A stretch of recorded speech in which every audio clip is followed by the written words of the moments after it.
Hi and welcome to another story, and today we have part 1 of Harry Potter and the Chamber of Secrets by J.K. Rowling. Starting from the very beginning, Chapter 1, The Worst Birthday.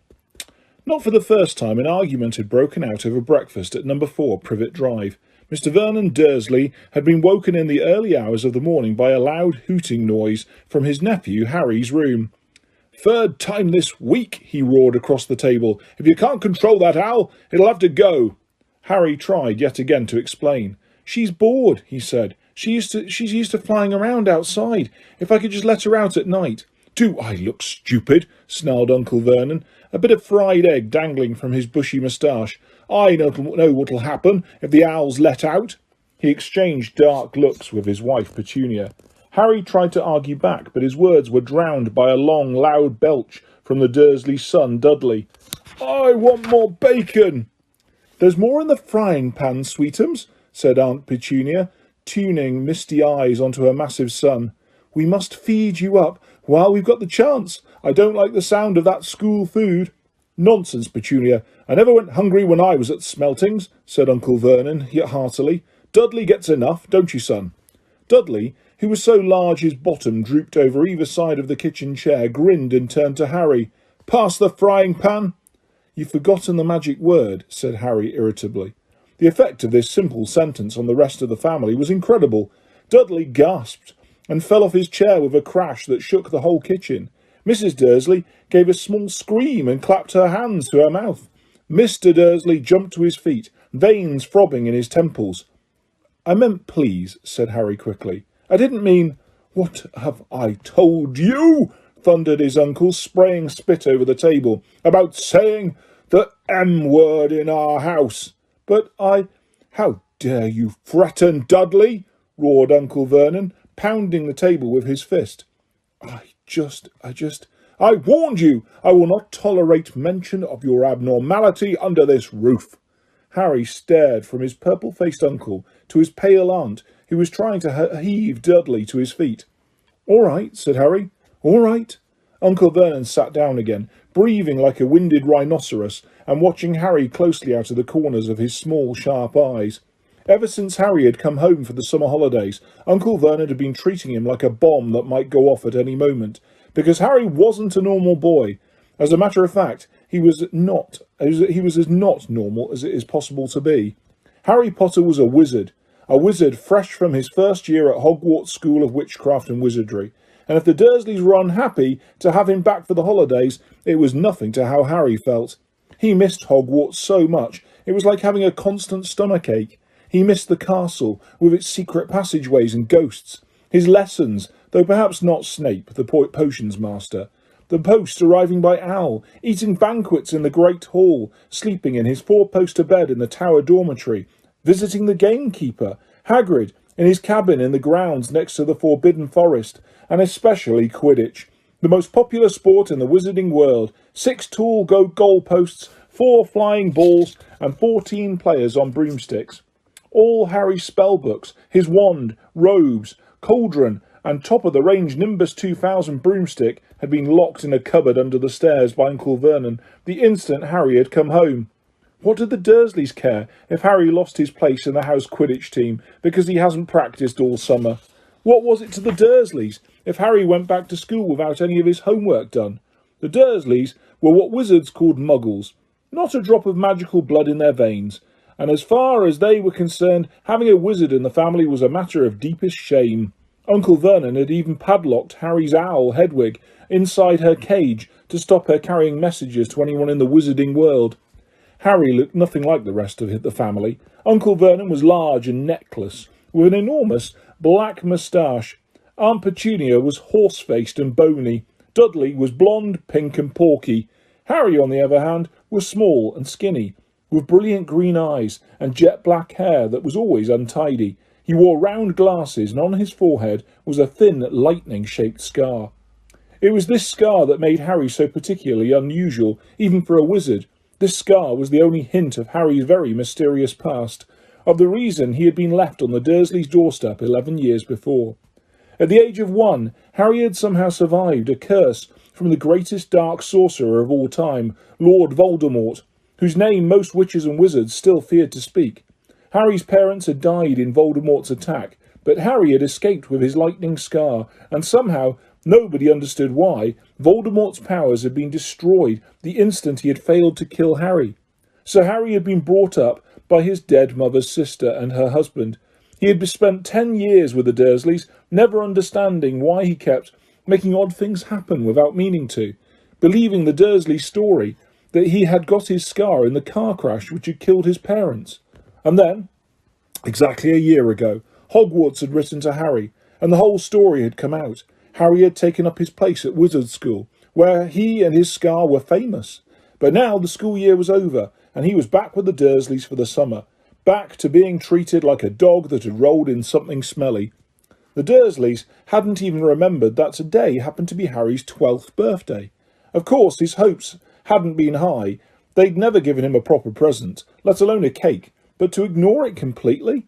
At that moment, Uncle Vernon cleared his throat importantly and said, "Now, as we all know, today is a very important day." Harry looked up, hardly daring to believe it. "This could well be the day I make the biggest deal of my career," said Uncle Vernon.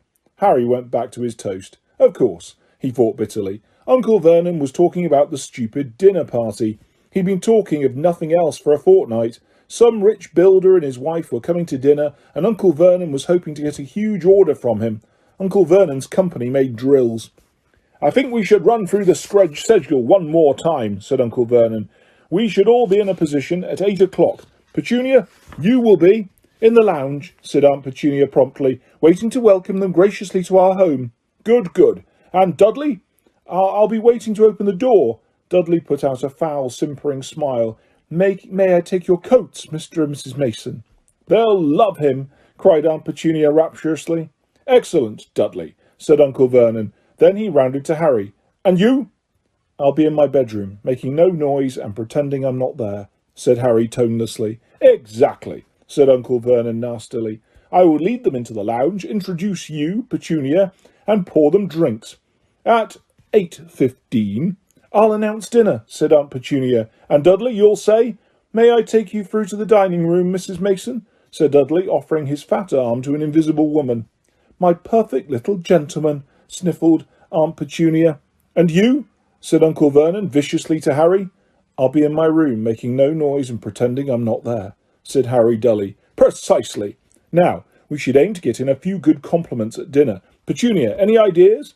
"Vernon tells me you're a wonderful golfer, Mr. Mason. Do tell me where you bought your dress, Mrs. Mason." "Perfect. Dudley? How about we had to write an essay about our hero at school, Mr. Mason, and I wrote about you." This was too much for both Aunt Petunia and Harry. Aunt Petunia burst into tears and hugged her son, while Harry ducked under the table so they wouldn't see him laughing. "And you, boy?" Harry fought to keep his face straight as he emerged. "I'll be in my room, making no noise and pretending I'm not there," he said. "Too right you will," said Uncle Vernon forcefully. "The Masons don't know anything about you, and it's going to stay that way. When dinner's over, you take Mrs. Mason back to the lounge for coffee, Petunia, and I'll bring the subject round to drills. With any luck, I'll have the deal signed and sealed before the news at 10.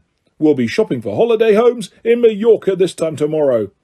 Harry couldn't feel too excited about this. He didn't think the Dursleys would like him any better in Mallorca than they did in Privet Drive. "Right, I'm off into town to pick up the dinner jackets for Dudley and me. And you?" he snarled at Harry. "You stay out of your aunt's way while she's cleaning." Harry left through the back door. It was a brilliant, sunny day. He crossed the lawn, slumped down onto the garden bench and sang under his breath, "Happy birthday to me, happy birthday to me."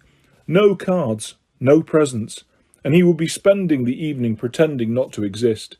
He gazed miserably into the hedge. He had never felt so lonely.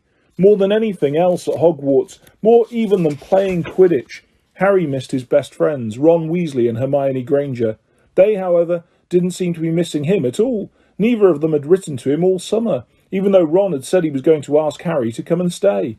Countless times, Harry had been on the point of unlocking Hedwig's cage by magic and sending her to Ron and Hermione with a letter, but it wasn't worth the risk. Underage wizards weren't allowed to use magic outside school. Harry hadn't told the Dursleys this. He knew it was only their terror that he might turn them all into dung beetles that stopped them locking him in the cupboard under the stairs with his wand and broomstick. For the first couple of weeks back, Harry had enjoyed muttering nonsense words under his breath and watching Dudley tearing out of his room as fast as his fat legs would carry him. But the long silence from Ron and Hermione had made Harry feel so cut off from the magical world that even taunting Dudley had lost its appeal, and now Ron and Hermione had forgotten his birthday. What wouldn't he give now for a message from Hogwarts? From any witch or wizard? He'd almost be glad of a sight of his arch-enemy, Draco Malfoy, just to be sure it hadn't all been a dream. Not that his whole year at Hogwarts had been fun.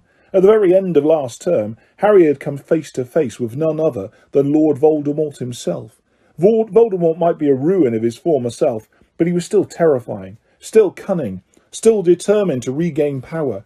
Harry had slipped through Voldemort's clutches for a second time, but it had been a narrow escape. And even now, weeks later, Harry kept waking in the night, drenched in cold sweat, wondering where Voldemort was now, remembering his livid face, his wide, mad eyes. Harry suddenly sat bolt upright on the garden bench. He'd been staring absent-mindedly into the hedge, and the hedge was staring back. Two enormous green eyes had appeared among the leaves. Harry jumped to his feet, and just as a jeering voice floated across the lawn, "I know what day it is," sang Dudley, waddling towards him. The huge eyes blinked and vanished. "What?" said Harry, not taking his eyes off the spot where they had been. "I know what day it is," Dudley repeated, coming right up to him. "Well done," said Harry. "So you finally learned the days of the week?" "Today's your birthday," sneered Dudley. "How come you haven't got any cards? Haven't you even got any friends at that freak place?" "Better not let your mum hear you talking about my school," said Harry coolly. Dudley hitched up his trousers, which were slipping down his fat bottom. "Why are you staring at the hedge?" he said suspiciously. "I'm trying to decide what would be the best spell to set it on fire," said Harry. Dudley stumbled backwards at once, a look of panic on his fat face. You can't. Dad told you're not to do magic. He said he'll chuck you out of the house and you haven't got anywhere else to go. You haven't got any friends to take you." "Jiggery-pokery," said Harry in a fierce voice. "Hocus-pocus. Squiggly-wiggly." "Mum!" howled Dudley, tripping over his feet as he dashed back towards the house. "Mum! He's doing you-know-what!" Harry paid dearly for this moment of fun. As neither Dudley nor the hedge was in any way hurt, Aunt Petunia knew he hadn't really done magic, but he still had to duck as she aimed a heavy blow at his head with a soapy frying pan. Then she gave him work to do, with the promise he wouldn't eat again until he'd finished. While Dudley lolled around watching and eating ice creams, Harry cleaned the windows, washed the car, mowed the lawn, trimmed the flower beds, pruned and watered the roses, and repainted the garden bench. The sun blazed overhead, burning the back of his neck. Harry knew he shouldn't have risen to Dudley's bait, but Dudley had said the very thing Harry had been thinking himself. Maybe he didn't have any friends at Hogwarts. Wish they could see famous Harry Potter now, he thought savagely, as he spread manure on the flower beds, his back aching, sweat running down his face.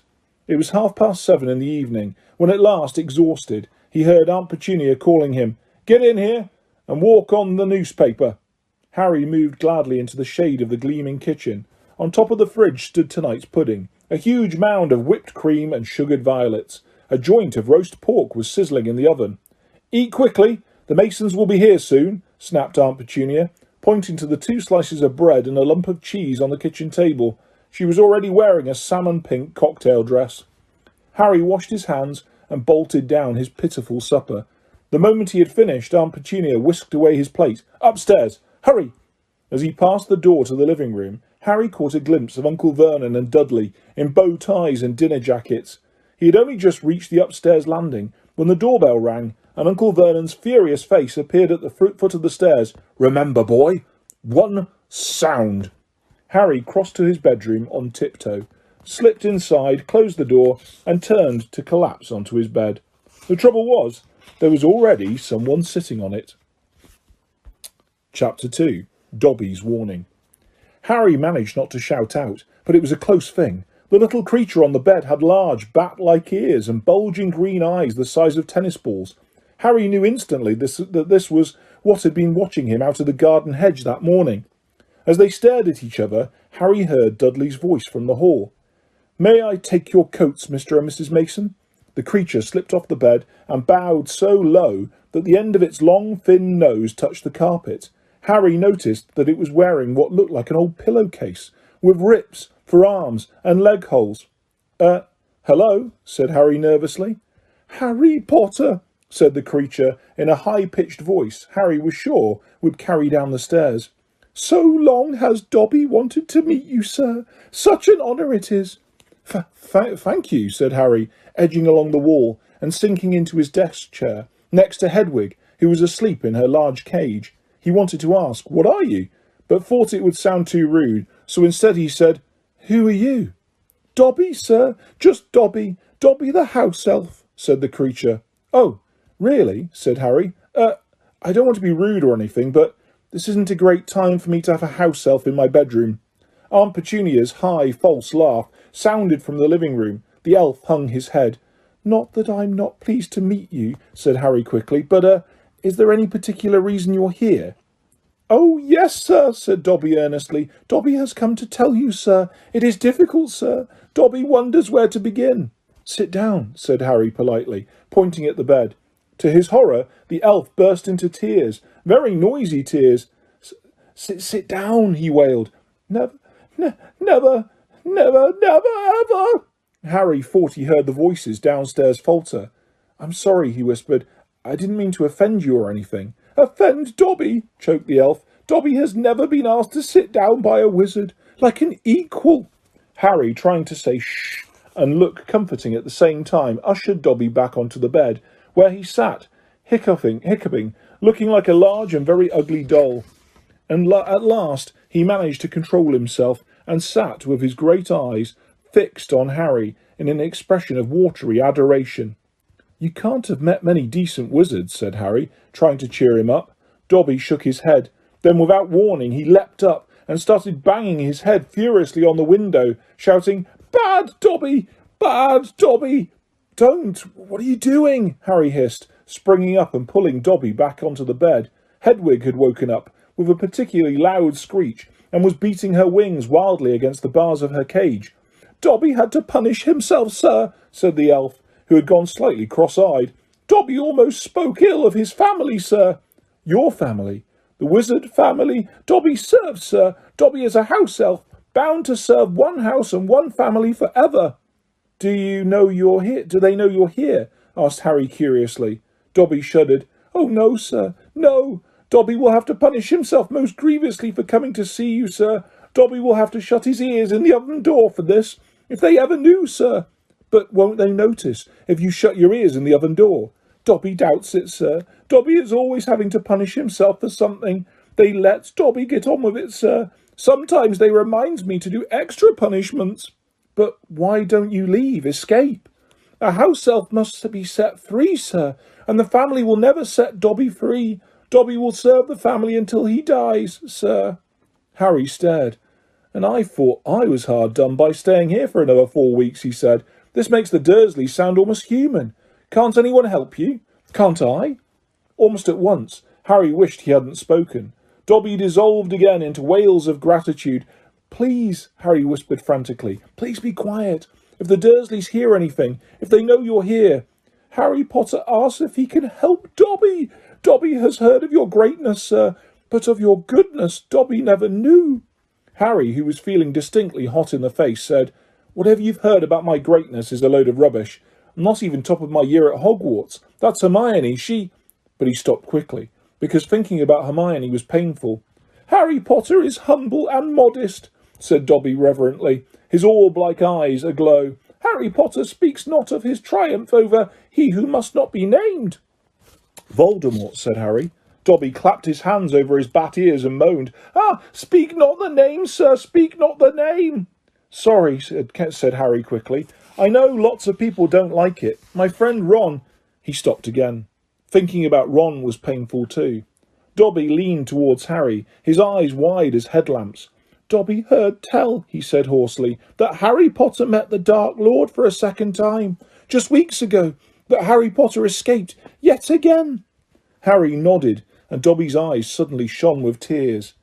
"Ah, sir," he gasped, dabbing his face with a corner of the grubby pillowcase he was wearing. "Harry Potter is valiant and bold. Has braved so many dangers already. But Dobby has come to protect Harry Potter, to warn him. Even if he does have to shut his ears in the oven door later, Harry Potter must not go back to Hogwarts." There was a silence broken only by the chink of knives and forks from downstairs and the distant rumble of Uncle Vernon's voice. "What?" Harry stammered.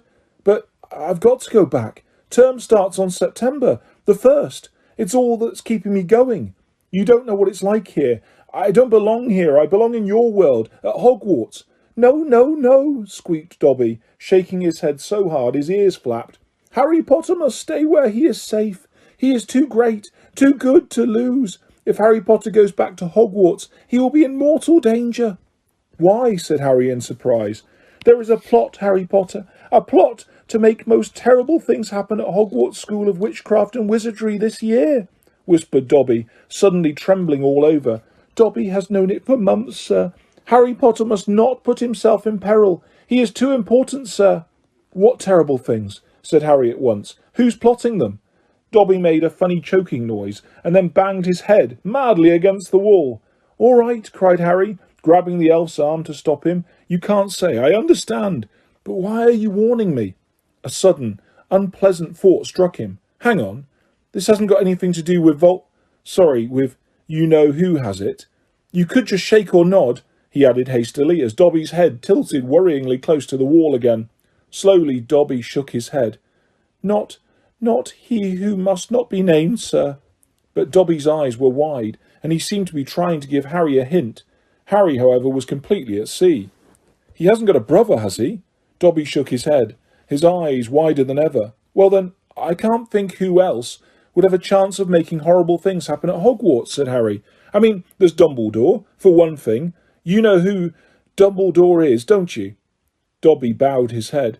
"Albus Dumbledore is the greatest headmaster Hogwarts has ever had.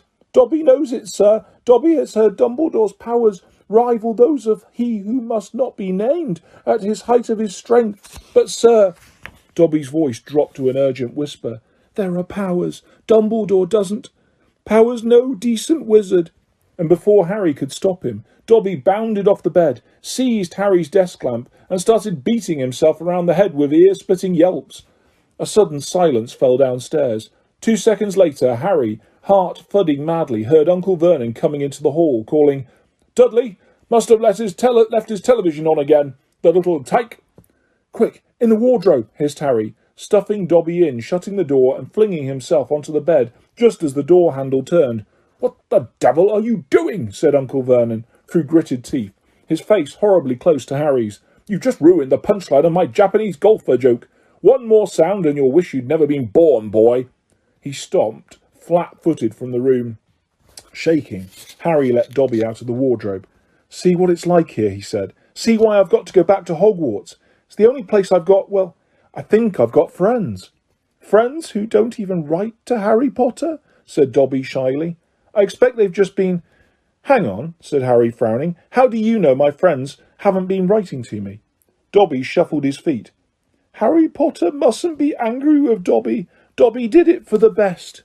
"Have you been stopping my letters?" "Dobby has them here, sir," said the elf. Stepping nimbly out of Harry's reach, he pulled a thick wad of envelopes from the inside of the pillowcase he was wearing. Harry could make out Hermione's neat writing, Ron's untidy scrawl, and even a scribble that looked as though it was from the Hogwarts gamekeeper, Hagrid. Dobby blinked anxiously up at Harry. "Harry Potter mustn't be angry. Dobby hoped if Harry Potter thought his friends had forgotten him, Harry Potter might not want to go back to school, sir." Harry wasn't listening. He made a grab for the letters, but Dobby jumped out of reach. "Harry Potter will have them, sir, if he gives Dobby his word that he will not return to Hogwarts. Ah, sir, this is a danger you must not face. Say you won't go back, sir." "No," said Harry angrily. "Give me my friend's letters." "Then Harry Potter leaves Dobby no choice," said the elf sadly. Before Harry could move, Dobby had darted to the bedroom door, pulled it open, and sprinted down the stairs. Mouth dry, stomach lurching, Harry sprang after him, trying not to make a sound. He jumped at the last 6 stairs, landing cat-like on the hall carpet, looking around for Dobby. From the dining room he heard Uncle Vernon saying, "Tell Petunia that very funny story about those American plumbers, Mr. Mason. She's been dying to hear." Harry ran up the hall into the kitchen and felt his stomach disappear. Aunt Petunia's masterpiece of a pudding, the mountain of cream and sugared violets, was floating up near the ceiling. On top of a cupboard in the corner crouched Dobby. "No," croaked Harry. "Please, they'll kill me." "Harry Potter must say he's not going back to school." "Dobby, please." "Say it, sir." "I can't." Dobby gave him a tragic look. "Then Dobby must do it, sir, for Harry Potter's own good."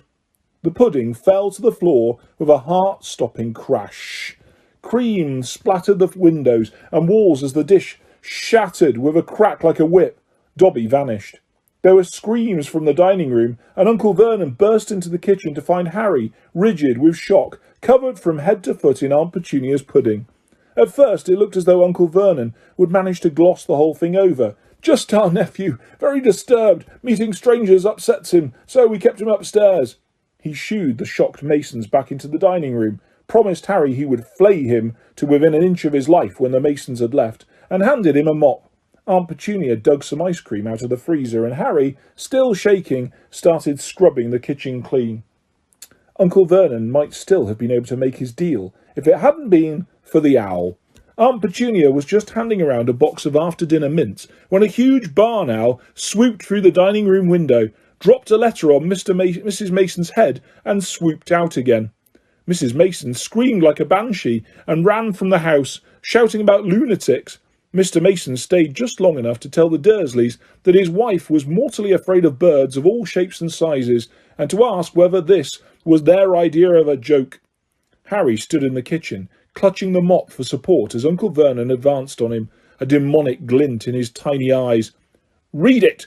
he hissed evilly, brandishing the letter the owl had delivered. "Go on, read it." Harry took it. It did not contain birthday greetings. "Dear Mr. Potter, we have received intelligence that a hover charm was used at your place of residence this evening at 12 minutes past 9. As you know, underage wizards are not permitted to perform spells outside school, and further spell work on your part may lead to expulsion from said school. Decree for the reasonable restriction of underage sorcery, 1875, paragraph C. We would also ask you to remember that any magical activity which risks notice by members of the non-magical community, Muggles, is a serious offence under Section 13 of the International Confederation of Warlocks Statute of Secrecy. Enjoy your holidays. Yours sincerely, Matilda Hopkirk. In proper use of Magic Office, Ministry of Magic." Harry looked up from the letter and gulped. "You didn't tell us you weren't allowed to use magic outside school," said Uncle Vernon, a mad gleam dancing in his eyes. "Forgot to mention it. Slipped your mind, I dare say." He was bearing down on Harry like a great bulldog, all his teeth bared. "Well, I've got news for you, boy. I'm locking you up. You're never going back to that school. Never. And if you try and magic yourself out, they'll expel you." And laughing like a maniac, he dragged Harry back upstairs. Uncle Vernon was as bad as his word. The following morning, he paid a man to fit bars on Harry's window. He himself fitted the cat flap in the bedroom door so that small amounts of food could be pushed inside 3 times a day. They let Harry out to use the bathroom morning and evening. Otherwise, he was locked in his room around the clock. 3 days later, the Dursleys were showing no sign of relenting, and Harry couldn't see any way out of this situation. He lay on his bed, watching the sun sinking behind the bars on the window, and wondering miserably what was going to happen to him. What was the good of magicking himself out of his room if Hogwarts would expel him for doing it? Yet life at Privet Drive had reached an all-time low. Now the Dursleys knew they weren't going to wake up as fruit bats. He had lost his only weapon. Dobby might have saved Harry from horrible happenings at Hogwarts, but the way things were going, he'd probably starve to death anyway. The cat flap rattled, and Aunt Petunia's hand appeared, pushing a bowl of tinned soup into the room. Harry, whose insides were aching with hunger, jumped off his bed and seized it. The soup was stone cold, but he drank half of it in one gulp. Then he crossed the room to Hedwig's cage and tipped the soggy vegetables at the bottom of the bowl into her empty food tray. She ruffled her feathers and gave him a look of deep disgust. "It's no good turning your beak up at me. That's all we've got," said Harry grimly. He put the empty bowl back on the floor next to the cat flap and lay back down on the bed, somehow even hungrier than he had been before the soup. Supposing he was still alive in another 4 weeks, what would happen if he didn't turn up at Hogwarts? Would someone be sent to see why he didn't come back? Would they be able to make the Dursleys let him go? The room was growing dark. Exhausted, stomach rumbling, mind spinning over the same unanswerable questions, Harry fell into an uneasy sleep. He dreamed that he was on a show in a zoo, with a card reading, "Underage Wizard" attached to his cage. People goggled through the bars at him as he lay, starving and weak, on a bed of straw. He saw Dobby's face in the crowd and shouted, asking for help, but Dobby called, "Harry Potter is safe there, sir," and vanished. Then the Dursleys appeared, and Dudley rattled the bars of the cage, laughing at him. "Stop it," Harry muttered, as the rattling pounded on his sore head. "Leave me alone. Cut it out. I'm trying to sleep." He opened his eyes. Moonlight was shining through the bars on the window, and someone was goggling through the bars at him. A freckle-faced, red-haired, long-nosed someone. Ron Weasley was outside Harry's window. "Ron," breathed Harry, creeping to the window and pushing it up so they could talk through the bars. "Ron, how did you... what the..." Harry's mouth fell open as the full impact of what he was seeing hit him. Ron was leaning out of the back window of an old turquoise car, which was parked in mid-air. Grinning at Harry from the front seats were Fred and George, Ron's elder twin brothers. "All right, Harry." "What's been going on?" said Ron. "Why haven't you been answering my letters? I've asked you to stay about 12 times, and then Dad came home and said you'd got an official warning for using magic in front of Muggles. It wasn't me. And how did he know?" "He works for the Ministry," said Ron. "You know, we're not supposed to do spells outside school." "Bit rich coming from you," said Harry, staring at the floating car. "Oh, this doesn't count," said Ron. "We're only borrowing this. It's Dad's. We didn't enchant it. But doing magic in front of those Muggles you live with..." "I told you I didn't. But it'll take too long to explain now. Look, can you explain to them at Hogwarts that the Dursleys have locked me up and won't let me come back? And obviously I can't magic myself out because the Ministry will think that's the second spell I've done in 3 days, so..." "Stop gibbering," said Ron. "We've come to take you home with us." "But you can't magic me out either." "We don't need to," said Ron, jerking his head towards the front seats and grinning. "You forgot who I've got with me." "Tie that around the bars," said Fred, throwing the end of a rope to Harry.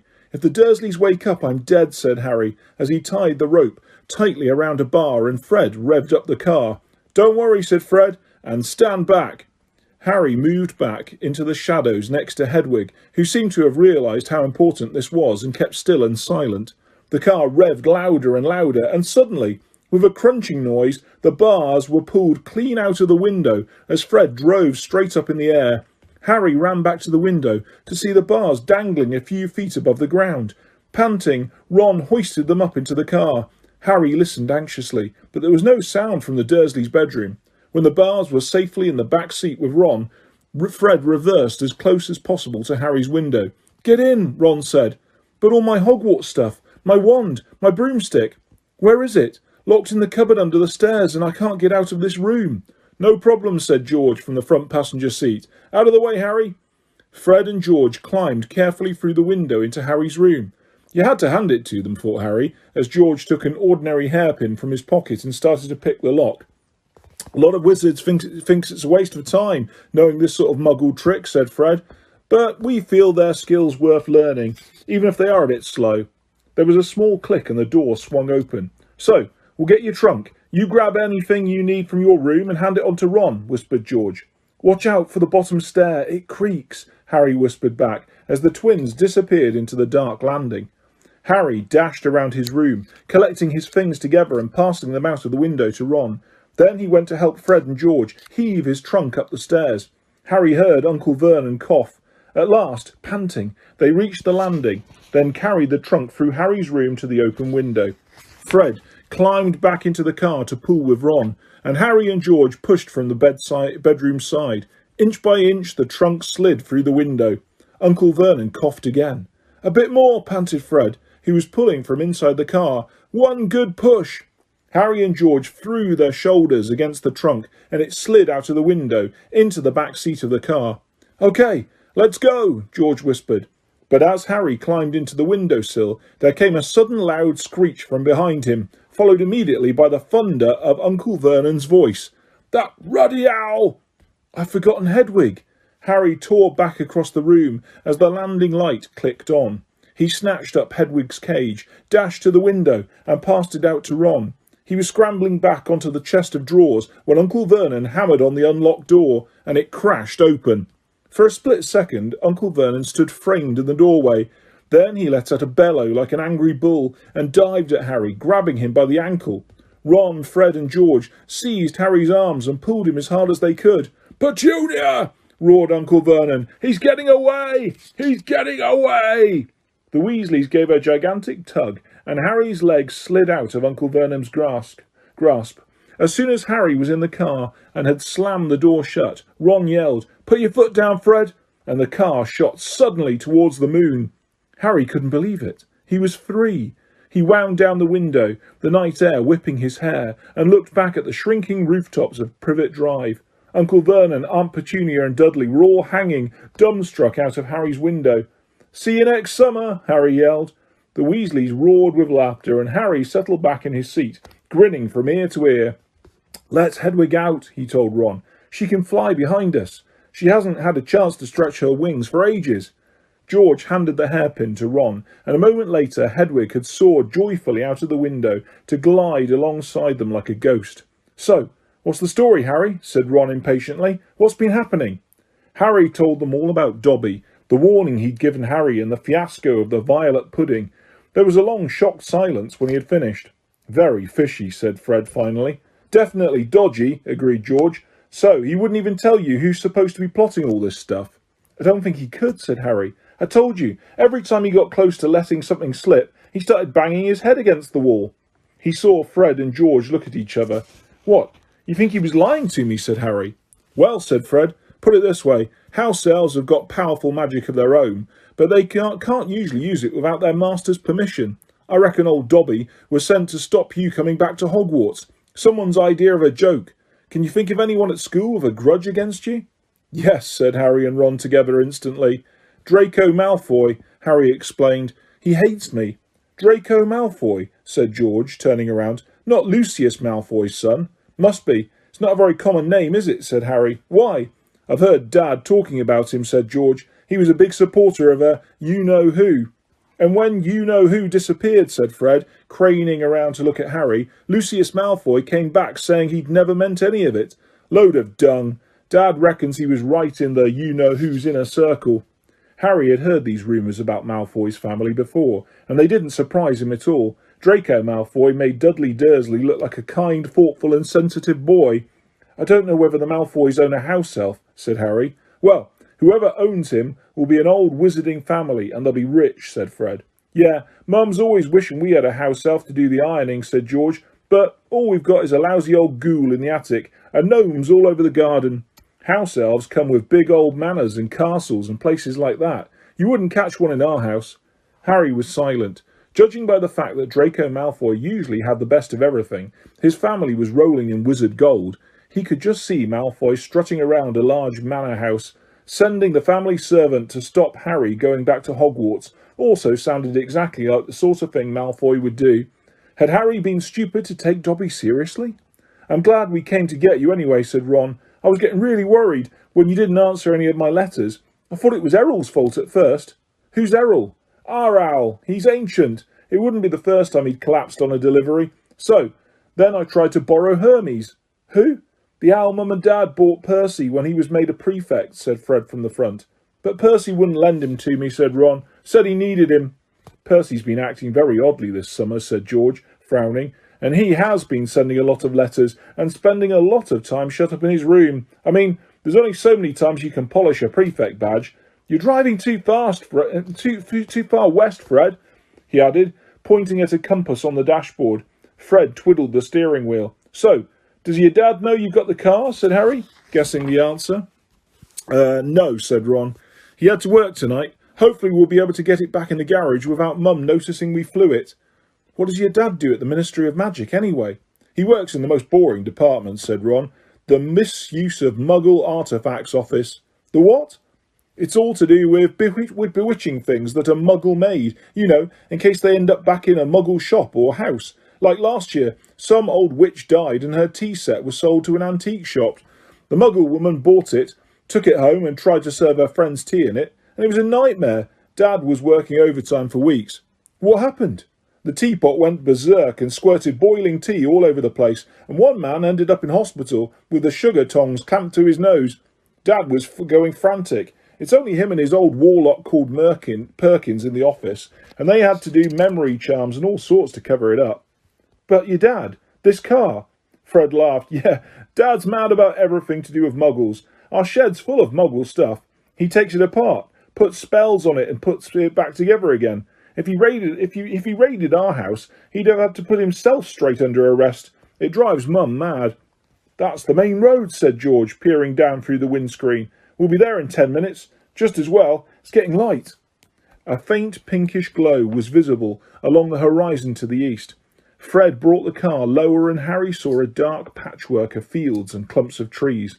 We're a little way outside the village, said George. Ottery St. Catchpole. Lower and lower went the flying car. The edge of a brilliant red sun was now gleaming through the trees. Touchdown, said Fred, as with a slight bump they hit the ground. They had landed next to a tumble-down garage in a small yard, and Harry looked out for the first time at Ron's house. It looked as though it had once been a large stony pigsty, but extra rooms had been added here and there until it was several stories high, and so crooked it looked as though it was helped up by magic. Which, Harry reminded himself, it probably was. 4 or 5 chimneys were perched on top of the red roof. A lopsided sign stuck in the ground near the entrance read, "The Burrow." Round the front door lay a jumble of Wellington boots and a very rusty cauldron. Several fat brown chickens were pecking their way around the yard. It's not much, said Ron. It's brilliant, said Harry happily, thinking of Privet Drive. They got out of the car. Now, we'll go upstairs really quietly, said Fred, and wait for Mum to call us for breakfast. Then, Ron, you can come bounding downstairs, going, Mum, look who turned up in the night. And she'll be all pleased to see Harry, and no one need ever know we flew the car. Right, said Ron. Come on, Harry, I sleep at the... Ron had gone a nasty greenish colour, his eyes fixed on the house. The other 3 wheeled around. Mrs. Weasley was marching across the yard, scattering chickens, and for a short, plump, kind-faced woman, it was remarkable how much she looked like a saber-toothed tiger. Ah, said Fred. Oh dear, said George. Mrs. Weasley came to a halt in front of them, her hands on her hips, staring from one guilty face to the next. She was wearing a flowered apron, with a wand sticking out of the pocket. So, she said. Morning, Mum, said George, in what he clearly thought was a jaunty, winning voice. Have you any idea how worried I've been? Said Mrs. Weasley in a deadly whisper. Sorry, Mum, but see, we had to... All 3 of Mrs. Weasley's sons were taller than she was, but they cowered as her rage broke over them. Bed's empty, no note, car gone, could have crashed, out of my mind with worry. Did you care? Never as long as I've lived. You wait until your father gets home. We never had trouble like this from Bill or Charlie or Percy. Perfect Percy, muttered Fred. You could do with taking a leaf out of Percy's book, yelled Mrs. Weasley, prodding a finger in Fred's chest. You could have died. You could have been seen. You could have lost your father his job. It seemed to go on for hours. Mrs. Weasley had shouted herself hoarse before she turned on Harry, who backed away. I'm very pleased to see you, Harry dear, she said. Come in and have some breakfast. She turned and walked back into the house, and Harry, after a nervous glance at Ron, who nodded encouragingly, followed her. The kitchen was small and rather cramped. There was a scrubbed wooden table and chairs in the middle, and Harry sat down on the edge of his seat, looking around. He had never been in a wizard house before. The clock on the wall opposite him had only 1 hand and no numbers at all. Written around the edge were things like time to make tea, time to feed the chickens, and you're late. Books were stacked 3 deep on the mantelpiece. Books with titles like Charm Your Own Cheese, Enchantment in Baking, and 1-minute Feasts. It's magic. And unless Harry's ears were deceiving him, the old radio next to the sink had just announced that coming up was Witching Hour with the popular singing sorceress Celestina Warbeck. Mrs. Weasley was clattering around, cooking breakfast a little haphazardly, throwing dirty looks at her sons as she threw sausages into the frying pan. Every now and then she muttered things like, don't know what you were thinking of, and never would have believed it. "I don't blame you, dear," she assured Harry, tipping 8 or 9 sausages onto his plate. "Arthur and I have been worried about you too. Just last night we were saying we'd come and get you ourselves if you hadn't written back to Ron by Friday. But really," she was now adding 3 fried eggs to his plate, "flying an illegal car halfway across the country, anyone could have seen you." She flicked her wand casually at the washing up in the sink, which began to clean itself, clinking gently in the background. "It was cloudy, Mum," said Fred. "You keep your mouth closed. You're eating," Mrs. Weasley snapped. "They were starving him, Mum," said George. "And you," said Mrs. Weasley, but it was with a slightly softened expression that she had started cutting Harry bread and buttering it for him. At that moment there was a diversion in the form of a small, red-headed figure in a long nightdress who appeared in the kitchen, gave a small squeal and ran out again. "Ginny," said Ron in an undertone to Harry, "my sister. She's been talking about you all summer." "Yeah, she'll be wanting your autograph, Harry," grinned Fred, but he caught his mother's eye and bent his face over his plate without another word.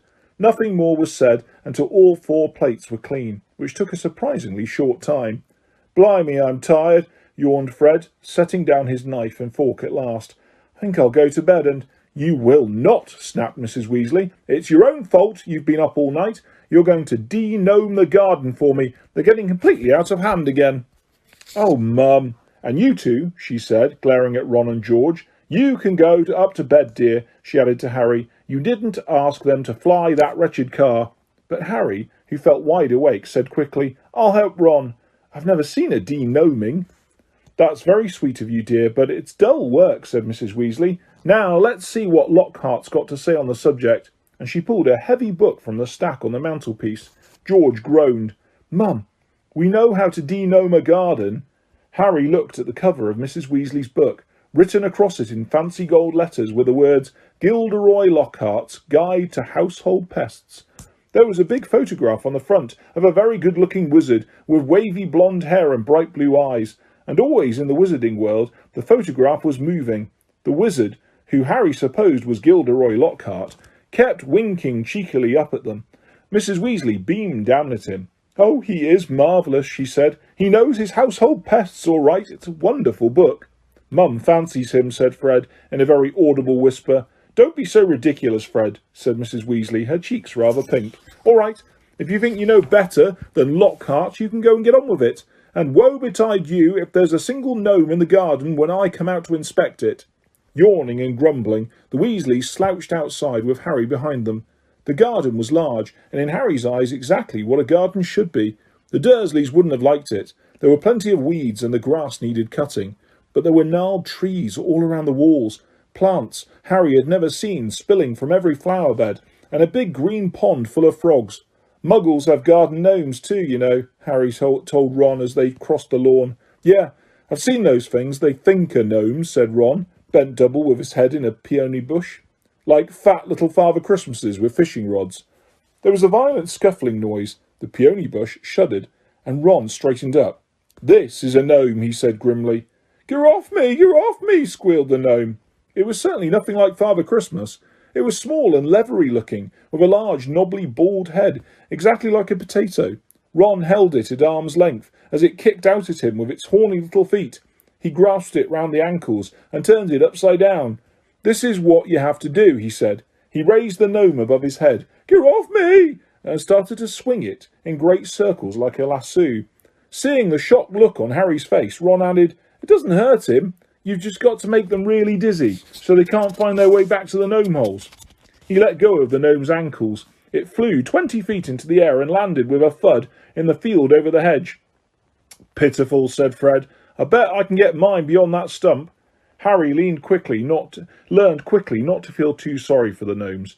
He decided just to drop the first one he caught over the hedge, but the gnome, sensing weakness, sank its razor-sharp teeth into Harry's finger, and he had a hard job shaking it off until, "Wow, Harry, that must have been 50 feet. The air was soon thick with flying gnomes. "See, they're not too bright," said George, seizing 5 or 6 gnomes at once. "The moment they know the de-gnoming's going on, they storm up to have a look.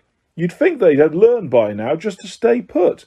Soon the crowd of gnomes in the field started walking away in a straggling line, their little shoulders hunched. "They'll be back," said Ron, as they watched the gnomes disappear into the hedge on the other side of the field. "They love it here.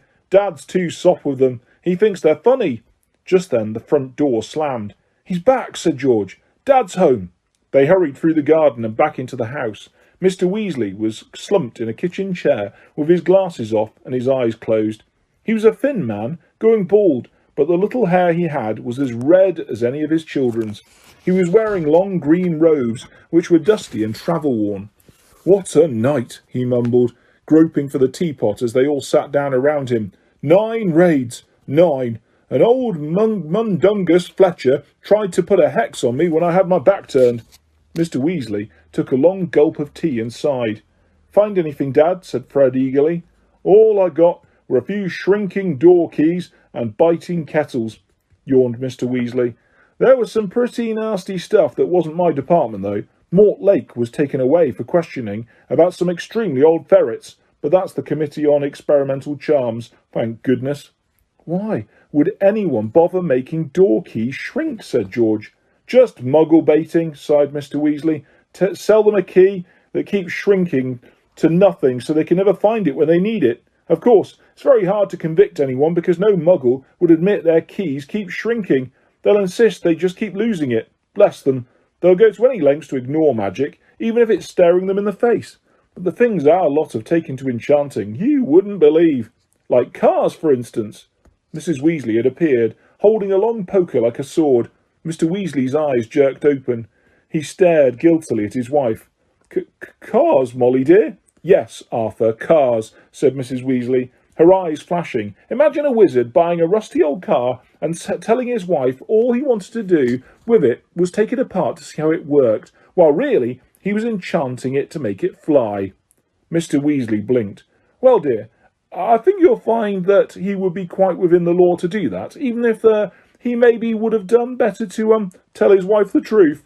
There's a loophole in the law, you'll find. As long as he wasn't intending to fly the car, the fact that the car could fly wouldn't—" "Arthur Weasley, you made sure there was a loophole when you wrote that law," shouted Mrs. Weasley, "just so you could carry on tinkering with all that muggle rubbish in your shed. And for your information, Harry arrived this morning in the car you weren't intending to fly." "Harry?" said Mr. Weasley blankly. "Harry who?" He looked around, saw Harry and jumped. "Good Lord. Is it Harry Potter? Very pleased to meet you. Ron's told us so much about. Your sons flew that car to Harry's house and back last night," shouted Mrs. Weasley. "What have you got to say about it? Eh?" "Did you really?" said Mr. Weasley eagerly. "Did it all go right? I mean," he faltered as sparks flew from Mrs. Weasley's eyes. That was very wrong, boys. Very wrong indeed." "Let's leave them to it," Ron muttered to Harry, as Mrs. Weasley swelled like a bullfrog. "Come on, I'll show you my bedroom."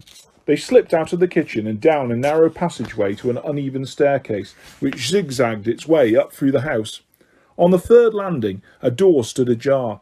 Harry just caught sight of a pair of bright brown eyes staring at him before it closed with a snap. "Ginny," said Ron, "you don't know how weird it is for her to be this shy. She never shuts up normally." They climbed 2 more flights until they reached a door with peeling paint and a small plaque on it saying Ronald's room. Harry stepped in, his head almost touching the sloping ceiling, and blinked. It was like walking into a furnace. Nearly everything in Ron's room seemed to be a violent shade of orange. The bedspread, the walls, even the ceiling. Then Harry realised that Ron had covered nearly every inch of the shabby wallpaper with posters of the same 7 witches and wizards, all wearing bright orange robes, carrying broomsticks and waving energetically. "Your Quidditch team," said Harry. "The Chudley Cannons," said Ron, pointing at the orange bedspread, which was emblazoned with 2 giant black C's on a speeding cannonball. "9th in the league." Ron's school spellbooks were stacked untidily in a corner next to a pile of comics, which all seemed to feature the adventures of Martin Miggs, the Mad Muggle. Ron's magic wand was lying on top of a fish tank full of frog spawn on the windowsill, next to his fat grey rat Scabbers, who was snoozing in a patch of sun. Harry stepped out over a pack of self-shuffling playing cards on the floor and looked out of the tiny window. In the field far below, he could see a gang of gnomes sneaking one by one back through the Weasley's hedge. Then he turned to look at Ron, who was watching him almost nervously, as though waiting for his opinion. "It's a bit small," said Ron quickly. "Not like that room you had with the Muggles. And I'm right underneath the ghoul in the attic. He's always banging on the pipes and groaning." But Harry, grinning widely, said, "This is the best house I've ever been in." Ron's ears went pink. Life at the Burrow was as different as possible from life in Privet Drive. The Dursleys liked everything neat and ordered. The Weasleys' house burst with the strange and unexpected. Harry got a shock the first time he looked in the mirror over the kitchen mantelpiece, and it shouted, "Tuck your shirt in, Scruffy!" The ghoul in the attic howled and dropped pipes whenever he felt things were getting too quiet, and small explosions from Fred and George's bedroom were considered perfectly normal. What Harry found most unusual about life at Ron's, however, wasn't the talking mirror or the clanking ghoul. It was the fact that everybody there seemed to like him. Mrs. Weasley fussed over the state of his socks and tried to force him to eat 4 helpings at every meal. Mr. Weasley liked Harry to sit next to him at the dinner table so that he could bombard him with questions about life with Muggles, asking him to explain how things like plugs and the postal service worked. "Fascinating," he would say, as Harry talked him through using a telephone. "Ingenious. Really, how many ways Muggles have found of getting along without magic?" Harry heard from Hogwarts one sunny morning, about a week after he had arrived at the Burrow. He and Ron went down to breakfast to find Mr. and Mrs. Weasley and Ginny already sitting at the kitchen table. The moment she saw Harry, Ginny accidentally knocked her porridge bowl to the floor with a loud clatter. Ginny seemed very prone to knocking things over when Harry entered a room. She dived under the table to retrieve the bowl and emerged with her face glowing like the setting sun. Pretending he hadn't noticed this, Harry sat down and took the toast Mrs. Weasley offered him. "Letters from school," said Mr. Weasley, passing Harry and Ron identical envelopes of yellowish parchment, addressed in green ink. "Dumbledore already knows you're here, Harry. Doesn't miss a trick, that man. You two have got them too," he added as Fred and George ambled in, still in their pyjamas. For a few minutes there was silence as they all read their letters. Harry's told him to catch the Hogwarts Express, as usual, from King's Cross Station on September the 1st. There was also the list of the new books he'd need for the coming year. Second-year students will require The Standard Book of Spells, Grade 2 by Miranda Goshawk, Break with a Banshee by Gilderoy Lockhart, Gadding with Ghouls by Gilderoy Lockhart, Holidays with Hags by Gilderoy Lockhart, Travels with Trolls by Gilderoy Lockhart, Voyages with Vampires by Gilderoy Lockhart, Wanderings and Werewolves by Gilderoy Lockhart, Tear with the Tetty by Gilderoy Lockhart. Fred, who had finished his own list, peered over at Harry's. "You've been told to get all Lockhart's books too," he said. "The new Defence Against the Dark Arts teacher must be a fan. Bet it's a witch." At this point, Fred caught his mother's eye and quickly busied himself with the marmalade. "That lot won't come cheap," said George, with a quick look at his parents. "Lockhart's books are really expensive." "Well, we'll manage," said Mrs. Weasley, but she looked worried. "I expect we'll be able to pick up a lot of Ginny's things second-hand." "Oh, are you starting at Hogwarts this year?" Harry asked Ginny. She nodded, blushing to the roots of her flaming hair, and put her elbow in the butter dish. Fortunately, no one saw this except Harry, because just then Ron's elder brother Percy walked in. He was already dressed, his Hogwarts prefect badge pinned to his knitted tank top. "Morning all," said Percy briskly. "Lovely day." He sat down in the only remaining chair, but leapt up again almost immediately, pulling from underneath him a molting grey feather duster. At least that was what Harry thought it was, until he saw that it was breathing. "Errol," said Ron, taking the limp owl from Percy and extracting a letter from under its wing. "Finally, he's got Hermione's answer. I wrote to her saying we were going to try and rescue you from the Dursleys." He carried Errol to a perch just beside the back door and tried to stand him on it, but Errol flopped straight off again, so Ron laid him on the draining board instead, muttering, "Pathetic." Then he ripped open Hermione's letter and read it out loud. "Dear Ron, and Harry if you're there, I hope everything went all right and that Harry is okay, and that you didn't do anything illegal to get him out, Ron, because that would get Harry into trouble too. I've been really worried, and if Harry is all right, will you please let me know at once? But perhaps it would be better if you used a different owl, because I think another delivery night might finish your one off. I'm very busy with schoolwork, of course." "How can she be?" said Ron in horror. "We're on holiday. And we're going to London next Wednesday to buy my new books. Why don't we meet in Diagon Alley? Let me know what's happening as soon as you can. Love from Hermione. Well, that fits in nicely. We can go and get all the things then too, said Mrs. Weasley, starting to clear the table. What are you all up to today? Harry, Ron, Fred and George were planning to go up to the hill to a small paddock the Weasleys owned. It was surrounded by trees that blocked it from the view of the village below, meaning that they could practice Quidditch there, as long as they didn't fly too high. They couldn't use real Quidditch balls, which would have been hard to explain if they'd escaped and flown away over the village. Instead, they threw apples for each other to catch. They took it in turns to ride Harry's Nimbus 2000, which was easily the best broom. Ron's old shooting star was often outstripped by passing butterflies. 5 minutes later, they were marching up the hill, broomsticks over their shoulders. They had asked Percy if he wanted to join them, but he had said he was busy. Harry had only seen Percy at mealtime so far. He stayed shut in his room the rest of the time. Wish I knew what he was up to, said Fred, frowning. He's not himself. His exam results came the day before you did. 12 owls, and he hardly gloated at all. Ordinary wizarding levels, George explained, seeing Harry's puzzled look. Bill got 12 too. If you're not careful, we'll have another head boy in the family. I don't think I could stand the shame. Bill was the oldest Weasley brother. He and the next brother, Charlie, had already left Hogwarts. Harry had never met either of them, but knew that Charlie was in Romania studying dragons, and Bill in Egypt, working for the Wizards' Bank, Gringotts. Don't know how Mum and Dad are going to afford all your school stuff this year, said George after a while. 5 sets of Lockhart books, and Ginny needs robes and a wand and everything. Harry said nothing. He felt a bit awkward. Stored in an underground vault at Gringotts in London was a small fortune that his parents had left him. Of course, it was only in the wizarding world that he had money. You couldn't use galleons, sickles and nuts in muggle shops. He had never mentioned his Gringotts bank account to the Dursleys. He didn't think their horror of anything connected with magic would stretch to a large pile of gold. Mrs. Weasley woke them all early the following Wednesday. After a quick 6 bacon sandwiches each, they pulled on their coats and Mrs. Weasley took a flower pot off the kitchen mantelpiece and peered inside. We're running low, Arthur, she sighed. We'll have to buy some more today. Ah, well, guess first. After you, Harry dear. And she offered him the flower pot. Harry stared at them all, watching him. What am I supposed to do? He stammered. He's never travelled by Floo powder, said Ron suddenly. Sorry, Harry, I forgot. Never, said Mr. Weasley. But how did you get into Diagon Alley to buy your school things last year? I went on the underground. Really? Said Mr. Weasley eagerly. Were there escapators? How exactly? Not now, Arthur, said Mrs. Weasley. Floo powder's a lot quicker, dear, but goodness me, if you've never used it before. He'll be all right, Mum, said Fred. Harry, watch us first. He took a pinch of glittering powder out of the flower pot, stepped up to the fire, and threw the powder into the flames. With a roar, the fire turned emerald green and rose higher than Fred, who stepped right into it, shouted, Diagon Alley, and vanished.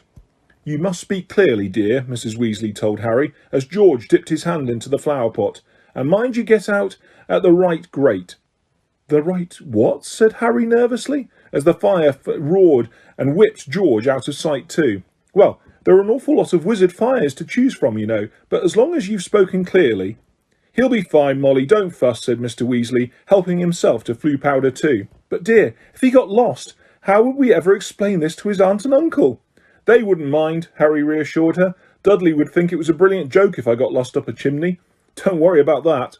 Well, all right, you go after Arthur, said Mr. Weasley. Now, when you get into the fire, say where you're going. And keep your elbows tucked in, Ron advised. And your eyes shut, said Mrs. Weasley. The soot. Don't fidget, said Ron, or you might, well, fall out of the wrong fireplace.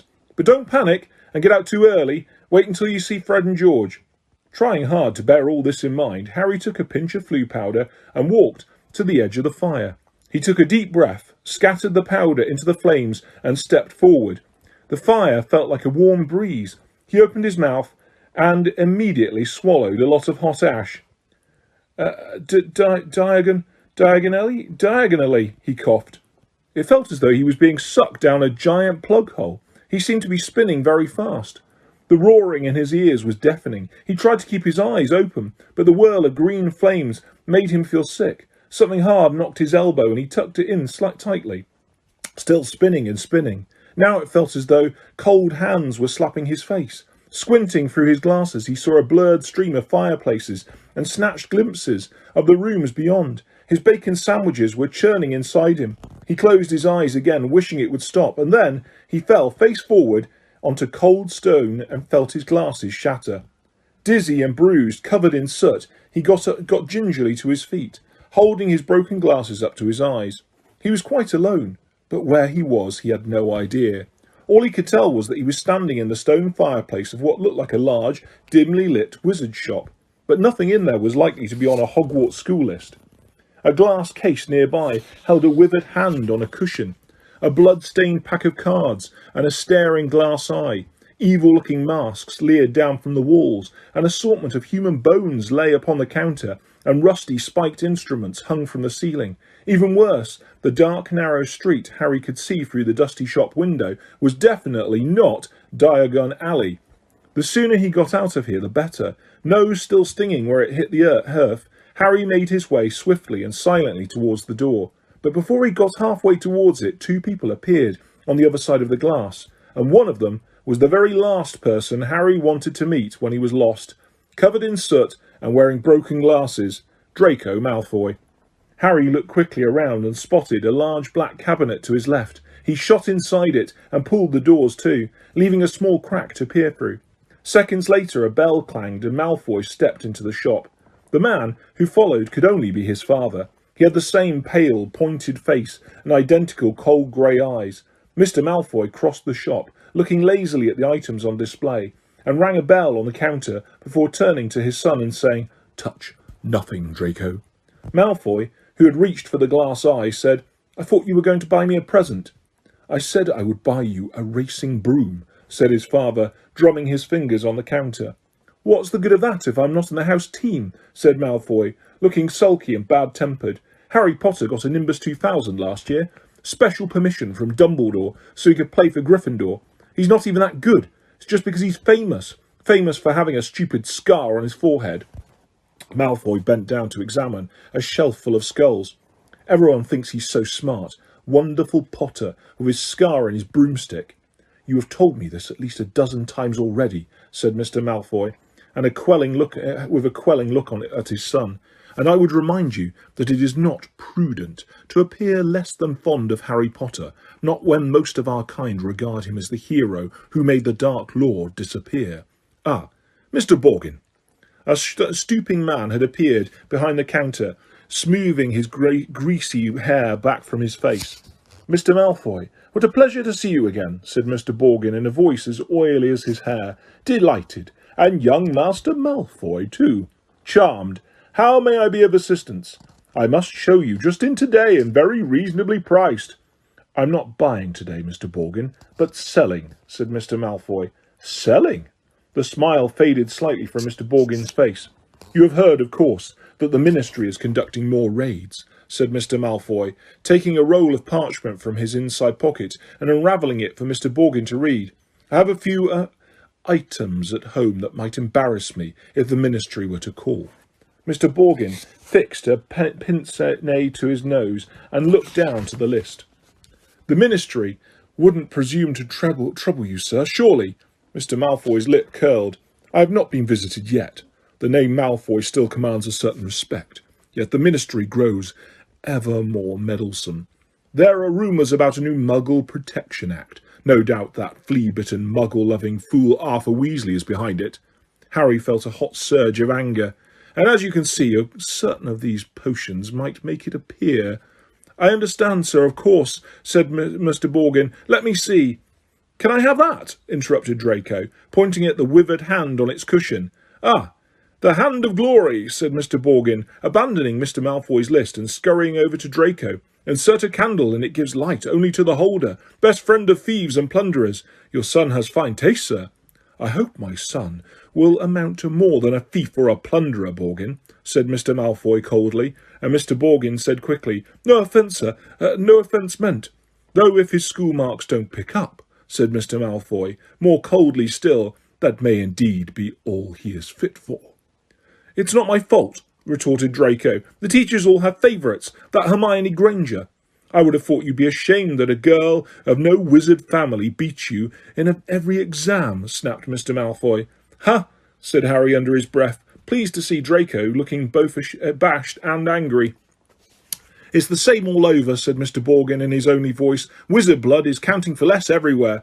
"Not with me," said Mr. Malfoy, his long nostrils flaring. "No, no, sir, nor with me, sir," said Mr. Borgin with a deep bow. "In that case, perhaps we can return to my list," said Mr. Malfoy shortly. "I am in something of a hurry, Borgin. I have important business elsewhere today." They started to haggle. Harry watched nervously as Draco drew nearer and nearer to his hiding place, examining the objects for sale. He paused to examine a long coil of hangman's rope and to read, smirking, the card propped on a magnificent necklace of opals. "Caution, do not touch. Cursed. Has claimed the lives of 19 Muggle owners to date." Draco turned away and saw the cabinet right in front of him. He walked forward. He stretched out his hand for the handle. "Done," said Mr. Malfoy at the counter. "Come, Draco." Harry wiped his forehead on his sleeve as Draco turned away. "Good day to you, Mr. Borgin. I'll expect you at the manor tomorrow to pick up the goods." The moment the door had closed, Mr. Borgin dropped his only manner. "Good day yourself, Mr. Malfoy, and if the stories are true, you haven't sold me half of what's hidden in your manor." Muttering darkly, Mr. Borgin disappeared into a back room. Harry waited for a minute in case he came back, then quietly as he could slipped out of the cabinet, past the glass cases and out of the shop door. Clutching his broken glasses to his face, he stared around. He had emerged into a dingy alleyway that seemed to be made up entirely of shops devoted to the dark arts. The one he just left, Borgin and Burke's, looked like the largest, but opposite was a nasty window display of shrunken heads, and 2 doors down, a large cage was alive with gigantic black spiders. 2 shabby-looking wizards were watching him from the shadow of a doorway, muttering to each other. Feeling jumpy, Harry set off, trying to hold his glasses on straight, and hoping against hope he'd be able to find a way out of there. An old wooden street sign hanging over a shop selling poisonous candles told him he was in Nocturne Alley. This didn't help, as Harry had never heard of such a place. He supposed he hadn't spoken clearly enough through his mouthful of ashes back in the Weasleys' fire. Trying to stay calm, he wondered what to do. "Not lost, are you, my dear?" said a voice in his ear, making him jump. An aged witch stood in front of him, holding a tray of what looked horribly like whole human fingernails. She leered at him, showing mossy teeth. Harry backed away. "I'm fine, thanks," he said. "I'm just—" "Harry! What do you think you're doing down here?" Harry's heart leapt. So did the witch. A load of fingernails cascaded down over her feet, and she cursed as the massive form of Hagrid, the Hogwarts gamekeeper, came striding towards them, beetle-black eyes flashing over his great bristling beard. "Hagrid!" Harry croaked in relief. "I was lost. Flue powder!" Hagrid seized Harry by the scruff of the neck and pulled him away from the witch, knocking the tray right out of her hands. Her shrieks followed them all the way along the twisting alleyway, out into the bright sunlight. Harry saw a familiar snow-white marble building in the distance, Gringotts Bank. Hagrid had steered him right into Diagon Alley. "You're a mess," said Hagrid gruffly, brushing soot off Harry so forcefully he nearly knocked him into a barrel of dragon dung outside on an apothecary's. "Skulking around Nocturne Alley. I dunno, dodgy place, Harry. Don't want no one to see you down there." "I realised that," said Harry, ducking as Hagrid made to brush him off again. "I told you, I was lost. What were you doing down there anyway?" "I was looking for a flesh-eating slug repellent," growled Hagrid. "They're ruining the school cabbages. You know, you're not on your own." "I'm staying with the Weasleys, but we got separated," Harry explained. "I've got to go and find them." They set off together down the street. "How come you never wrote back to me?" said Hagrid, as Harry jogged alongside him. He had to take 3 steps to every stride of Hagrid's enormous boots. Harry explained all about Dobby and the Dursleys. "Ruddy muggles," growled Hagrid. "If I'd have known—" "Harry! Harry, over here!"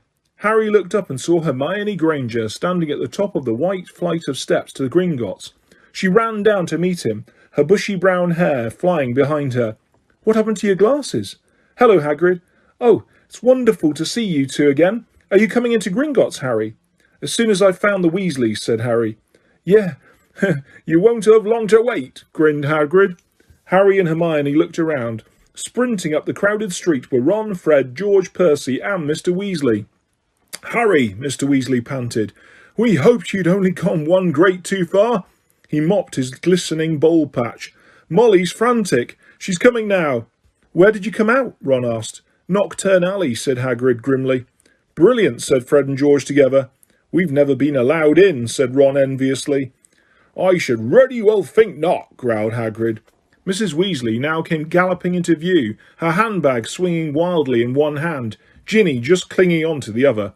Oh, Harry, oh, my dear, you could have been anywhere. Gasping for breath, she pulled a large clothes brush out of her bag and began sweeping off the soot Hagrid hadn't managed to beat away. Mr. Weasley took Harry's glasses, gave them a tap of his wand and returned them, good as new. Well, gotta be off, said Hagrid, who was having his hand wrung by Mrs. Weasley. Knockturn Alley. If you haven't found him, Hagrid, see you at Hogwarts. And he strode away, head and shoulders taller than anyone else in the packed street. Guess who I saw in Borgin and Burke's? Harry asked Ron and Hermione as they climbed the Gringotts steps. Malfoy and his father. Did Lucius Malfoy buy anything? Said Mr. Weasley sharply behind them. No, he was selling.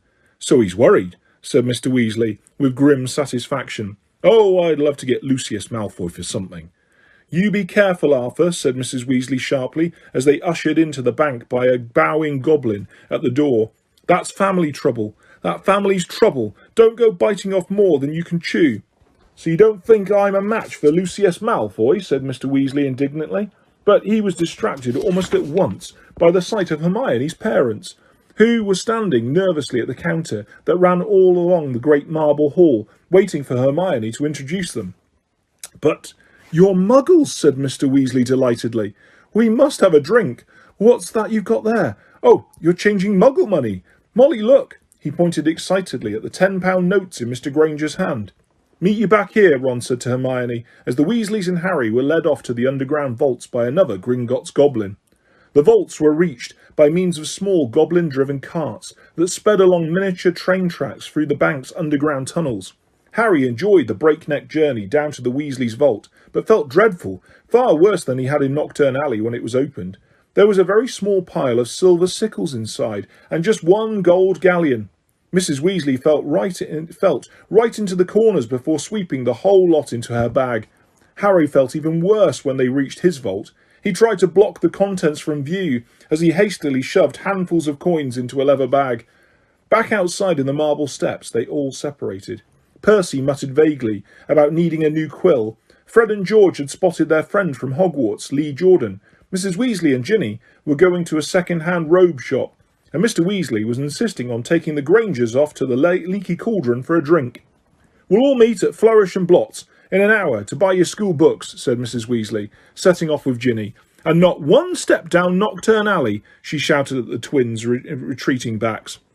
Harry, Ron and Hermione strolled off along the winding cobbled street. The bag of gold, silver and bronze jangling cheerfully in Harry's pocket was clamouring to be spent, so he bought 3 large strawberry and peanut butter ice creams, which they slurped happily as they wandered up the alley, examining the fascinating shop windows. Ron gazed longingly at a full set of Chudley Cannon robes in the windows of Quality Quidditch Supplies, until Hermione dragged them off to buy ink and parchment next door. In Gamble and Jape's Wizarding Joke Shop, they met Fred, George and Lee Jordan, who was stocking up on Dr. Filbuster's fabulous wet start, no-heat fireworks. And in a tiny junk shop full of broken wands, wonky brass scales and old cloaks covered in potion stains, they found Percy, deeply immersed in a small and deeply boring book called Prefects Who Gained Power. A study of Hogwarts prefects and their late careers, Ron read aloud off the back cover. That sounds fascinating. Go away, Percy snapped. 'Cause, course, he's very ambitious, Percy. He's got it all planned out. He wants to be Minister of Magic, Ron told Harry and Hermione in an undertone, as they left Percy to it. An hour later, they headed for Flourish and Blotts. They were by no means the only ones making their way to the bookshop. As they approached it, they saw to their surprise a large crowd jostling outside the doors, trying to get in. The reason for this was proclaimed by a large banner stretched across the upper windows. Gilderoy Lockhart will be signing copies of his autobiography, Magical Me, today, 12:30 till 4:30 p.m.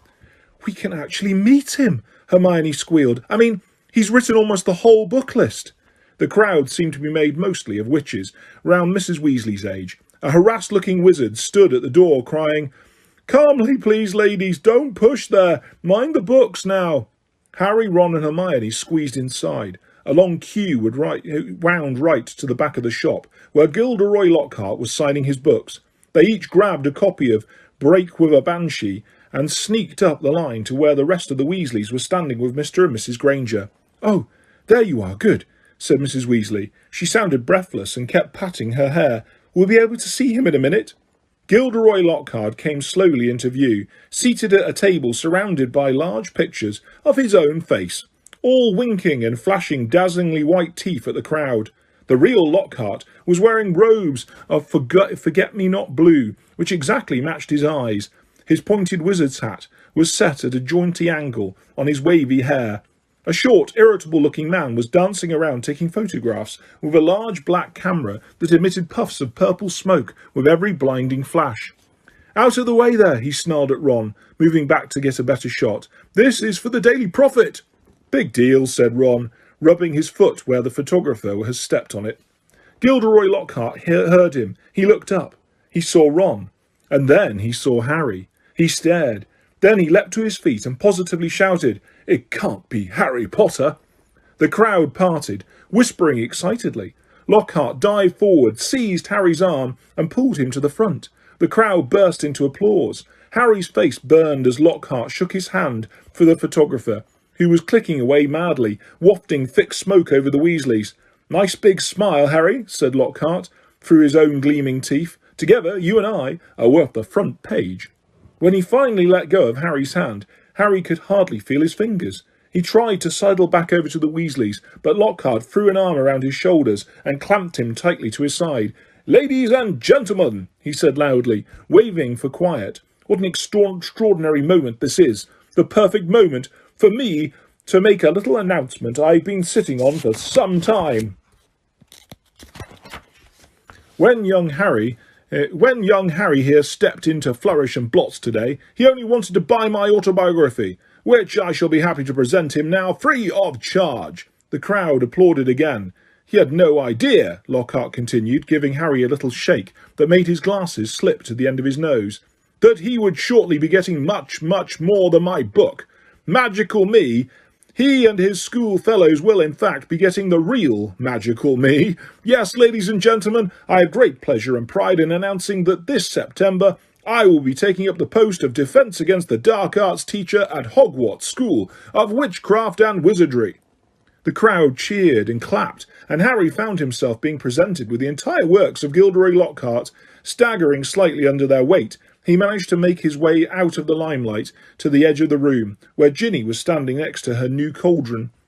You have these, Harry, Harry mumbled to her, tipping the books into the cauldron. "I'll buy my own." "Bet you loved that, didn't you, Potter?" said a voice Harry had no trouble recognising. He straightened up and found himself face to face with Draco Malfoy, who was wearing his usual sneer. "Famous Harry Potter," said Malfoy. "Can't even go into a bookshop without making the front page." "Leave him alone. He didn't want all that," said Ginny. It was the first time she'd spoken in front of Harry. She was glaring at Malfoy. "Potter, you've got yourself a girlfriend," drawled Malfoy. Ginny went scarlet as Ron and Hermione fought their way over, both clutching stacks of Lockhart's books. "Oh, it's you," said Ron, looking at Malfoy as if he was something unpleasant in the sole of his shoe. "Bet you're surprised to see Harry here, eh?" "Not as surprised as I am to see you in a shop, Weasley," reported Malfoy. "I suppose your parents will go hungry for a month to pay for this lot." Ron went as red as Ginny. He dropped his books into the cauldron too and started towards Malfoy. But Harry and Hermione grabbed the back of his jacket. "Ron," said Mr. Weasley, struggling over with Fred and George. "What are you doing? It's mad in here. Let's go outside." "Well, well, well, Arthur Weasley." It was Mr. Malfoy. He stood with his hand on Draco's shoulder, sneering in just the same way. "Lucius," said Mr. Weasley, nodding coldly. "Busy time at the ministry, I hear," said Mr. Malfoy. "All those raids. I hope they're paying you overtime." He reached into Ginny's cauldron and extracted from amidst the glossy Lockhart books a very old, very battered copy of a beginner's guide to Transfiguration. "Obviously not," he said. "Dear me.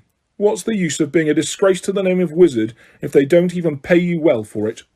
Mr. Weasley flushed darkly than either Ron or Ginny. "We have a very different idea of what disgraces the name of Wizard Malfoy," he said.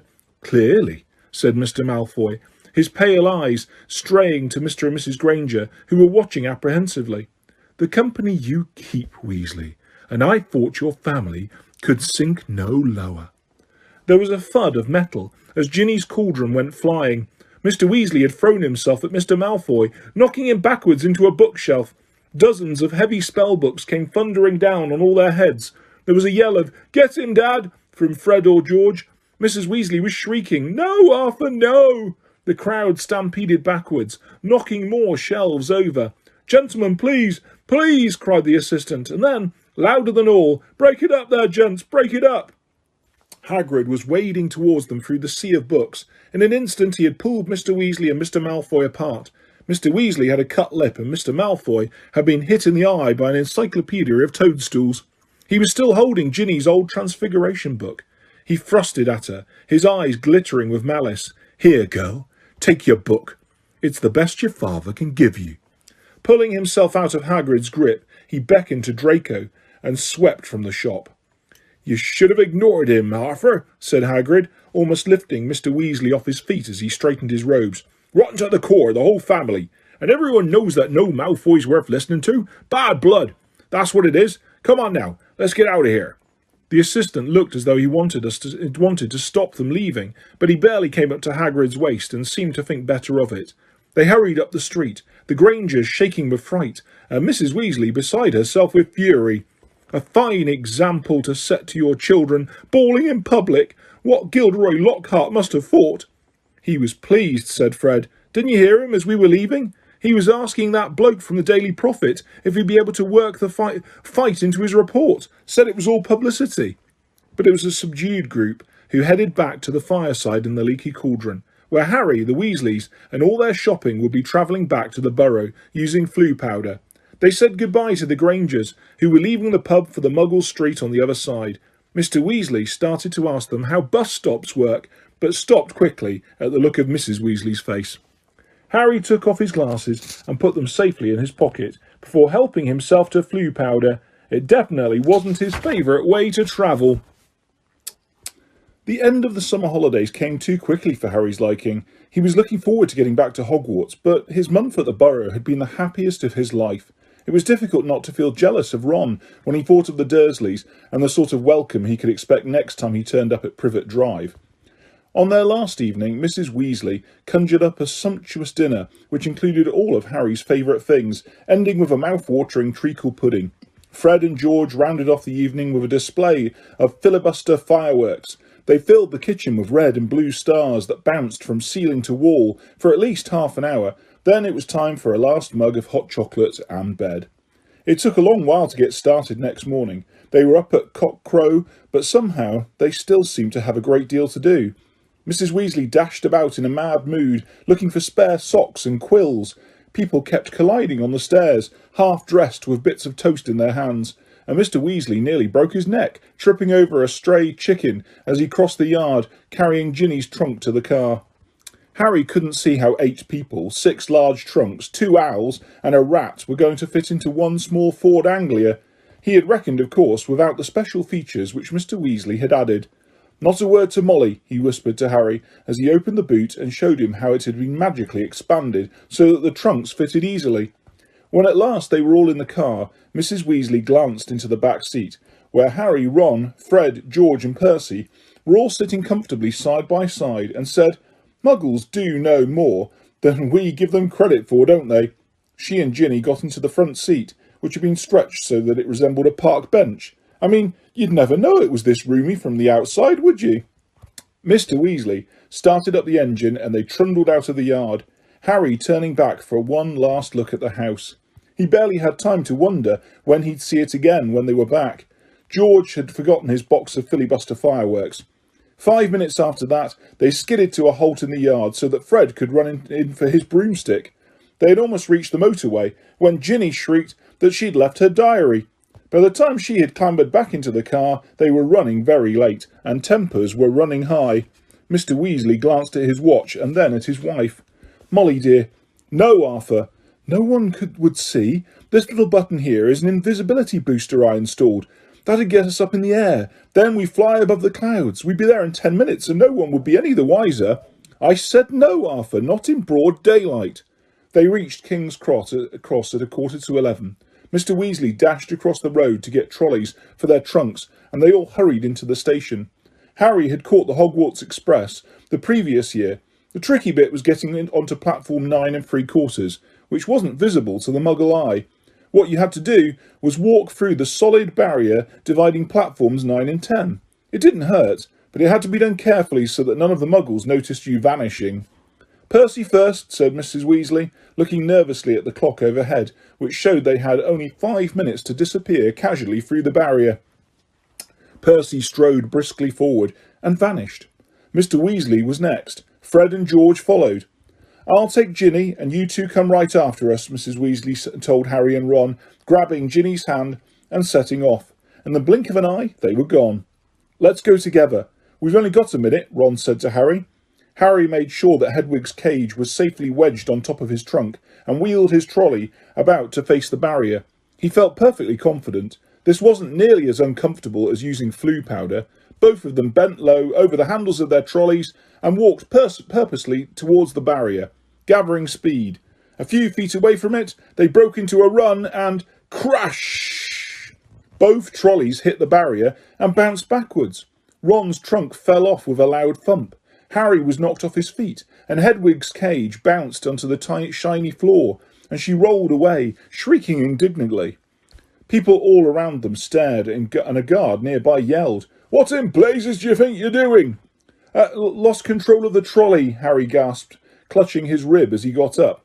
Ron ran to pick up Hedwig, who was causing such a scene that there was a lot of muttering about cruelty to animals from the surrounding crowd. Why can't we get through? Harry hissed to Ron. I dunno. Ron looked wildly around. A dozen curious people were still watching them. We're going to miss the train, Ron whispered. I don't understand why the gateway sealed itself. Harry looked up at the giant clock with a sickening feeling in the pit of his stomach. 10 seconds. 9 seconds. He wheeled his trolley forward cautiously until it was right against the barrier and pushed with all his might. The metal remained solid. 3 seconds. 2 seconds. 1 second. It's gone, said Ron, sounding stunned. The train's left. What if Mum and Dad can't get back through to us? Have you got any Muggle money? Harry gave a hollow laugh. The Dursleys haven't given me pocket money for about 6 years. Ron pressed his ear to the cold barrier. Can't hear anything, he said tensely. What are we going to do? I don't know how long it'll take Mum and Dad to get back to us. They looked around. People were still watching them, mainly because of Hedwig's continuing screeches. I think we'd better go and wait by the car, said Harry. We're attracting too much attention. Harry, said Ron, his eyes gleaming. The car! What about it? We can fly the car to Hogwarts. But I thought, we're stuck, right? And we've got to get to school, haven't we? And even underage wizards are allowed to use magic if it's a real emergency. Section 19 or something of the restriction of thingy. Harry's feeling of panic turned suddenly to excitement. Can you fly it? No problem, said Ron, wheeling his trolley round to face the exit. Come on, let's go. If we hurry, we'll be able to follow the Hogwarts Express. And they marched off through the crowd of curious muggles, out of the station, and back into the side road where the old Ford Anglia was parked. Ron unlocked the cavernous boot with a series of taps from his wand. They heaved their trunks back in, put Hedwig on the back seat, and got into the front. Check no one's watching, said Ron, starting the ignition with another tap of his wand. Harry stuck his head out of the window. Traffic was rumbling along the main road ahead, but their street was empty. OK, he said. Ron pressed a tiny silver button on the dashboard. The car around them vanished, and so did they. Harry could feel the seat vibrating beneath him, hear the engine, feel his hands on his knees and his glasses on his nose. But for all he could see, he had become a pair of eyeballs floating a few feet above the ground in a dingy street full of parked cars. Let's go, said Ron's voice from his right. The ground and the dirty buildings on either side fell away, dropping out of sight as the car rose. In seconds, the whole of London lay smoky and glittering below them. Then there was a popping noise, and the car, Harry and Ron reappeared. Uh-oh, said Ron, jabbing at the invisibility booster. It's faulty. Both of them pummeled it. The car vanished. Then it flickered back again. Hold on, Ron yelled. and he slammed his foot on the accelerator.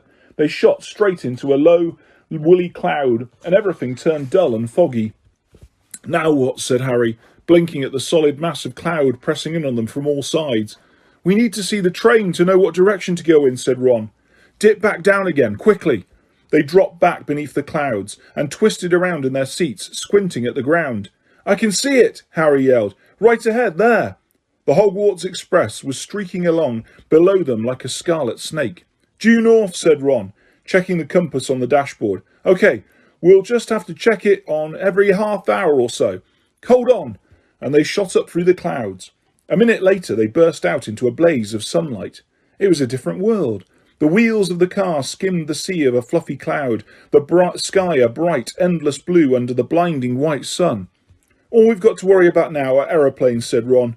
They looked at each other and started to laugh. For a long time, they couldn't stop. It was as though they had plunged into a fabulous dream. This, thought Harry, was surely the only way to travel, past swirls and turrets of snowy cloud, in a car full of hot, bright sunlight, with a fat pack of toffees in the glove compartment and the prospect of seeing Fred and George's jealous faces when they landed smoothly and spectacularly on the sweeping lawn in front of Hogwarts Castle. They made regular checks on the train as they flew further and further north, each dip beneath the clouds showing them a different view. London was soon far behind them, replaced by neat green fields which gave way and turned to wide purplish moors, villages with tiny toy churches, and a great city alive with cars like multicoloured ants. Several uneventful hours later, however, Harry had to admit that some of the fun was wearing off. The toffees had made them extremely thirsty, and they had nothing to drink. He and Ron had pulled off their jumpers, but Harry's t-shirt was sticking to the back of his seat, and his glasses kept sliding down to the end of his sweaty nose. He had stopped noticing the fantastic cloud shapes now, and was thinking longingly of the train miles below, where you could buy ice cold pumpkin juice from a trolley pushed by a plump witch. Why hadn't they been able to get onto platform 9 3/4? "Can't be much further, can it?" croaked Ron, hours later, as the sun started to sink into the floor of a cloud, staining it a deep pink. "Ready for another check on the train?" It was still right below them, winding its way past a snow-capped mountain. It was much darker beneath the canopy of clouds.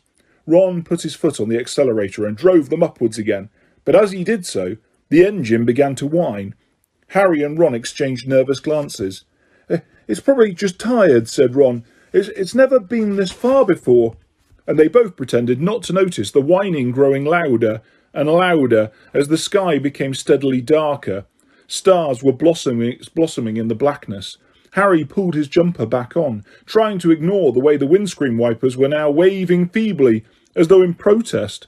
"Not far," said Ron, more to the car than to Harry. "Not far now." And he patted the dashboard nervously. When they flew back beneath the clouds a little while later, they had to squint through the darkness for a landmark they knew. "There!" Harry shouted, making Ron and Hedwig jump. "Straight ahead!" Silhouetted on the dark horizon, high on the cliff over the lake, stood the many turrets and towers of Hogwarts Castle. But the car had begun to shudder and was losing speed. "Come on," Ron said cajolingly, giving the steering wheel a little shake. "Nearly there. Come on." The engine groaned. Narrow jets of steam were issuing from under the bonnet. Harry found himself gripping the edge of his seat very hard as they flew towards the lake. The car gave a nasty wobble. Glancing out of his window, Harry saw the smooth, black, glassy surface of the water. A mile below. Ron's knuckles were white on the steering wheel. The car wobbled again. "Come on," Ron muttered. They were over the lake. The castle was right ahead. Ron put his foot down. There was a loud clunk, a splutter, and the engine died completely. "Uh-oh," said Ron into the silence. The nose of the car dropped. They were falling, gathering speed, heading straight for the solid castle wall. "No!" Ron yelled, swinging the steering wheel around. They missed the dark stone wall by inches as the car turned in a great arc, soaring over the dark greenhouses, then the vegetable patch, and then out over the black lawns, losing height all the time. Ron let go of the steering wheel completely and pulled his wand out of his back pocket. "Stop! Stop!" he yelled, whacking the dashboard and the windscreen, but they were still plummeting, the ground flying up towards them. "Mind that tree!" Harry bellowed, lunging for the steering wheel, but too late. Crunch! With an ear-splitting bang of metal on wood, they hit the thick tree trunk and dropped to the ground with a heavy jolt. Steam was billowing from under the crumpled bonnet. Hedwig was shrieking in terror. A golf ball-sized lump was throbbing on Harry's head where he had hit the windscreen, and to his right, Ron let out a low, despairing groan. "Are you okay?" Harry said urgently. "My wand," said Ron in a shaky voice. "Look at my wand." It had snapped, almost in two. The tip was dangling limply, held on by a few splinters. Harry opened his mouth to say he was sure they'd be able to mend it up at the school, but he never even got started. At that very moment, something hit his side of the car with the force of a charging bull, sending him lurching sideways into Ron, just as equally a heavy blow hit the roof. "What's happened?" Ron gasped, staring through the windscreen, and Harry looked around just in time to see a branch as thick as a python smash into it. The tree they had hit was attacking them. Its trunk was bent almost double, and its gnarled boughs were pummeling every inch of the car it could reach. "Ah!" said Ron, as another twisted limb punched a large dent into his door. The windscreen was now trembling under a hail of blows from knuckle-like twigs, and a branch as thick as a battering ram was pounding furiously on the roof, which seemed to be caving in. "Run for it!" Ron shouted, throwing his full weight against his door. But next second he had been knocked backwards into Harry's lap by a vicious uppercut from another branch. "We're done for," he moaned, as the ceiling sagged, but suddenly the floor of the car was vibrating. The engine had restarted. "Reverse!" Harry yelled, and the car shot backwards. The tree was still trying to hit them. They could hear its roots creaking as it almost ripped itself up, lashing out at them as they sped out of reach. "That," panted Ron, "was close. Well done, car." The car, however, had reached the end of its tether. With two smart clunks, the doors flew open and Harry felt his seat tip sideways. Next thing he knew, he was sprawled on the damp ground. Loud thuds told him that the car was ejecting their luggage from the boot. Hedwig's cage flew through the air and burst open. She rose out of it with a loud, angry screech and sped off towards the castle without a backwards look. Then, dented, scratched and steaming, the car rumbled off into the darkness, its rear lights blazing angrily. "Come back!" Ron yelled after it, brandishing his broken wand. "Dad'll kill me!" But the car disappeared from view with one last snort from its exhaust. "Can you believe our luck?" said Ron miserably, bending down to pick up Scabbers the rat. "Of all the trees we could have hit, we had to get one that hits back." He glanced over his shoulder at the ancient tree, which was still flailing its branches threateningly. "Come on," said Harry wearily. "We'd better get up to the school." It wasn't at all the triumphant arrival they had pictured. Stiff, cold and bruised, they seized the ends of their trunks and began dragging them up the grassy slope towards the great oak front doors. "I think the feast's already started," said Ron, dropping his trunk at the foot of the front steps and crossing quietly to look through a brightly lit window. "Hey, Harry, come and look. It's the sorting." Harry hurried over, and together he and Ron peered in at the great hall. Innumerable candles were hovering in mid-air over 4 long, crowded tables, making the golden plates and goblets sparkle. Overhead, the bewitched ceiling, which always mirrored the sky outside, sparkled with stars. Though through the forest of pointed black Hogwarts hats, Harry saw a long line of scared-looking first-years filing into the hall. Ginny was amongst them, easily visible because of her vivid Weasley hair. Meanwhile, Professor McGonagall, a bespectacled witch with her hair on a tight bun, was placing the famous Hogwarts sorting hat on a stool before the newcomers. Every year this aged-old hat, patched, frayed and dirty, sorted new students into the 4 Hogwarts houses, Gryffindor, Hufflepuff, Ravenclaw and Slytherin. Harry well remembered putting it on, exactly 1 year ago, and waiting petrified for its decision as it muttered aloud in his ear.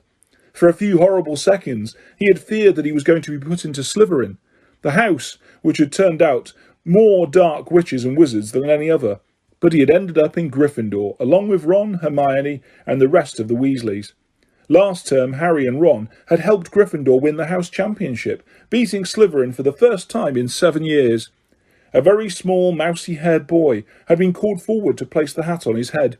Harry's eyes wandered past him to where Professor Dumbledore, the headmaster, sat watching the sorting from the staff table, his long silver beard and half-moon glasses shining brightly in the candlelight. Several seats along, Harry saw Gilderoy Lockhart, dressed in robes of aquamarine, and there at the end was Hagrid, huge and hairy, drinking deeply from his goblet. "Hang on," Harry muttered on Ron. "There's an empty chair at the staff table. Where's Snape?" Professor Severus Snape was Harry's least favourite teacher. Harry also happened to be Snape's least favourite student, cruel, sarcastic, and disliked by everybody except the students from his own house, Slytherin. Snape taught potions. "Maybe he's ill," said Ron hopefully. "Maybe he's left," said Harry, "because he missed out on the defence against the dark arts job again. Or he might have been sacked," said Ron enthusiastically. "I mean, everyone hates him."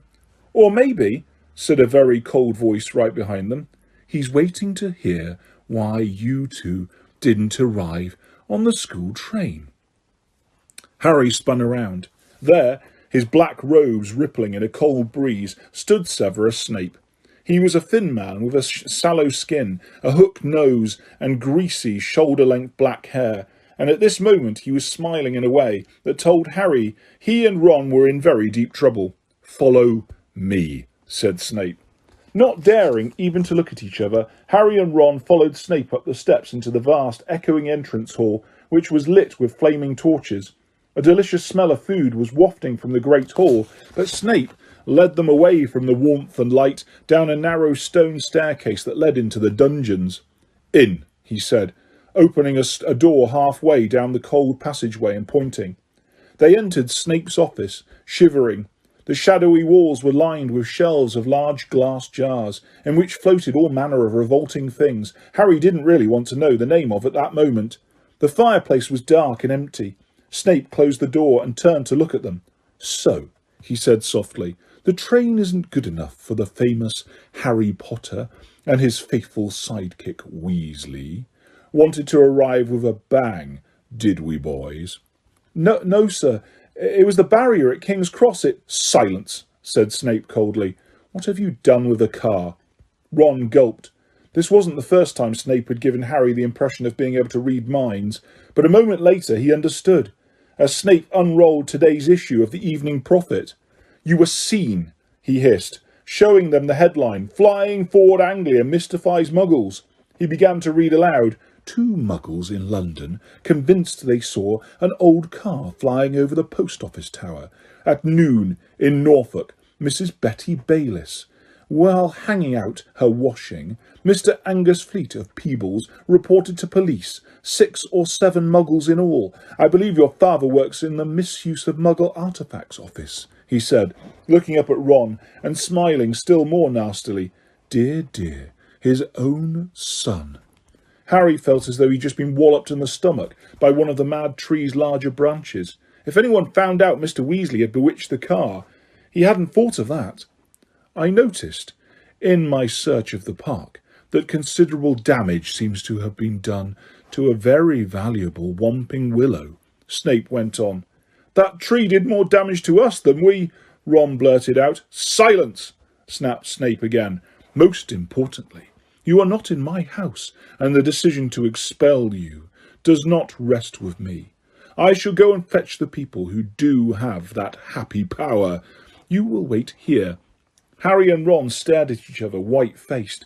Harry didn't feel hungry anymore. He now felt extremely sick. He tried not to look at a large, slimy something suspended in green liquid on a shelf behind Snape's desk.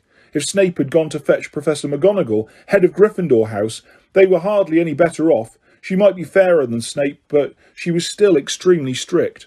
10 minutes later, Snape returned, and sure enough, it was Professor McGonagall who accompanied him.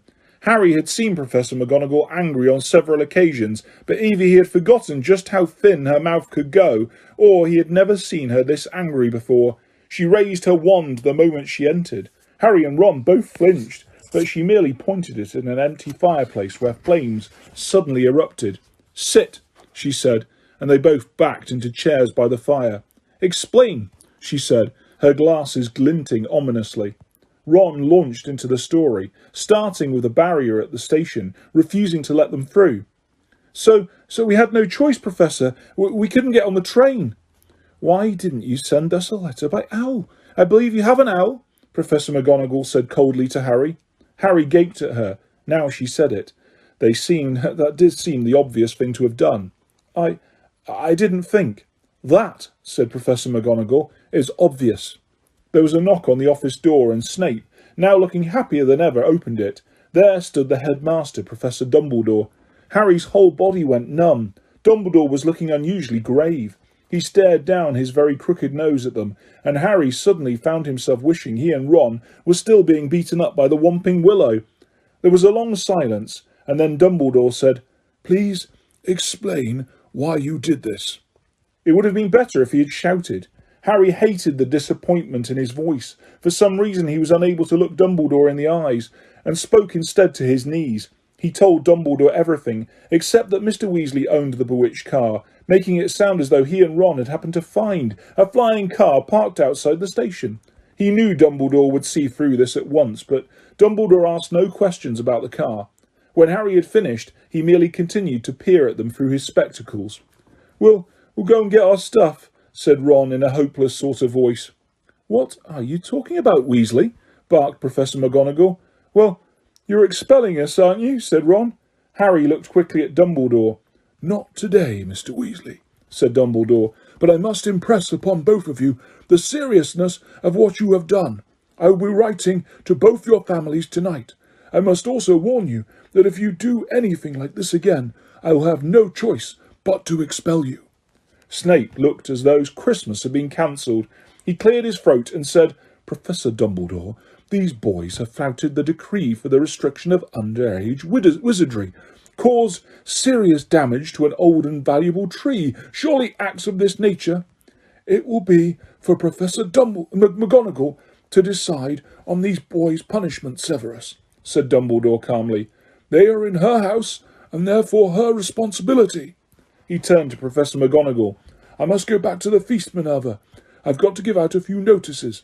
Come, Severus, there's a delicious-looking custard tart I want to sample."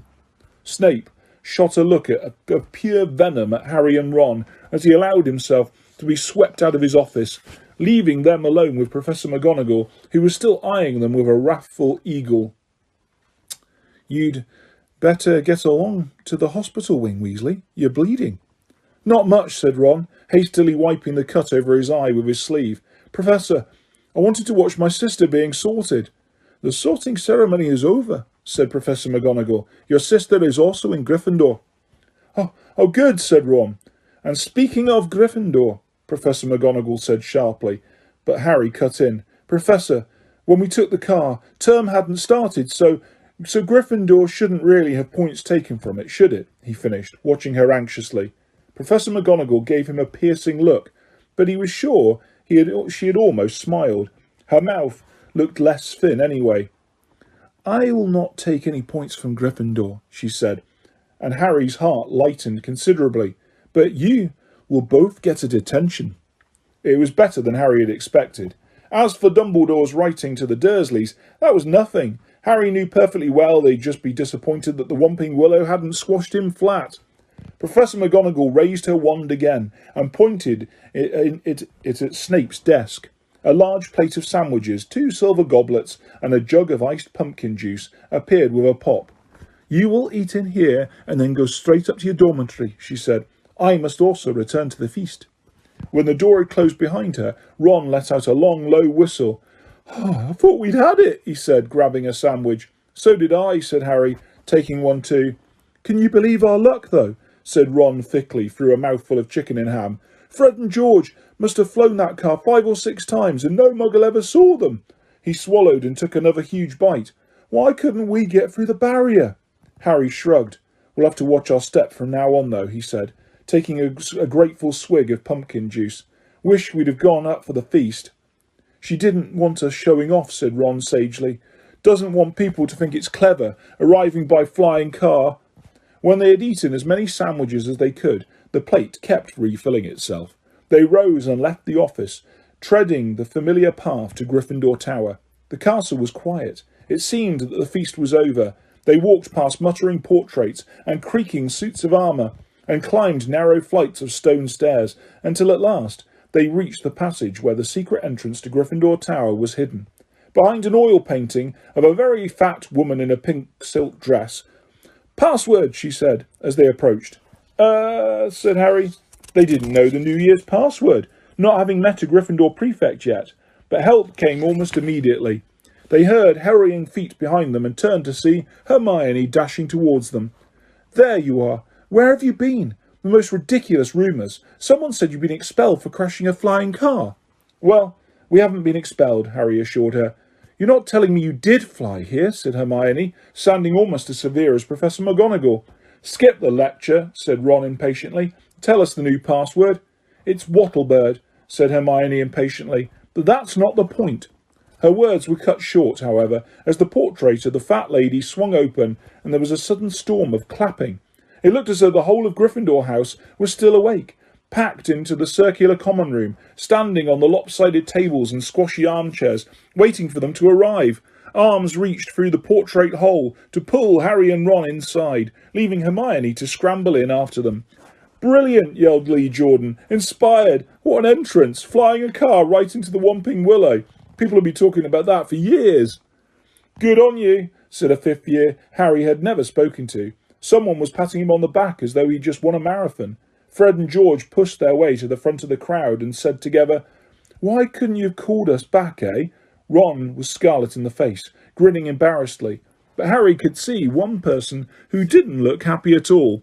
Percy was visible over the heads of some excited first years, and he seemed to be trying to get near enough to start telling them off. Harry nudged Ron in the ribs and nodded in Percy's direction. Ron got the point at once. "Got to get upstairs. Bit tired," he said, and the two of them started pushing their way towards the door on the other side of the room, which led to a spiral staircase in the dormitories. "Night," Harry called back to Hermione, who was wearing a scowl just like Percy's. They managed to get to the other side of the common room, still having their backs slapped, and gained the piece of the staircase. They hurried up it, right to the top, and at last reached the door of their old dormitory, which now had a sign on it saying second years. They entered the familiar circular room, with its 5 four-posters hung with red velvet, and its high, narrow windows.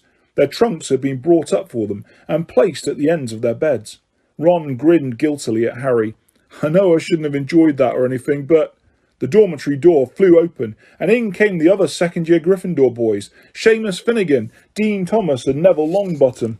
"Unbelievable," beamed Seamus. "Cool," said Dean. "Amazing," said Neville, awestruck. Harry couldn't help it. He grinned too. The next day, however, Harry barely grinned once. Things started to go downhill from breakfast in the Great Hall.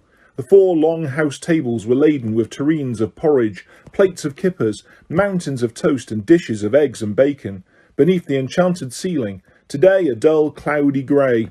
Harry and Ron sat down to the Gryffindor table next to Hermione, who had her copy of Voyages with Vampires propped open against a milk jug. There was a slight stiffness in the way she said "morning," which told Harry that she was still disapproving of the way they had arrived. Neville Longbottom, on the other hand, greeted them cheerfully.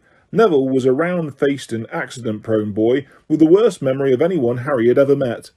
"Post you any minute. I think Gran's sending on a few things I forgot." Harry had only just started his porridge when, sure enough, there was a rushing sound overhead, and 100 or so owls streamed in, circling the hall and dropping letters and packages into the chattering crowd. A big, lumpy parcel bounced off Neville's head, and a second later something large and grey fell into Hermione's jug, spraying them all with milk and feathers. "Errol," said Ron, pulling the bedraggled owl out by the feet. Errol slumped unconscious onto the table, his legs in the air and a damp red envelope in his beak. "Oh no," Ron gasped. "It's all right, he's still alive," said Hermione, prodding Errol gently with the tip of her finger. "It's not that, it's that." Ron was pointing at the red envelope. It looked quite ordinary to Harry, but Ron and Neville were both looking at it as though they expected it to explode. "What's the matter?" said Harry. She sent me a howler," said Ron faintly. "You better open it, Ron," said Neville, in a timid whisper. "It'll be worse if you don't. My gran sent me one once, and I ignored it, and it was horrible." Harry looked from their petrified faces to the red envelope. "What's a howler?" he said, but Ron's whole attention was fixed on the letter, which had begun to smoke at the corners. Open it, Neville urged. It'll be over in a few minutes. Ron stretched out a shaking hand, eased the envelope from Errol's beak and slit it open. Neville stuffed his fingers in his ears. A split second later, Harry knew why. He thought for a moment it had exploded. A roar of sound filled the huge hall, shaking dust from the ceiling. Stealing the car! I wouldn't have been surprised if they'd expelled you. You wait till I get hold of you. I don't suppose you'd stopped to think what your father and I went through when we saw it had gone. Mrs. Weasley's yells, 100 times louder than usual, made the plates and spoons rattle on the table and echo deafeningly off the stone walls. People throughout the hall were swivelling around to see who had received the howler, and Ron sank so low in his chair that only his crimson forehead could be seen. Letter from Dumbledore last night. I thought your father would die of shame. We didn't bring you up to behave like this. You and Harry could both have died. Harry had been wondering when his name was going to crop up. He tried very hard to look as though he couldn't hear the voice that was making his eardrums throb. Absolutely disgusted. Your father's facing an inquiry at work. It's entirely your fault, and if you put another toe out of line, we'll bring you straight back home. A ringing silence fell. The red envelope, which had dropped from Ron's hand, burst into flames and curled into ashes. Harry and Ron sat stunned, as though a tidal wave had just passed over them. A few people laughed, and gradually a babble of talk broke out again. Hermione closed Voyages with Vampires and looked down at the top of Ron's head. Well, I don't know what you expected, Ron, but don't tell me I deserved it, snapped Ron. Harry pushed his porridge away. His insides were burning with guilt. Mr. Weasley was facing an inquiry at work, after all Mr. and Mrs. Weasley had done for him over the summer. But he had no time to dwell on this. Professor McGonagall was moving along the Gryffindor table, handing out timetables.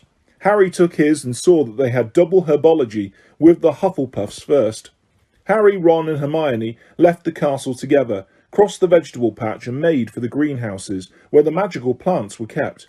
At least the Howler had done one good thing. Hermione seemed to think they had now been punished enough and was being perfectly friendly again. As they neared the greenhouses, they saw the rest of the class standing outside, waiting for Professor Sprout. Harry, Ron and Hermione had only just joined them when she came striding into view across the lawn, accompanied by Gilderoy Lockhart. Professor Sprout's arms were full of bandages, and with another twinge of guilt, Harry spotted the Whomping Willow in the distance, several of its branches now in slings. Professor Sprout was a squat little witch who wore a patched hat over her flyaway hair. There was usually a large amount of earth on her clothes, and her fingernails would have made Aunt Petunia faint. Gilderoy Lockhart, however, was immaculate in sweeping robes of turquoise, his golden hair shining under a perfectly positioned turquoise hat with gold trimming. "Oh, hello there," Lockhart called, beaming around at the assembled students. "Just been showing Professor Sprout the right way to doctor a Whomping Willow, but I don't want you running away with the idea that I'm better at herbology than she is. I just happen to have met several of these exotic plants on my travels." "Greenhouse 3 today, chaps," said Professor Sprout, who was looking distinctly disgruntled, not at all her usual cheerful self. There was a murmur of interest. They had only ever worked in Greenhouse 1 before. Greenhouse 3 housed far more interesting and dangerous plants. Professor Sprout took a large key from her belt and unlocked the door. Harry caught a whiff of damp earth and fertilizer, mingling with the heavy perfume of some giant umbrella-sized flowers dangling from the ceiling. He was about to follow Ron and Hermione inside when Lockhart's hand shot out. "Harry, I've been wanting a word. You don't mind if he's a couple of minutes late, do you, Professor Sprout?" Judging by Professor Sprout's scowl, she did mind, but Lockhart said, "That's the ticket," and closed the greenhouse door in her face. "Harry," said Lockhart, his large white teeth gleaming in the sunlight as he shook his head. "Harry, Harry, Harry." Completely nonplussed, Harry said nothing. "When I heard, well, of course, it was all my fault. Could have kicked myself." Harry had no idea what he was talking about. He was about to say so when Lockhart went on. "Don't know when I've been more shocked. Flying a car to Hogwarts. Well, of course, I knew at once why you'd done it. Stood out a mile. Harry, Harry, Harry." It was remarkable how he could show every one of these brilliant teeth, even when he wasn't talking. "Gave you a taste of publicity, didn't I?" said Lockhart. "Gave you the bug. You got into the front page of the paper with me, and you couldn't wait to do it again." "Oh, no, Professor, see, Harry, Harry, Harry," said Lockhart, reaching out and grasping his shoulder. "I understand. Naturals want a bit more once you've had the first taste. And I blame myself for giving you that, because it was bound to go to your head. But see here, young man, you can't start flying cars to try and get yourself noticed. Just calm down, all right? Plenty of time for all that when you're older. Yes, I know what you're thinking. It's all right for him. He's an internationally famous wizard already. But when I was 12, I was just as much a nobody as you are now. In fact, I'd say I was even more of a nobody. I mean, a few people have heard of you, haven't they? All that business with he who must not be named." He glanced at the lightning scar on Harry's forehead. I know. It's not quite as good as winning Witch Weekly's Most Charming Smile award 5 times in a row, as I have. But it's a start, Harry. It's a start." He gave Harry a hearty wink and strode off.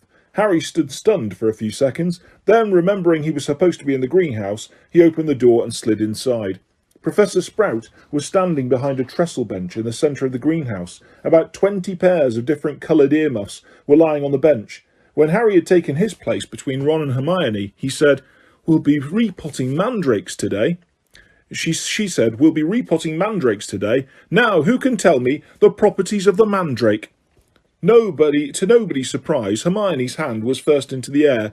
"Mandrake, or mandragora, is a powerful restorative," said Hermione, sounding as usual, as though she had swallowed the textbook. "It is used to return people who have been transfigured or cursed to their original state." "Excellent. 10 points to Gryffindor," said Professor Sprout. "The mandrake forms an essential part of most antidotes. It is also, however, very dangerous. Who can tell me why?" Hermione's hand narrowly missed Harry's glasses as it shot up again. "The cry of the mandrake is fatal to anyone who hears it," she said promptly. "Precisely. Take another 10 points," said Professor Sprout. "Now, the mandrakes we have here are still very young." She pointed to a row of deep trays as she spoke, and everyone shuffled forward for a better look. 100 or so tufty little plants, purplish-green in colour, were growing there in rows. They looked quite unremarkable to Harry, who didn't have the slightest idea what Hermione meant by the cry of the mandrake. "Everyone take a pair of earmuffs," said Professor Sprout.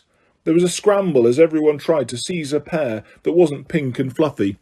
"When I tell you to put them on, make sure your ears are completely covered," said Professor Sprout. "When it is safe to remove them, I will give you the thumbs up. Right, earmuffs on." Harry snapped the earmuffs over his ears. They shut out sound completely. Professor Sprout put a pink fluffy pair over her ears, rolled up the sleeves of her robes, grasped one of the tufty plants firmly, and pulled hard. Harry let out a gasp of surprise that no one could hear. Instead of roots, a small, muddy and extremely ugly baby popped out of the earth. The leaves were growing right out of his head. He had pale green mottled skin and was clearly bawling at the top of his lungs. Professor Sprout took a large plant pot from under the table and plunged the mandrake into it, burying him in dark, damp compost until only the tufted leaves were visible. Professor Sprout dusted off her hands, gave them all a thumbs up, and removed her own earmuffs. "As our mandrakes are only seedlings, their cries won't kill yet," she said calmly, as though she'd just done nothing more exciting than water a begonia. "However, they will knock you out for several hours, and as I'm sure none of you want to miss your first day back, make sure your earmuffs are securely in place while you work. I will attract your attention when it is time to pack up. 4 to a tray. There is a large supply of pots here. Compost in the sacks over there, and be careful of the venomous tentacula. It's teething." She gave a sharp slap to a spiky dark red plant as she spoke, making it draw in the long feelers that had been inching sneakily over her shoulder. Harry, Ron and Hermione were joined at their tray by a curly-haired Hufflepuff boy Harry knew by sight, but had never spoken to. "Justin Finch Fletchley," he said brightly, shaking Harry by the hand. "Know who you are, of course, the famous Harry Potter, and you're Hermione Granger, always topping everything." Hermione beamed as she had her hand shaken. "And Ron Weasley, wasn't that your flying car?" Ron didn't smile. The howler was obviously still on his mind.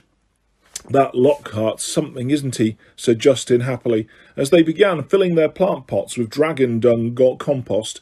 "Awfully brave chap. Have you read his books?" "I'd have died of fear if I'd been cornered in a telephone box by a werewolf. but he stayed cool and, zap, just fantastic. My name was down for Eton, you know. I can't tell you how glad I am here instead. Of course, Mother was slightly disappointed, but since I made her read Lockhart's books, I think she's begun to see how useful it'll be to have a fully trained wizard in the family."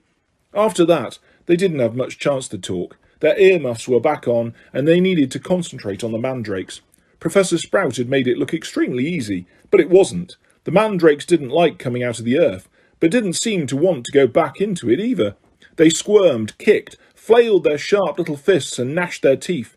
Harry spent 10 whole minutes trying to squash a particularly fat one into a pot. By the end of the class, Harry, like everyone else, was sweaty, aching, and covered in earth. They traipsed back to the castle for a quick wash, and then the Gryffindors hurried off to Transfiguration. Professor McGonagall's classes were always hard work, but today was especially difficult. Everything Harry had learned last year seemed to have leaked out of his head during the summer. He was supposed to be turning a beetle into a button, but all he managed to do was give his beetle a lot of exercise, and it scuttled over the desk, avoiding his wand. Ron was having far worse problems. He had patched up his wand with some borrowed sellotape, but it seemed to be damaged beyond repair. It kept crackling and sparking at odd moments, and every time Ron tried to transfigure his beetle, it engulfed him in thick grey smoke, which smelled of a rotten egg. Unable to see what he was doing, Ron accidentally squashed his beetle, and with his elbow, and had to ask for a new one. Professor McGonagall was not pleased. Harry was relieved to hear the lunch bell. His brain felt like a wrung sponge. Everyone filed out of the classroom except him and Ron, who was whacking his wand furiously on the desk. "Stupid, useless thing." "Right time for another one," Harry suggested, as the wand let off a volley of bangs like a firecracker. "Oh yeah, and get another howler back," said Ron, stuffing the now hissing wand into his bag. "It's your own fault your wand got snapped." They went down to lunch, where Ron's mood was not improved by Hermione showing them the handful of perfect coat buttons she had produced in Transfiguration. What have we got this afternoon?" said Harry, hastily changing the subject. "Defence against the dark arts," said Hermione at once. "Why?" demanded Ron, seizing her timetable. "Have you outlined all Lockhart's lessons in Little Hearts?" Hermione snatched the timetable back, flushing furiously. They finished lunch and went outside into the overcast courtyard. Hermione sat down on a stone step and buried her nose in Voyages with Vampires again. Harry and Ron stood talking about Quidditch for several minutes before Harry became aware that he was being closely watched. Looking up, he saw the very small, mousy-haired boy he'd seen trying on the sorting hat last night, staring at Harry as though transfixed. He was clutching what looked like an ordinary Muggle camera, and the moment Harry looked at him, he went bright red. "All right, Harry, I'm Colin Creevey," he said breathlessly, taking a tentative step forward. "I'm in Gryffindor too. Do you think, would it be all right if... Can I have a picture?" he said, raising the camera hopefully. "A picture?" Harry repeated blankly. So I can prove I've met you," said Colin Creevey eagerly, edging further forwards. "I know all about you. Everyone's told me about how you survived when you-know-who tried to kill you, and how he disappeared, and everything, and how you've still got a lightning scar on your forehead." His eyes raked Harry's hairline. And a boy in my dormitory said if I develop the film in the right potion, the pictures will move." Colin drew a great shuddering breath of excitement and said, "It's brilliant here, isn't it? I never knew all the old stuff I could do was magic till I got the letter from Hogwarts. My dad's a milkman. He couldn't believe it either. So I'm taking loads of pictures to send home to him. And it'd be really good if I had one of you." He looked imploringly at Harry. "Maybe your friend could take it and I could stand next to you. And then, could you sign it?" "Signed photos? You're giving out signed photos, Potter?" Loud and scathing, Draco Malfoy's voice echoed around the courtyard. He had stopped right behind Colin, flanked as he always was at Hogwarts, by his large and thuggish cronies Crabbe and Goyle. "Everyone queue up," Malfoy roared to the crowd. "Harry Potter's giving out signed photos." "No, I'm not," said Harry angrily, his fist clenching. "Shut up, Malfoy." "You're just jealous," piped up Colin, whose entire body was about as thick as Crabbe's neck. "Jealous?" said Malfoy, who didn't need to shout any more. Half the courtyard was listening in. "Of what? I don't want a foul scar right across my head, thanks. I don't think getting your head cut open makes you that special myself. Crabbe and Goyle were sniggering stupidly. Eat slugs, Malfoy, said Ron angrily. Crabbe stopped laughing and started rubbing his conker-like knuckles in a menacing way. Be careful, Weasley, sneered Malfoy. You don't want to start any trouble, or your mummy will have to come and take you away from school. He put on a shrill, piercing voice. If you put another toe out of line... A knot of Slytherin fifth-years nearby laughed loudly at this. Weasley would like a signed photo, Potter, smirked Malfoy. It'd be worth more than his family's whole house.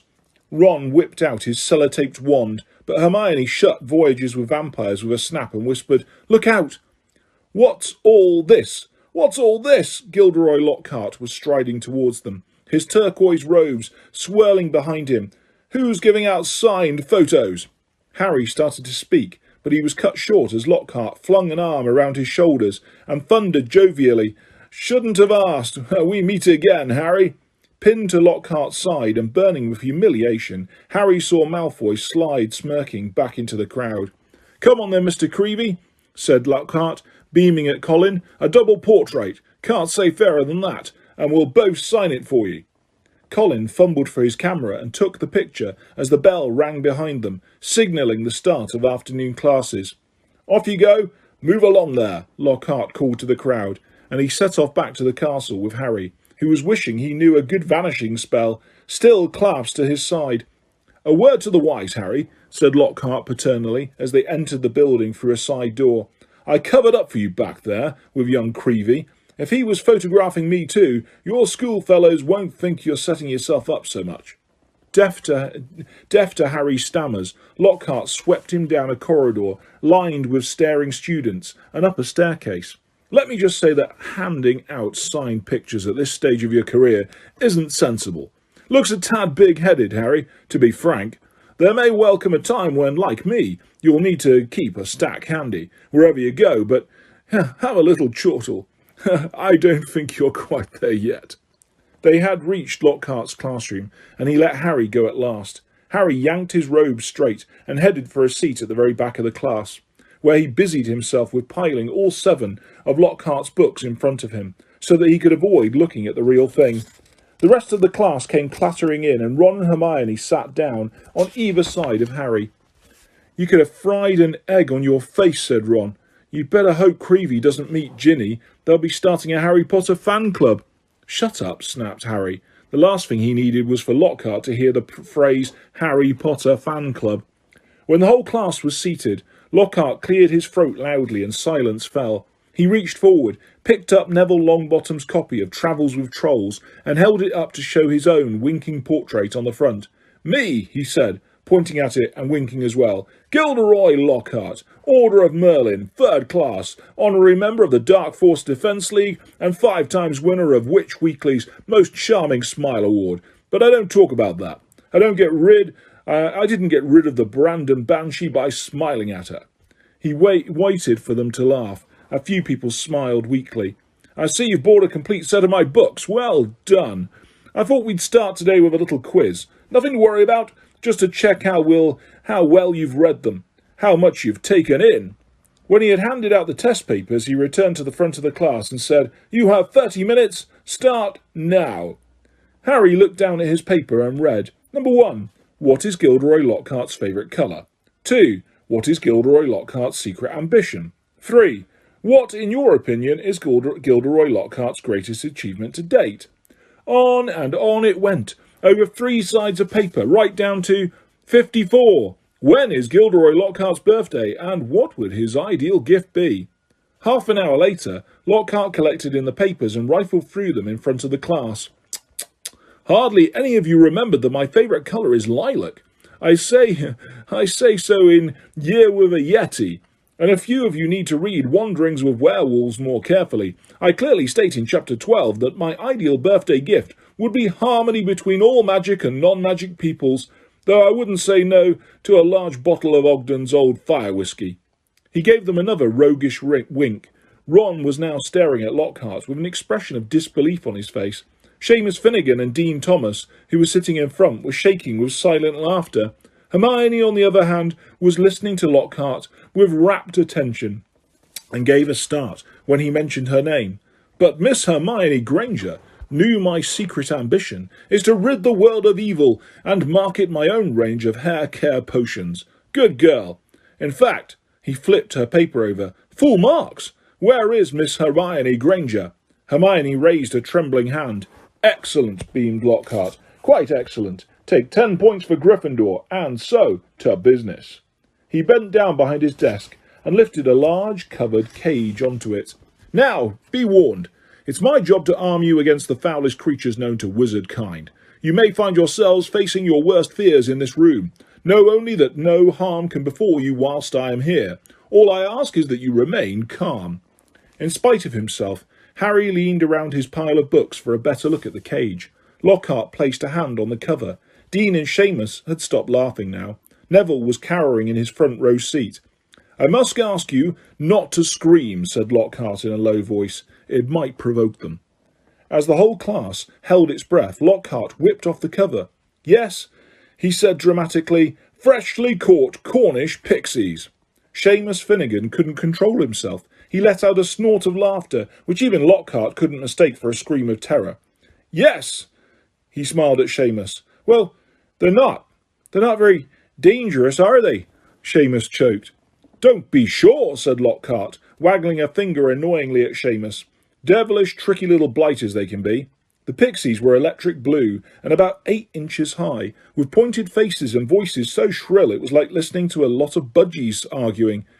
The moment the cover had been removed, they had started jabbering and rocketing around, rattling the bars and pulling bizarre faces at the people nearest them.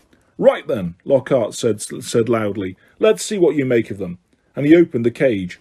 It was pandemonium. The pixies shot in every direction like rockets. 2 of them seized Neville by the ears and lifted him into the air.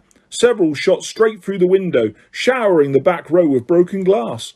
The rest proceeded to wreck the classroom more effectively than a rampaging rhino. They grabbed ink bottles and sprayed the class with them, shredded books and papers, tore pictures from the walls, upended the waste bin, grabbed bags and books and threw them out of the smashed window. Within minutes, half the class was sheltering under desks, and Neville was swinging from the candelabra in the ceiling. Come on now, round them up, they're only pixies, Lockhart shouted. He rolled up his sleeves, brandished his wand and bellowed, Pescipizzi pestoromi! It had absolutely no effect. One of the pixies seized Lockhart's wand and threw it out the window too. Lockhart gulped and dived under his own desk, narrowly avoiding being squashed by Neville, who fell a second later as the candelabra gave way. The bell rang and there was a mad rush towards the exit. In the relative calm that followed, Lockhart straightened up, caught sight of Harry, Ron and Hermione, who were almost at the door, and said, Well, I'll ask you three to just nip the rest of them back into their cage. He swept past them and shut the door quickly behind them. Can you believe him? Roared Ron, as one of the remaining pixies bit him painfully on the ear. He just wants to give us some hands-on experience, said Hermione, immobilising 2 pixies at once with a clever freezing charm and stuffing them back into their cage. Hands-on, said Harry, who was trying to grab a pixie dancing out of reach with its tongue out. Hermione, he didn't have a clue what he was doing. Rubbish, said Hermione. You've read his books. Look at all those amazing things he's done. He says he's done, Ron muttered. Harry spent a lot of time over the next few days dodging out of sight whenever he saw Gilderoy Lockhart coming down a corridor. Harder to avoid was Colin Creevey, who seemed to have memorised Harry's timetable. Nothing seemed to give Colin a bigger thrill than to say, All right, Harry, 6 or 7 times a day, and hear, Hello, Colin, back, however exasperated Harry sounded when he said it. Hedwig was still angry with Harry about the disastrous car journey, and Ron's wand was still malfunctioning, surpassing itself on Friday morning by shooting out of Ron's hand in charms and hitting tiny old Professor Flitwick squarely between the eyes, creating a large throbbing green boil where it had struck. So, with one thing and another, Harry was quite glad to reach the weekend. He, Ron and Hermione were planning to visit Hagrid on Saturday morning. Harry, however, was shaken awake several hours earlier than he would have liked by Oliver Wood, captain of the Gryffindor Quidditch team. What's the matter? Said Harry groggily. Quidditch practice, said Wood. Come on. Harry squinted at the window. There was a thin mist hanging across the pink and gold sky. Now he was awake. He couldn't understand how he could have slept through the racket the birds were making. "Oliver," Harry croaked. "It's the crack of dawn." "Exactly," said Wood. He was tall and burly, 6th-year, and at that moment his eyes were gleaming with a mad enthusiasm. "It's part of the new training programme. Come on, grab your broom and let's go," said Wood heartily. "None of the other teams have started training yet. We're going to be first off the mark this year." Yawning and shivering slightly, Harry climbed out of bed and tried to find his Quidditch robes. "Good man," said Wood. "Meet you on the pitch in 15 minutes. When he'd found his Scarlet Team robes and pulled on his cloak for warmth, Harry scribbled a note to Ron explaining where he'd gone and went down the spiral staircase to the common room, his Nimbus 2000 on his shoulder.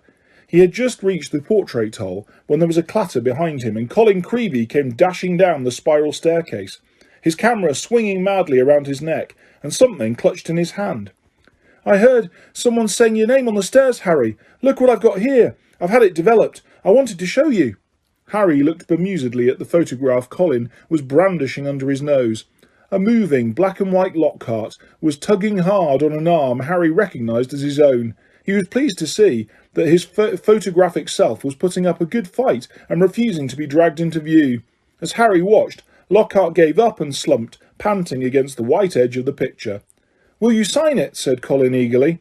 "No," said Harry flatly, glancing around to check that the room was really deserted. "Sorry, Colin, I'm in a hurry. Quidditch practice." He climbed through the portrait hole. "Oh, wow! Wait for me! I've never watched a Quidditch game before." Colin scrambled through the hole after him. "It'll be really boring," Harry said quickly, but Colin ignored him, his face shining with excitement.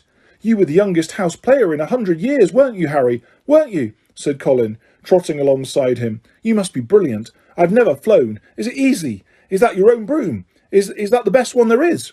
Harry didn't know how to get rid of him. It was like having an extremely talkative shadow. "I don't really understand Quidditch," said Colin breathlessly. "Is it true there are 4 balls, and 2 of them fly around, trying to knock people off their brooms?" "Yes," said Harry heavily, resigned to explaining the complicated rules of Quidditch. "They're called Bludgers. There are 2 beaters on each team, who carry clubs to beat the Bludgers away from their side. Fred and George Weasley are the Gryffindor beaters." "And what are the other balls for?" Colin asked, tipping down a couple of steps before he was gazing open-mouthed at Harry. "Well, the quaffle, that's the biggest red one, is the one that scores goals. 3 chasers on each team throw the quaffle to each other and try and get it through the goalposts at the end of the pitch. They're 3 long poles with hoops on the end. And the 4th ball is the golden snitch," said Harry, "and it's very small, very fast, and difficult to catch. But that's what the Seeker's got to do, because a game of Quidditch doesn't end until the snitch has been caught. And whichever team's Seeker gets the snitch earns his team an extra 150 points. "And you're Gryffindor Seeker, aren't you?" said Colin in awe. "Yes," said Harry, as they left the castle and started across the dew-drenched grass. "And there's the keeper, too. He guards the goalposts. That's it, really."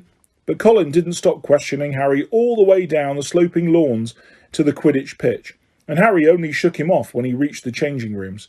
Colin called after him in a piping voice, "I'll go and get a good seat, Harry," and hurried off to the stands. The rest of the Gryffindor team were already in the changing room.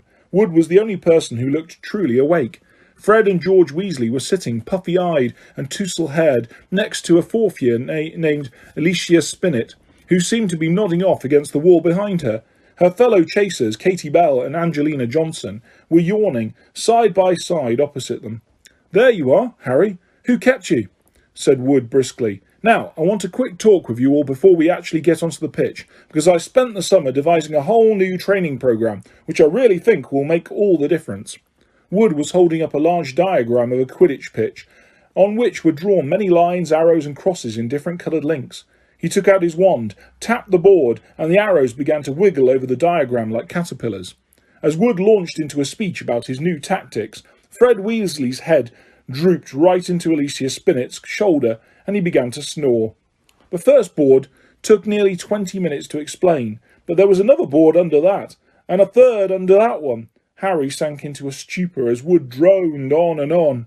"So," said Wood, at long last, jerking Harry from a wistful fantasy about what he could be eating for breakfast at this very moment up at the castle. "Is that clear? Any questions?"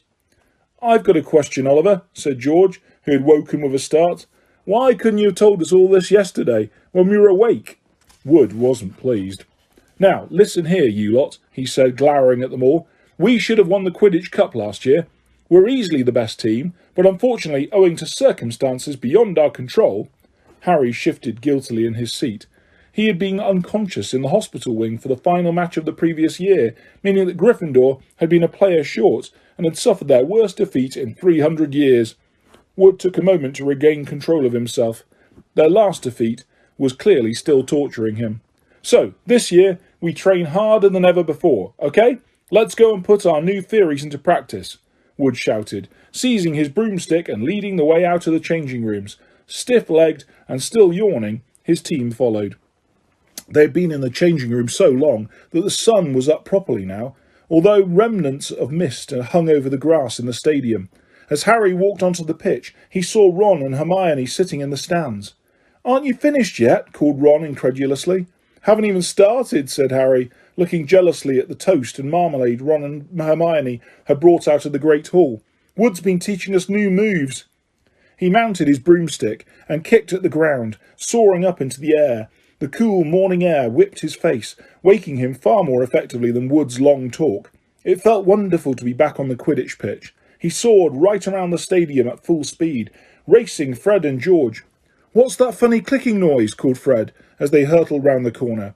Harry looked into the stands. Colin was sitting in one of the highest seats, his camera raised, taking picture after picture, the sound strangely magnified in the deserted stadium.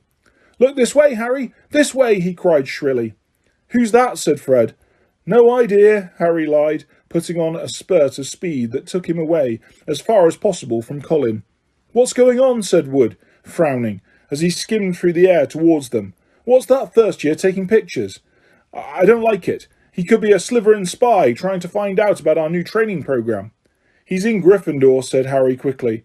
"And the Slytherins don't need a spy, Oliver," said George. "What makes you say that?" said Wood testily. "Because they're here in person," said George, pointing. Several people in green robes were walking onto the pitch, broomsticks in their hands. "I don't believe it," Wood hissed in outrage. "I booked the pitch for today. We'll see about this." Wood shot towards the ground, landing rather harder than he meant to in his anger, staggering slightly as he dismounted. Harry, Fred and George followed. "Flint!" Wood bellowed at the Slytherin captain. "This is our practice time. We got up specially. You can clear off now." Marcus Flint was even larger than Wood.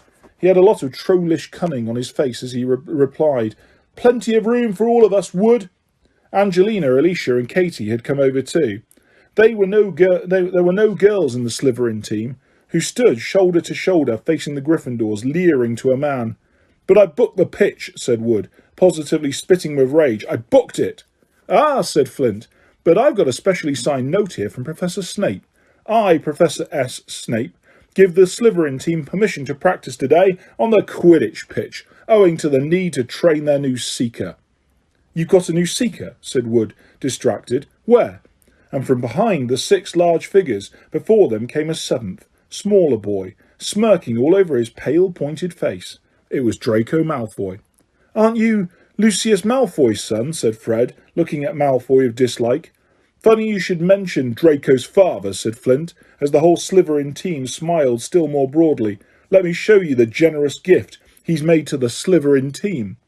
All 7 of them held out their broomsticks. 7 highly polished, brand new handles and 7 sets of fine gold lettering spelled the words Nimbus 2001, gleamed under the Gryffindors' noses in the early morning sun. "Very latest model. Only came out last month," said Flint carelessly, flicking a speck of dust from the end of his own. "I believe it outstrips the old 2000 series by a considerable amount. As for the old clean sweeps," he smiled nastily at Fred and George, who were both clutching clean sweep 5s, "sweeps the board with them." None of the Gryffindor team could think of anything to say for a moment. Malfoy was smirking so broadly his cold eyes were reduced to slits. "Oh, look," said Flint, "a pitch invasion." Ron and Hermione were crossing the grass to see what was going on. "What's happening?" Ron asked Harry. "Why aren't you playing? And what's he doing here?" He was looking at Malfoy, taking in his Slytherin Quidditch robes. "I'm the new Slytherin Seeker, Weasley," said Malfoy smugly. "Everyone's just been admiring the brooms my father's bought our team." Ron gaped, open-mouthed at the 7 superb broomsticks in front of him. "Good, aren't they?" said Malfoy smoothly. "But perhaps the Gryffindor team will be able to raise some gold and get new brooms too. You could raffle off those clean sweep 5s. I expect a museum would bid for them." The Slytherin team howled with laughter. "At least no one on the Gryffindor team had to buy their way in," said Hermione sharply. "They got in on pure talent." The smug look on Malfoy's face flickered. "No one asked your opinion, you filthy little mudblood," he spat. Harry knew at once that Malfoy had said something really bad, because there was an instant uproar at his words. Flint had to dive in front of Malfoy to stop Fred and George jumping on him. Alicia shrieked, "How dare you!" And Ron plunged his hand into his robes, pulled out his wand, yelling, "You'll pay for that one, Malfoy," and pointed it furiously under Flint's arm at Malfoy's face. A loud bang echoed around the stadium, and a jet of green light shot out of the wrong end of Ron's wand, hitting him in the stomach and sending him reeling backwards onto the grass. Ron, you all right?" squealed Hermione. Ron opened his mouth to speak, but no words came out. Instead, he gave an almighty belch, and several slugs dribbled out of his mouth onto his lap. The Slytherin team were paralysed with laughter. Flint was doubled up, hanging onto his new broomstick for support. Malfoy was on all fours, banging the ground with his fist. The Gryffindors were gathered around Ron, who kept belching large, glistening slugs. Nobody seemed to want to touch him. "We'd better get into Hagrid's. It's nearest," said Harry to Hermione, who nodded bravely, and the pair of them pulled Ron up by the arms. "What happened, Harry? What happened? Is he ill? But you can cure him, can't you?" Colin had run down from his seat and was now dancing alongside them as they left the pitch. Ron gave a huge heave, and more slugs dribbled down his front. "Ooh," said Colin, fascinated and raising his camera. "Can you hold them still, Harry?" "Get out of the way, Colin," said Harry angrily. He and Hermione supported Ron out of the stadium and across the grounds towards the edge of the forest. "Nearly there, Ron," said Hermione, as the gamekeeper's cabin came into view. "You'll be all right in a minute. Almost there." They were within 20 feet of Hagrid's house when the front door opened, but it wasn't Hagrid who emerged. Gilderoy Lockhart, wearing robes of palest mauve today, came striding out. "Quick! Behind here!" Harry hissed, dragging Ron behind a nearby bush. Hermione followed, somewhat reluctantly. "It's a simple matter, if you know what you're doing," Lockhart was saying loudly to Hagrid. "If you need help, you know where I am. I'll let you have a copy of my book. I'm surprised you haven't got one already. I'll sign one tonight and I'll send it over. Well, goodbye." And he strode away towards the castle. Harry waited until Lockhart was out of sight, then pulled Ron out of the bush and up to Hagrid's front door. They knocked urgently. Hagrid appeared at once, looking very grumpy, but his expression brightened when he saw who it was. "Been wondering where you'd come to see me? Come in, come in. Thought you might have been Professor Lockhart back again." Harry and Hermione supported Ron over the threshold and to the one-roomed cabin, which had an enormous bed in one corner, a fire crackling merrily in another. Hagrid didn't seem perturbed by Ron's slug problem, which Harry hastily explained as he lowered Ron into a chair. "Better out than in," he said cheerfully, plonking a large copper basin in front of him. "Get 'em all up, Ron." "I don't think there's anything to do except wait for it to stop," said Hermione anxiously, watching Ron bend over the basin. That's a difficult curse to work at the best of times, but with a broken wand." Hagrid was bustling around, making them tea. His boar-hound, Fang, was slobbering over Harry. "What did Lockhart want with you, Hagrid?" Harry asked, scratching Fang's ears. Giving me advice on getting kelpies out of a well," growled Hagrid, moving a half-plucked rooster off his scrubbed table and setting down the teapot. "Like I don't know. I'm banging on about them some banshee banished. If it was true, I'll eat my kettle." It was most unlike Hagrid to criticise a Hogwarts teacher, and Harry looked at him in surprise. Hermione, however, said in a voice somewhat higher than usual, "I think you're being a bit unfair. Professor Dumbledore obviously thought he was the best man for the job." "He was the only man for the job," said Hagrid, offering them a plate of treacle toffee, while Ron coughed squelchily into his basin. "And I mean the only one. Getting very difficult to find anyone for the dark arts job. People aren't too keen to take it on, you see. They're starting to think it's jinxed. No one's lasting long for a while now. So tell me, said Hagrid, jerking his head at Ron. Whose was he trying to curse? Malfoy called Hermione something. It must have been really bad because everyone went mad. It was bad, said Ron hoarsely, emerging over the tabletop, looking pale and sweaty. Malfoy called her Mudblood, Hagrid. Ron dived out of sight again as a fresh wave of slugs made their appearance. Hagrid looked outraged. He didn't, he growled at Hermione. He did, she said, but I don't know what it means. I could tell it was really rude, of course. It's about the most insulting thing he could think of, gasped Ron, coming back up. Mudbloods a really foul name for someone who was muggle-born, non-magic parents. There are some wizards, like Malfoy's family, who think they're better than everyone else because they're what people call pureblood. He gave a small burp and a single slug fell into the outstretched hand. He threw it into the basement and continued. I mean, the rest of us know it doesn't make any difference at all. Look at Neville Longbottom. He's pureblood, and he can hardly stand a cauldron the right way up. And they haven't invented a spell our Hermione can't do, said Hagrid proudly, making Hermione go a brilliant shade of magenta. It's a disgusting thing to call someone, said Ron, wiping his sweaty brow with a shaking hand. Dirty blood. See? Common blood. It's bad. It's mad. Most wizards these days are half-blood anyway. If we hadn't married muggles, we'd have died out. He retched and ducked out of sight again. Well, I don't blame you for trying to curse him, Ron, said Hagrid, loudly over the thuds of more slugs hitting the basin. But maybe it was a good thing year one backfired. Spet Lucius Malfoy would have had come marching up to school if you'd cursed his son. Least you're not in trouble. Harry would have pointed out that trouble didn't come much worse than having slugs pouring out of your mouth, but he couldn't. Hagrid's treacle toffee had cemented his jaws together. Harry, said Hagrid suddenly, as though struck by a sudden thought, got a bone to pick with you. I've heard you've been giving out signed photos. How come I haven't got one? Furious, Harry wrenched his teeth apart. I have not been giving out signed photos, he said hotly. If Lockhart's still putting that about. But then he saw that Hagrid was laughing. I'm only joking, he said, patting Harry genially on the back and sending him face first into the table. I knew you hadn't really. I told Lockhart you didn't need to. You're more famous than him without trying.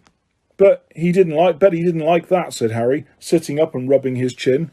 Don't think he did, said Hagrid, his eyes twinkling. And then I told him I'd never read one of his books, and he decided to go.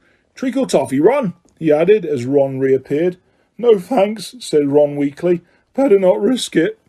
Come on, see what I've been growing, said Hagrid, as Harry and Hermione finished the last of their tea. In the small vegetable patch behind Hagrid's house were a dozen of the largest pumpkins Harry had ever seen. Each was the size of a large boulder. Getting on well, aren't they? Said Hagrid happily. For the Halloween feast. Should be big enough by then. What have you been feeding them? Said Harry. Hagrid looked over his shoulder to check that they were alone. Well, I've been giving them, a bit of help. Harry noticed Hagrid's flowery pink umbrella leaning against the back wall of the cabin. Harry had had reason to believe before now that this umbrella was not all it looked. In fact, he had the strong impression that Hagrid's old school wand was concealed inside it. Hagrid wasn't supposed to use magic. He had been expelled from Hogwarts in his 3rd year, but Harry had never found out why. Any mention of the matter, and Hagrid would clear his throat loudly and become mysteriously deaf until the subject was changed. An engorgement charm, I suppose, said Hermione, halfway between disapproval and amusement. You've done a good job on them. That's what your little sister said Hagrid, nodding at Ron. Met her just yesterday. Hagrid looked sideways at Harry, his beard twitching. Said she was just looking around the grounds, but I reckon she was hoping she might run into someone else at my house. He winked at Harry. If you ask me, she wouldn't say no to a sign. Oh, shut up, said Harry. Ron snorted with laughter, and the ground was sprayed with slugs. Watch it, Hagrid roared, pulling Ron away from his precious pumpkins. It was nearly lunchtime, and as Harry had only had one bit of treacle toffee since dawn, he was keen to go back to school to eat. They said goodbye to Hagrid and walked back up to the castle, Ron hiccuping occasionally, but only bringing up 2 very small slugs. They had barely set foot in the cool entrance hall, when a voice rang out. "There you are, Potter. Weasley." Professor McGonagall was walking towards them, looking stern. "You will both do your detentions this evening." What are we doing, Professor?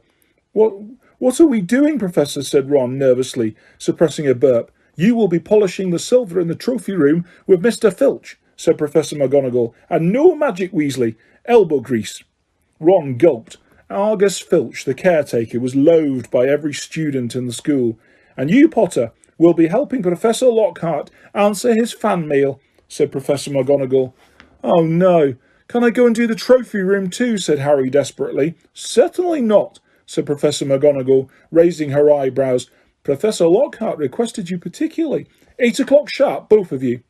Harry and Ron slouched into the great hall in states of deepest gloom, Hermione behind them, wearing a "well, you did break school rules" sort of expression. Harry didn't fancy his shepherd's pie as much as he'd thought. Both he and Ron felt they'd got the worst deal. "Filch'll have me there all night," said Ron heavily. "No magic. There must be about 100 cups in that room. I'm no good at muggle cleaning." "I'd swap any time," said Harry hollowly. "I've had loads of practice with the Dursleys. Answering Lockhart's fan mail, he'll be a nightmare."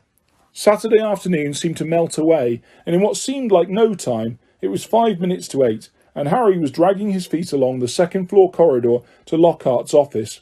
He gritted his teeth and knocked. The door flew open at once.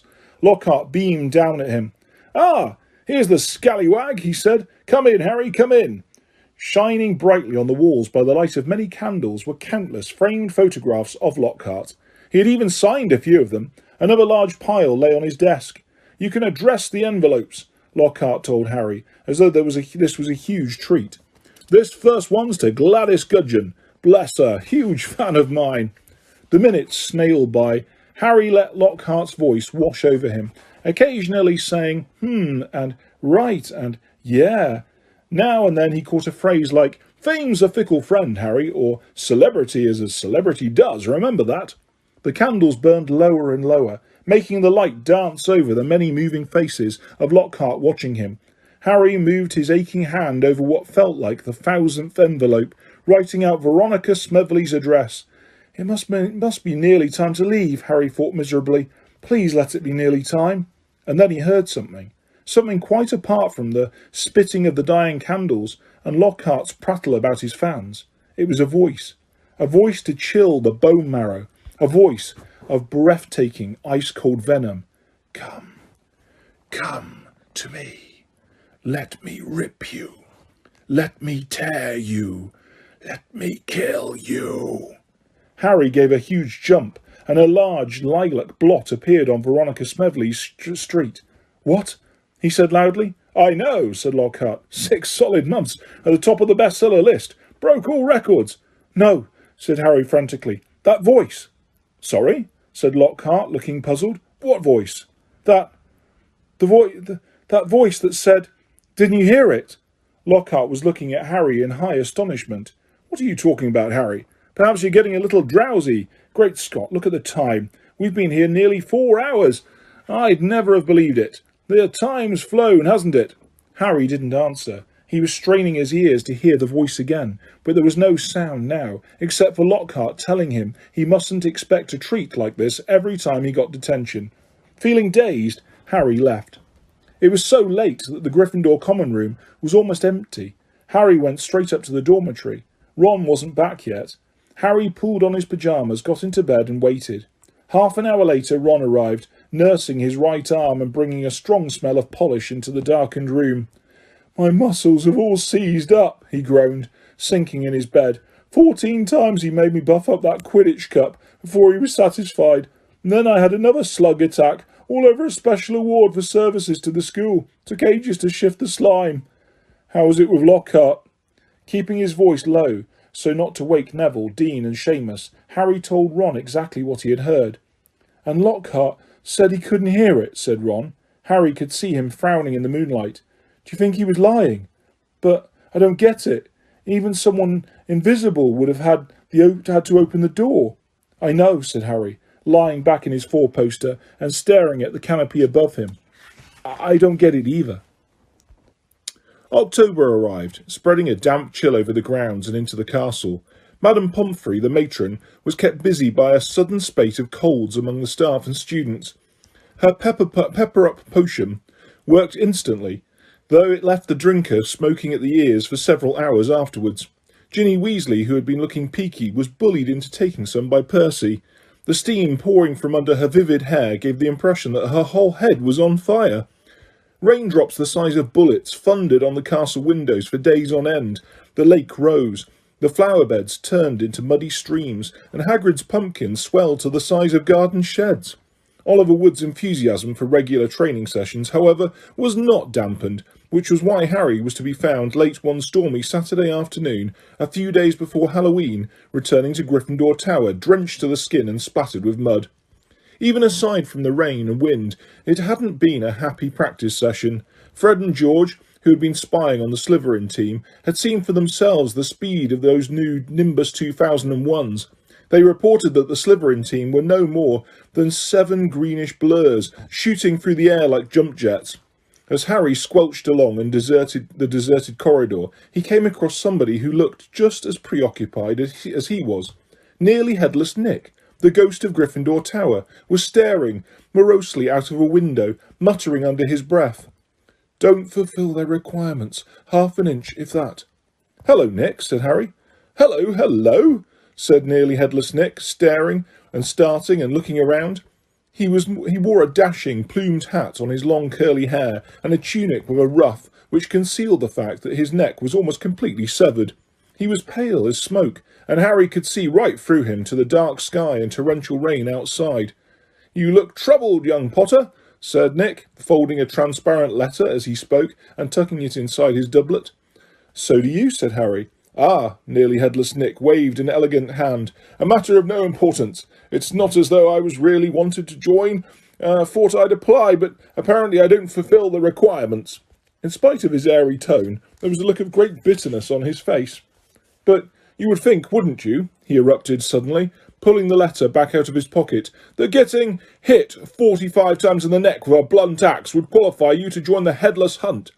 "Oh, yes," said Harry, who was obviously supposed to agree. "I mean, nobody wishes more than I do that it had all been quick and clean and my head had come off properly. I mean, it would have saved me a great deal of pain and ridicule. However," Nearly Headless Nick shook his letter open and read furiously, "we can only accept huntsmen whose heads have parted company with their bodies. You will appreciate that it would be impossible otherwise for members to participate in hunt activities such as horseback head juggling and head polo. It is with the greatest regret, therefore, that I must inform you that you do not fulfil our requirements. With very best wishes, Sir Patrick Delaney Podmore." Fuming, Nearly Headless Nick stuffed the letter away. "Half an inch of skin and sinew holding my neck on, Harry. Most people would think that's good and beheaded, but oh no, it's not enough for Sir properly decapitated Podmore." Nearly Headless Nick took several deep breaths and then said, in a far calmer tone, "So, what's bothering you? Anything I can do?" "No," said Harry, "not unless you know where we can get 7-3 Nimbus 2001s for our match against The rest of Harry's sentence was drowned by a high-pitched mewing from somewhere near his ankles. He looked down and found himself gazing into a pair of lamp-like yellow eyes. It was Mrs. Norris, the skeletal grey cat who was used by the caretaker, Argus Filch, as a sort of deputy in his endless battle against students. "You'd better get out of here, Harry," said Nick quickly. "Filch isn't in a good mood. He's got flu and some third years accidentally plastered frog brains all over the ceiling in Dungeon 5. He's been cleaning all morning, and if he sees you dripping mud all over the place—" "Right," said Harry, backing away from the accusing stare of Mrs. Norris, but not quickly enough. Drawn to the spot by the mysterious power that seemed to connect him with his foul cat, Argus Filch burst suddenly through a tapestry to Harry's right, wheezing and looking wildly about for the rule-breaker. There was a thick tartan scarf bound around his head, and his nose was unusually purple. "Filth!" he shouted, his jowls a-quiver, his eyes popping alarmingly as he pointed at the muddy puddle that had dripped from Harry's Quidditch robes. "Mess and muck everywhere! I've had enough of it, I tell you. Follow me, Potter." So, Harry waved a gloomy goodbye to Nearly Headless Nick and followed Filch back downstairs, doubling the number of muddy footprints on the floor. Harry had never been inside Filch's office before. It was a place most students avoided. The room was dingy and windowless, lit by a single oil lamp dangling from the low ceiling. A faint smell of fried fish lingered about the place. Wooden filing cabinets stood around the walls. From their labels, Harry could see that they contained details of every pupil Filch had ever punished. Fred and George Weasley had an entire drawer to themselves.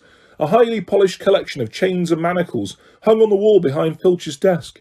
It was common knowledge that he was always begging Dumbledore to let him suspend students by their ankles from the ceiling.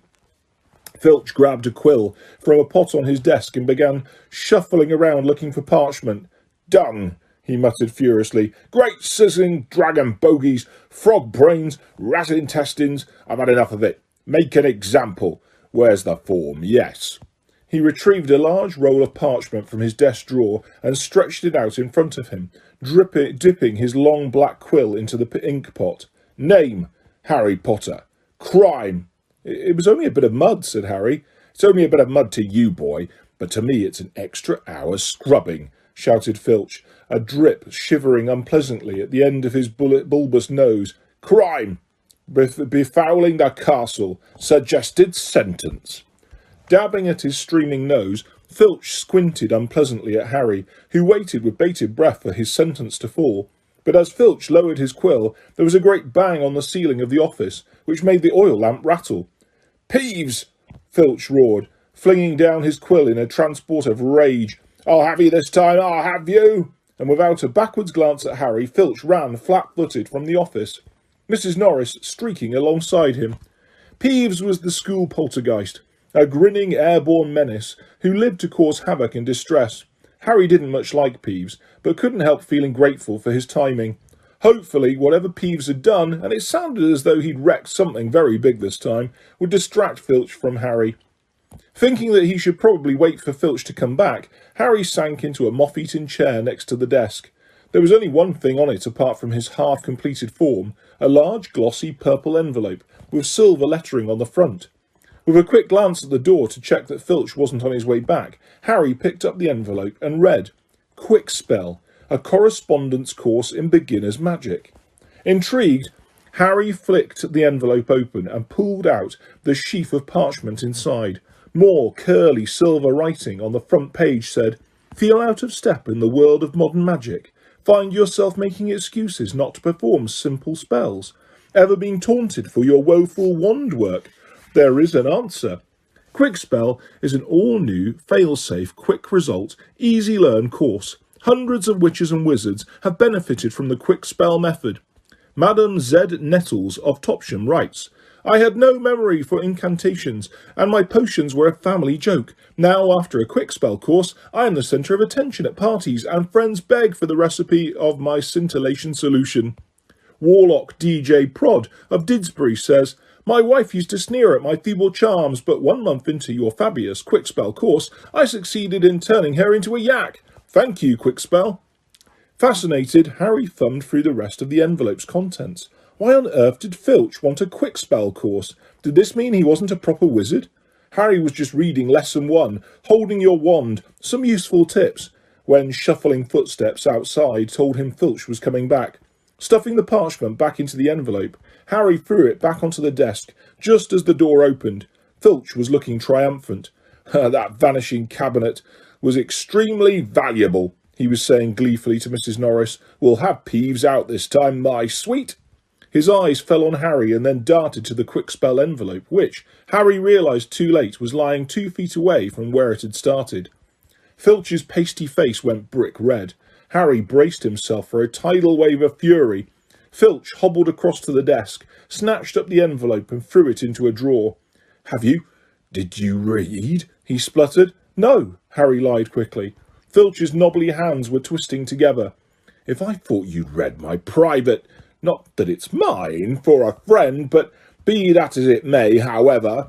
Harry was staring at him, alarmed. Filch had never looked madder. His eyes were popping. A tic was going on in one of his pouchy cheeks, and the tartan scarf didn't help. "Very well, go, and don't breathe a word. And not that. However, if you didn't read... Go now, I have to write up Peeves' report. Go!" Amazed at his luck, Harry sped out of the office, up the corridor and back upstairs. To escape from Filch's office without punishment was probably some kind of school record. Harry! Harry! Did it work? Nearly Headless Nick came gliding out of a classroom behind him. Harry could see the wreckage of a large black and gold cabinet which appeared to have been dropped from a great height. I persuaded Peeves to crash it right over Filch's office, said Nick eagerly. Thought it might distract him. Was that you? Said Harry gratefully. Yeah, it worked. I didn't even get detention. Thanks, Nick. They set off up the corridor together. Nearly Headless Nick, Harry noticed, was still holding Sir Patrick's rejection letter. I wish there was something I could do for you about the headless hunt, Harry said. Nearly Headless Nick stopped in his tracks, and Harry walked right through him. He wished he hadn't. It was like stepping through an icy shower. But there is something you could do for me, said Nick excitedly. Harry, would I be asking too much? But no, you wouldn't want... What is it? Said Harry. Well, this Halloween will be my 500th Deathday, and Nearly Headless Nick, said Nearly Headless Nick, drawing himself up and looking dignified. Oh, said Harry, not sure whether he should look sorry or happy about this. Right. I'm holding a party down in one of the roomier dungeons. Friends will be coming down from all over the country. It would be such an honour if you would attend. Mr. Weasley and Mrs. Granger could be most welcome too, of course, but I dare say you'd rather go to the school feast. He watched Harry on tenterhooks. No, said Harry quickly. I'll come. My dear boy, Harry Potter at my Deathday party. And... He hesitated, looking excited. Do you think you could possibly mention to Sir Patrick how very frightening and impressive you find me? Of course, said Harry. Nearly Headless Nick beamed at him. A Deathday party, said Hermione keenly, when Harry had changed at last and joined her and Ron in the common room. I bet there aren't many living people who can say they've been to one of those. It'll be fascinating. Why would anyone want to celebrate the day they died, said Ron, who was halfway through his potions homework and grumpy. Sounds dead depressing to me. Rain was still lashing the windows, which were now inky black, but inside all looked bright and cheerful. The firelight glowed over the countless squashy armchairs where people sat reading, talking, doing homework, or, in the case of Fred and George Weasley, trying to find out what would happen if you fed a filibuster firework to a salamander. Fred had rescued the brilliant orange fire-dwelling lizard from a Care of Magical Creatures class, and it was now smouldering gently on a table, surrounded by a knot of curious people. Harry was on the point of telling Ron and Hermione about Filch and the Quickspell course, when the salamander suddenly whizzed into the air, emitting loud sparks and bangs as it whirled wildly around the room. The sight of Percy bellowing himself hoarse at Fred and George, the spectacular display of tangerine stars showering from the salamander's mouth, and its escape into the fire with accompanying explosions, drove both Filch and Quickspell envelope from Harry's mind. By the time Halloween arrived, Harry was regretting his rash promise to go to the Deathday party. The rest of the school were happily anticipating their Halloween feast. The great hall had been decorated with the usual live bats. Hagrid's vast pumpkins had been carved into lanterns, large enough for 3 men to sit on, and there were rumours that Dumbledore had booked a troupe of dancing skeletons for the entertainment. A promise is a promise, Hermione reminded Harry bossily. You said you'd go to the Deathday party. So at 7 o'clock, Harry, Ron and Hermione walked straight past the doorway to the packed great hall, which was glittering invitingly with gold plates and candles, and directed their steps inside towards the dungeons. The passageway leading to Nearly Headless Nick's party had been lined with candles too, though the effect was far from cheerful. These were long, thin, jet-black tapers, all burning bright blue, casting a dim, ghostly light, even over their own living faces. The temperature dropped with every step they took. As Harry shivered and drew his robes tightly around him, he heard what sounded like 1,000 fingernails scraping on an enormous blackboard. Is that supposed to be music? Ron whispered. They turned a corner and saw Nearly Headless Nick standing at a doorway hung with black velvet drapes. My dear friends, he said mournfully, welcome, welcome. So pleased you could come. He swept off his plumed hat and bowed them inside. It was an incredible sight.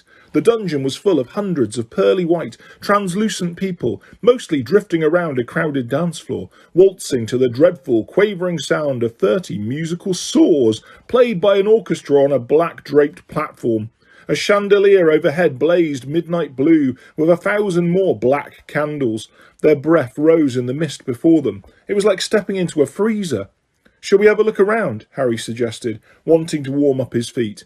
"Careful not to walk through anyone," said Ron nervously, and they set off around the edge of the dance floor. They passed a group of gloomy nuns, a ragged man wearing chains, and the fat friar, a cheerful Hufflepuff ghost who was talking to a knight with an arrow sticking out of his forehead.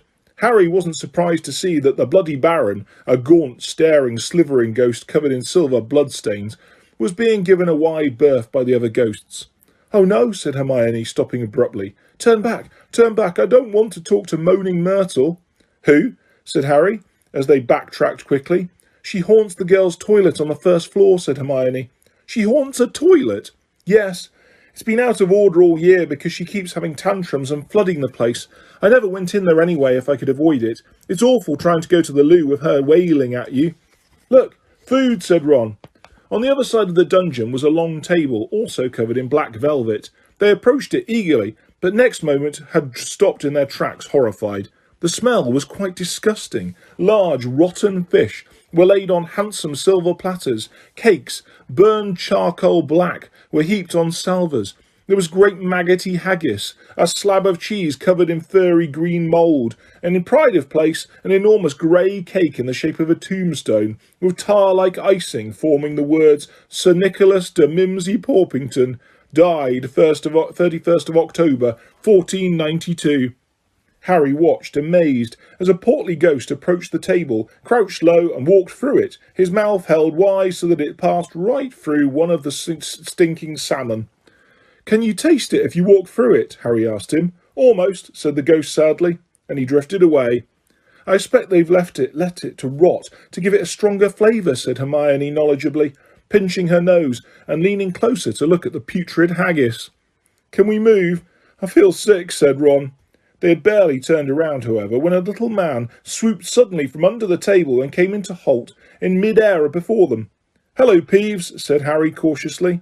Unlike the ghosts around them, Peeves the poltergeist was the very reverse of pale and transparent.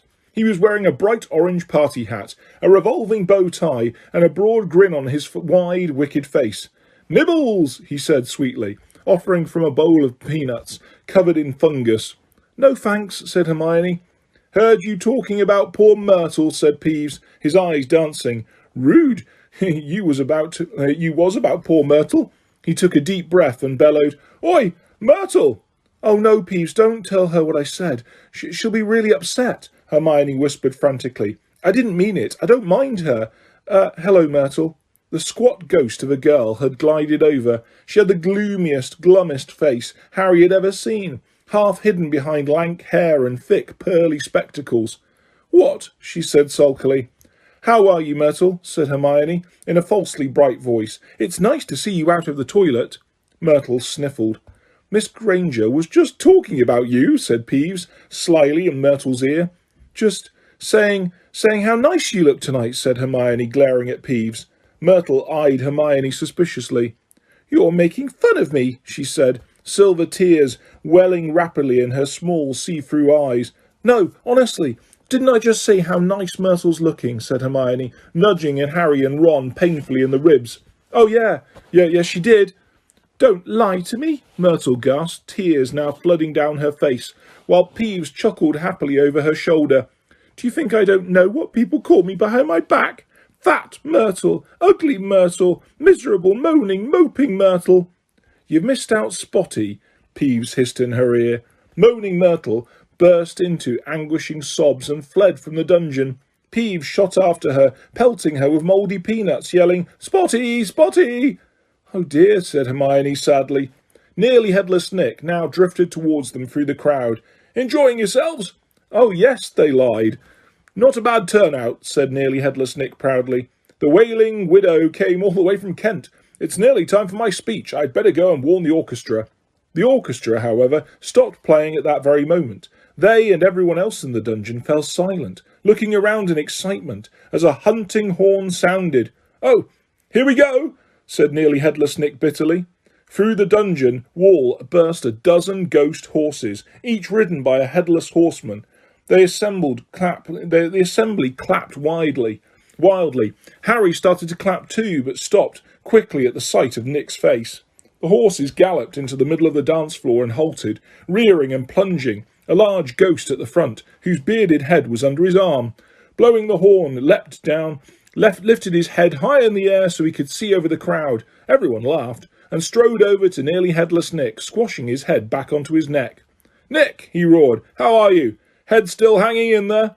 He gave a hearty guffaw and clapped nearly headless Nick on the shoulder. "Welcome, Patrick," said Nick stiffly. "Livens," said Sir Patrick, spotting Harry, Ron and Hermione and giving a huge fake jump of astonishment so that his head fell off again. The crowd howled with laughter. "Very amusing," said nearly headless Nick darkly. "Don't mind Nick," shouted Sir Patrick's head from the floor. "Still upset we won't let him join the hunt. But I mean to say, look at the fellow." "I think," said Harry hurriedly, at a meaningful look from Nick, "Nick's very frightening and, Ha!" yelled Sir Patrick's head. "But he asked you to say that." "If I can have everyone's attention, it's time for my speech," said nearly headless Nick loudly, striding towards the podium and climbing into an icy blue spotlight. "My late lamented lords, ladies and gentlemen, it is my great sorrow." But nobody heard much more. Sir Patrick and the rest of the headless hunt had just started a game of head hockey, and the crowd was turning to watch. Nearly headless Nick tried vainly to recapture his audience, but gave up as Sir Patrick's head went sailing past him to loud cheers. Harry was very cold by now, not to mention hungry. "I can't stand much more of this," Ron muttered, his teeth chattering, as the orchestra ground back into action and the ghost swept back onto the dance floor. "Let's go," Harry agreed. They backed towards the door, nodding and beaming at anyone who looked at them, and a minute later were hurrying back up the passageway full of black candles. "Pudding might not be finished yet," said Ron hopefully, leading the way towards the steps to the entrance hall, and then Harry heard it. "Rip, tear, kill." It was the same voice, the same cold, murderous voice he had heard in Lockhart's office. He stumbled to a halt, clutching at the stone wall, listening with all his might, looking around, squinting up and down the dimly lit passageway. "Harry, what are you—" "It's that voice again. Shut up a minute." "So hungry for so long." "Listen," said Harry urgently, and Ron and Hermione froze, watching him. "Kill. Time to kill." The voice was growing fainter. Harry was sure it was moving away, moving upwards. A mixture of fear and excitement gripped him as he stared at the dark ceiling. How could it be moving upwards? Was it a phantom, to whom stone ceilings didn't matter? "This way," he shouted, and he began to run up the stairs into the entrance hall. It was no good hoping to hear anything here. The babble of talk from the Halloween feast was echoing out of the great hall. Harry sprinted up the marble staircase to the first floor, Ron and Hermione clattering behind him.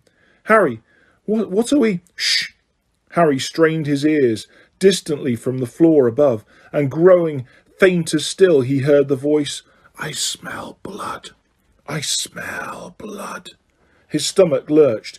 "It's going to kill someone," he shouted, and ignoring Ron and Hermione's bewildered faces, he ran up the next flight of steps, 3 at a time, trying to listen over his own pounding footsteps. Harry hurtled round the whole of the second floor, Ron and Hermione panting behind him, not stopping until they turned a corner into the last deserted passage. "Harry, what was all that about?" said Ron, wiping sweat off his face. I couldn't hear anything." But Hermione gave a sudden gasp, pointing down the corridor. "Look!" Something was shining on the wall ahead. They approached slowly, squinting through the darkness. Foot-high words had been daubed onto the wall between 2 windows, shimmering in the light cast by the flaming torches. "The Chamber of Secrets has been opened. Enemies of the Heir, beware." What's that thing hanging underneath?" said Ron, a slight quiver in his voice. As they edged nearer, Harry almost slipped over. There was a large puddle of water on the floor. Ron and Hermione grabbed him, and they inched towards the message, eyes fixed on the dark shadow beneath it. All 3 of them realised what it was at once, and leapt backwards with a splash. Mrs. Norris, the caretaker's cat, was hanging by her tail from the torch bracket. She was stiff as a board, her eyes wide and staring. For a few seconds they didn't move. Then Ron said, "Let's get out of here." "Shouldn't we try and help?" Harry began awkwardly. "Trust me," said Ron. We don't want to be found here." But it was too late. A rumble, as though of distant thunder, told them that the feast had just ended. From either end of the corridor where they stood came the sound of hundreds of feet climbing the stairs and the loud, happy talk of well-fed people. Next moment, students were crashing into the passage from both ends. The chatter, the bustle, the noise died suddenly as the people in front spotted the hanging cat. Harry, Ron and Hermione stood alone in the middle of the corridor as silence fell among the mass of students, pressing forward to see the grisly sight. Then someone shouted through the quiet, "Enemies of the Heir, beware! You'll be next, Mudbloods!" It was Draco Malfoy. He had pushed to the front of the crowd, his cold eyes alive, his usually bloodless face flushed as he grinned at the sight of the hanging, immobile cat. "What's going on here? What's going on?" Attracted, no doubt, by Malfoy's shout, Argus Filch came shouldering his way through the crowd. Then he saw Mrs. Norris and fell back, clutching his face in horror. "My cat! My cat!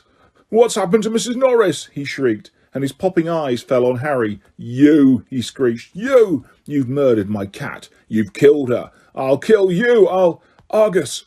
Dumbledore had arrived on the scene, followed by a number of other teachers. In seconds he had swept past Harry, Ron and Hermione and detached Mrs. Norris from the torch bracket.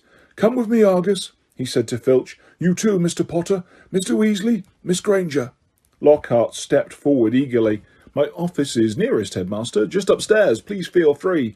"Thank you, Gilderoy," said Dumbledore.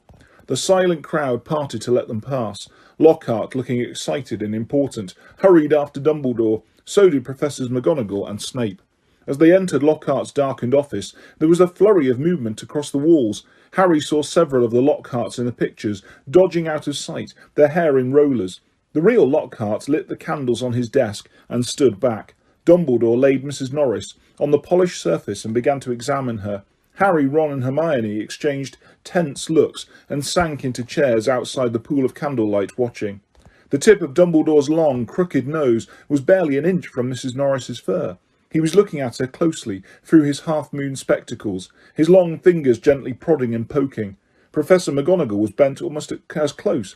Her eyes narrowed. Snape loomed behind them, half in shadow, wearing a most peculiar expression. It was as though he was trying hard not to smile. And Lockhart was hovering around all of them, making suggestions. "It was definitely a curse that killed her. Probably the transmogrifian torture. I've seen it used many times. So unlucky I wasn't there. I know the very counter-curse that would have saved her."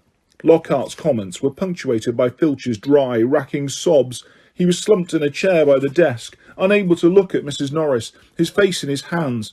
Much as he detested Filch, Harry couldn't help feeling a bit sorry for him, though not nearly as sorry as he felt for himself. If Dumbledore believed Filch, he would be expelled for sure.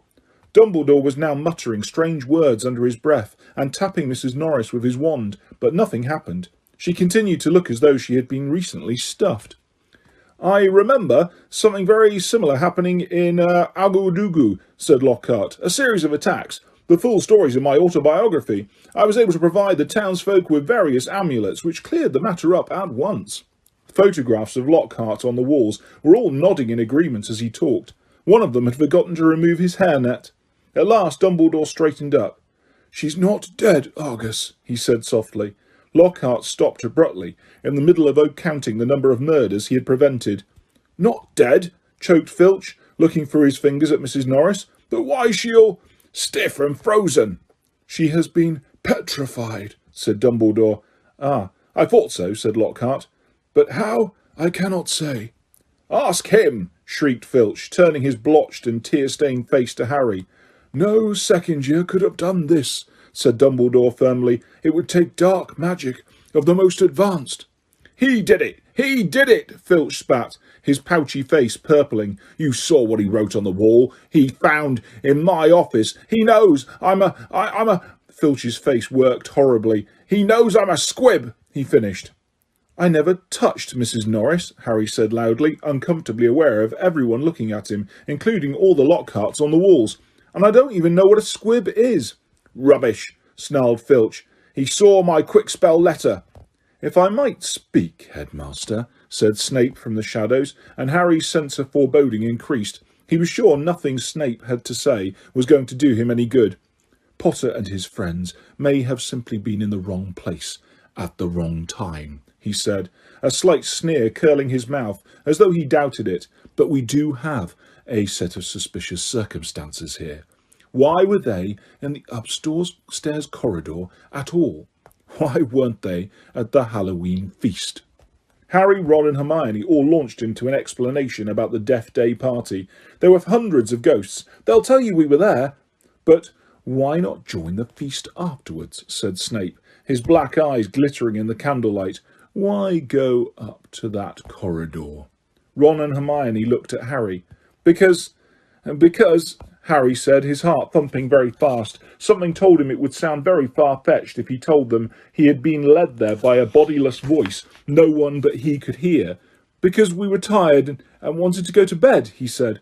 Without any supper? Said Snape, a triumphant smile flickering across his gaunt face. I don't think ghosts provided food fit for living people at their parties. We weren't hungry, said Ron loudly, as his stomach gave a huge rumble. Snape's nasty smile widened.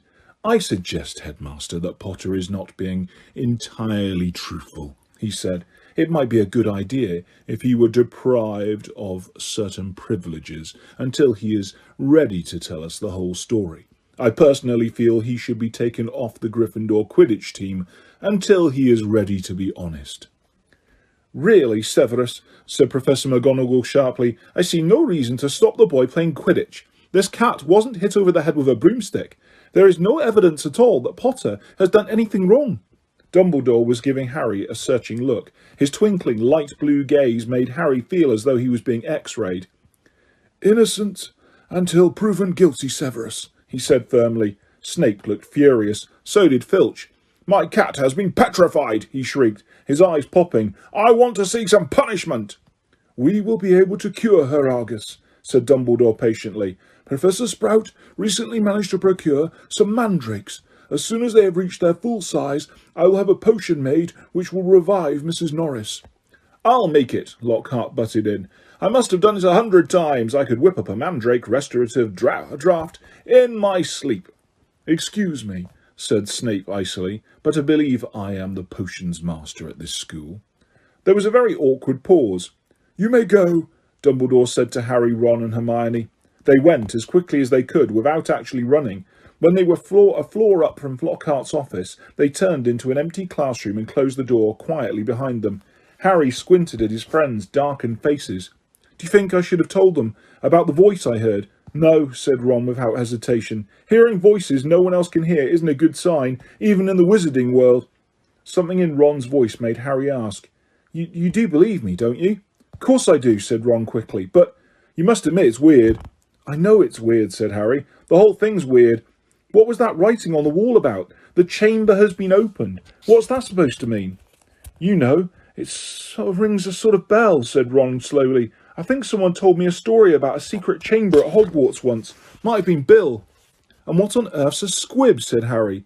To his surprise, Ron stifled a snigger. Well, it's not funny really, but as it's Filch, he said. A squib is someone who's been born into a wizarding family but hasn't got any magic powers. Kind of the opposite of muggle-born wizards, but squibs are quite unusual. If Filch is trying to learn magic from a quick-spell course, I reckon he must be a squib. It would explain a lot, like why he hates students so much. Ron gave a satisfied smile. He's bitter. A clock chimed somewhere. Midnight, said Harry. We'd better get to bed before Snape comes along and tries to frame us for something else.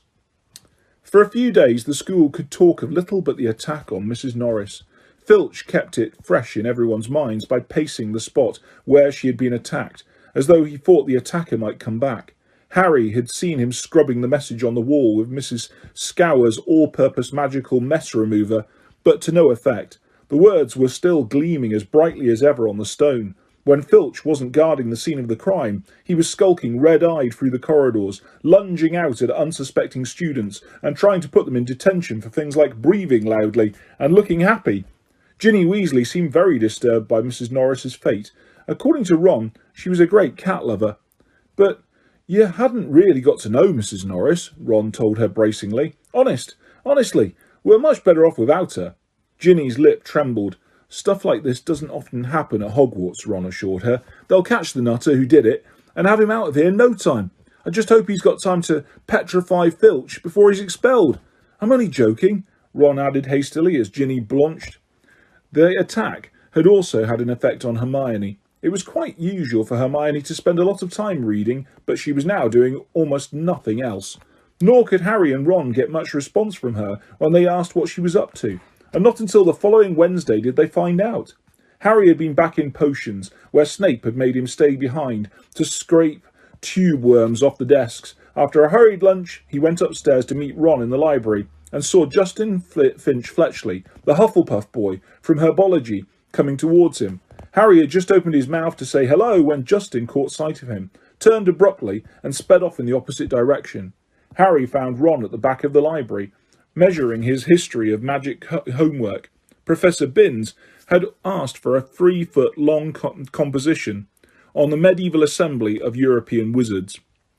I don't believe it. I'm still 8 inches short, said Ron furiously, letting go of his parchment, which sprang back into a roll. And Hermione's done 4 feet 7 inches, and her writing's tiny.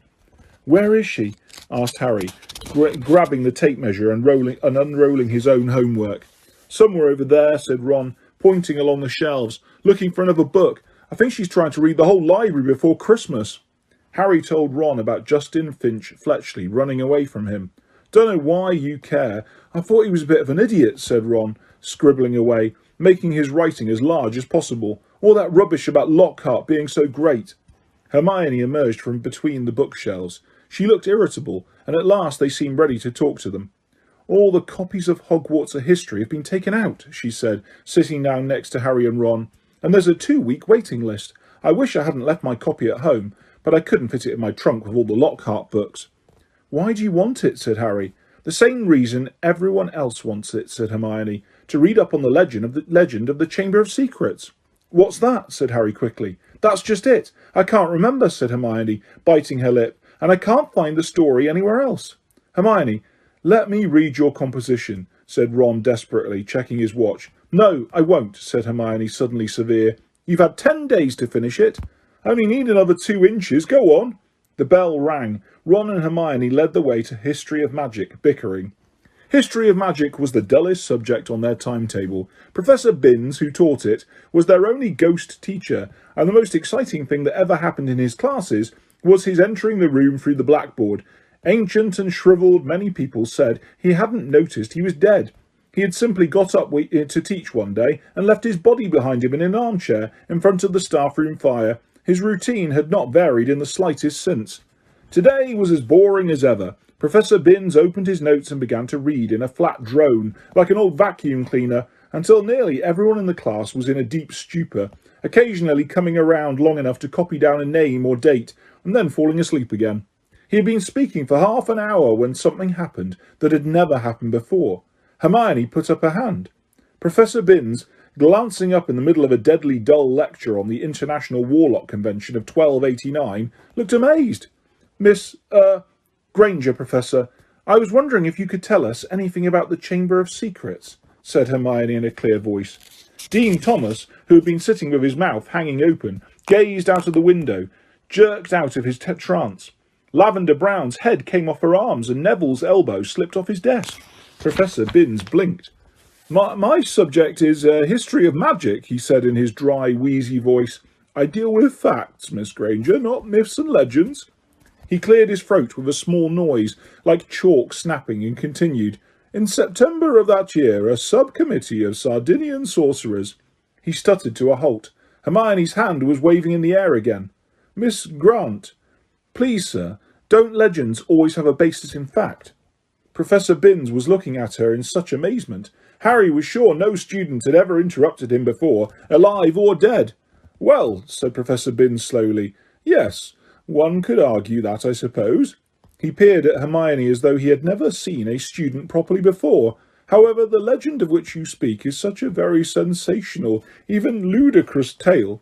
But the whole class was now hanging on Professor Binns' every word. He looked dimly at them all, every face turned to his. Harry could tell he was completely thrown by such an unusual show of interest. Oh, very well, he said slowly. Let me see. The Chamber of Secrets. You all know, of course, that Hogwarts was founded over 1,000 years ago. The precise date is uncertain. By the 4 greatest witches and wizards of the age. The 4 schoolhouses are named after them. Godric Gryffindor, Helga Hufflepuff, Rowena Ravenclaw, and Salazar Slytherin. They built this castle together, far from prying muggle eyes, for it was an age when magic was feared by common people, and witches and wizards suffered much persecution. He paused, gazed blearily around the room, and continued. For a few years the founders worked in harmony together, seeking out youngsters who showed signs of magic and bringing them to the castle to be educated. But then disagreements sprang up between them. A rift began to grow between Slytherin and the others. Slytherin wished to be more selective about the students admitted to Hogwarts. He believed that magical learning should be kept within all magic families. He disliked taking students of Muggle parentage, believing them to be untrustworthy. After a while, there was a serious argument on the subject between Slytherin and Gryffindor, and Slytherin left the school. Professor Binns paused again, pursing his lips, looking like a wrinkled old tortoise. Reliable historical sources tell us this much, he said, but these honest facts have been obscured by the fanciful legend of the Chamber of Secrets. The story goes that Slytherin had built a hidden chamber in the castle, of which the other founders knew nothing. Slytherin, according to the legend, sealed the Chamber of Secrets so that no one would be able to open it until his own true heir arrived at the school. The heir alone would be able to unseal the Chamber of Secrets, unleash the horror within, and use it to purge the school of all who were unworthy to study magic. There was silence as he finished telling the story, but it wasn't the usual sleepy silence that filled Professor Binns' classes. There was unease in the air as everyone continued to watch him, hoping for more. Professor Binns looked faintly annoyed. The whole thing is arrant nonsense, of course, he said. Naturally, the school has been searched for evidence of such a chamber many times by the most learned witches and wizards. It does not exist. A tale told to frighten the gullible. Hermione's hand was back in the air. Sir, what exactly do you mean by the horror within the chamber? That is believed to be some sort of monster, which the heir of Slytherin alone can control, said Professor Binns, in his dry, reedy voice. The class exchanged nervous looks. I tell you, the thing does not exist, said Professor Binns, shuffling his notes. There is no chamber, and no monster.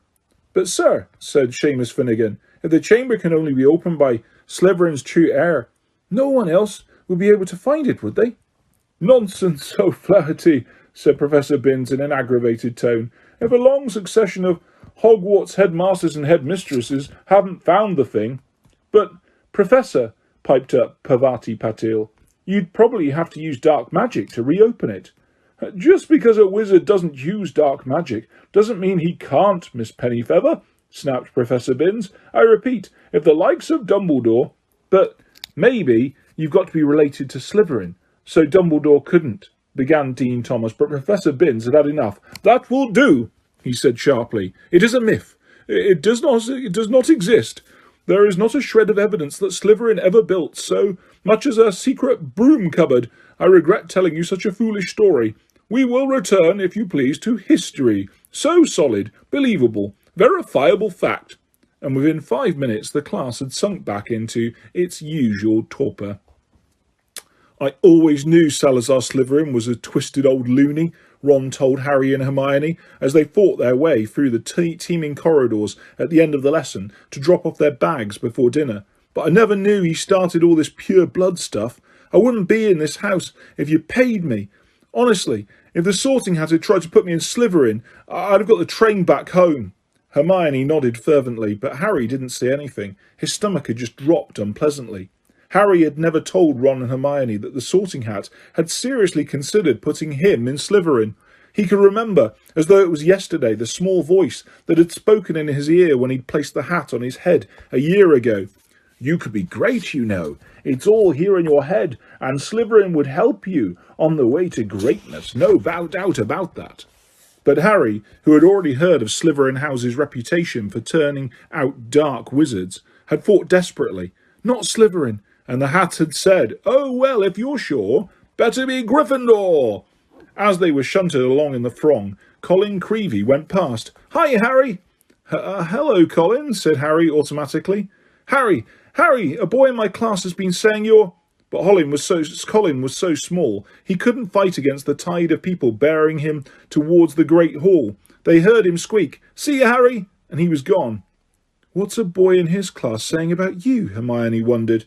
That I'm Slytherin's heir, I expect, said Harry, his stomach dropping another inch or so, as he suddenly remembered the way Justin Finch-Fletchley had run away from him at lunchtime. People here will believe anything, said Ron in disgust. The crowd thinned, and they were able to climb the next staircase without difficulty. Do you really think there's a chamber of secrets? Ron asked Hermione.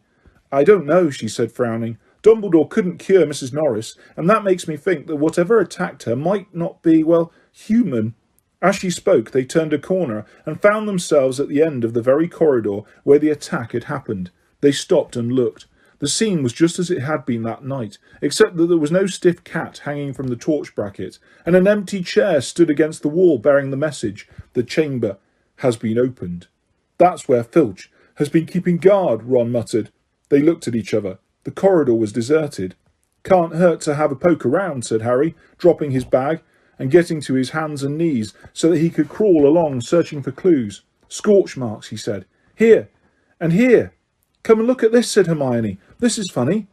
Harry got up and crossed to the window next to the message on the wall. Hermione was pointing at the topmost pane, where around 20 spiders were scuttling, apparently fighting to get through a small crack in the glass.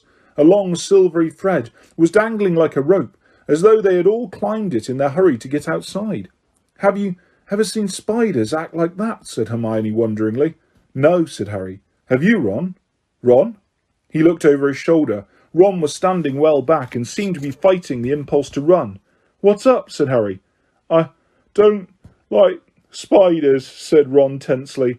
I never knew that, said Hermione, looking at Ron in surprise. You've used spiders in potions loads of times. I don't mind them dead, said Ron. He was carefully looking anywhere but at the window.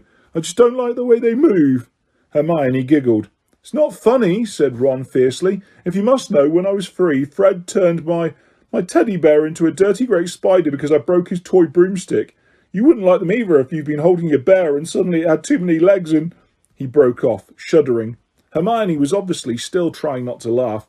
Feeling they had better get off the subject, Harry said, Remember all the water on the floor? Where did that come from? Someone's mopped it up. It was here, about here, said Ron, recovering himself to walk a few paces past Filch's chair and pointing. Level with this door. He reached for the brass doorknob, but suddenly withdrew his hand as though he'd been burned. What's the matter? Said Harry. Can't go in there, said Ron gruffly. That's a girl's toilet. Oh, Ron, there won't be anyone in there, said Hermione, standing up and coming over. That's Moaning Myrtle's place. Come on, let's have a look. And ignoring the large out-of-order sign, she opened the door. It was the gloomiest, most depressing bathroom Harry had ever set foot in. Under a large cracked and spotted mirror was a row of chipped stone sinks. The floor was damp and reflected the dull light given off by the stubs of a few candles burning low in their holders. The wooden doors to the cubicles were flaking and scratched, and one of them was dangling off its hinges. Hermione put her fingers to her lips and set off towards the end cubicle. When she reached it, she said, Hello, Myrtle. How are you? Harry and Ron went to look. Moaning Myrtle was floating on the cistern of the toilet, picking a spot on her chin. This is a girl's bathroom, she said, eyeing Ron and Harry suspiciously. They're not girls. No, Hermione agreed. I just wanted to show them how nice it is in here. She waved vaguely at the dirty old mirror and the damp floor. Ask her if she saw anything, Harry mouthed at Hermione. What are you whispering? Said Myrtle, staring at him. Nothing, said Harry quickly. We wanted to ask... I wish people would stop talking behind my back, said Myrtle, in a voice choked with tears. I do have feelings, you know, even if I am dead. Myrtle, no one wants to upset you, said Hermione. Harry only, no one wants to upset me. There, that's a good one, howled Myrtle. My life was nothing but misery at this place, and now people come along ruining my death. We wanted to ask you if you'd seen anything funny lately, said Hermione quickly, because a cat was attacked right outside your front door on Halloween. Did you see anything near here that night, said Harry. I wasn't paying attention, said Myrtle dramatically. Peeves upset me so much I came in here and tried to kill myself. Then, of course, I remembered that I'm already dead, said Ron helpfully. Myrtle gave a tragic sob, rose up in the air, turned over and dived headfirst into the toilet, splashing water all over them and vanishing from sight. From the direction of her muffled sobs, she had come to rest somewhere in the U-bend. Harry and Ron stood with their mouths open, but Hermione shrugged wearily and said, Honestly, that was almost cheerful for Myrtle. Come on, let's go. Harry had barely closed the door on Myrtle's gurgling sobs when a loud voice made all three of them jump. Ron! Percy Weasley had stopped dead at the head of the stairs, Prefect badge agleam, an expression of complete shock on his face.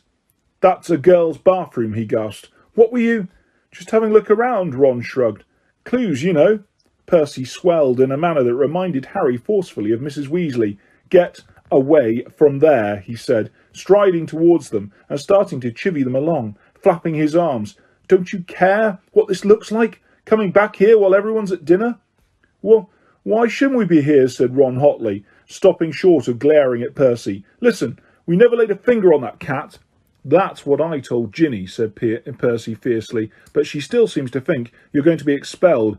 I've never seen her so upset, crying her eyes out. You might think of her. All the first years are thoroughly overexcited by this business. You don't care about Ginny, said Ron, whose ears were reddening now. You're just worried I'm going to mess up your chances of being head boy. 5 points from Gryffindor, Percy said tersely, fingering his prefect badge, and I hope it teaches you a lesson. No more detective work, or I'll write to Mum. And he strode off, the back of his neck as red as Ron's ears. Harry, Ron and Hermione chose seats as far as possible from Percy in the common room that night. Ron was still in a very bad temper and kept blotting his charms homework. When he reached absently for his wand to remove the smudges, it ignited the parchment. Fuming almost as much as his homework, Ron slammed the Standard Book of Spells Grade 2 shut. To Harry's surprise, Hermione followed suit. Who can it be, though? She said in a quiet voice, as though continuing a conversation they had just been having. Who'd want all the squibs and muggleborns out of Hogwarts?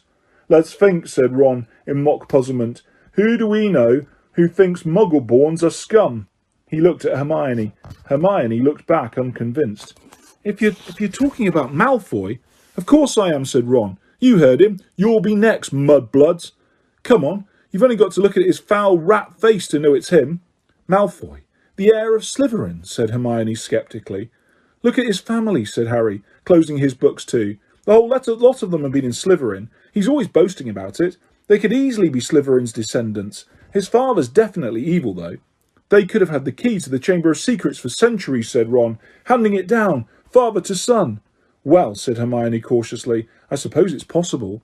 But how do we prove it, said Harry darkly. There might be a way, said Hermione slowly, dropping her voice still further with a quick glance around the room at Percy. Of course, it would be difficult and dangerous, very dangerous. We'd be breaking about 50 school rules, I expect. If, in a month or so, you feel like explaining, you will let us know, won't you, said Ron irritably. All right, said Hermione coldly. What we'll need to do is to get inside the Slytherin common room and ask Malfoy a few questions without him realising it's us. But that's impossible, Harry said as Ron laughed. No, it's not, said Hermione. All we'd need would be some Polyjuice potion. What's that? Said Ron and Harry together. Snape mentioned it in a class a few weeks ago. Do you think we've got nothing better to do in potions than listen to Snape? Muttered Ron. It transforms you into somebody else. Think about it. We could change into 3 of the Slytherins. No one would know it was us. Malfoy would probably tell us anything. He's probably boasting about it in the Slytherin common room right now. If only we could hear him. This Polyjuice stuff sounds a bit dodgy to me, said Ron, frowning. What if we were stuck looking like 3 of the Slytherins forever?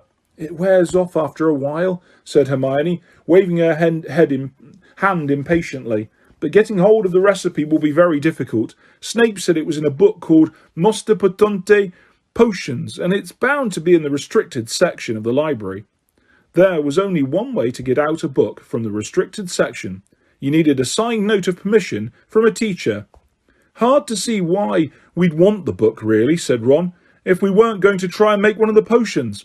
I think, said Hermione, that if we made it sound as though we were just interested in the theory, we might stand a chance.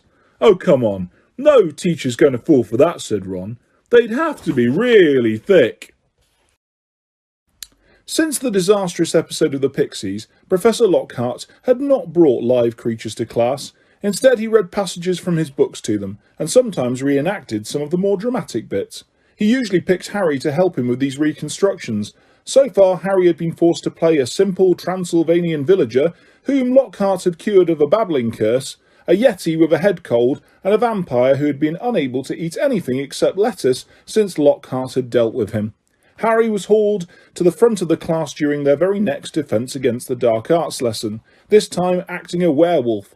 If he hadn't had a very good reason for keeping Lockhart in a good mood, he would have refused to do it. Nice loud howl, Harry, exactly, and then, if you'll believe it, I pounced like this, slammed him to the floor, thus with one hand. I managed to hold him down with my other. I put my wand to his throat. I then screwed up my remaining strength and performed the immensely complex Hormophus charm. He let out a piteous moan. Go on, Harry, higher than that. Good. The fur vanished, the fangs shrank, and he turned back into a man. Simple yet effective, and another village will remember me forever as the hero who delivered them from the monthly terror of werewolf attacks. The bell rang and Lockhart got to his feet. Homework? Compose a poem about my defeat of the Wagga Wagga werewolf. Signed copies of Magical Me to the author of the best one. The class began to leave. Harry returned to the back of the room where Ron and Hermione were waiting. Ready? Harry muttered. Wait till everyone's gone, said Hermione nervously. All right. She approached Lockhart's desk, a piece of paper clutched tightly in her hand, Harry and Ron right behind her. Professor Lockhart, Hermione stammered. I wanted to get this book out of the library, just for background reading. She held out the piece of paper, her hand shaking slightly. But the thing is, it's in the restricted section of the library, so I need a teacher to sign for it. I'm sure it would help me understand what you say in Gadding with Ghouls about slow-acting venoms. Ah, gadding with ghouls, said Lockhart, taking the note from Hermione and smiling widely at her. Possibly my very favourite book. You enjoyed it? Oh, yes, said Hermione eagerly. So clever the way you trapped that last one with the tea strainer. Well, I'm sure no one will mind me giving the best student in the year a little extra help, said Lockhart warmly, and he pulled out an enormous peacock quill. Yes. Nice, isn't it? He said, misreading the revolted look on Ron's face. I usually save it for book signings. He scrawled an enormous loopy signature on the note and handed it back to Hermione. So, Harry, said Lockhart, while Hermione folded the note with fumbling fingers and slipped it into her bag. Tomorrow's the first Quidditch match of the season, I believe. Gryffindor against Slytherin, is it not? I hear you're a useful player. I was a seeker too. I was asked to try for the national squad, but preferred to dedicate my life to the eradication of the dark forces. Still, if you ever feel the need for a little private training, don't hesitate to ask. Always happy to pass on my expertise to less able players. Harry made an indistinct noise in his throat and then hurried off after Ron and Hermione. I don't believe it, he said, as the three of them examined the signature on the note. He didn't even look at the book we wanted. That's because he's a brainless git, said Ron. But who cares? We've got what we needed. He is not a brainless git, said Hermione shrilly, as they half ran towards the library. Just because he said you were the best student in the year. They dropped their voices as they entered the muffled stillness of the library. Madame Pince, the librarian, was a thin, irritable woman who looked like an underfed vulture. Muste potente potions, she repeated, suspiciously, trying to take the note from Hermione. But Hermione wouldn't let go. I was wondering if I could keep it, she said breathlessly. Oh, come on, said Ron, wrenching it from her grasp and thrusting it at Madame Pince. We'll get you another autograph. Lockhart will sign anything if it stands still long enough. Madame Pince held the note up to the light, as though determined to detect a forgery, but it passed the test. She stalked away between the lofty shelves and returned several minutes later, carrying a large and mouldy-looking book. Hermione put it carefully into her bag, and they left, trying not to walk too quickly or look too guilty. 5 minutes later they were barricaded in Moaning Myrtle's out-of-order bathroom once again. Hermione had overridden Ron's objections by pointing out that it was the last place anyone in their right minds would go, so they were guaranteed some privacy. Moaning Myrtle was crying noisily in her cubicle, but they were ignoring her, and she them. Hermione opened Mosta Potente potions carefully, and the three of them bent over the damp, spotted pages. It was clear from a glance why it belonged in the restricted section. Some of the potions had effects almost too gruesome to think about, and there were some very unpleasant illustrations, which included a man who seemed to have been turned inside out, and a witch sprouting several extra pairs of arms out of her head. "Here it is," said Hermione excitedly, as she found the page headed "The Polyjuice Potion." It was decorated with drawings of people halfway through transforming into other people. Harry sincerely hoped the artist had imagined the looks of intense pain on their faces. "This is the most complicated potion I've ever seen," said Hermione, as they scanned the recipe. "Lacewing flies, leeches, fluxweed and knotgrass," she murmured, running her finger down the list of ingredients. "Well, they're easy enough. They're in the student store cupboard. We can help ourselves. Oh, look, powdered horn of bicorn. Don't know where we're going to get that. Shredded skin of a boomslang. That'll be tricky too. And of course, a bit of whoever we want to change into." "Excuse me," said Ron sharply. "What do you mean, a bit of whoever we're changing into? I'm drinking nothing with crab's toenails in it." Hermione continued as though she hadn't heard him. "We don't have to worry about that yet, though, because we add those bits last." Ron turned speechless to Harry, who had another worry. "Do you realise how much we're going to have to steal, Hermione? Shredded skin of boomslang. That's definitely not in the student's cupboard. What are we going to do, break into Snape's private stores? I don't know if this is a good idea." Hermione shut the book with a snap. "Well, if you two are going to chicken out, fine," she said. There were bright pink patches on her cheeks and her eyes were brighter than usual. "I don't want to break rules, you know. I think threatening Muggle-borns is far worse than brewing up a difficult potion. But if you don't want to find out if it's Malfoy, I'll go straight to Madame Pince now and hand the book back." "I never thought I'd see the day when you'd be persuading us to break rules," said Ron. "All right, we'll do it. But not toenails, okay?" "How long will it take to make anyway?" said Harry, as Hermione, looking happier, opened the book again. "Well, as the fluxweed has got to be picked at the full moon, and the lacewings have got to be stewed for 21 days, I'd say it'll be ready in about a month, if we can get all the ingredients." "A month?" said Ron. "Malfoy could have attacked half the Muggle-borns in the school by then." But Hermione's eyes narrowed dangerously again, and he added swiftly, But it's the best plan we've got, so full steam ahead, I say." However, while Hermione was checking that the coast was clear for them to leave the bathroom, Ron muttered to Harry, "It'll be a lot less hassle if you can just knock Malfoy off his broom tomorrow." Harry woke early on Saturday morning and lay for a while thinking about the coming Quidditch match. He was nervous, mainly at the thought of what Wood would say if Gryffindor lost, but also at the idea of facing a team mounted on the fastest racing brooms gold could buy. He had never wanted to beat Slytherin so badly. After half an hour of lying there with his insides churning, he got up, dressed, and went down to breakfast early, where he found the rest of the Gryffindor team huddled at the long empty table, all looking uptight and not speaking much. As 11 o'clock approached, the whole school started to make its way down to the Quidditch stadium. It was a muggy sort of day, with a hint of thunder in the air. Ron and Hermione came hurrying over to wish Harry good luck as he entered the changing rooms. The team pulled on their scarlet Gryffindor robes and then sat down to listen to Wood's usual pre-match pep talk. "Slytherin have better brooms than us," he began. "No point denying it. But we've got better people on our brooms. We're trained harder than they have. We've been flying in all weathers."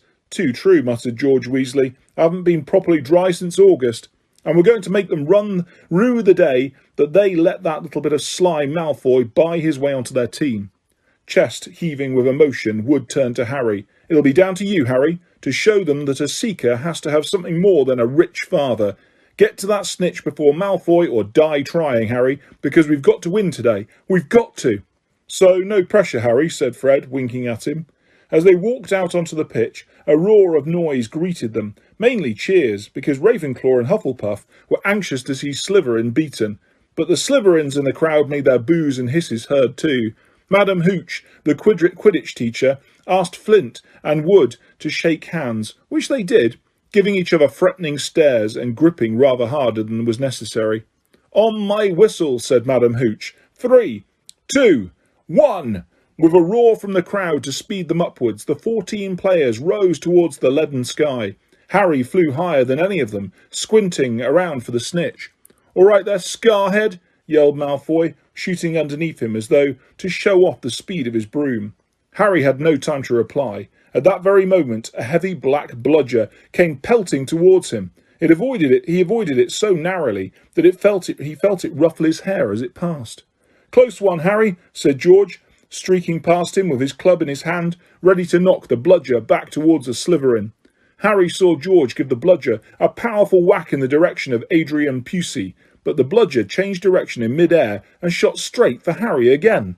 Harry dropped quickly to avoid it, and George managed to hit it hard towards Malfoy. Once again, the bludger swerved like a boomerang and shot at Harry's head. Harry put on a burst of speed and zoomed towards the other end of the pitch. He could hear the bludger whistling along behind him. What was going on? Bludgers never concentrated on one player like this. It was their job to try and unseat as many people as possible. Fred Weasley was waiting for the bludger at the other end. Harry ducked as Fred swung at the bludger with all his might. The bludger was knocked off course. "That's done it," Fred yelled happily, but he was wrong.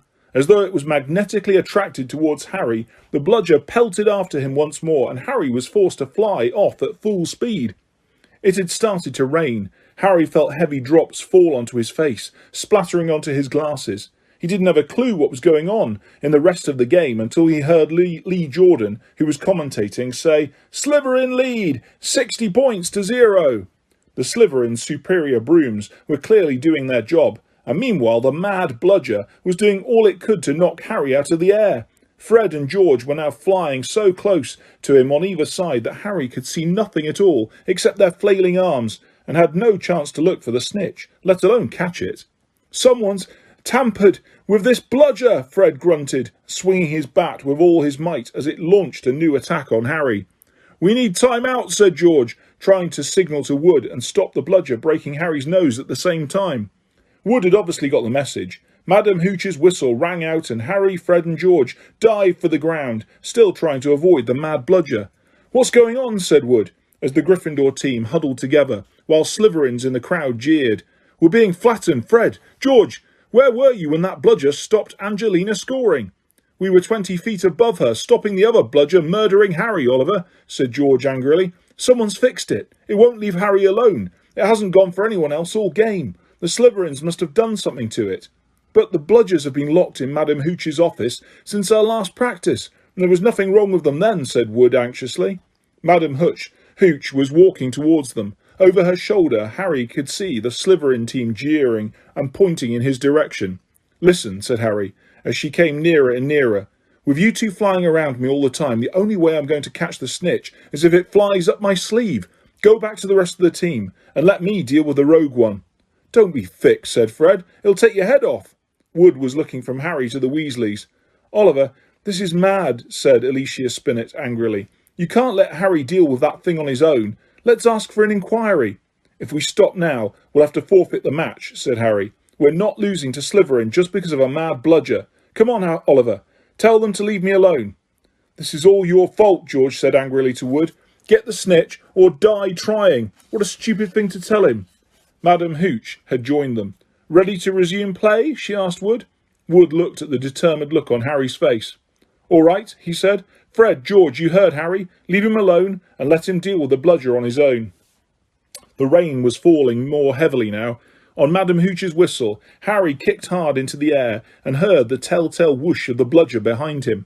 Higher and higher Harry climbed. He looped and swooped, spiralled and zigzagged and rolled. Slightly dizzy, he nevertheless kept his eyes wide open. Rain was speckling his glasses and ran up his nostrils as he hung upside down, avoiding another fierce dive from the bludger. He could hear laughter from the crowd. He knew he must look very stupid, but the rogue bludger was heavy and couldn't change direction as quickly as he could. He began a kind of roller coaster ride around the edges of the stadium, squinting through the silver sheets of rain to the Gryffindor goalposts, where Adrian Pusey was trying to get past Wood. A whistling in Harry's ear told him the bludger had just missed him again. He turned right over and sped in the opposite direction. "Training for the ballet, Potter!" yelled Malfoy, as Harry was forced to do a stupid kind of twirl in mid-air to dodge the bludger. Off Harry fled, the bludger trailing a few feet behind him, and then, glaring back at Malfoy in hatred, he saw it. The golden snitch. It was hovering inches above Malfoy's left ear, and Malfoy, busy laughing at Harry, hadn't seen it. For an astonishing moment, Harry hung in mid-air, not daring to speed towards Malfoy, in case he looked up and saw the snitch. Wham! He had stayed still a second too long. The bludger had hit him at last, smashing into his elbow, and Harry felt his arm break. Dimly, dazed by the searing pain in his arm, he slid sideways on his rain-drenched broom, one knee still crooked over, his right arm dangling, useless at his side. The bludger came pelting back for a second attack, this time aiming at his face. Harry swerved out of the way, one idea firmly lodged in his numb brain. Get to Malfoy. Through a haze of rain and pain, he dived for the shimmering, sneering face below him and saw its eyes widen with fear. Malfoy thought Harry was attacking him. What the? He gasped, careering out of Harry's way.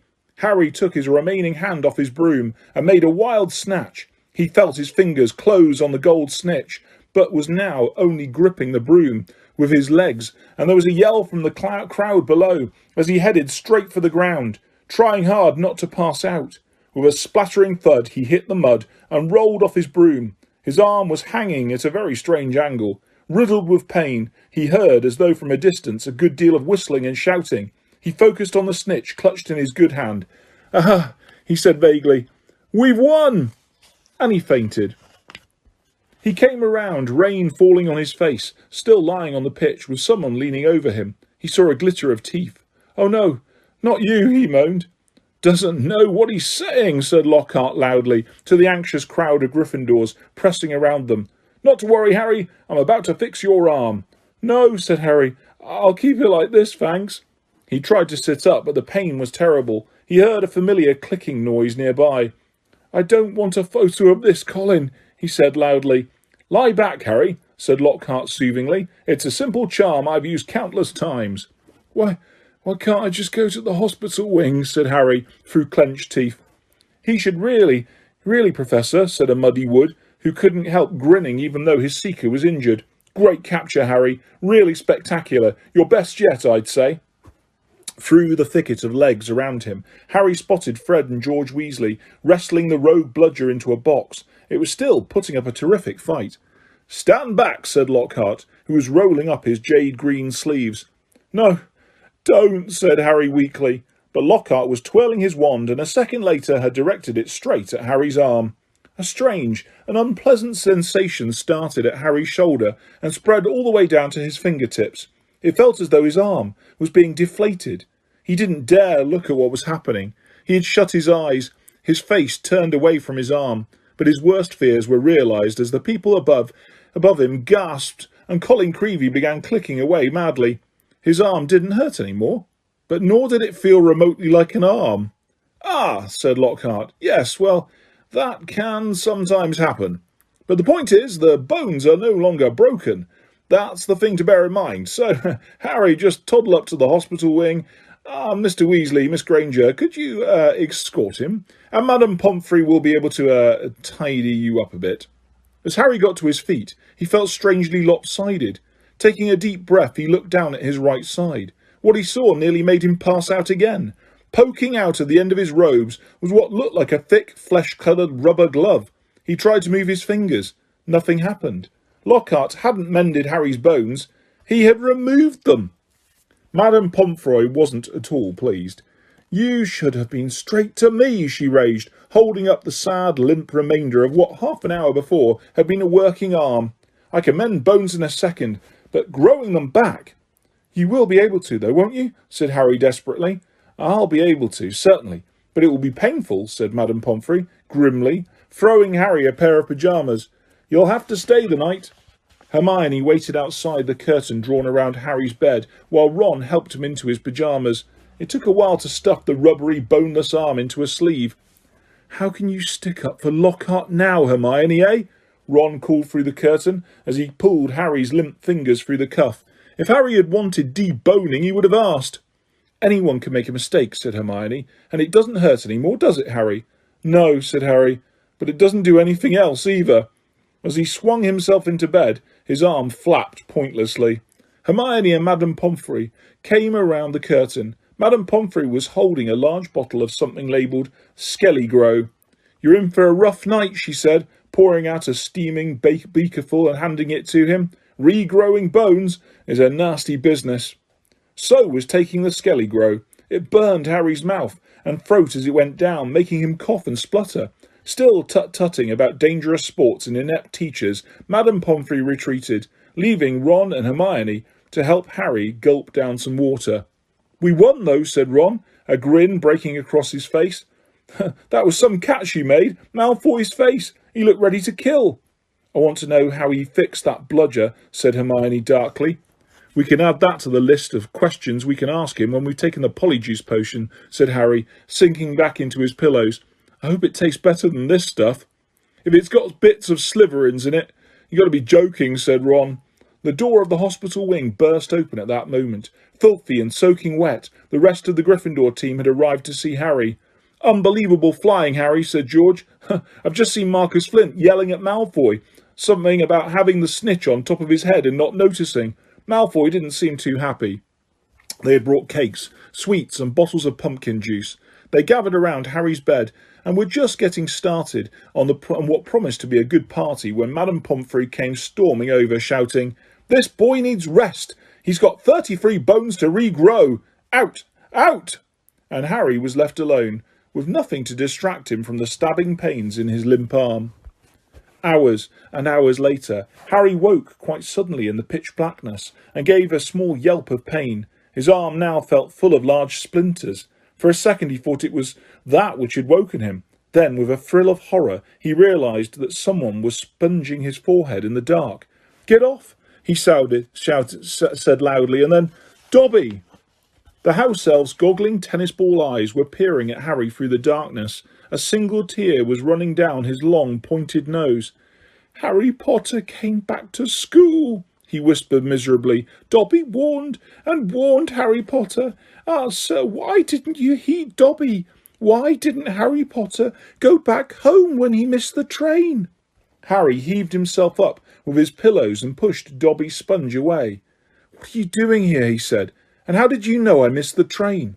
Dobby's lip trembled, and Harry was seized by a sudden suspicion. "It was you," he said slowly. "You stopped the barrier, letting us through." "Indeed, yes, sir," said Dobby, nodding his head vigorously, ears flapping. "Dobby hid and watched for Harry Potter and sealed the gateway, and Dobby had to iron his hands afterwards." He showed Harry 10 long, bandaged fingers, but Dobby didn't care.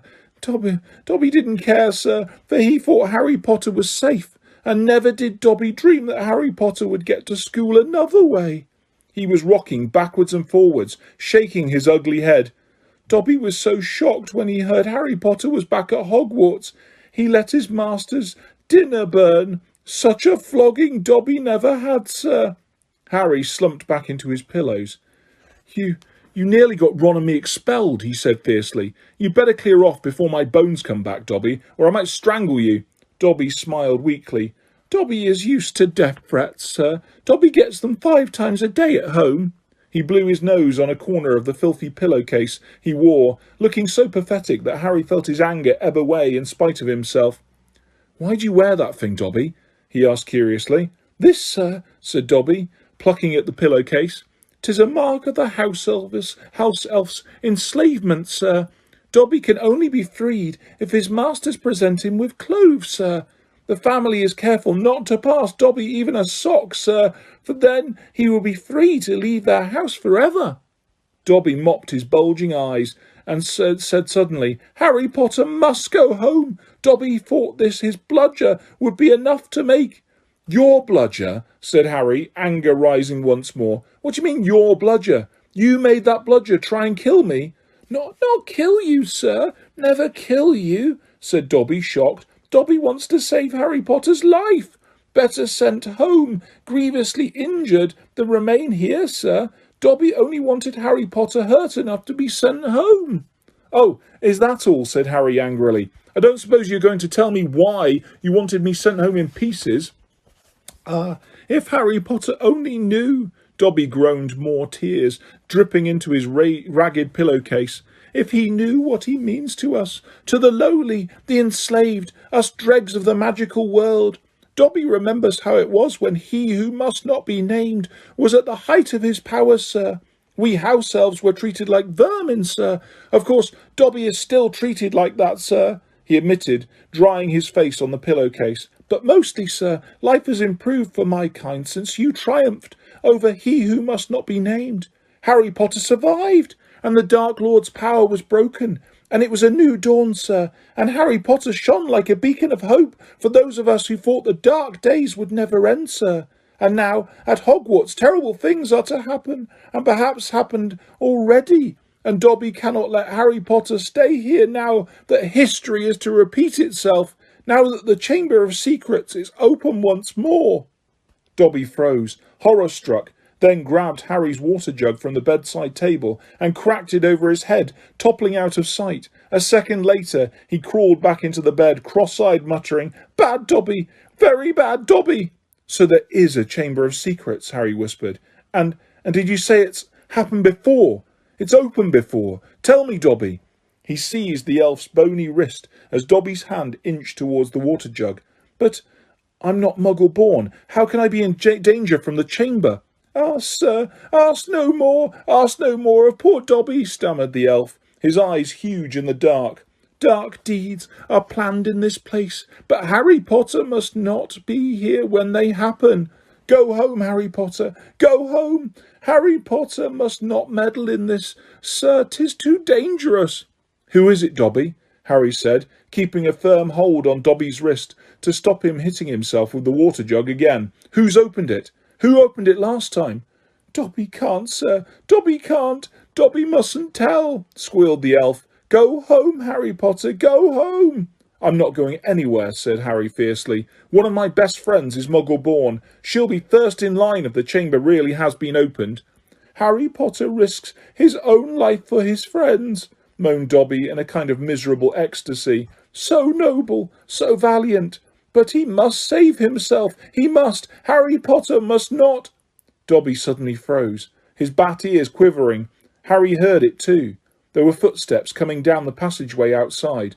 "Dobby must go," breathed the elf, terrified. There was a loud crack, and Harry's fist was suddenly clenched on thin air. He slumped back into his bed, his eyes on the dark doorway to the hospital wing as the footsteps drew nearer. Next moment, Dumbledore was backing into the dormitory, wearing a long woolly dressing gown and a nightcap. He was carrying one end of what looked like a statue. Professor McGonagall appeared a second later, carrying its feet. Together they heaved it onto a bed. "Get Madame Pomfrey," whispered Dumbledore, and Professor McGonagall hurried past the end of Harry's bed, out of sight. Harry lay quite still, pretending to be asleep. He heard urgent voices, and then Professor McGonagall swept back into view, closely followed by Madame Pomfrey, who was pulling a cardigan on over her nightdress. He heard a sharp intake of breath. "What happened?" Madame Pomfrey whispered to Dumbledore, bending over the statue on the bed. "Another attack," said Dumbledore. "Minerva found him on the stairs." "There was a bunch of grapes next to him," said Professor McGonagall. "We think he was trying to sneak up here to visit Potter." Harry's stomach gave a horrible lurch. Slowly and carefully, he raised himself a few inches so he could look at the statue on the bed. A ray of moonlight lay across its staring face. It was Colin Creevey. His eyes were wide, and his hands were stuck up in front of him, holding his camera. "Petrified," whispered Madame Pomfrey. "Yes," said Professor McGonagall, "but I shudder to think. If Albus hadn't been on the way downstairs for hot chocolate, who knows what might have—" The three of them stared down at Colin. Then Dumbledore leaned forward and prized the camera out of Colin's rigid grip. "You don't think he managed to get a picture of his attacker?" said Professor McGonagall eagerly. Dumbledore didn't answer. He prized open the back of the camera. "Good gracious," said Madame Pomfrey. A jet of steam had hissed out of the camera. Harry, 3 beds away, caught the acrid smell of burnt plastic. "Melted," said Madame Pomfrey, wondering. "All melted." "What does this mean, Albus?" Professor McGonagall asked urgently. "It means," said Dumbledore, "that the Chamber of Secrets is indeed open again." Madame Pomfrey clapped a hand to her mouth. Professor McGonagall stared at Dumbledore. "But Albus, surely—" "Who?" The question is not who, said Dumbledore, his eyes on Colin. The question is how. And from what Harry could see of Professor McGonagall's shadowy face, she didn't understand this any better than he did. Harry woke up on Sunday morning to find the dormitory blazing with winter sunlight and his arm reboned but very stiff. He sat up quickly and looked over at Colin's bed, but it had been blocked from view by the high curtains Carrie had changed behind yesterday. Seeing that he was awake, Madame Pomfrey came bustling over with a breakfast tray and then began bending and stretching his arm and fingers.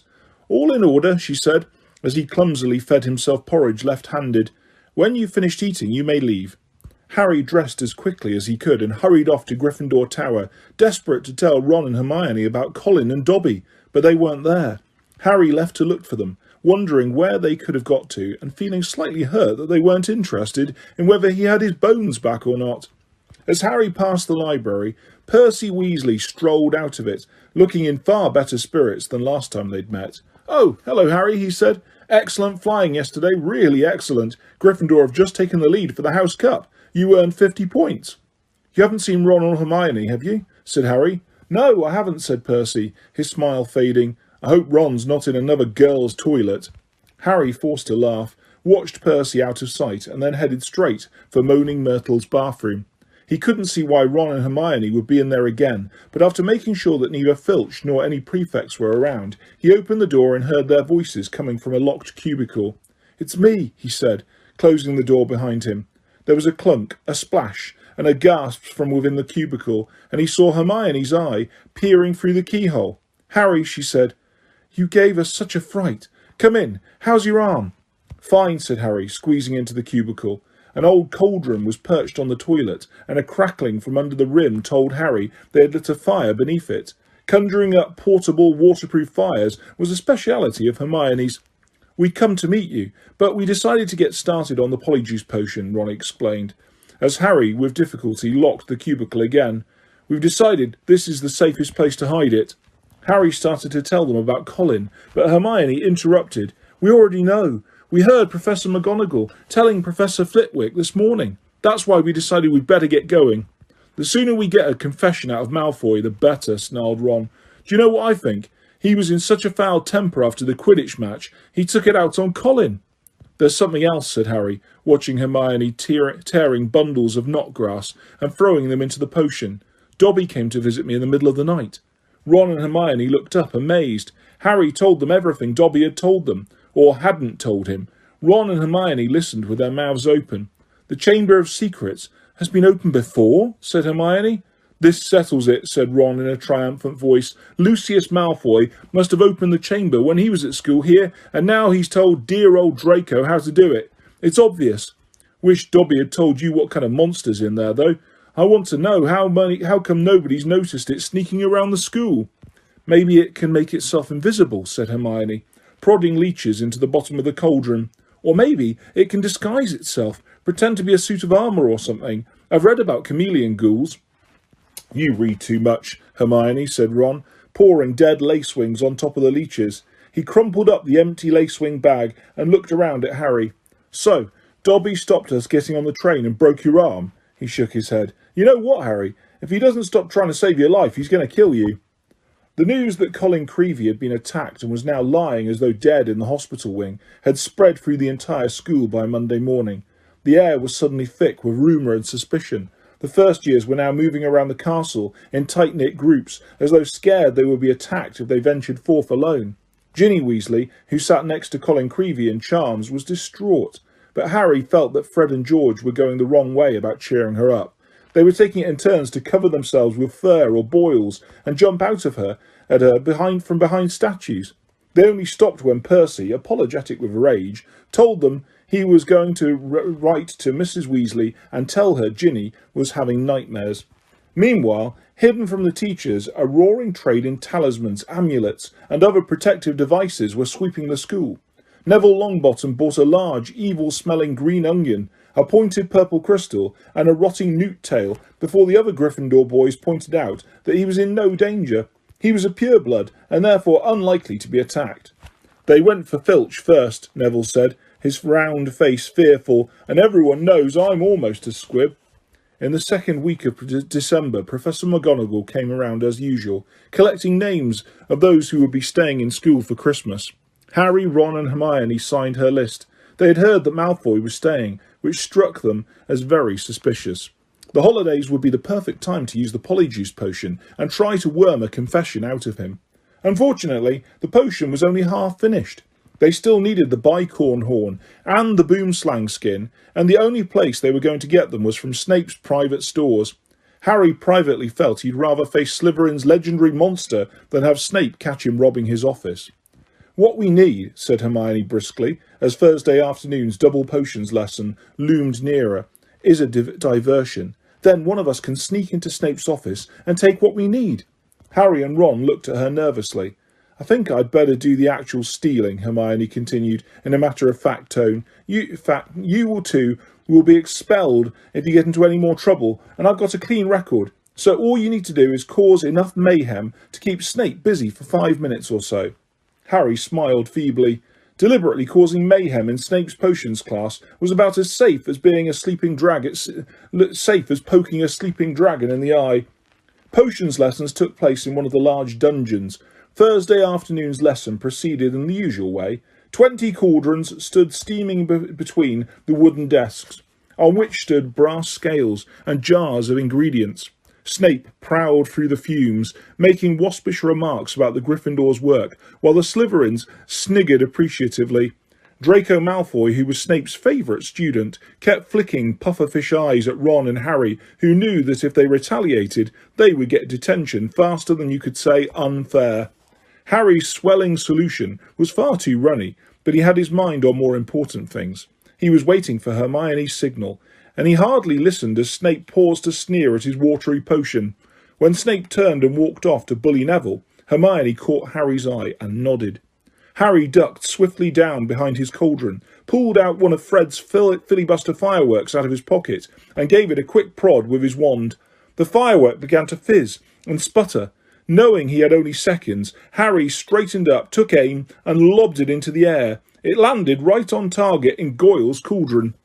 Goyle's potion exploded, showering the whole class. People shrieked as splashes of the swelling solution hit them. Malfoy got a faceful, and his nose began to swell like a balloon. Goyle blundered around, his hands over his eyes, which had expanded to the size of dinner plates, while Snape was trying to restore calm and find out what had happened. Through the confusion, Harry saw Hermione slip quietly out of the door. "Silence! Silence!" Snape roared. "Anyone who has been splashed, come here for a deflating draft when I find out who did this." Harry tried not to laugh as he watched Malfoy hurry forward, his head drooping with the weight of a nose like a small melon. As half the class lumbered up to Snape's desk, some weighed down with arms like clubs, others unable to talk through gigantic puffed-up lips, Harry saw Hermione slide back into the dungeon, the front of her robes bulging. When everyone had taken a swig of antidote and the various swellings had subsided, Snape swept over to Goyle's cauldron and scooped out the twisted black remains of the firework. There was a sudden hush. "If I ever find out who threw this," Snape whispered, "I shall make sure that person is expelled." Harry arranged his face into what he hoped was a puzzled expression. Snape was looking right at him, and the bell, which rang 10 minutes later, could not have been more welcome. "He knew it was me," Harry told Ron and Hermione, as they hurried back to Moaning Myrtle's bathroom. "I could tell." Hermione threw the new ingredients into the cauldron and began to stir feverishly. "It'll be ready in a fortnight," she said happily. "Snape can't prove it was you," said Ron reassuringly to Harry. "What can he do?" "Knowing Snape, something foul," said Harry, as the potion frothed and bubbled. A week later, Harry, Ron and Hermione were walking across the entrance hall when they saw a small knot of people gathered around the notice board, reading a piece of parchment that had just been pinned up. Seamus Finnegan and Dean Thomas beckoned them over, looking excited. "They're starting a duelling club," said Seamus. "First meeting tonight. I wouldn't mind duelling lessons. They might come in handy one of these days." "What, you reckon Slytherin's monster can duel?" said Ron, but he too read the sign of interest. "Could be useful," he said to Harry and Hermione as they went into dinner. "Shall we go?" Harry and Hermione were all for it, so at 8 o'clock that evening they hurried back to the Great Hall. The long dining tables had vanished, and a golden stage had appeared along one wall, lit by thousands of candles floating overhead. The ceiling was velvety black once more, and most of the school seemed to be packed beneath it, all carrying their wands and looking excited. "I wonder who'll be teaching us," said Hermione, as they edged into the chattering crowd. "Someone told me Flitwick was a dueling champion when he was young. Maybe it'll be him." "As long as it's not—" Harry began, but he ended on a groan. Gilderoy Lockhart was walking onto the stage, resplendent in robes of deep plum and accompanied by none other than Snape wearing his usual black. Lockhart waved an arm for silence and called, gather round, can everyone see me? Can you all hear me? Excellent. Now, Professor Dumbledore has granted me permission to start this little dueling club, to train you all up in case you ever need to defend yourselves, as I myself have done on countless occasions. For full details, see my published works. "Let me introduce my assistant, Professor Snape," said Lockhart, flashing a wide smile. "He tells me he knows a tiny little bit about duelling himself, and has sportingly agreed to help me with a short demonstration before we begin. Now, I don't want any of you youngsters to worry. You'll still have your potions master when I'm through with him, never fear." "Wouldn't it be good if they finished each other off?" Ron muttered in Harry's ear. Snape's upper lip was curling. Harry wondered why Lockhart was still smiling. If Snape had been looking at him like that, he'd be running as fast as he could in the opposite direction. Lockhart and Snape turned to face each other and bowed. At least, Lockhart did, with much twirling of his hands, whereas Snape jerked his head irritably. Then they raised their hands like swords in front of them. "As you see, we are holding our wands in the accepted combative position," Lockhart told the silent crowd. "On the count of 3, we will cast our first spells. Neither of us will be aiming to kill, of course." "I wouldn't bet on that," Harry murmured, watching Snape baring his teeth. 1, 2, 3. Both of them swung their wands up and over their shoulders. Snape cried, "Expelliarmus!" There was a dazzling flash of scarlet light, and Lockhart was blasted off his feet. He flew backwards off the stage, smashed into the wall, and slid down it to sprawl on the floor. Malfoy and some of the other Slytherins cheered. Hermione was dancing on tiptoes. "Do you think he's all right?" she squealed through her fingers. "Who cares?" said Harry and Ron together. Lockhart was getting unsteadily to his feet. His hat had fallen off and his wavy hair was standing on end. "Well, there you have it," he said, tottering back into the platform. "That was a disarming charm, as you see. I have lost my wand. Thank you, Miss Brown. Yes, an excellent idea to show them that, Professor Snape. But if you don't mind my saying so, it was very obvious what you were about to do. If I had wanted to stop you, it would have been only too easy. However, I felt it would be instructive to let them see." Snape was looking murderous. Possibly Lockhart had noticed, because he said, "Enough demonstrating. I'm going to come amongst you now and put you all into pairs. Professor Snape, if you'd like to help me."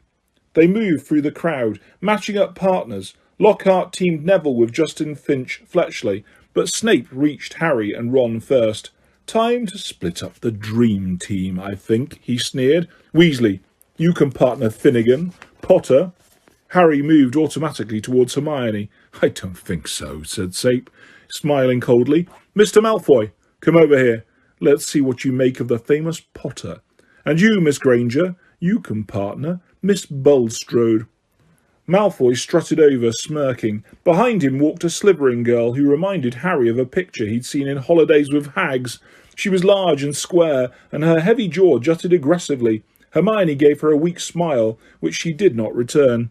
"Face your partners," called Lockhart, back on the platform, "and bow." Harry and Malfoy barely inclined their heads, not taking their eyes off each other. "Wands at the ready," shouted Lockhart. "When I count to 3, cast your charms to disarm your opponent. Only to disarm them. We don't want any accidents. 1, 2, 3. Harry swung his wand over his shoulder, but Malfoy had already started on 2. His spell hit Harry so hard he felt as though he'd been hit over the head with a saucepan. He stumbled, but everything still seemed to be working, and wasting no more time, Harry pointed his wand straight at Malfoy and shouted, "Ricta Sempra!" A jet of silver light hit Malfoy in the stomach, and he doubled up, wheezing. "I said disarm only!" Lockhart shouted in alarm over the hands of the battling crowd. as Malfoy sank to his knees. Harry had hit him with a tickling charm, and he could barely move for laughing. Harry hung back, with a vague feeling it would be unsporting to bewitch Malfoy while he was on the floor, but this was a mistake. Gasping for breath, Malfoy pointed his wand at Harry's knees and choked, "Tarantula," and next second Harry's legs had begun to jerk around out of his control in a kind of quick step. "Stop! Stop!" screamed Lockhart, but Snape took charge. "Finite incantatem," he shouted. Harry's feet stopped dancing. Malfoy stopped laughing, and they were able to look up. A haze of greenish smoke was covering over the scene. Both Neville and Justin were lying on the floor panting. Ron was holding up an ashen-faced Seamus, apologising for whatever his broken wand had done. But Hermione and Millicent Bulstrode were still moving. Millicent had Hermione in a headlock, and Hermione was whimpering in pain. Both their wands lay forgotten on the floor. Harry leapt forward and pulled Millicent off. It was difficult. She was a lot bigger than he was. "Dear, dear," said Lockhart, skittering through the crowd, looking at the aftermath of the duels. "Up you get, Macmillan. Careful there, Miss Fawcett. Pinch it hard. It'll stop bleeding in a second. Boot." "I think I'd better teach you how to block unfriendly spells," said Lockhart, standing flustered in the midst of the hall. He glanced at Snape, whose black eyes glinted, and looked quickly away. "Let's have a volunteer pair. Longbottom and Finch Fletchley. How about you?" "A bad idea, Professor Lockhart," said Snape, gliding over like a large and malevolent bat. "Longbottom causes devastation with the simplest spells. We'd be sending what's left of Finch Fletchley up to the hospital wing in a matchbox." Neville's round pink face went pinker. "How about Malfoy and Potter?" said Snape with a twisted smile. "Excellent idea," said Lockhart, gesturing Harry and Malfoy into the middle of the hall as the crowd backed away to give them room. "Now, Harry," said Lockhart, "when Draco points his wand at you, you do this." He raised his own wand, attempted a complicated sort of wiggling action, and dropped it. Snape smirked as Lockhart quickly picked it up, saying, "Whoops! My wand is a little overexcited." Snape moved closer to Malfoy, bent down and whispered something in his ear. Malfoy smirked too. Harry looked nervously up at Lockhart and said, "Professor, could you show me that blocking thing again?" "Scared?" muttered Malfoy, so that Lockhart couldn't hear him. "You wish," said Harry, out of the corner of his mouth. Lockhart cuffed Harry merrily on the shoulder. "Just do what I did, Harry." "What, drop my wand?" But Lockhart wasn't listening. 3, 2, 1, go, he shouted. Malfoy raised his wand quickly and bellowed, "Serpensortia!" The end of the wand exploded. Harry watched, aghast, as a long black snake shot out of it, fell heavily onto the floor between them, and raised itself ready to strike. There were screams as the crowd backed swiftly away, clearing the floor. "Don't move, Potter," said Snape lazily, clearly enjoying the sight of Harry standing motionless, eye to eye with the angry snake. "I'll get rid of it." "Allow me!" shouted Lockhart. He brandished his wand at the snake, and there was a loud bang. The snake, instead of vanishing, flew 10 feet into the air and fell back to the floor with a loud smack. Enraged, hissing furiously, it slithered straight towards Justin Finch Fletchley and raised itself again, fangs exposed, poised to strike. Harry wasn't sure what made him do it. He wasn't even aware of deciding to do it. All he knew was that his legs were carrying him forward, as though he was on casters, and that he had shouted stupidly at the snake, "Leave him!" And miraculously, inexplicably, the snake slumped to the floor, docile as a thick black garden hose, its eyes now on Harry. Harry felt the fear drain out of him. He knew the snake wouldn't attack anyone now, though how he knew it, he couldn't have explained. He looked up at Justin, grinning, expecting to see Justin looking relieved or puzzled or even grateful, but certainly not angry and scared. "What do you think you're playing at?" he shouted, and before Harry could say anything, Justin had turned and stormed out of the hall. Snape stepped forward, waved his wand, and the snake vanished in a small puff of black smoke.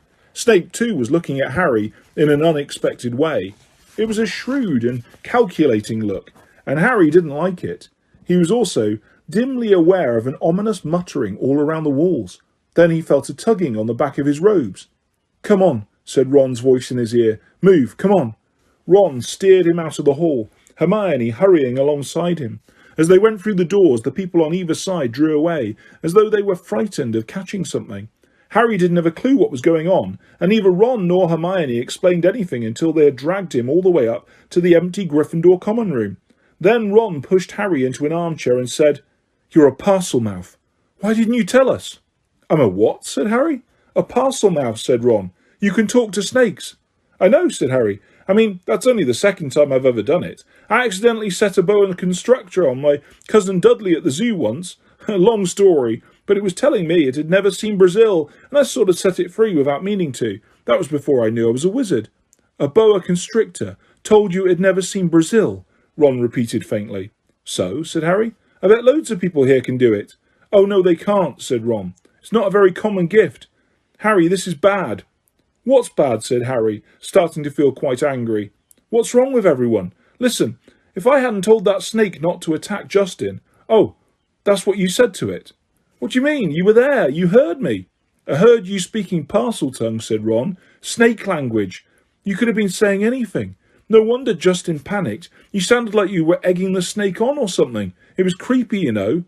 Harry gaped at him. "I spoke a different language. But I didn't realise. How can I speak a language without knowing I can speak it?" Ron shook his head. Both he and Hermione were looking as though someone had died. Harry couldn't see what was so terrible.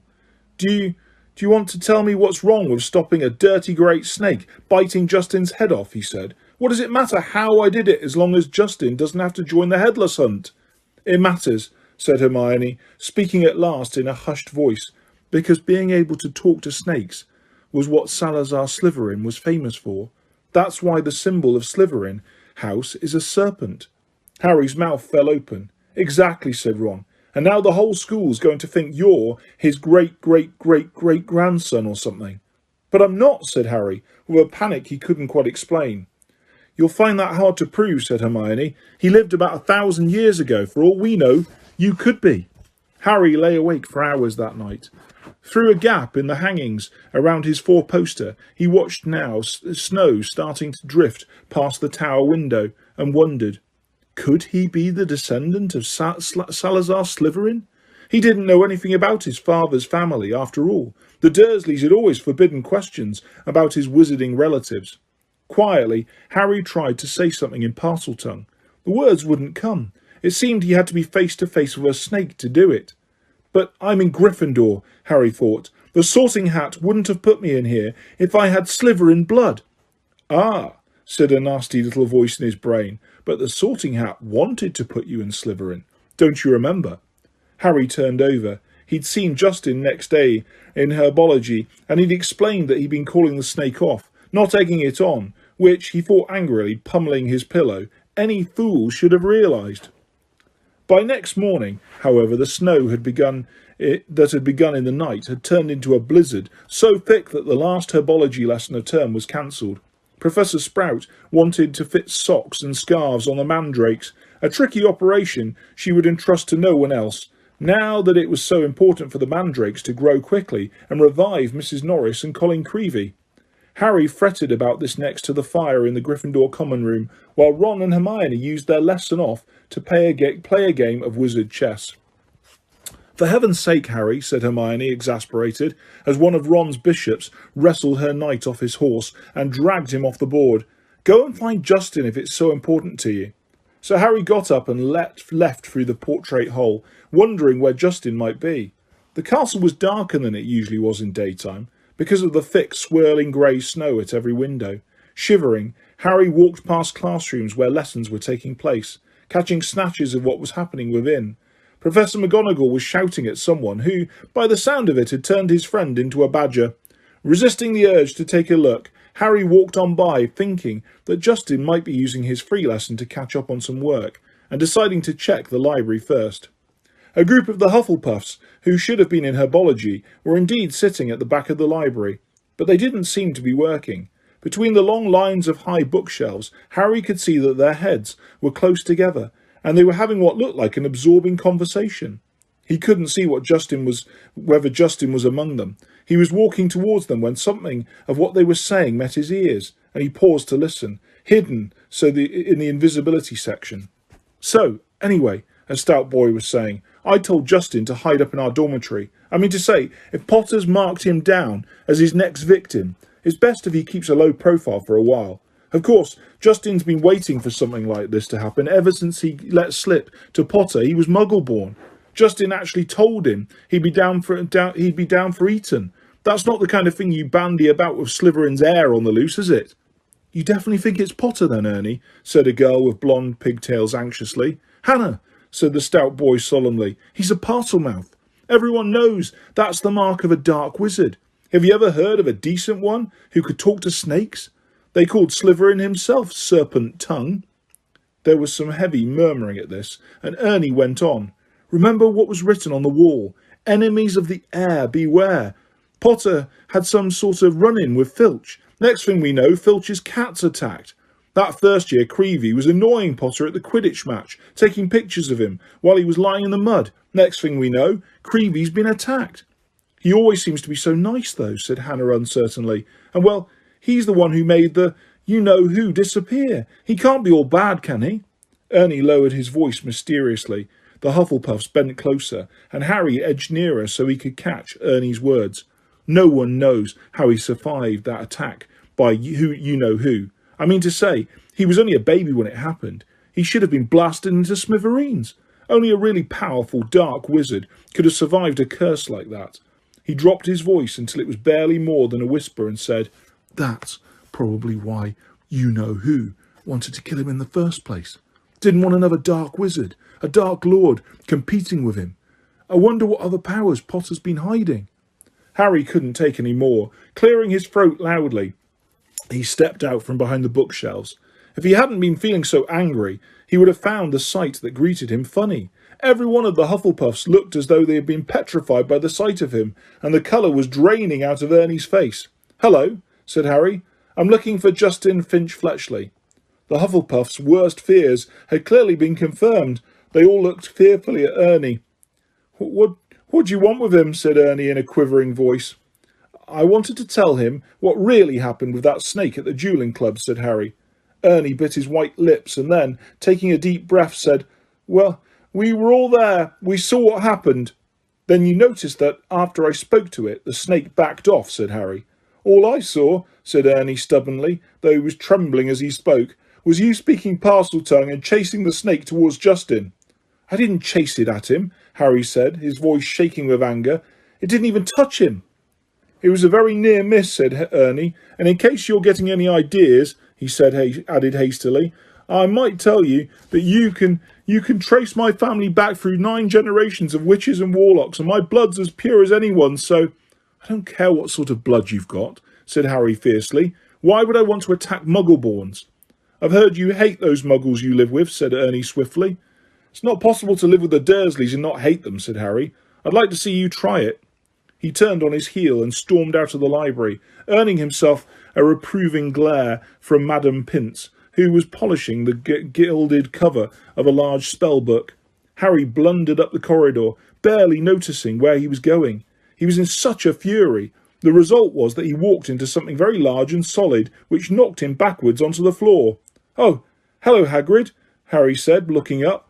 Hagrid's face was entirely hidden by a woolly, snow-covered balaclava, but it couldn't possibly be anyone else, as he filled most of the corridor in his moleskin overcoat. A dead rooster was hanging from one of his massive gloved hands.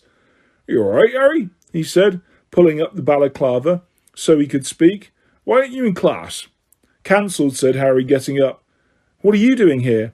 Hagrid held up the limp rooster.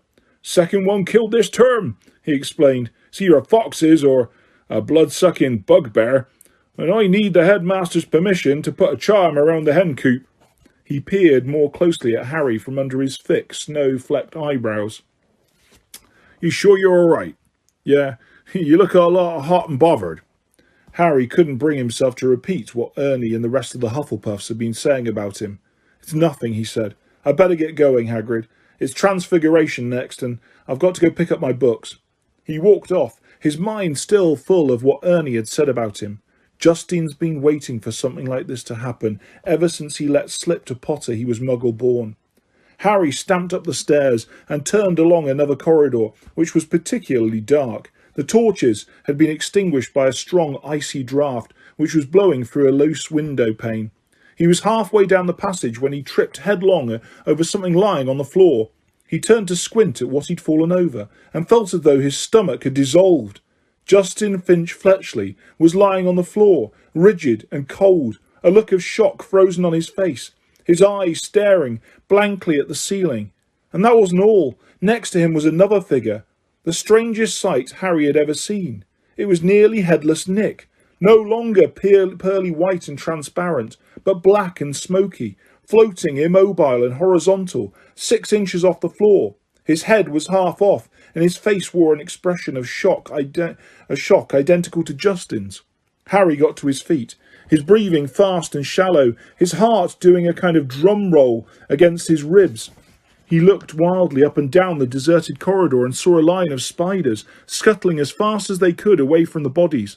The only sounds were the muffled voices of teachers from the classes on either side. He could run, and no one would ever know he had been there. But he couldn't just leave them lying here. He had to get help. Would anyone believe he hadn't anything to do with this? As he stood there panicking, a door right next to him opened with a bang. Peeves, the poltergeist, came shooting out. "Why, it's Potty Wee Potter!" cackled Peeves, knocking Harry's glasses askew as he bounced past him. "What's Potter up to? Why's Potter lurking?" Peeves stopped, halfway through a mid-air somersault. Upside down, he spotted Justin and nearly headless Nick. He flipped the right way up, filled his lungs, and before Harry could stop him, screamed, "Attack! Attack! Another attack! No mortal or ghost is safe! Run for your lives! Attack!"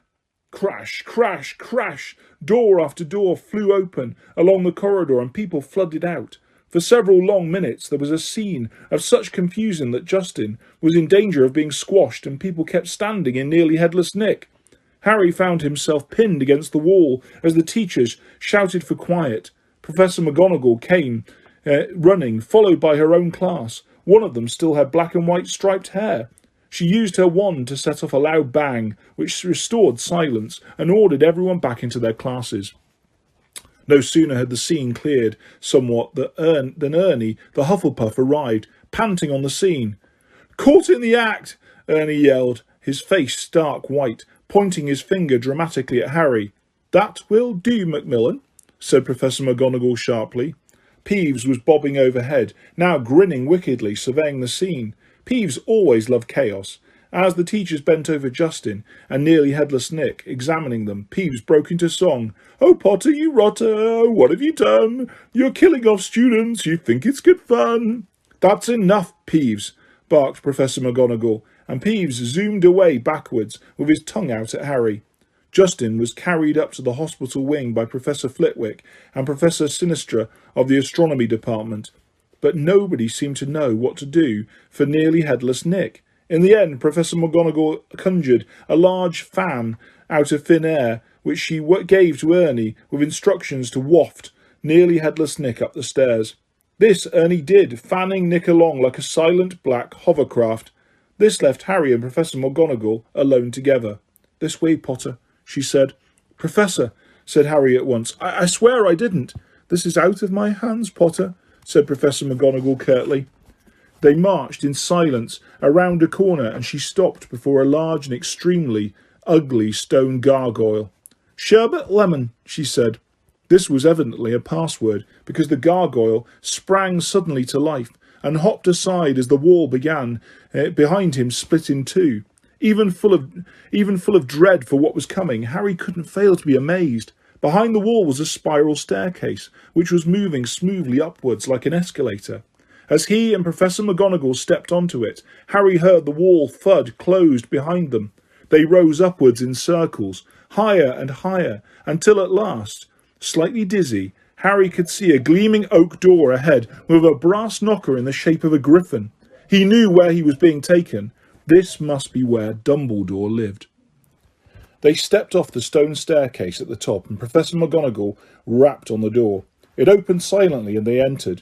Professor McGonagall told Harry to wait and left him there alone. Harry looked around. One thing was certain. Of all the teachers' offices Harry had visited so far this year, Dumbledore's was by far the most interesting. If he hadn't been scared out of his wits that he was about to be thrown out of the school, he would have been very pleased to have a chance to look around it. It was a large and beautiful circular room, full of funny little noises. A number of curious silver instruments stood on spindle-legged tables, whirring and emitting little puffs of smoke. The walls were covered with portraits of old headmasters and headmistresses, all of whom were snoozing gently in their frames. There was also an enormous, claw-footed desk, and sitting on a shelf behind it a shabby, tattered wizard's hat. The sorting hat. Harry hesitated. He cast a wary eye around the sleeping witches and wizards on the walls. Surely it couldn't hurt if he took the hat down and tried it on again, just to see, just to make sure it had put him in the right house. He walked quietly around the desk, lifted the hat from its shelf, and lowered it slowly onto his head. It was much too large and slipped down over his eyes, just as it had done the last time he'd put it on. Harry stared at the black inside of the hat, waiting. Then a small voice said in his ear, "Be in your bonnet, Harry Potter?" Yes," Harry muttered. Sorry to bother you. I wanted to ask." "You've been wondering whether I put you in the right house," said the hat smartly. "Yes, you were particularly difficult to place. But I stand by what I said before." Harry's heart leapt. "You would have done well in Slytherin." Harry's stomach plummeted. He grabbed the point of the hat and pulled it off. It hung limply on his hand, grubby and faded. Harry pushed it back onto its shelf, feeling sick. "You're wrong," he said aloud to the still and silent hat. It didn't move. Harry backed away, watching it. Then a strange gagging noise behind him made him wheel around. He wasn't alone after all. Standing on a golden perch behind the door was a decrepit-looking bird, which resembled a half-plucked turkey. Harry stared at it, and the bird looked balefully back, making its gagging noise again. Harry thought it looked very ill. Its eyes were dull, and even as Harry watched, a couple more feathers fell out of its tail. Harry was just thinking that all he needed was for Dumbledore's pet bird to die while he was alone in the office with it, when the bird burst into flames. Harry yelled in shock and backed away into the desk. He looked feverishly around in case there was a glass of water somewhere, but couldn't see one. The bird, meanwhile, had become a fireball. It gave one loud shriek, and the next second there was nothing but a smouldering pile of ash on the floor. The office door opened. Dumbledore came in, looking very sombre. "Professor," Harry gasped, "your bird. I couldn't do anything. He just caught fire." To Harry's astonishment, Dumbledore smiled. "About time, too," he said. "He's been looking dreadful for days. I've been telling him to get a move on." He chuckled at the stunned look on Harry's face. "Fawkes is a phoenix, Harry. Phoenixes burst into flames when it is time for them to die and are reborn from the ashes. Watch him." Harry looked down in time to see a tiny, wrinkled, new-born bird poke its head out of the ashes. It was quite as ugly as the old one. "It's a shame you had to see him on Burning Day," said Dumbledore, seating himself behind his desk. "He's really very handsome most of the time. Wonderful red and gold plumage. Fascinating creatures, phoenixes. They can carry immensely heavy loads. Their tears have healing powers, and they make highly faithful pets." In the shock of Fawkes catching fire, Harry had forgotten what he was there for, but it all came back to him as Dumbledore settled himself in the high-backed chair behind the desk and fixed Harry with his penetrating, light blue stare. Before Dumbledore could speak another word, however, the door of the office flew open with an almighty bang and Hagrid burst in, a wild look in his eyes, his balaclava perched on top of his shaggy black head, and the dead rooster still swinging from his hand. "It wasn't Harry, Professor Dumbledore," said Hagrid urgently. "I was talking to him seconds before that kid was found. He never had time, sir." Dumbledore tried to say something, but Hagrid went ranting on, waving the rooster around in his agitation, sending feathers everywhere. "It can't have been him, I swear it, in front of the Ministry of Magic if I have to." "Hagrid, yeah, you've got the wrong boy, sir. I know Harry never—" "Hagrid," said Dumbledore loudly, "I do not think that Harry attacked those people." "Oh," said Hagrid, the rooster falling limply at his side. "Right, I'll wait outside then, Headmaster." And he stomped out, looking embarrassed. "You don't think it was me, Professor?" Harry repeated hopefully, as Dumbledore brushed rooster feathers off his desk. "No, Harry, I don't," said Dumbledore, though his face was sombre again. but I still want to talk to you." Harry waited nervously while Dumbledore considered him, the tips of his long fingers together. "I must ask you, Harry, whether there is anything you'd like to tell me," he said gently. "Anything at all." Harry didn't know what to say. He thought of Malfoy shouting, "You'll be next, Mudbloods," and of the Polyjuice potion simmering away in Moaning Myrtle's bathroom. Then he thought of the disembodied voice he had heard twice and remembered what Ron had said. Hearing voices no one else can hear isn't a good sign, even in the wizarding world. He thought, too, about what everyone was saying about him, and his growing dread that he was somehow connected with Salazar Slytherin. "No," said Harry. "There isn't anything, Professor." The double attack on Justin and nearly headless Nick turned what had hitherto been nervousness into real panic. Curiously, it was nearly headless Nick's fate that seemed to worry people most. What could possibly do that to a ghost? People asked each other. What terrible power could harm someone who was already dead? There was almost a stampede to book seats on the Hogwarts Express so that students could go home for Christmas. "At this rate, we'll be the only ones left," Ron told Harry and Hermione. "Us, Malfoy, Crabbe and Goyle. What a jolly holiday it's going to be." Crabbe and Goyle, who always did whatever Malfoy did, had signed up to stay over the holidays too, but Harry was glad that most people were leaving. He was tired of people skirting around him in the corridors as though he was about to sprout fangs or spit poison, tired of all the muttering, pointing and hissing as he passed. Fred and George, however, found all this very funny. They went out of their way to march ahead of Harry down the corridors, shouting, "Make way for the heir of Slytherin! Seriously evil wizard coming through!" Percy was deeply disapproving of this behaviour.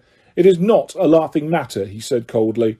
"Oh, get out of the way, Percy," said Fred. "Harry's in a hurry." "Yeah, he's nipping off to the Chamber of Secrets for a cup of tea with his fanged servant," said George, chortling. Ginny didn't find it amusing either. "Oh, don't," she wailed, every time Fred asked Harry loudly who he was planning to attack next, or George pretended to ward Harry off with a large clove of garlic when they met. Harry didn't mind. It made him feel better that Fred and George, at least, thought the idea of his being Slytherin's heir was quite ludicrous. But their antics seemed to be aggravating Draco Malfoy, who looked increasingly sour each time he saw them at it. "It's because he's bursting to say it's really him," said Ron knowingly. "You know how he hates anyone beating him at anything, and you're getting all the credit for his dirty work." "Not for long," said Hermione in a satisfied tone. "The Polyjuice potion's nearly ready. We'll be getting the truth out of him any day now." At last the term ended, and a silence deep as the snow on the grounds descended on the castle. Harry found it peaceful, rather than gloomy, and enjoyed the fact that he, Hermione and the Weasleys had the run of the Gryffindor Tower, which meant they could play Exploding Snap loudly without bothering anyone, and practice duelling in private. Fred, George and Ginny had chosen to stay at school rather than visit Bill in Egypt with Mr. and Mrs. Weasley. Percy, who disapproved of what he termed their childish behaviour, didn't spend much time in the Gryffindor common room. He had already told them pompously that he was only staying over Christmas because it was his duty as a prefect to support the teachers during this troubled time. Christmas morning dawned, cold and white. Harry and Ron, the only ones left in their dormitory, were woken very early by Hermione, who burst in, fully dressed and carrying presents for them both. "Wake up," she said loudly, pulling back the curtains at the window. "Hermione, you're not supposed to be in here," said Ron, shielding his eyes against the light. "Merry Christmas to you too," said Hermione, throwing him a present. "I've been up nearly an hour, adding more lace wings to the potion. It's ready." Harry sat up, suddenly wide awake. "Are you sure?" "Positive," said Hermione, shifting Scabbers the rat so that she could sit down on the end of his four-poster. "If we're going to do it, I say it should be tonight." At that moment, Hedwig swooped into the room, carrying a very small package in her beak. "Hello," said Harry happily, as she landed on his bed. "Are you speaking to me again?" She nibbled his ear in an affectionate sort of way, which was a far better present than the one which she had brought him, which turned out to be from the Dursleys. They had sent Harry a toothpick and a note telling him to find out whether he'd be able to stay at Hogwarts for the summer holidays too. The rest of Harry's Christmas presents were far more satisfactory. Hagrid had sent him a large tin of treacle fudge, which Harry decided to soften by the fire before eating. Ron had given him a book called Flying with the Cannons, a book of interesting facts about his favourite Quidditch team, and Hermione had bought him a luxury eagle feather quill. Harry opened the last present to find a new, hand-knitted jumper from Mrs. Weasley and a large plum cake. He put up her card with a fresh surge of guilt, thinking about Mr. Weasley's car, which hadn't been seen since its crash with the Whomping Willow and the bout of rule-breaking he and Ron were planning next. No one, not even someone dreading taking Polyjuice potion later, could fail to enjoy Christmas dinner at Hogwarts. The Great Hall looked magnificent. Not only were there a dozen frost-covered Christmas trees and thick streamers of holly and mistletoe crisscrossing the ceiling, but enchanted snow was falling, warm and dry from the ceiling. Dumbledore led them in a few of his favourite carols, Hagrid booming more and more loudly with every goblet of eggnog he consumed. Percy, who hadn't noticed that Fred had bewitched his prefect badge so that it now read Pinhead, kept asking them all what they were sniggering at. Harry didn't even care that Draco Malfoy was making loud, snide remarks about his new jumper from the Slytherin table. With a bit of luck, Malfoy would be getting his comeuppance in a few hours' time. Harry and Ron had barely finished their third helpings of Christmas pudding when Hermione ushered them out of the hall to finalise their plans for the evening. "We still need a bit of the people you're changing into," said Hermione matter-of-factly, as though she was sending them to the supermarket for washing powder, "and obviously it'll be best if you can get something of Crabbe and Goyle's. They're Malfoy's best friends. He'll tell them anything. And we also need to make sure the real Crabbe and Goyle can't burst in on us while we're interrogating them." I've got it all worked out," she went on smoothly, ignoring Harry and Ron's stupefied faces. She held up 2 plump chocolate cakes. "I filled these with a simple sleeping draught, and all you have to do is make sure Crabbe and Goyle find them. You know how greedy they are. They're bound to eat them. Once they're asleep, pull out a few of their hairs and hide them in a broom cupboard." Harry and Ron looked incredulously at each other. "Hermione, I don't think that could go seriously wrong." But Hermione had a steely glint in her eye, not unlike the one Professor McGonagall sometimes had. "The potion will be useless without Crabbe and Goyle's hair," she said sternly. "You do want to investigate Malfoy, don't you?"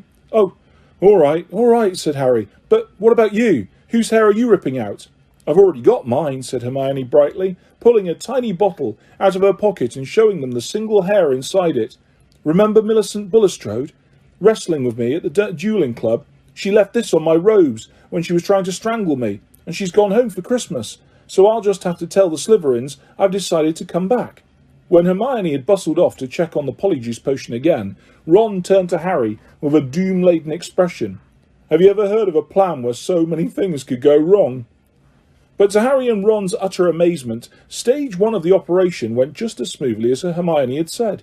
They lurked in the deserted entrance hall after Christmas tea, waiting for Crabbe and Goyle, who had remained alone at the Slytherin table, shoveling down 4th helpings of trifle. Harry had perched the chocolate cakes on the end of the banisters. When they spotted Crabbe and Goyle coming out of the great hall, Harry and Ron hid quickly behind a suit of armour next to the front door. "How thick can you get?" Ron whispered ecstatically, as Crabbe gleefully pointed out the cakes to Goyle, and grabbed them. Grinning stupidly, they stuffed the cakes whole into their large mouths. For a moment, both of them chewed greedily, looks of triumph on their faces. Then, without the smallest change of expression, they both keeled over backwards onto the floor. Much the most difficult bit was hiding them in the cupboard across the hall. Once they were safely stowed amongst the buckets and mops, Harry yanked out a couple of the bristles that covered Goyle's forehead, and Ron pulled out several of Crabbe's hairs. They also stole their shoes, because their own were far too small for Crabbe and Goyle-sized feet. Then, still stunned at what they had just done, they sprinted up to Moaning Myrtle's bathroom. They could hardly see for the thick black smoke issuing from the cubicle in which Hermione was stirring the cauldron. Pulling their robes up over their faces, Harry and Ron knocked softly on the door. "Hermione?" They heard the scrape of the lock and Hermione emerged, shiny-faced and looking anxious. Behind her they heard the gloop of the bubbling, treacle-thick potion. 3 glass tumblers stood ready on the toilet seat. "Did you get them?" Hermione asked breathlessly. Harry showed her Goyle's hair. "Good. And I sneaked those spare robes out of the laundry," Hermione said, holding up a small sack. "You need bigger sizes once you Crabbe and Goyle." The 3 of them stared into the cauldron. Close up, the potion looked like a thick, dark mud, bubbling sluggishly. "I'm sure I've done everything right," said Hermione, nervously rereading the splotched page of Moste Potente Potions. "It looks like the book says it should. Once we've drunk it, we have exactly an hour before we change back into ourselves." "Now what?" Ron whispered. "We separate it into 3 glasses and add the hairs." Hermione ladled large dollops of the potion into each of the glasses. Then, her hand trembling, she shook Millicent Bulstrode's hair out of its bottle into the first glass. The potion hissed loudly like a boiling kettle and frothed madly. A second later it had turned a sick sort of yellow. "Ugh, essence of Millicent Bulstrode," said Ron, eyeing it with loathing. "Bet it tastes disgusting." "And add yours then," said Hermione. Harry dropped Goyle's hair into the middle glass, and Ron put Crabbe's into the last one. Both glasses hissed and frothed. Goyle's turned the khaki colour of a bogey, Crabbe's a dark murky brown. "Hang on," said Harry, as Ron and Hermione reached for their glasses. "We'd better not all drink them in here. Once we turn into Crabbe and Goyle, we won't fit. And Millicent Bulstrode's no pixie." "Good thinking," said Ron, unlocking the door. "We'll take separate cubicles." "Careful not to spill a drop of this Polyjuice potion, Harry." So Harry slipped into the middle cubicle. "Ready," he called. "Ready," came Ron and Hermione's voices. 1, 2, 3.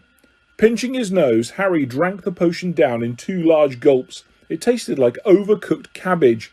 Immediately his insides started writhing as though he just swallowed live snakes. Doubled up, he wondered whether he was going to be sick. Then a burning sensation spread rapidly from his stomach to the very ends of his fingers and toes. Next, bringing him gasping to all fours, came a horrible melting feeling, as the skin all over his body bubbled like hot wax, and before his eyes his hands began to grow. The fingers thickened, the nails broadened, and the knuckles were bulging like bolts. His shoulders stretched painfully, and a prickling on his forehead told him that hair was creeping down towards his eyebrows. His robes ripped as his chest expanded like a barrel bursting its hoops. His feet were in agony in shoes 4 sizes too small. As suddenly as it had started, everything stopped. Harry lay face down on the cold stone floor, listening to Myrtle gurgling morosely in the end toilet. With difficulty, he kicked off his shoes and stood up. So this was what it felt like being Goyle. His large hands trembling, he pulled off his old robes, which were hanging a foot above his ankles, pulled on the spare ones and laced up Goyle's boat-like shoes. He reached up to brush his hair out of his eyes, and met only the short growth of wiry bristles, low on his forehead. Then he realised that his glasses were clouding his eyes, because Goyle obviously didn't need them. He took them off and called, "Are you two okay?" Goyle's low rasp of voice issued from his mouth. "Yeah," came the deep grunt of Crabbe from his right. Harry unlocked the door and stepped in front of the cracked mirror. Goyle stared back at him out of dull, deep-set eyes. Harry scratched his ear. So did Goyle. Ron's door opened. They stared at each other, except that he looked pale and shocked.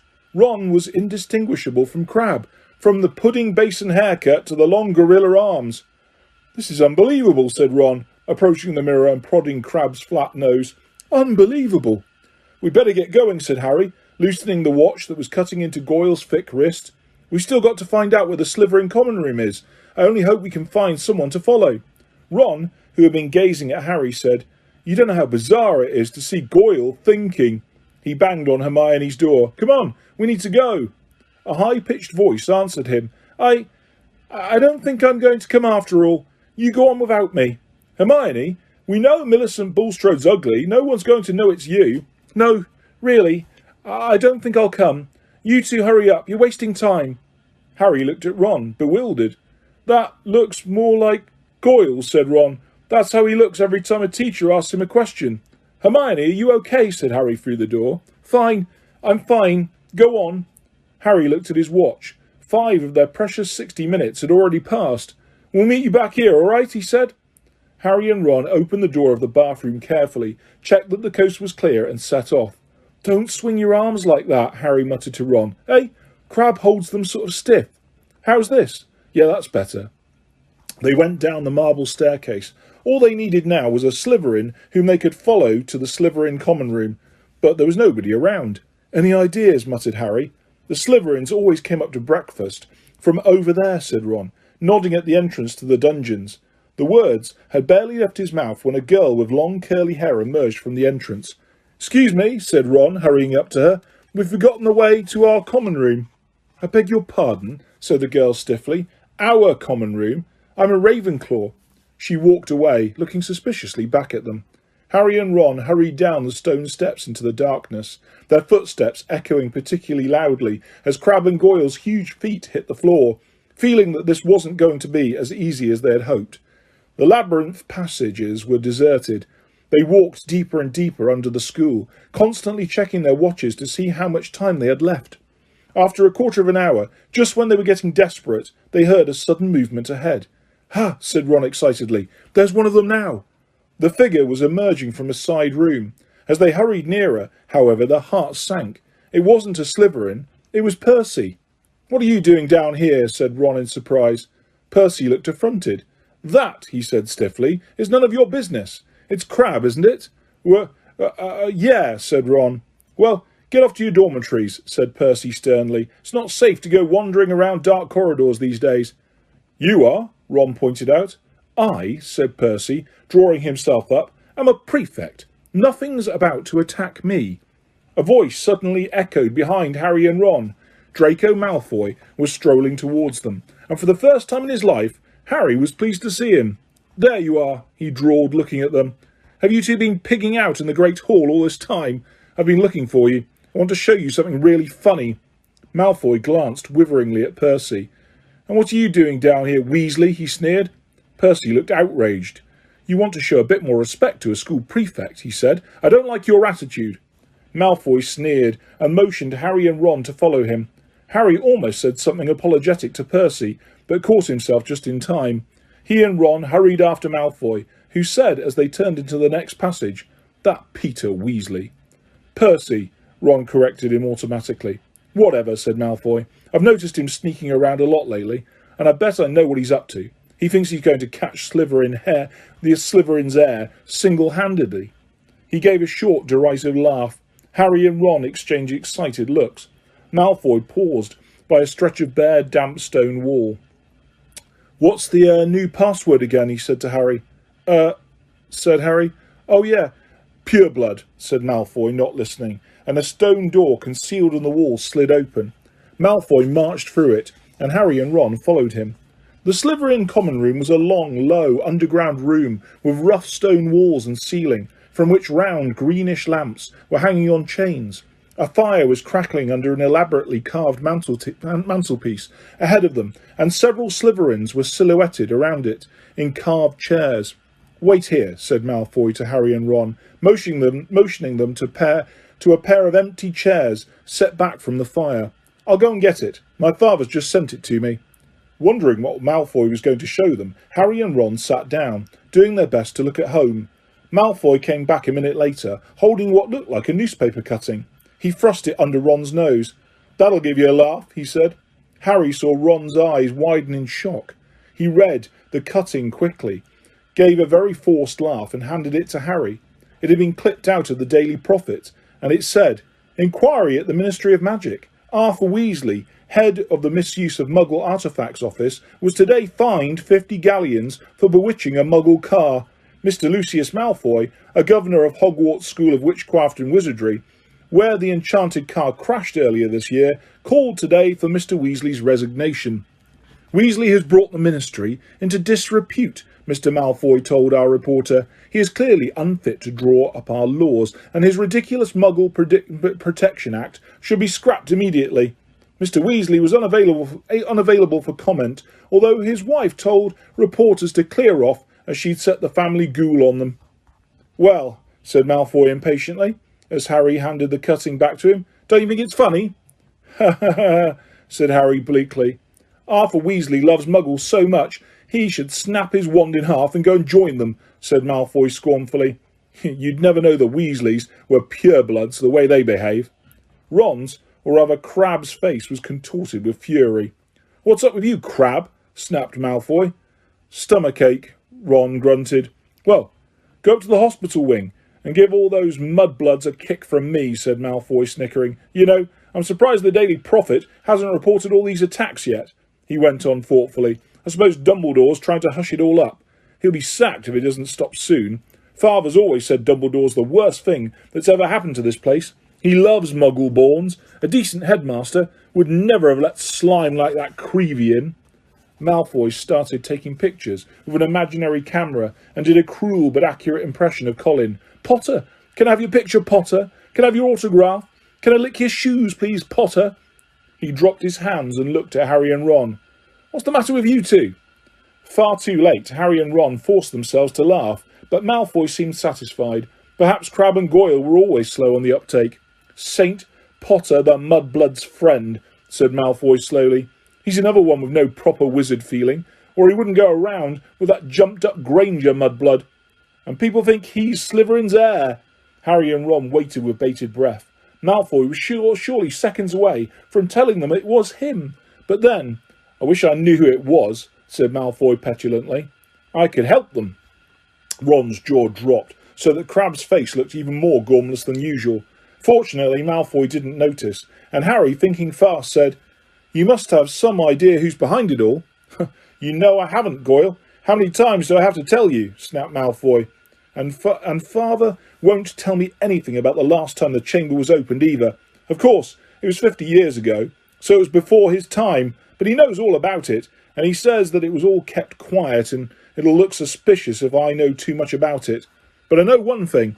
Last time the Chamber of Secrets was opened, a Mudblood died, so I bet it's only a matter of time before one of them's killed this time. I hope it's Granger," he said with relish. Ron was clenching Crabbe's gigantic fists. Feeling that it would be a bit of a giveaway if Ron punched Malfoy, Harry shot him a warning look and said, "Do you know if the person who opened the chamber last time was caught?" "Oh yeah. Whoever it was expelled," said Malfoy. "They're probably still in Azkaban." "Azkaban," said Harry, puzzled. "Azkaban. The wizard prison, Goyle," said Malfoy, looking at him in disbelief. "Honestly, if you were any slower, you'd be going backwards." He shifted restlessly in his chair and said, "Father says to keep my head down and let the heir of Slytherin get on with it. He says the school needs ridding of all the Mudblood filth, but not to get mixed up in it. Of course, he's got a lot on his plate at the moment. You know, the Ministry of Magic raided our manor last week." Harry tried to force Goyle's dull face into a look of concern. "Yeah," said Malfoy. "Luckily, they didn't find much. Father's got some very valuable dark arts stuff, but luckily, we've got our own secret chamber under the drawing room floor." "Ho," said Ron. Malfoy looked at him. So did Harry. Ron blushed. Even his hair was turning red. His nose was also lengthening. Their hour was up. Ron was turning back into himself, and from the look of horror he was suddenly giving Harry, he must be too. They both jumped to their feet. "Medicine for my stomach," Ron grunted, and without further ado they sprinted the length of the Slytherin common room, hurled themselves at the stone wall and dashed up the passage, hoping against hope that Malfoy hadn't noticed anything. Harry could feel his feet slipping around in Goyle's huge shoes and had to hoist up his robes as he shrank. They crashed up the steps into the dark entrance hall, which was full of muffled pounding coming from the cupboard where they'd locked Crabbe and Goyle. Leaving their shoes outside the cupboard door, they sprinted in their socks up the marble staircase towards Moaning Myrtle's bathroom. "Well, it wasn't a complete waste of time," Ron panted, closing the bathroom door behind them. "I know we still haven't found out who's doing the attacks, but I'm going to write to Dad tomorrow and tell him to check under the Malfoy's drawing room."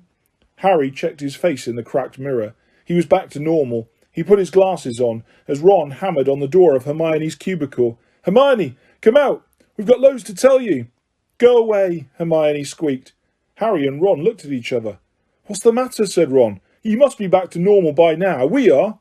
But Moaning Myrtle glided suddenly through the cubicle door. Harry had never seen her looking so happy. "Ooh, wait till you see," she said. "It's awful." They heard the lock slide back and Hermione emerged, sobbing, her robes pulled up over her head. "What's up?" said Ron uncertainly. "Have you still got Millicent's nose or something?" Hermione let her robes fall, and Ron backed into the sink. Her face was covered in black fur, her eyes had gone yellow, and there were long pointed ears poking through her hair. "It was a cat hair," she howled. "Millicent Bulstrode must have a cat, and the potion isn't supposed to be used for animal transformations." "Uh-oh," said Ron. "You'll be teased something dreadful," said Myrtle happily. "It's okay, Hermione," said Harry quickly. "We'll take you up to the hospital wing. Madame Pomfrey never asks too many questions." It took a long time to persuade Hermione to leave the bathroom. Moaning Myrtle sped them away. sped them on their way with a hearty guffaw. Wait till everyone finds out you've got a tail. Hermione remained in the hospital wing for several weeks. There was a flurry of rumour about her disappearance when the rest of the school arrived back from their Christmas holidays, because, of course, everyone thought that she had been attacked. So many students filed past the hospital wing trying to catch a glimpse of her that Madame Pomfrey took out her curtains again and placed them around Hermione's bed to spare her the shame of being seen with a furry face. Harry and Ron went to visit her every evening. When the new term started, they brought her each day's homework. If I'd sprouted whiskers, I'd take a break from work, said Ron, tipping a stack of books into Hermione's bedside table one evening. Don't be silly, Ron. I've got to keep up, said Hermione briskly. Her spirits were greatly improved by the fact that all the hair had gone from her face and her eyes were turning slowly back to brown. I don't suppose you've got any new leads, she added in a whisper, so that Madame Pomfrey couldn't hear her. Nothing, said Harry gloomily. I was so sure it was Malfoy, said Ron, for about the 100th time. What's that? Asked Harry, pointing to something gold sticking out from under Hermione's pillow. Just a get well card, said Hermione hastily, trying to poke it out of sight, but Ron was too quick for her. He pulled it out, flicked it open and read aloud. To Miss Granger, wishing you a speedy recovery from your concerned teacher, Professor Gilderoy Lockhart, Order of Merlin, 3rd class, honorary member of the Dark Force Defence League, and 5 times winner of Witch Weekly's Most Charming Smile Award. Ron looked at Hermione, disgusted. You sleep with this under your pillow? But Hermione was spared answering by Madame Pomfrey sweeping over with her evening dose of medicine.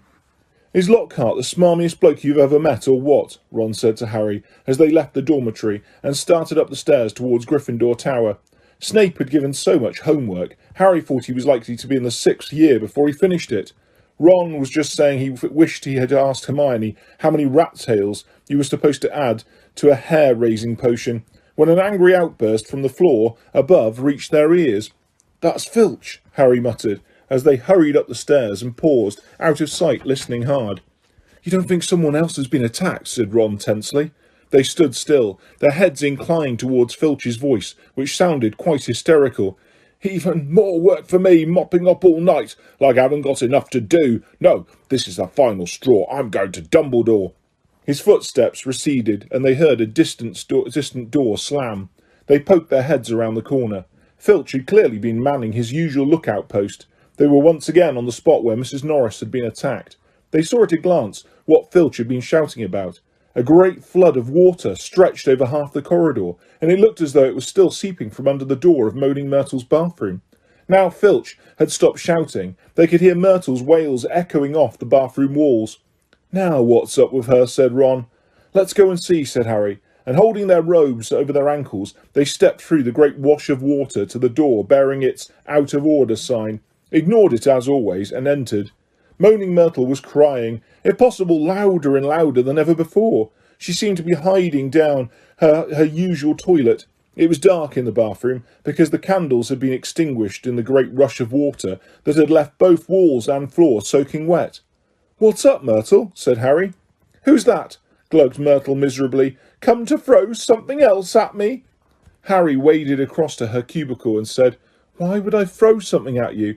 Don't ask me, Myrtle shouted, emerging with a wave of yet more water which splashed onto the already sopping floor. Here I am, minding my own business, and someone thinks it's funny to throw a book at me.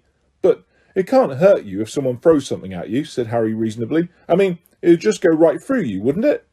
He had said the wrong thing. Myrtle puffed herself up and shrieked, Let's all throw books at Myrtle, because she can't feel it. 10 points if you can get it through her stomach. 50 points if it goes through her head. Well, ha ha ha, what a lovely game. I don't think. Who threw it at you anyway? Asked Harry. I don't know. I was just sitting in the U-bend, thinking about death, and it fell right through the top of my head, said Myrtle, glaring at them. It's over there. It got washed out. Harry and Ron looked under the sink, where Myrtle was pointing. A small, thin book lay there. It had a shabby black cover, and was as wet as everything else in the bathroom. Harry stepped forward to pick it up, but Ron suddenly flung out an arm to hold him back. What? Said Harry. Are you mad? Said Ron. It could be dangerous. Dangerous? Said Harry, laughing. Come off it. How could it be dangerous? You'd be surprised, said Ron, who was looking apprehensively at the book. Some of the books the ministry's confiscated, Dad's told me. There was one that burned your eyes out, and everyone who read Sonnets of a Sorcerer spoke in limericks for the rest of their lives. And some old witch in Bath had a book that you could never stop reading. You just had to wander around with your nose in it, trying to do everything one-handed, and... All right, I've got the point, said Harry. The little book lay on the floor, nondescript and soggy. Well, we won't find out unless we look at it, he said, and he ducked round Ron and picked it up off the floor. Harry saw at once that it was a diary, and the faded year on the cover told him it was 50 years old. He opened it eagerly. On the first page he could just make out the name T.M. Riddle in smudged ink. Hang on, said Ron, who had approached cautiously and was looking over Harry's shoulder. I know that name. T.M. Riddle. Got an award for special services to the school 50 years ago. How on earth do you know that? Said Harry in amazement. Because Filch made me polish his shield about 50 times in detention, said Ron resentfully. That was the one I burped slugs all over. If you'd wiped slime off a name for an hour, you'd remember it too. Harry peeled the wet pages apart. They were completely blank. There wasn't the faintest trace of writing on any of them, not even Auntie Mabel's birthday or dentist 3:30. He never wrote in it, said Harry, disappointed. I wonder why someone would want to flush it away, said Ron curiously. Harry turned to the back cover of the book and saw the printed name of a newsagent's in Vauxhall Road, London. He must have been Muggle-born, said Harry thoughtfully, to have bought a diary from Vauxhall Road. Well, it's not much use to you, said Ron. He dropped his voice. 50 points if you can get it through Myrtle's nose. Harry, however, pocketed it. Hermione left the hospital wing, de-whiskered, tailless and fur-free, at the beginning of February. On her first evening back in Gryffindor Tower, Harry showed her T.M. Riddle's diary and told her the story of how they had found it. "Ooh, it might have hidden powers," said Hermione enthusiastically, taking the diary and looking at it closely. "If it has, it's hiding them very well," said Ron. "Maybe it's shy. I don't know why you don't chuck it, Harry." "I wish I knew why someone did try to chuck it," said Harry. "I wouldn't mind knowing how Riddle got an award for special services to Hogwarts either." "Could have been anything," said Ron. "Maybe he got 30 owls, or saved a teacher from the giant squid. Or maybe he murdered Myrtle. That would have done everyone a favour." But Harry could tell from the arrested look on Hermione's face that she was thinking what he was thinking. "What?" said Ron, looking from one to the other. "Well, the Chamber of Secrets was opened 50 years ago, wasn't it?" he said. "That was what Malfoy said." "Yeah," said Ron slowly. "And this diary is 50 years old," said Hermione, tapping at it excitedly. "So?" "Oh, Ron, wake up," snapped Hermione. "We know the person who opened the chamber last time was expelled 50 years ago. We know T.M. Riddle got an award for special services to the school 50 years ago. Well, what if Riddle got his special award for catching the heir of Slytherin? His diary would probably tell us everything, where the chamber is, and how to open it, and what sort of creatures live in it. The person who's behind the attacks this time wouldn't want that lying around, would they?" "That's a brilliant theory, Hermione," said Ron, "with just one tiny little flaw. There's nothing written in this diary." But Hermione was pulling her wand out of her bag. "It might be invisible ink," she whispered. She tapped the diary 3 times and said, "A parasitium." Nothing happened. Undaunted, Hermione shoved her hand back into her bag and pulled out what appeared to be a bright red eraser. "It's a revealer. I got it in Diagon Alley," she said. "She rubbed hard on January the 1st. Nothing happened. I'm telling you, there's nothing to find in there," said Ron. "Riddle just got a diary for Christmas and couldn't be bothered filling it in." Harry couldn't explain, even to himself, why he didn't just throw Riddle's diary away. The fact was that even though he knew the diary was blank, he kept absent-mindedly picking it up and turning the pages, as though it was a story he wanted to finish. And while Harry was sure he had never heard the name T.M. Riddle before, it still seemed to mean something to him, almost as though Riddle was a friend he'd had when he was very small, and half forgotten. But this was absurd. He'd never had friends before Hogwarts. Dudley had made sure of that. Nevertheless, Harry was determined to find out more about Riddle. So next day at break, he headed for the trophy room to examine Riddle's special award, accompanied by an interested Hermione and a thoroughly unconvinced Ron, who told them he'd seen enough of the trophy room to last him a lifetime. Riddle's burnished gold shield was tucked away in a corner cabinet. It didn't carry details of why it had been given to him. Good thing too, or it had been even bigger, and I'd still be polishing it, said Ron. However, they did find Riddle's name on an old medal for magical merit, and on a list of old head boys. He sounds like Percy, said Ron, wrinkling his nose in disgust. Prefect, head boy, probably top of every class. You say that like it's a bad thing, said Hermione in a slightly hurt voice. The sun had now begun to shine weakly on Hogwarts again. Inside the castle, the mood had grown more hopeful.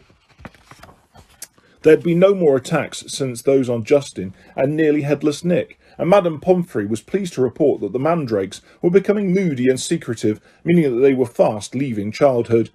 The moment their acne clears up, they'll be ready for reporting again, Harry heard her telling Filch kindly one afternoon, and after that, it won't be long until we're cutting them up and stewing them. You'll have Mrs. Norris back in no time.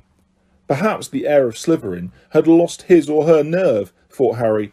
It must be getting riskier and riskier to open the Chamber of Secrets, with the school so alert and suspicious.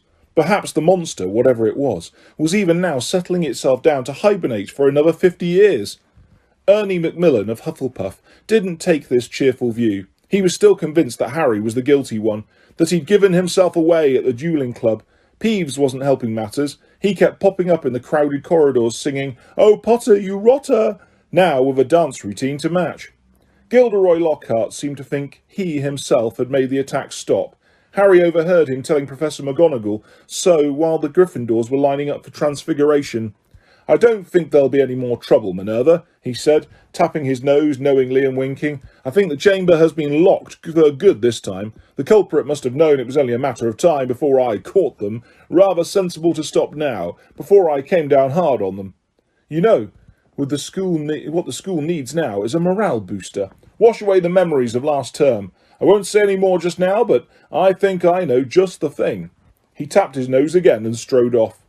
Lockhart's idea of a morale booster became clear at breakfast time on February the 14th.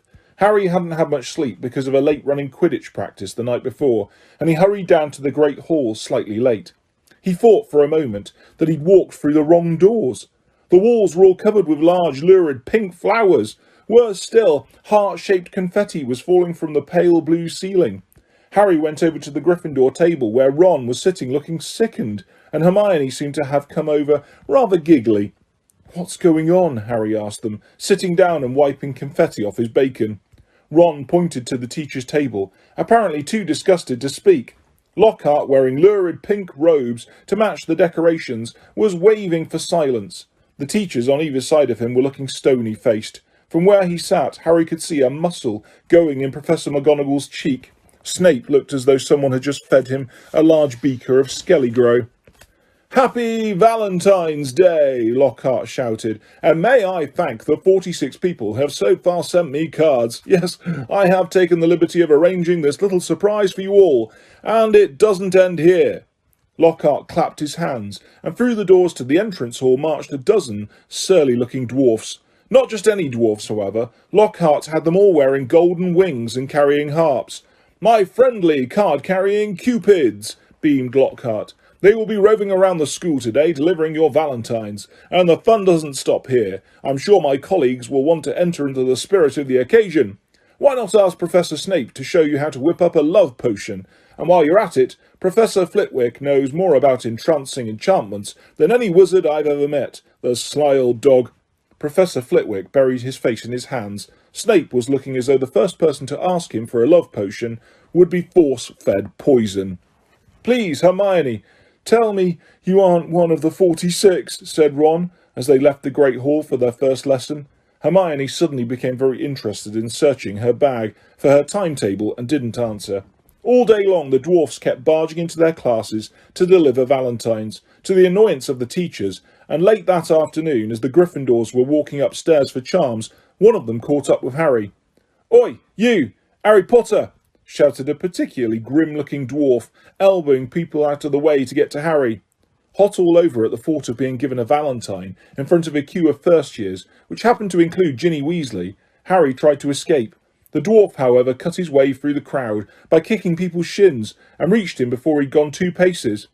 "I've got a musical message to deliver to Harry Potter in person," he said, twanging his harp in a threatening sort of way.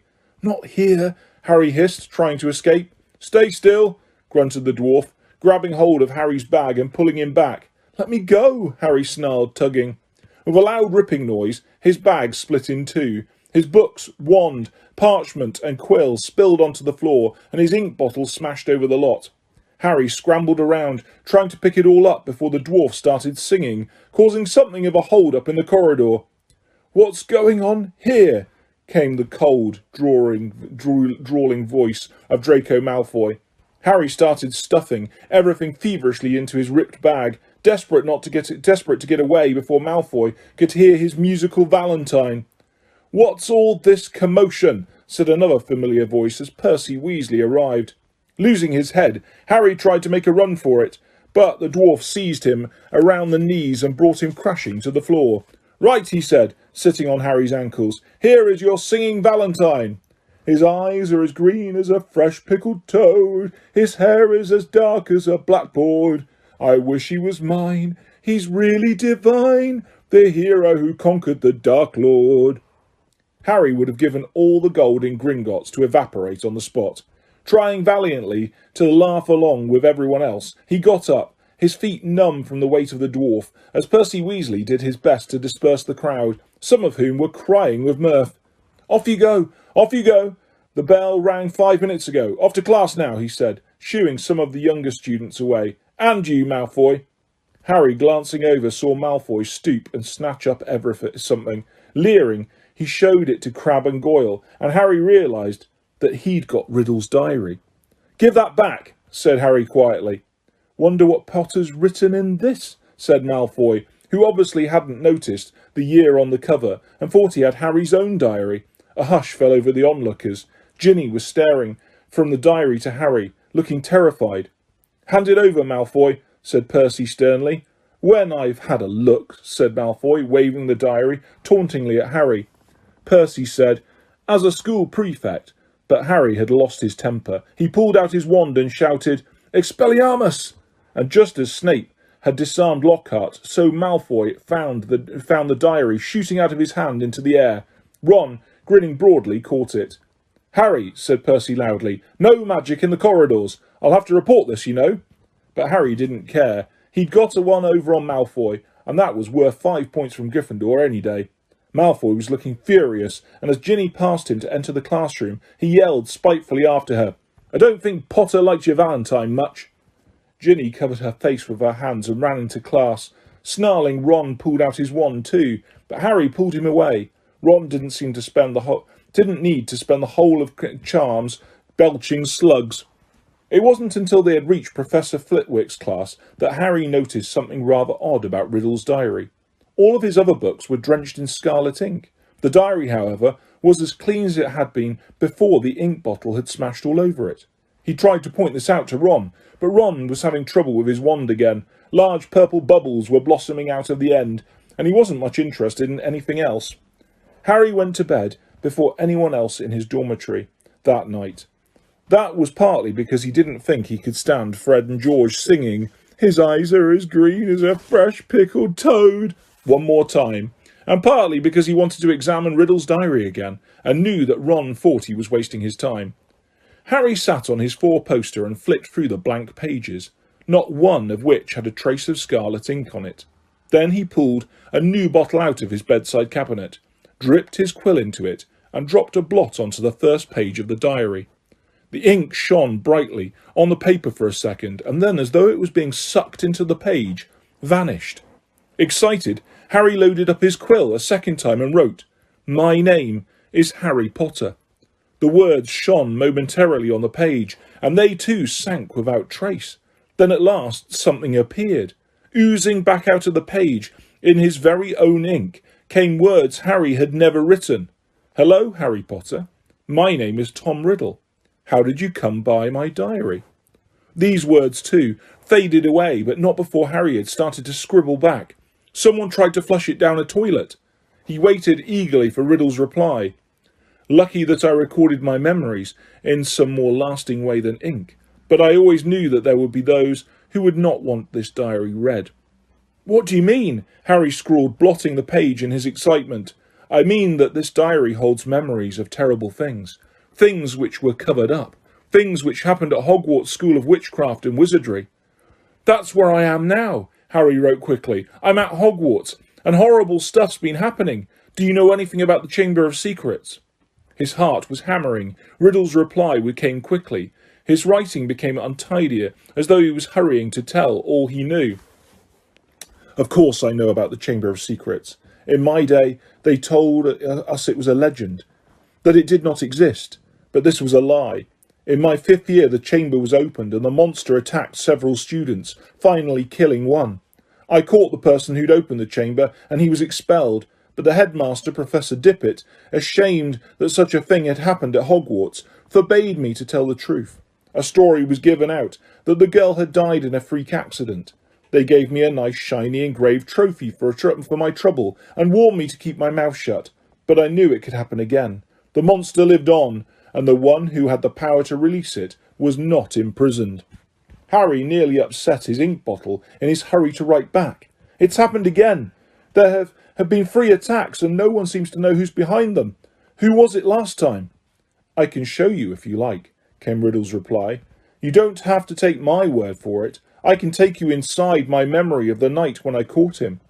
Harry hesitated, his quill suspended over the diary. What did Riddle mean?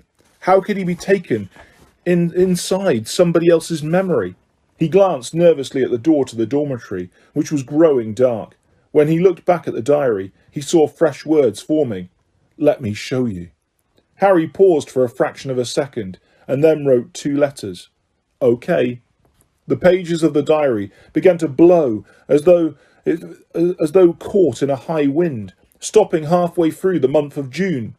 Mouth hanging open, Harry saw the little square for June the 13th seemed to have turned into a minuscule television screen. His hands trembling slightly, he raised the book to press his eye against the little window, and before he knew what was happening, he was tilting forwards. The window was widening. He felt his body leave his bed, and he was pitched head first through the opening in the page into a whirl of colour and shadow. He felt his feet hit solid ground and stood shaking as the blurred shapes around him came suddenly into focus. He knew immediately where he was. The circular room with the sleeping portraits was Dumbledore's office, but it wasn't Dumbledore who was sitting behind the desk. A wizened, frail-looking wizard, bald except for a few wisps of white hair, was reading a letter by candlelight. Harry had never seen this man before. I'm sorry, he said shakily. I didn't mean to butt in. But the wizard didn't look up. He continued to read, frowning slightly. Harry drew nearer to the desk and stammered, I'll just go, shall I? Still, the wizard ignored him. He didn't seem to have even heard him. Thinking about that the wizard might be deaf, Harry raised his voice. Sorry, I disturbed you. I'll go now, he half shouted. The wizard folded up the letter with a sigh, stood up, walked past Harry without glancing at him, and went to draw the curtains at his window. The sky outside the window was ruby red. It seemed to be sunset. The wizard went back to the desk, sat down and twiddled his thumbs, watching the door. Harry looked around the office. No Fawkes the Phoenix. No whirring silver contraptions. This was Hogwarts as Riddle had known it, meaning that this unknown wizard was headmaster, not Dumbledore, and he, Harry, was little more than a phantom, completely invisible to the people of 50 years ago. There was a knock on the office door. Enter, said the old wizard in a feeble voice. A boy of about 16 entered, taking off his pointed hat. A silver prefect's badge was glinting on his chest. He was much taller than Harry, but he too had jet black hair. Ah, Riddle, said the headmaster. You wanted to see me, Professor Dippet, said Riddle. He looked nervous. Sit down, said Dippet. I've just been reading the letter you sent me. Oh, said Riddle. He sat down, gripping his hands together very tightly. My dear boy, said Dippet kindly, I cannot possibly let you stay at school over the summer. Surely you want to go home for the holidays. No, said Riddle at once. I'd much rather stay at Hogwarts than go back to that. You live in a Muggle orphanage during the holidays, I believe, said Dippet curiously. Yes, sir, said Riddle, reddening slightly. You are Muggle-born? Half-blood, sir, said Riddle. Muggle father, witch mother. And are both your parents? My mother died just after I was born, sir. They told me at the orphanage she lived just long enough to name me Tom, after my father, Marvolo, after my grandfather. Dippet clucked his tongue sympathetically. The thing is, Tom, he sighed, special arrangements might have to be made for you, but in the current circumstances... You mean all these attacks, sir? Said Riddle, and Harry's heart leapt, and he moved closer, scared of missing anything. Precisely, said the headmaster. My dear boy, you must see how foolish it would be of me to allow you to remain at the castle when term ends, particularly in the light of the recent tragedy, the death of that poor little girl. You will be safer by far at your orphanage. As a matter of fact, the Ministry of Magic is even now talking about closing the school. We are no nearer locating the source of all this unpleasantness. Riddle's eyes had widened. Sir, if the person was caught, if it all stopped. What do you mean? Said Dippet, with a squeak in his voice, sitting up in his chair. Riddle, do you mean to know something? Do you mean you know something about these attacks? No, sir, said Riddle quickly, but Harry was sure it was the same sort of no that he himself had given Dumbledore. Dippet sank back, looking faintly disappointed. You may go, Tom. Riddle slid off his chair and stumped out of the room. Harry followed him. Down the moving spiral staircase they went, emerging next to the gargoyle in the darkening corridor. Riddle stopped, and so did Harry, watching him. Harry could tell that Riddle was doing some serious thinking. He was biting his lip, his forehead furrowed. Then, as though he had suddenly reached a decision, he hurried off, Harry gliding noiselessly behind him. They didn't see another person until they reached the entrance hall, when a tall wizard with long, sweeping auburn hair and beard called to Riddle from the marble staircase. What are you doing? Wandering around this late, Tom? Harry gaped at the wizard. He was none other than a 50-year younger Dumbledore. I had to see the headmaster, sir, said Riddle. Well, hurry off to bed, said Dumbledore, giving Riddle exactly the kind of penetrating stare Harry knew so well. Best not to roam the corridors these days. Not since... He sighed heavily, bade Riddle good night, and strode off. Riddle watched him out of sight, and then, moving quickly, headed straight down the stone steps to the dungeons, with Harry in hot pursuit. But to Harry's disappointment, Riddle led him not into a hidden passageway or a secret tunnel, but the very dungeon in which Harry had potions with Snape. The torches hadn't been lit, and when Riddle pushed the door almost closed, Harry could only just see Riddle, standing stock still by the door, watching the passage outside. It felt to Harry that they were there for at least an hour. All he could see was the figure of Riddle at the door, staring through the crack, waiting like a statue. And just when Harry had stopped feeling expectant and tense, and started wishing he could return to the present, he heard something move beyond the door. Someone was creeping along the passage. He heard, whoever it was, pass the dungeon where he and Riddle were hidden. Riddle, quiet as a shadow, edged through the door and followed. Harry tiptoeing behind him, forgetting that he couldn't be heard. For perhaps 5 minutes they followed the footsteps until Riddle stopped suddenly, his head inclined in the direction of new noises. Harry heard a door creak open, and then someone speaking in a hoarse whisper. Come on. Gotta get you out of here. Come on now. In the box. There was something familiar about that voice. Riddle suddenly jumped around the corner. Harry stepped out behind him. He could see the dark outline of a huge boy who was crouching in front of an open door, a very large box next to it. Evening, Rubeus, said Riddle sharply. The boy slammed the door shut and stood up. What are you doing here, Tom? Riddle stepped closer. It's all over, he said. I'm going to have to turn you in, Rubeus. They're talking about closing Hogwarts if the attacks don't stop. What do you... I don't think you meant to kill anyone. But monsters don't make good pets. I suppose you just let it out for exercise and... It never killed no one, said the large boy, backing against the closed door from behind him. Harry could hear a funny rustling and clicking. Come on, Rubeus, said Riddle, moving yet closer. The dead girl's parents will be here tomorrow. The least Hogwarts can do is make sure that the thing that killed their daughter is slaughtered. It wasn't him, roared the boy, his voice echoing in the dark passage. He wouldn't. He never. Stand aside, said Riddle, drawing out his wand. His spell lit the corridor with a sudden flaming light. The door behind the large boy flew open with such force it knocked him into the wall opposite, and out of it came something that made Harry let out a long, piercing scream no one but he seemed to hear.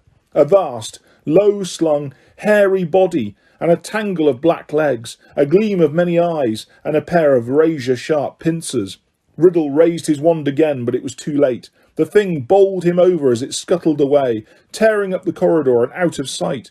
Riddle scrambled to his feet. Looking after it, he raised his wand, but the huge boy leapt on him, seized his wand and threw him back down, yelling, "No!"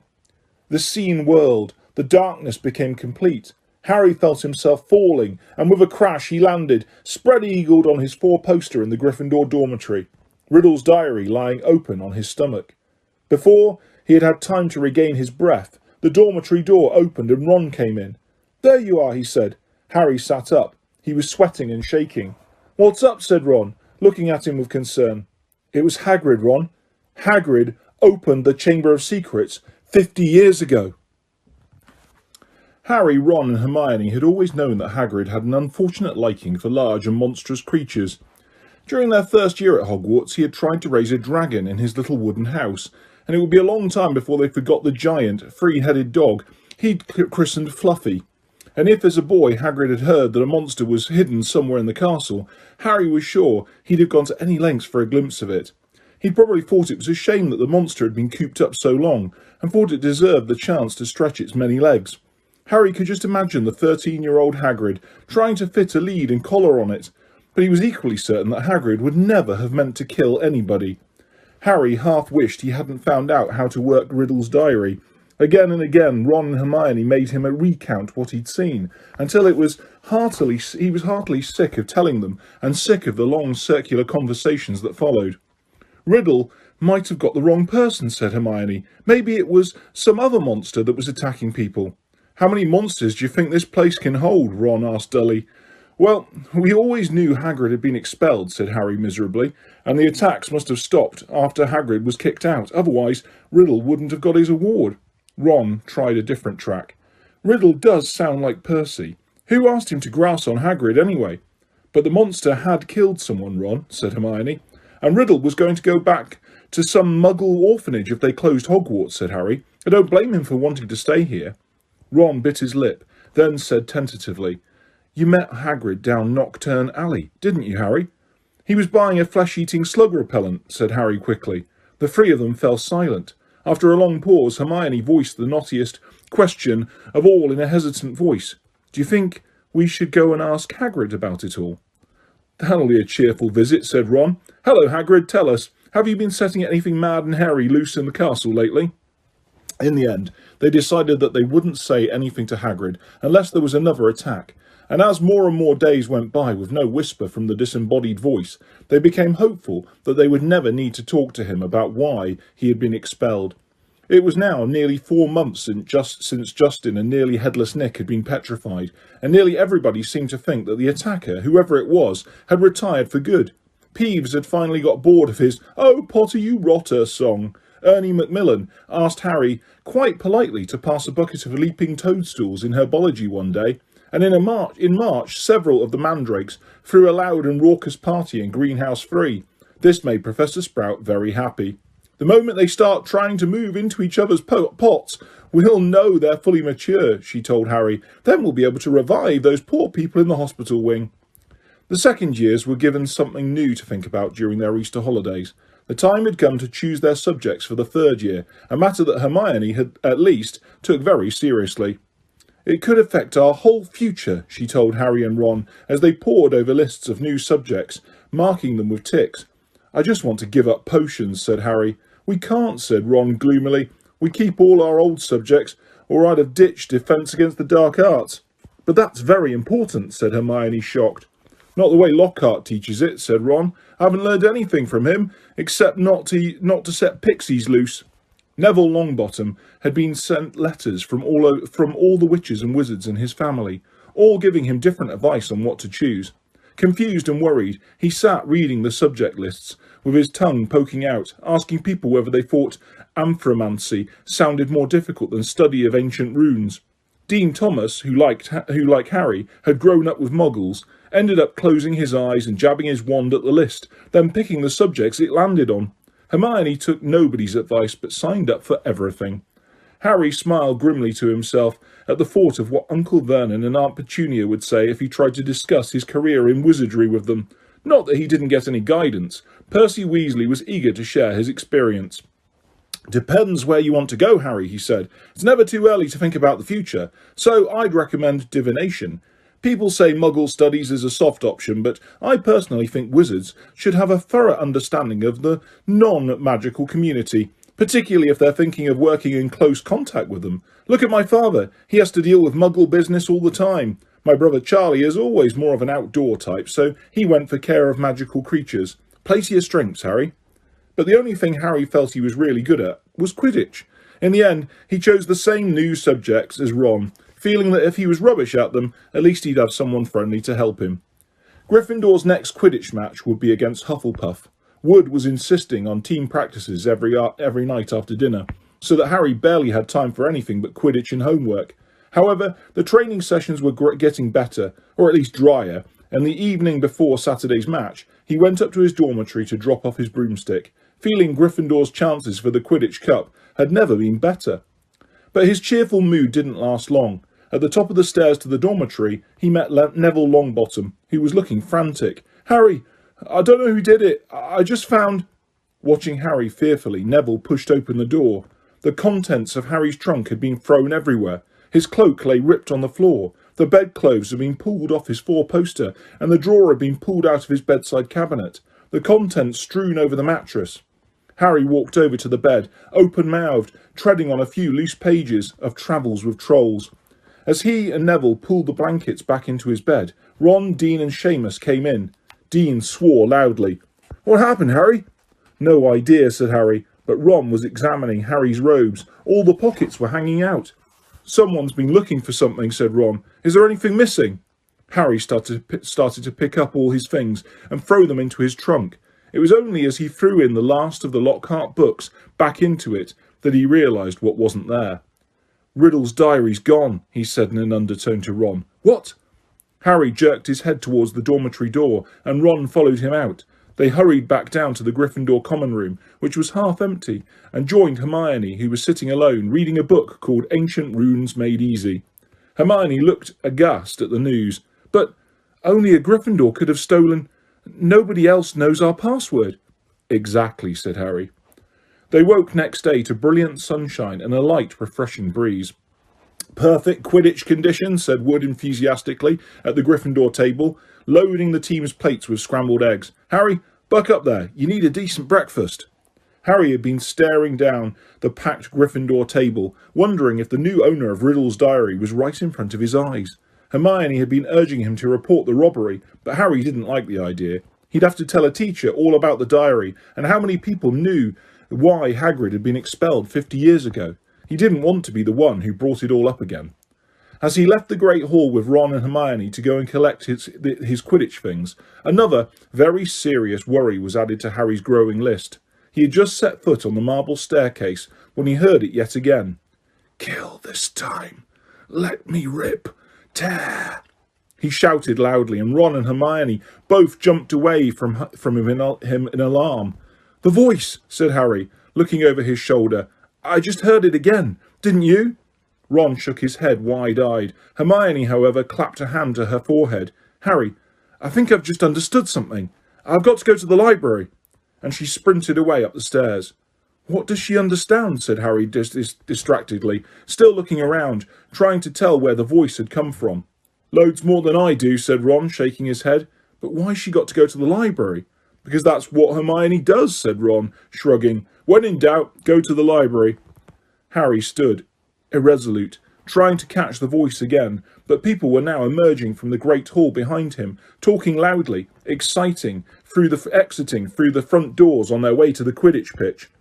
"You'd better get moving," said Ron. "It's nearly 11. The match."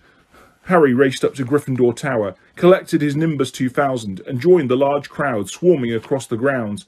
But his mind was still in the castle, along with the bodiless voice, and as he pulled on his scarlet robes in the changing room, his only comfort was that everyone was now outside to watch the game. The teams walked onto the pitch to tumultuous applause. Oliver Wood took off for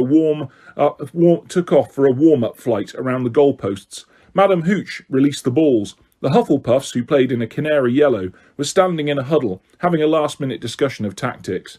Harry was just mounting his broom when Professor McGonagall came half marching, half running across the pitch, carrying an enormous purple megaphone. Harry's heart dropped like a stone. "This match has been cancelled," Professor McGonagall called through the megaphone, addressing the packed stadium. There were boos and shouts. Oliver Wood, looking devastated, landed and ran towards Professor McGonagall without getting off his broomstick. "But Professor," he shouted, "we've got to play! The cup! Gryffindor!" Professor McGonagall ignored him and continued to shout through her megaphone. "All students are to make their way back to the house common rooms with their heads of houses, and we'll give them further information. As quickly as you can, please." Then she lowered the megaphone and beckoned Harry over to her. "Potter, I think you'd better come with me." Wondering how she could possibly suspect him this time, Harry saw Ron detach himself from the complaining crowd. He came running up to them as they set off towards the castle. To Harry's surprise, Professor McGonagall didn't object. "Yes, perhaps you'd better come too, Weasley." Some of the students swarming around them were grumbling about the match being cancelled. Others looked worried. Harry and Ron followed Professor McGonagall back into the school and up the marble staircase, but they weren't taken to anybody's office this time. "This will be a bit of a shock," said Professor McGonagall in a surprisingly gentle voice as they approached the hospital wing. "There has been another attack. Another double attack." Harry's insides did a horrible somersault. Professor McGonagall pushed the door open and he and Ron entered. Madame Pomfrey was bending over a six-year girl with long curly hair. Harry recognised her as the Ravenclaw they'd accidentally asked for directions to the Slytherin common room, and on the bed next to her was Hermione. Ron groaned. Hermione lay utterly still, her eyes open and glassy. "They were found near the library," said Professor McGonagall. "I don't suppose either of you can explain this. It was on the floor next to them." She was holding up a small circular mirror. Harry and Ron shook their heads, both staring at Hermione. "I will escort you back to Gryffindor Tower," said Professor McGonagall heavily. "I need to address the students in any case. All students will return to their house common rooms by 6 o'clock in the evening. No student is to leave the dormitories after that time. You will be escorted to each lesson by a teacher. No student is to use the bathroom unaccompanied by a teacher. All further Quidditch training and matches are to be postponed. There will be no more evening activities." The Gryffindors packed inside the common room, listening to Miss Professor McGonagall in silence. She rolled up the parchment from which she had been reading and said in a somewhat choked voice, "I need hardly add that I have rarely been so distressed. It is likely that the school will be closed unless the culprit behind these attacks is caught. I would urge anyone who thinks they might have known anything about them to come forward." She climbed somewhat awkwardly out of the portrait hole, and the Gryffindors began talking immediately. "That's 2 Gryffindors down, not counting a Gryffindor ghost, 1 Ravenclaw and 1 Hufflepuff," said the Weasley twins' friend Lee Jordan, counting on his fingers. "Haven't any of the teachers noticed that the Slytherins are all safe? Isn't it obvious that the stuff's coming from Slytherin? The heir of Slytherin, the monster of Slytherin. Why don't they just chuck all the Slytherins out?" he roared, to nods and scattered applause. Percy Weasley was sitting in a chair behind Lee, but for once he didn't seem keen to make his views heard. He was looking pale and stunned. "Percy's in shock," George told Harry quietly. "That Ravenclaw girl, Penelope Clearwater, she's a prefect. I don't think he thought the monster would dare attack a prefect." But Harry was only half listening. He didn't seem to be able to get rid of the picture of Hermione lying on the hospital bed as though carved out of stone. And if the culprit wasn't caught soon, he was looking at a lifetime back with the Dursleys. Tom Riddle had turned Hagrid in because he was faced with the prospect of a Muggle orphanage if the school closed. Harry now knew exactly how he had felt. "What are we going to do?" said Ron quietly in Harry's ear. "Do you think they suspect Hagrid?" "We've got to go and talk to him," said Harry, making up his mind. "I can't believe it's him this time, but if he set the monster loose last time, he'll know how to get inside the Chamber of Secrets. And that's a start. But McGonagall said we've got to stay in our tower unless we're in class." "I think," said Harry more quietly still, "it's time to get my dad's old cloak out again." Harry had inherited just one thing from his father, a long and silvery invisibility cloak. It was their only chance of sneaking out of the school to visit Hagrid without anyone knowing about it. They went to bed at the usual time, waited until Neville, Dean and Seamus had stopped discussing the Chamber of Secrets and finally fallen asleep, then got up, dressed up again, and threw the cloak over themselves. The journey through the dark and deserted castle corridors wasn't enjoyable. Harry, who had wandered the castle at night several times before, had never seen it so crowded after sunset. Teachers, prefects and ghosts were marching the corridors in pairs, staring around for any unusual activity. Their invisibility cloak didn't stop them making any noise, and there was a particularly tense moment when Ron stubbed his toe only yards from the spot where Snape was standing guard. Thankfully, Snape sneezed at almost exactly the moment Ron swore. It was with relief that they reached the oak front doors and eased them open. It was a clear, starry night. They hurried towards the lighted windows of Hagrid's house and pulled off the cloak only when they were right inside his front door. Seconds after they had knocked, Hagrid flung it open. They found themselves face to face with him aiming a crossbow at them, Fang the boarhound barking loudly behind him. "Oh," he said, lowering the weapon and staring at them. "What are you two doing here?" "What's that for?" said Harry, pointing at the crossbow as they stepped inside. Nothing, Hagrid muttered. I've been expecting... Oh, it doesn't matter. Sit down. I'll make tea." He hardly seemed to know what he was doing. He nearly extinguished the fire, spilling water from the kettle on it, and then smashed the teapot with a nervous jerk of his massive hand. "Are you okay, Hagrid?" said Harry. Did you hear about Hermione?" "Oh, I heard all right," said Hagrid, a slight break in his voice. He kept glancing nervously at the windows. He poured them both large mugs of boiling water. He had forgotten to add tea bags, and was just putting a slab of fruitcake on a plate when there was a loud knock on the door. Hagrid dropped the fruitcake. Harry and Ron exchanged panic-stricken looks, then threw the invisibility cloak back over themselves and retreated into a corner. Hagrid checked that they were hidden, seized his crossbow, and flung open his door once more. "Good evening, Hagrid." It was Dumbledore. He entered looking deadly serious, and was followed by a second, very old-looking man. The stranger was a short, portly man, with a rumpled grey hair and anxious expression. He was wearing a strange mixture of clothes, a pinstriped suit, a scarlet tie, a long black cloak, and pointed purple boots. Under his arm he carried a lime green bowler. "That's Dad's boss," Ron breathed. "Cornelius Fudge, the Minister of Magic." Harry elbowed Ron hard to make him shut up. Hagrid had gone pale and sweaty. He dropped into one of his chairs and looked from Dumbledore to Cornelius Fudge. "Bad business, Hagrid," said Fudge in a rather clipped tone. "Very bad business. Had to come. 4 attacks on Muggleborns. Things have gone far enough. Ministry's got to act." I never," said Hagrid, looking imploringly at Dumbledore. "You know I never. Professor Dumbledore, sir." "I want it understood, Cornelius, that Hagrid has my full confidence," said Dumbledore, frowning at Fudge. "Look, Albus," said Fudge uncomfortably, "Hagrid's record's against him. Ministry's got to do something. The school governors have been in touch." "Yet again, Cornelius, I tell you that taking Hagrid away will not help in the slightest," said Dumbledore. His blue eyes were full of fire that Harry had never seen before. "Look at it from my point of view," said Fudge, fidgeting with his bowler. "I'm under a lot of pressure. Got to be seen to be doing something. If it turns out it wasn't Hagrid, he'll be back and no more said. But I've got to take him. Got to. Wouldn't be doing my duty." "Take me?" said Hagrid, who was trembling. Take me where?" "For a short stretch only," said Fudge, not meeting Hagrid's eyes. "Not a punishment, Hagrid, more a precaution. If someone else is caught, you'll be let out with a full apology." "Not Azkaban," croaked Hagrid. Before Fudge could answer, there was another loud rap on the door. Dumbledore answered it.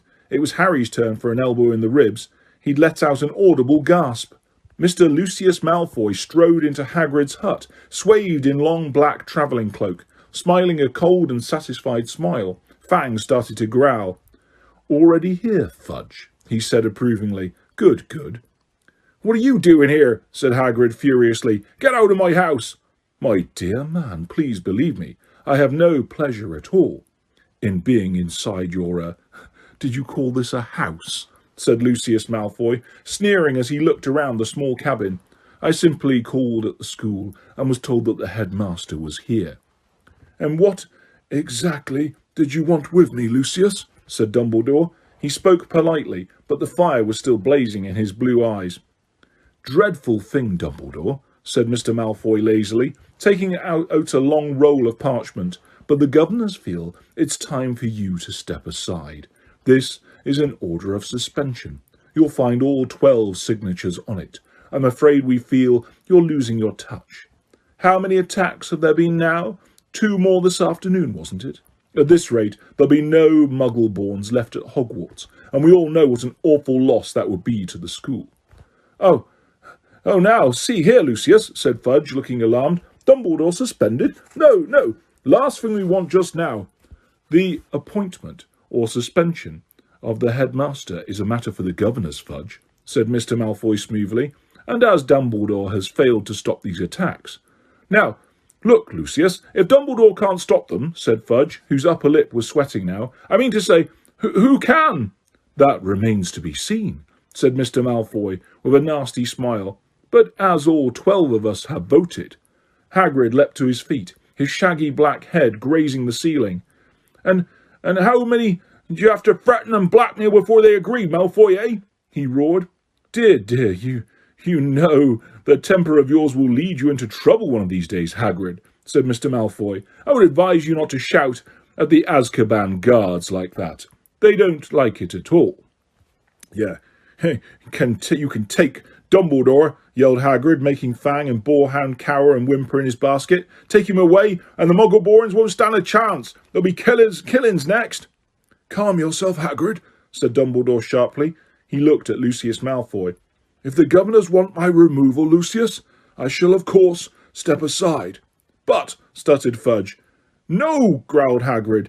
Dumbledore had not taken his bright blue eyes off Lucius Malfoy's cold grey ones. However, said Dumbledore, speaking very slowly and clearly, so that none of them could miss a word, you will find that I will only truly have left this school when none here are loyal to me. You will also find that help will always be given at Hogwarts to those who ask for it. For a second, Harry was almost sure Dumbledore's eyes flickered towards the corner where he and Ron stood hidden.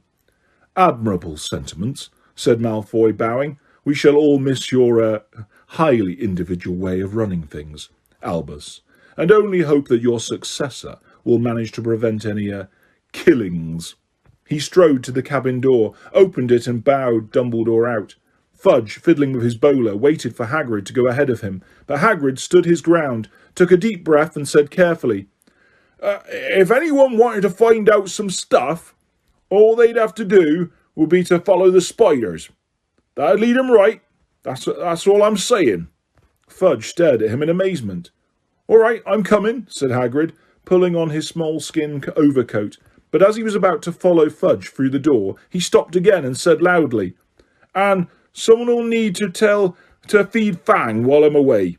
The door banged shut, and Ron pulled the invisibility cloak off. We're in trouble now, he said hoarsely. No Dumbledore. They might as well close the school tonight. There'll be an attack a day with him gone. Fang started howling, scratching at the closed door. Chapter 15. Aragog. Summer was creeping over the grounds around the castle, sky and lake alike turning periwinkle blue, and flowers large as cabbages burst into bloom in the greenhouses. But with no Hagrid visible from the castle windows, striding the grounds with Fang at his heels, the scene didn't look right to Harry. No better, in fact, than the inside of the castle, where things were so horribly wrong. Harry and Ron had tried to visit Hermione, but visitors were now barred from the hospital wing. We're taking no more chances, Madame Pomfrey told them severely through a crack in the hospital door. No, I'm sorry. There's every chance the attacker might come back to finish these people off. With Dumbledore gone, fear had spread as never before, so that the sun warming the castle walls outside seemed to stop at the mullioned windows. There was barely a face to be seen in the school that didn't look worried and tense, and any laughter that rang through the corridors sounded shrill and unnatural, and was quickly stifled. Harry constantly repeated Dumbledore's final words to himself. I will only truly have left this school when none here are loyal to me. Help will always be given at Hogwarts to those who ask for it. But what good were these words? Who exactly were they supposed to ask for help, when everyone was just as confused and scared as they were? Hagrid's hint about the spiders was far easier to understand. The trouble was, there didn't seem to be a single spider left in the castle to follow. Harry looked everywhere he went, helped, rather reluctantly, by Ron. They were hampered, of course, by the fact that they weren't allowed to wander off on their own, but had to move around the castle in a pack with the other Gryffindors. Most of their fellow students seemed glad that they were being shepherded from class to class by teachers, but Harry found it very irksome. One person, however, seemed to be thoroughly enjoying the atmosphere of terror and suspicion. Draco Malfoy was strutting around the school as though he had just been appointed head boy. Harry didn't realise what he was so pleased about until the potions lesson about a fortnight after Dumbledore and Hagrid had left, when, sitting right behind Malfoy, Harry overheard him gloating to Crabbe and Goyle. Always thought father might be the one to get rid of Dumbledore, he said, not troubling to keep his voice down. I told you he thinks Dumbledore's the worst headmaster the school's ever had. Maybe we'll get a decent headmaster now. Someone who won't want the Chamber of Secrets closed. McGonagall won't last long. She's only filling in. Snape swept past Harry, making no comment about Hermione's empty seat and cauldron. Sir, said Malfoy loudly, sir, why don't you apply for the headmaster's job? Now, Malfoy, said Snape, though he couldn't suppress a thin-lipped smile. Professor Dumbledore has only been suspended by the governors. I dare say he'll be back with us soon enough. Yeah, right, said Malfoy, smirking. I expect you have father's vote, sir. If you wanted to apply for the job, I'll tell father you're the best teacher here, sir. Snape smirked as he swept off around the dungeon, fortunately not spotting Seamus Finnegan, who was pretending to vomit into his cauldron. I'm quite surprised the Mudbloods haven't all packed their bags by now, Malfoy went on. Bet you have 5 galleons the next one dies. Pity it wasn't Granger. The bell rang at that moment, which was lucky. At Malfoy's last words, Ron had leapt off his stool, and in the scramble to collect bags and books, his attempts to reach Malfoy went unnoticed. Let me at him, Ron growled, as Harry and Dean hung out his arms. I don't care. I don't need my wand. I'm going to kill him with my bare hands. Hurry up. I've got to take you all to herbology, barked Snape over the class's heads, and off they went crocodile fashion, with Harry, Ron and Dean bringing up the rear. Ron still trying to get loose. It was only safe to let go of him when Snape had seen them out of the castle, and they were making their way across the vegetable patch towards the greenhouses. The herbology class was very subdued. There was now 2 missing from their number, Justin and Hermione. Professor Sprout set them all to work, pruning the Abyssinian shrivel figs. Harry went to tip an armful of withered stalks into the compost heap and found himself face to face with Ernie Macmillan. Ernie took a deep breath and said very formally, I just want to say, Harry, that I'm sorry I ever suspected you. I knew you'd never attack Hermione Granger, and I apologise for all the stuff I said. We're all in the same boat now, and well... He held out a pudgy hand, and Harry shook it. Ernie and his friend Hannah came to work at the same shrivel fig as Harry and Ron. That Draco Malfoy character, said Ernie, breaking off dead twigs. He seems very pleased about all this, doesn't he? Do you know, I think he might be Slytherin's heir. That's clever of you, said Ron, who didn't seem to have forgiven Ernie as readily as Harry. Do you think it's Malfoy, Harry? Ernie asked. No, said Harry, so firmly that Ernie and Hannah stared. A second later, Harry spotted something that made him hit Ron over the hand with his pruning shears. Ouch! What are you... Harry was pointing at the ground a few feet away. Several large spiders were scurrying across the earth. Oh yeah, said Ron, trying and failing to look pleased. But we can't follow them now. Ernie and Hannah were listening curiously. Harry watched the spiders running away. Looks like they're heading for the Forbidden Forest. And Ron looked even unhappier about that. At the end of the lesson, Professor Sprout escorted the class to their defence against the dark arts lesson. Harry and Ron lagged behind the others so they could talk out of earshot. We'll have to use the invisibility cloak again, Harry told Ron. We can take Fang with us. He's used to going into the forest with Hagrid. He might be some help. Right, said Ron, who was twirling his wand nervously in his fingers. Aren't there supposed to be werewolves in the forest? He added, as they took their usual places at the back of Lockhart's classroom. Preferring not to answer that question, Harry said, There are good things in there too. The centaurs are all right, and the unicorns. Ron had never been into the Forbidden Forest before. Harry had entered it only once, and had hoped never to do so again. Lockhart bounded into the room, and the class stared at him. Every other teacher in the place was looking grimmer than usual, but Lockhart appeared nothing short of buoyant. Come now, he cried, beaming around him. Why all these long faces? People swapped exasperated looks, but nobody answered. "Don't you people realise," said Lockhart, speaking slowly, as though they were all a bit dim, "the danger has passed. The culprit has been taken away." "Says who?" said Dean Thomas loudly. "My dear young man, the Minister of Magic wouldn't have taken Hagrid if he hadn't been 100% sure that he was guilty," said Lockhart, in the tone of someone explaining that 1 and 1 made 2. "Oh, yes, he would," said Ron, even more loudly than Dean. "I flatter myself if I know a touch more about Hagrid's arrest than you do, Mr. Weasley," said Lockhart in a self-satisfied tone. Ron started to say that he didn't think so, somehow, but stopped in mid-sentence when Harry kicked him hard under the desk. "We weren't there, remember?" Harry muttered. But Lockhart's disgusting cheeriness, his hints that he had always thought Hagrid was no good, his confidence that the whole business was now at an end, irritated Harry so much that he yearned to throw gadding with ghouls right in Lockhart's stupid face. Instead, he contented himself with a scrawling note to Ron, "Let's do it tonight." Ron read the message, swallowed hard and looked sideways at the empty seat usually filled by Hermione. The sight seemed to stiffen his resolve, and he nodded. The Gryffindor common room was always very crowded these days, because from 6 o'clock onwards the Gryffindors had nowhere else to go. They also had plenty to talk about, with the result that the common room often didn't empty until past midnight. Harry went to get the invisibility cloak out of his trunk right after dinner, and spent the evening sitting on it, waiting for the room to clear. Fred and George challenged Harry and Ron to a few games of exploding snap, and Ginny sat watching them, very subdued in Hermione's usual chair. Harry and Ron kept losing on purpose, trying to finish the games quickly, but even so, it was well past midnight when Fred, George and Ginny finally went to bed. Harry and Ron waited for the distant sounds of 2 dormitory doors closing before seizing the cloak, throwing it over themselves and climbing through the portrait hole. It was another difficult journey through the castle, dodging all the teachers. At last they reached the entrance hall, slid back in the lock on the oak front doors, squeezed between them, trying to stop any creaking, and stepped out into the moonlit grounds. "Course," said Ron abruptly, as they strode across the black grass, "we might get to the forest and find there's nothing to follow. Those spiders might not have been going there at all. I know it looked like they were moving in that sort of general direction, but—" His voice tailed away hopefully. They reached Hagrid's house, sad and sorry-looking with its blank windows. When Harry pushed the door open, Fang went mad with joy at the sight of them. Worried he might wake everyone at the castle with his deep booming barks, they hastily fed him treacle fudge from a tin on the mantelpiece, which glued his teeth together. Harry left the invisibility cloak on Hagrid's table. There would be no need for it in the pitch-dark forest. "Come on, Fang.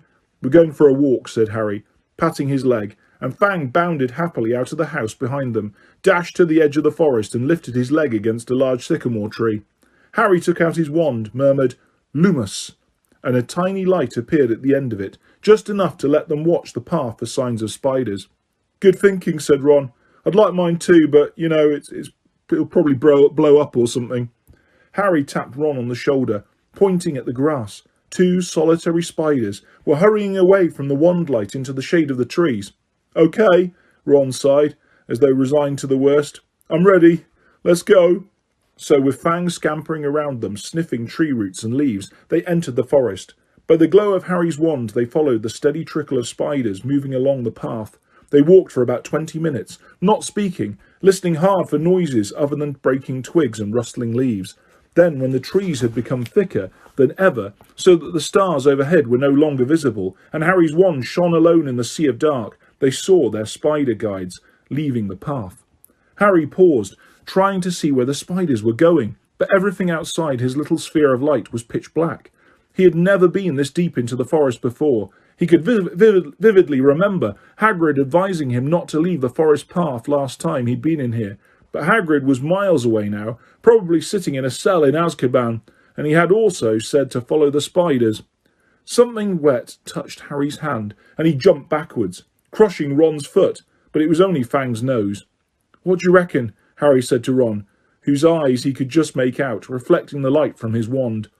"We've come this far," said Ron. So they followed the darting shadows of the spiders into the trees. They couldn't move very quickly now. There were tree rot roots and stumps in their way, barely visible in the near blackness.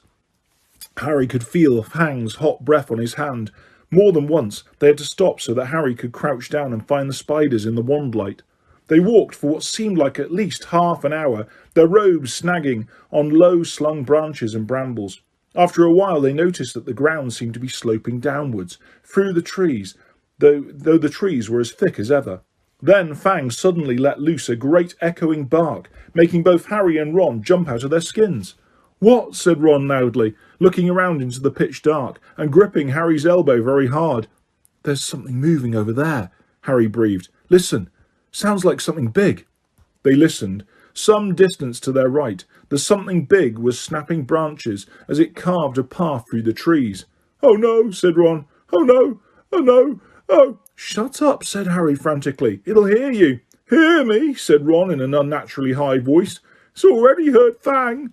The darkness seemed to be pressing on their eyeballs as they stood terrified, waiting. There was a strange rumbling noise and then silence. "What do you think it's doing?" said Harry. "Probably getting ready to pounce," said Ron. They waited, shivering, hardly daring to move. Do you think it's gone?" Harry whispered. "Dunno." Then to their right came a sudden blaze of light, so bright in the darkness that both of them flung up their hands to shield their eyes. Fang yelped and tried to run, but got lodged in a tangle of thorns and yelped even louder. "Harry!" Ron shouted, his voice breaking with relief. "Harry! It's our car!" "What? Come on!" Harry blundered after Ron towards the light, stumbling and tripping, and a moment later they had emerged into a clearing. Mr. Weasley's car was standing empty in the middle of a circle of thick trees under a roof of dense branches, its headlamps ablaze. As Ron walked open-mouthed towards it, it moved slowly towards him, exactly like a large turquoise dog greeting its owner. "It's been here all the time," said Ron delightedly, walking around the car. "Look at it. The forest's turned it wild." The wings of the car were scratched and smeared with mud.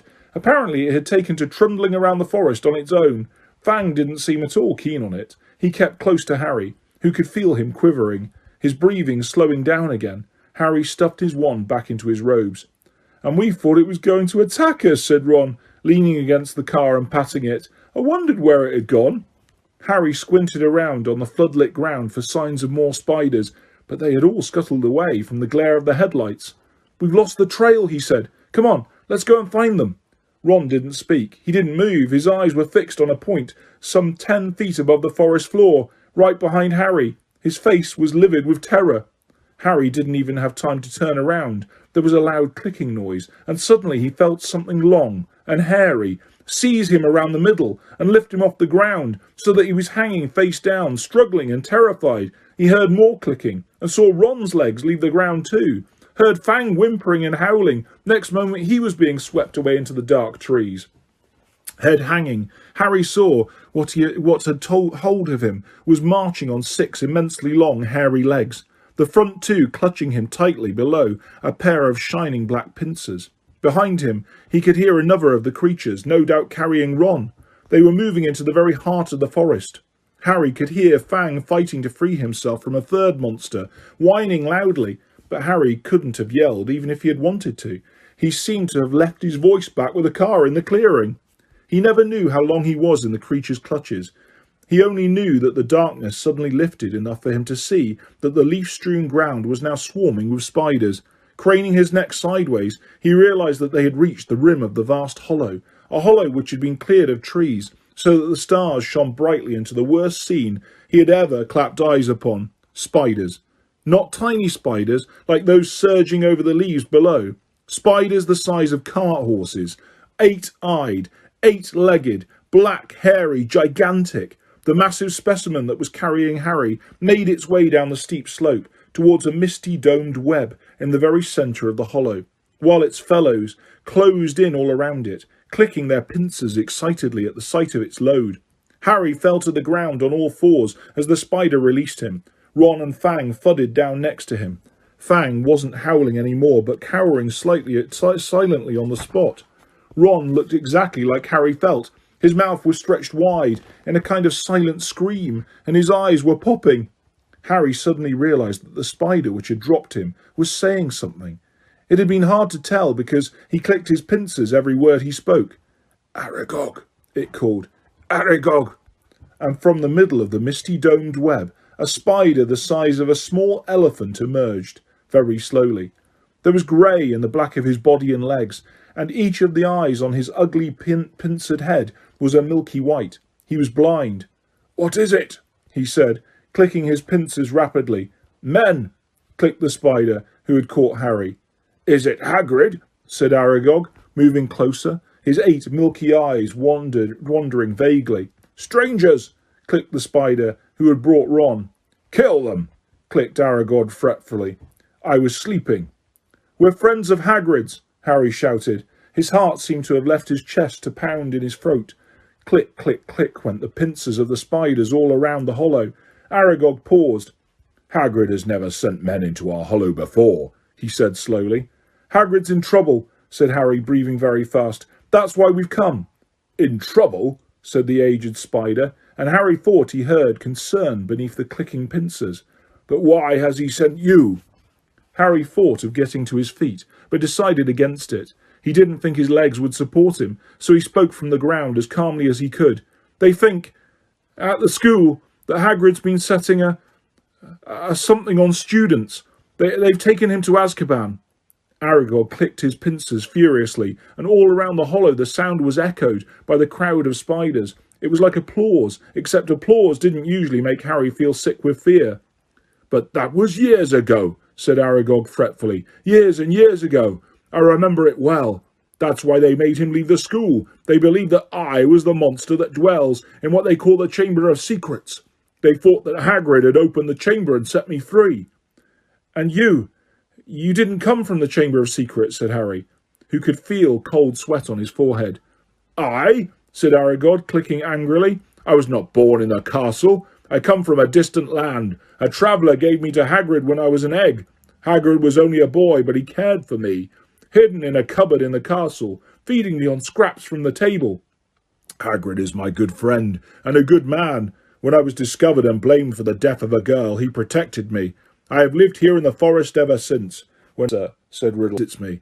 He even found me a wife, Mosag, and you see how our family has grown, all through Hagrid's goodness." Harry summoned what remained of his courage. "So you never attacked anyone?" "Never," croaked the old spider. "It would have been my instinct, but from respect of Hagrid, I never harmed a human. The body of the girl who was killed was discovered in a bathroom. I never saw any part of the castle but the cupboard in which I grew up. Our kind like the dark and the quiet." "But then, did you know what did kill that girl?" said Harry. "Because whatever it is, it's back and attacking people again." His words were drowned by a loud outbreak of clicking and the rustling of many long legs, shifting angrily. Large black shapes shifted all around him. "The thing that lives in the castle," said Aragog, "is an ancient creature we spiders fear above all others. Well, do I remember how I pleaded with Hagrid to let me go? Well, when I sensed the beast moving about the school—" "What is it?" said Harry urgently. More loud clicking, more rustling. The spiders seemed to be closing in. "We do not speak of it," said Aragog fiercely. "We do not name it. I never even told Hagrid the name of that dreaded creature, though he asked me many times." Harry didn't want to press the subject, not with the spiders pressing closer on all sides. Aragog seemed to be tired of talking. He was backing slowly into his domed web, but his fellow spiders continued to inch slowly towards Harry and Ron. We'll just go then," Harry called desperately to Aragog, hearing leaves rustling behind him. "Go?" said Aragog slowly. "I think not." But, my sons and daughters do not harm Hagrid on my command, but I cannot deny them fresh meat when it wanders so willingly into our midst. Goodbye, friend of Hagrid." Harry spun around. Feet away, towering above him, was a solid wall of spiders, clicking, their many eyes gleaming in their ugly black heads. Even as he reached for his wand, Harry knew it was no good. There were too many of them. But as he tried to stand, ready to die fighting, a loud, long note sounded, and a blaze of light flamed through the hollow. Mr. Weasley's car was thundering down the slope, headlamps glaring, its horns screeching, knocking spiders aside. Several were thrown onto their backs, their endless legs waving in the air. The car screeched to a halt in front of Harry and Ron, and the doors flew open. "Get Fang!" Harry yelled, diving into the front seat. Ron seized the hound round the middle and threw him yelping into the back of the car. The door slammed shut. Ron didn't touch the accelerator, but the car didn't need him. The engine roared and they were off, hitting more spiders. They sped up the slope, out of the hollow, and they were soon crashing through the forest, branches whipping the windows as the car wound its way cleverly through the widest gaps, following a path it obviously knew. Harry looked sideways at Ron. His mouth was still open in the silent scream, but his eyes weren't popping anymore. "Are you okay?" Ron stared straight ahead, unable to speak.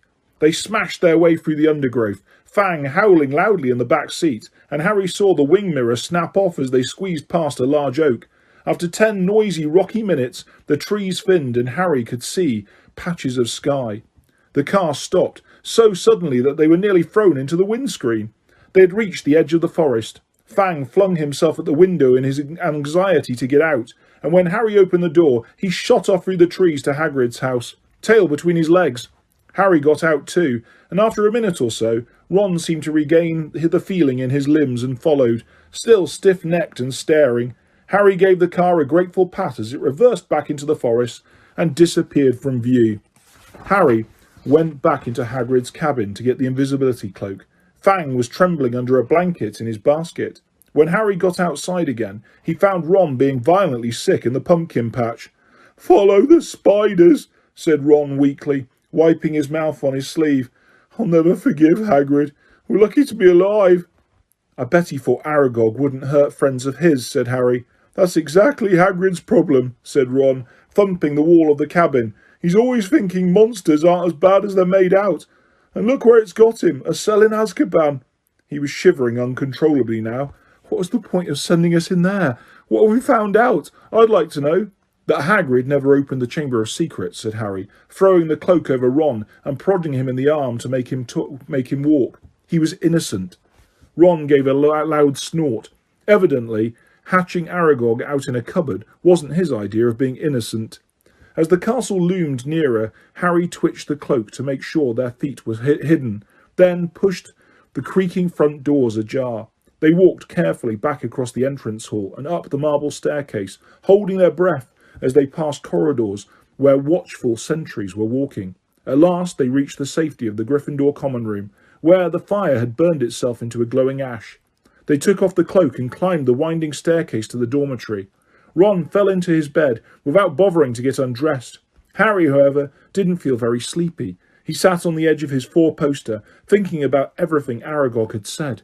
The creature that was lurking somewhere in the castle, he thought, sounded like a sort of monster Voldemort. Even other monsters didn't want to name it. But he and Ron were no closer to finding out what it was, or how it petrified its victims. Even Hagrid had never known what was in the Chamber of Secrets. Harry swung his legs up onto his bed and leaned back against his pillows, watching the moon glinting at him through the tower window. He couldn't see what else they could do. They had hit dead ends everywhere. Riddle had caught the wrong person. The heir of Slytherin had got off, and no one could tell whether it was the same person or a different one who had opened the chamber this time. There was nobody else to ask. Harry lay down, still thinking about what Aragog said. He was becoming drowsy when what seemed like their very last hope occurred to him, and he suddenly sat bolt upright. "Ron!" he hissed through the dark. "Ron!" Ron woke with a yelp like Fang's, stared wildly around and saw Harry. "Ron, that girl who died. Aragog says she was found in a bathroom," said Harry, ignoring Neville's sniffling snores from the corner. "What if she never left the bathroom? What if she's still there?" Ron rubbed his eyes, frowning through the moonlight, and then he understood. "You don't think?" "Not Moaning Myrtle."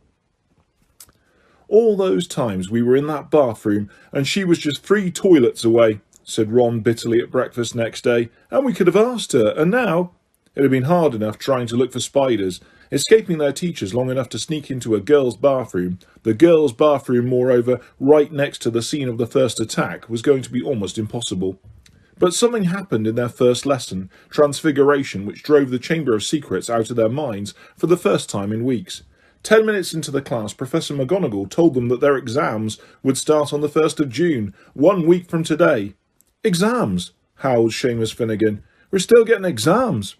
There was a loud bang behind Harry as Neville Longbottom's wand slipped. vanishing one of the legs on his desk. Professor McGonagall restored it with a wave of her own wand and turned, frowning, to Seamus. The whole point of keeping the school open at this time is for you to receive your education, she said sternly. The exams will therefore take place as usual, and I trust you're all revising hard. Revising hard? It had never occurred to Harry that there would be exams with the castle in this state. There was a great deal of mutinous muttering around the room, which made Professor McGonagall scowl even more darkly. Professor Dumbledore's instructions were to keep the school running as normally as possible, she said, and that, I need hardly point out, means finding out how much you have learned this year. Harry looked down at the pair of white rabbits he was supposed to be turning into slippers. What he had learned so far this year, he couldn't seem to think of anything that would be useful in an exam. Ron looked as though he'd just been told he had to go and live in the Forbidden Forest. Can you imagine me taking exams with this? He asked Harry, holding up his wand, which had just started whistling loudly. 3 days before their first exam, Professor McGonagall made another announcement at breakfast. I have good news, she said, and the great hall, instead of falling silent, erupted. Dumbledore's coming back, several people yelled joyfully. You've caught the Heir of Slytherin, squealed a girl on the Ravenclaw table. Quidditch matches are back on, roared Wood excitedly. When the hubbub had subsided, Professor McGonagall said, Professor Sprout has informed me that the mandrakes are ready for cutting at last. Tonight, as we will be able to revive those people who have been petrified, I need hardly remind you all that one of them may well be able to tell us who or what attacked them. I am hopeful that this dreadful year will end with our catching the culprit. There was an explosion of cheering. Harry looked over at the Slytherin table and wasn't at all surprised to see that Draco Malfoy hadn't joined in. Ron, however, was looking happier than he'd looked in days. It won't matter that we never asked Myrtle then, he said to Harry. Hermione will probably have all the answers when they wake her up. Mind you, she'll go mad when she finds out we've got exams in 3 days' time. She hasn't revised. It might be kinder to leave her where she is until it's over. Just then Ginny Weasley came over and sat down next to Ron. She looked tense and nervous, and Harry noticed that her hands were twisting in her lap. What's up? Said Ron, helping himself to more porridge. Ginny didn't say anything, but glanced up and down the Gryffindor table with a scared look on her face that reminded Harry of someone, though he couldn't think who. Spit it out, said Ron, watching her. Harry suddenly realised who Ginny looked like. She was rocking backwards and forwards, slightly in her chair, exactly like Dobby did when he was teetering on the edge of revealing forbidden information. I've got to tell you something, Ginny mumbled, carefully not looking at Harry. What is it? Said Harry. Ginny looked as though she couldn't find the right words. What? Said Ron. Ginny opened her mouth, but no sound came out. Harry leaned forward and spoke quietly, so that only Ginny and Ron could hear him. Is it something about the Chamber of Secrets? Have you seen something? Someone acting oddly? Ginny drew a deep breath, and at that precise moment, Percy Weasley appeared, looking tired and wan. If you've finished eating, I'll take that seat, Ginny. I'm starving. I've only just come off patrol duty. Ginny jumped up as though her chair had just been electrified, gave Percy a fleeting, frightened look and scarpered away. Percy sat down and grabbed a mug from the centre of the table. Percy, said Ron angrily, she was just about to tell us something important. Halfway through a gulp of tea, Percy choked. What sort of thing? He said, coughing. I just asked her if she'd seen anything odd, and she started to say, Oh, that's nothing to do with the Chamber of Secrets, said Percy at once. How do you know? Said Ron, his eyebrows raised. Well, if you must know, Ginny walked in on me the other day when I was well, never mind. The point is, she spotted me doing something, and I asked her not to mention it to anybody. I must say I did think she'd keep her word. It's nothing really. I just rather... Harry had never seen Percy look so uncomfortable. What were you doing, Percy? Said Ron, grinning. Go on, tell us. We won't laugh. Percy didn't smile back. Pass me those rolls, Harry. I'm starving.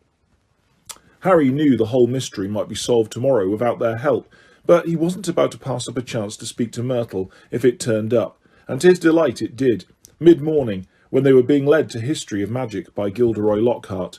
Lockhart, who had so often assured them that all danger had passed, only to be proved wrong straight away, was now wholeheartedly convinced that it was hardly worth the trouble to see them safely down the corridors. His hair wasn't as sleek as usual. It seemed he had been up most of the night, patrolling the 4th floor. Mark my words, he said, ushering them around a corner. The first words out of those poor petrified people's mouths will be, "It was Hagrid." Frankly, I'm astounded Professor McGonagall thinks all these security measures are necessary. I agree, sir, said Harry, making Ron drop his books in surprise. Thank you, Harry, said Lockhart graciously, while they waited for a long line of Hufflepuffs to pass. I mean, we teachers have quite enough to be getting on with without walking students to classes and standing guard all night. That's right, said Ron, catching on. Why don't you leave us here, sir? We've only got one more corridor to go. You know, Weasley, I think I will, said Lockhart. I really should go and prepare my next class. And he hurried off. Prepare his class, Ron sneered after him. Gone to curl his hair, more like. They let the rest of the Gryffindors draw ahead of them, then darted down a side passage and hurried off towards Moaning Myrtle's bathroom. But just as they were congratulating each other on their brilliant scheme, Potter! Weasley! What are you doing? It was Professor McGonagall, and her mouth was finished of thin lines. We were, Ron stammered. We were going to go and see...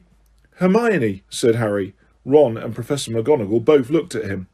We haven't seen her for ages, Professor, Harry went on hurriedly, treading on Ron's foot.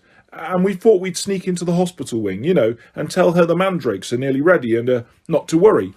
Professor McGonagall was still staring at him, and for a moment Harry thought she was going to explode. But when she spoke, it was in this strangely croaky voice.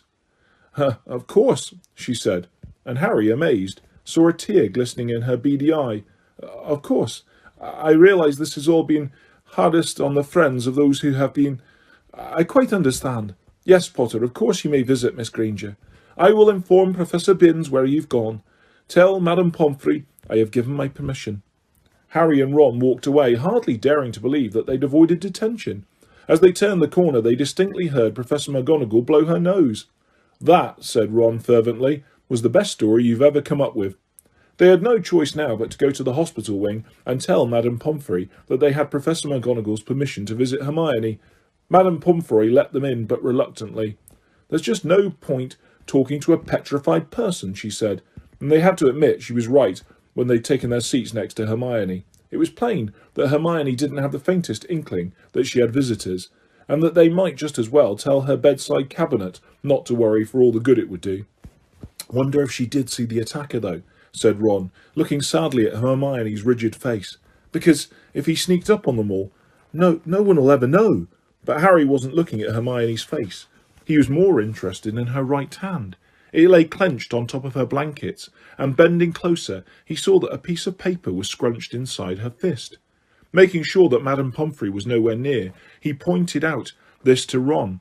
Try and get it out, Ron whispered, shifting his chair so that he blocked Harry from Madame Pomfrey's view. It was no easy task. Hermione's hand was clamped so tightly around the paper that Harry was sure he was going to tear it. While Ron kept watch, he tugged and twisted, and at last, after several tense minutes, the paper came free. It was a page torn from a very old library book. Harry smoothed it out eagerly, and Ron leaned close to read it too. Of the many fearsome beasts and monsters that roam our land, there is none more curious or more deadly than the basilisk, known also as the king of serpents. This snake, which may reach gigantic size and live many hundreds of years, is born from a chicken's egg, hatched beneath a toad. Its methods of killing are most wondrous, for aside from its deadly and venomous fangs, the basilisk has a murderous stare, and all who are fixed with the beam in its eye shall suffer instant death. Spiders flee before the basilisk, for it is their mortal enemy, and the basilisk flees only from the crowing of the rooster, which is fatal to it. And beneath this, a single word had been written, in a hand Harry recognised as Hermione's. Pipes. It was though somebody had just flicked a light on in his brain. Ron, he breathed. This is it. This is the answer. The monster in the chambers. A basilisk. A giant serpent. That's why I've been hearing that voice all over the place, and nobody else has heard it. It's because I understand parcel tongue. Harry looked up at the beds around him. The basilisk kills people by looking at them, but no one's died, because no one looked it straight in the eye. Colin saw it through his camera. The basilisk burned up all the film inside it, but Colin just got petrified. Justin must have seen the basilisk through nearly headless Nick. Nick got the full blast of it, but he couldn't die again. And Hermione and that Ravenclaw prefect were found with a mirror next to them. Hermione had just realised the monster was a basilisk. I bet you anything she warned the first person she met to look round corners with a mirror first. And that girl pulled out her mirror and... Ron's jaw had dropped. And Mrs. Norris? He whispered eagerly. Harry thought hard, picturing the scene on the night of Halloween. The water, he said slowly. The flood from Moaning Myrtle's bathroom. I bet you Mrs. Norris only saw the reflection. He scanned the page in his hand eagerly. The more he looked at it, the more it made sense. The basilisk flees only from the crowing of the rooster, which is fatal to it, he read aloud. Hagrid's roosters were killed. The heir of Slytherin didn't want anyone near the castle once the chamber was opened. Spiders flee before the basilisk. It all fits. But how's the basilisk been getting around the place, said Ron. A dirty grey snake. Someone would have seen. Harry, however, pointed at the word Hermione had scribbled at the foot of the page. Pipes, he said. Pipes, Ron? It's been using the plumbing. I've been hearing the voice inside the walls. Ron suddenly grabbed Harry's arm. The entrance to the Chamber of Secrets, he said hoarsely. What if it's a bathroom? What if it's in... Moaning Myrtle's bathroom, said Harry. They sat there, excitement coursing through them, hardly able to believe it. This means, said Harry, I can't be the only parcel mouth in the school. The heir of Slytherin's one too. That's how they've been controlling the basilisk. What are we going to do, said Ron, whose eyes were flashing. Should we go straight to McGonagall? Let's go to the staff room, said Harry, jumping up. She'll be in there in 10 minutes. It's nearly break. They ran downstairs, not wanting to be discovered hanging around in another corridor. They went straight into the deserted staff room. It was a large panelled room, full of dark wooden chairs. Harry and Ron paced around it, too excited to sit down. But the bell to signal break never came. Instead, echoing through the corridors came Professor McGonagall's voice, magically magnified. All students, to return to their house dormitories at once. All teachers, return to the staff room, immediately please. Harry wheeled around to stare at Ron. Not another attack. Not now. What do we do, said Ron aghast. Go back to the dormitory? No, said Harry, glancing around. There was an ugly sort of wardrobe to his left, full of teachers' cloaks. In here. Let's hear what it's all about. Then we can tell them what we found out. They hid themselves inside it, listening to the rumbling of hundreds of people moving overhead, and the staff room door banging open. From between the musty folds of the cloaks, they watched the teachers filtering into the room. Some of them were looking puzzled, others downright scared. Then Professor McGonagall arrived. It has happened, she said, and told the silent staff room. A student has been taken by the monster, right into the chamber itself. Professor Flitwick let out a squeal. Professor Sprout clapped her hands over her mouth. Snape gripped the back of a chair very hard and said, How can you be sure? The heir of Slytherin, said Professor McGonagall, who was very white, left another message, right underneath the first one. Her skeleton will lie in the chamber forever. Professor Flitwick burst into tears. Who is it? Said Madame Hooch, who had sunk weak-kneed into a chair. Which student? Ginny Weasley, said Professor McGonagall. Harry felt Ron slide silently down onto the wardrobe floor beside him. We shall have to send all the students home tomorrow, said Professor McGonagall. This is the end of Hogwarts. Dumbledore always said... The staff room door banged open again. For one wild moment, Harry was sure it would be Dumbledore, but it was Lockhart, and he was beaming. So sorry, dozed off. What have I missed? He didn't seem to notice that the other teachers were looking at him with something remarkably like hatred. Snape stepped forward. Just the man, he said. The very man. A girl has been snatched by the monster, Lockhart, taken into the Chamber of Secrets itself. Your moment has come at last. Lockhart blanched. That's right, Gilderoy, chipped in Professor Sprout. Weren't you saying just last night that you've known all along where the entrance to the Chamber of Secrets is? I spluttered Lockhart. Yes. Didn't you tell me you were sure you knew what was inside it? Piped up Professor Flitwick. Did I? I don't recall. I certainly remember you saying you were sorry you hadn't a crack at the monster before Hagrid was arrested, said Snape. Didn't you say that the whole affair had been bungled, and that you should have been given a free rein from the first? Lockhart stared around at his stony-faced colleagues. I really never... You may have misunderstood. We'll leave it to you then, Gilderoy, said Professor McGonagall. Tonight will be an excellent time to do it. We'll make sure everyone's out of the way. You'll be able to tackle the monster all by yourself. A free rein at last. Lockhart gazed desperately around him, but nobody came to the rescue. He didn't look remotely handsome anymore. His lip was trembling, and the absence of his usually toothy grin, he looked weak-chinned and weedy.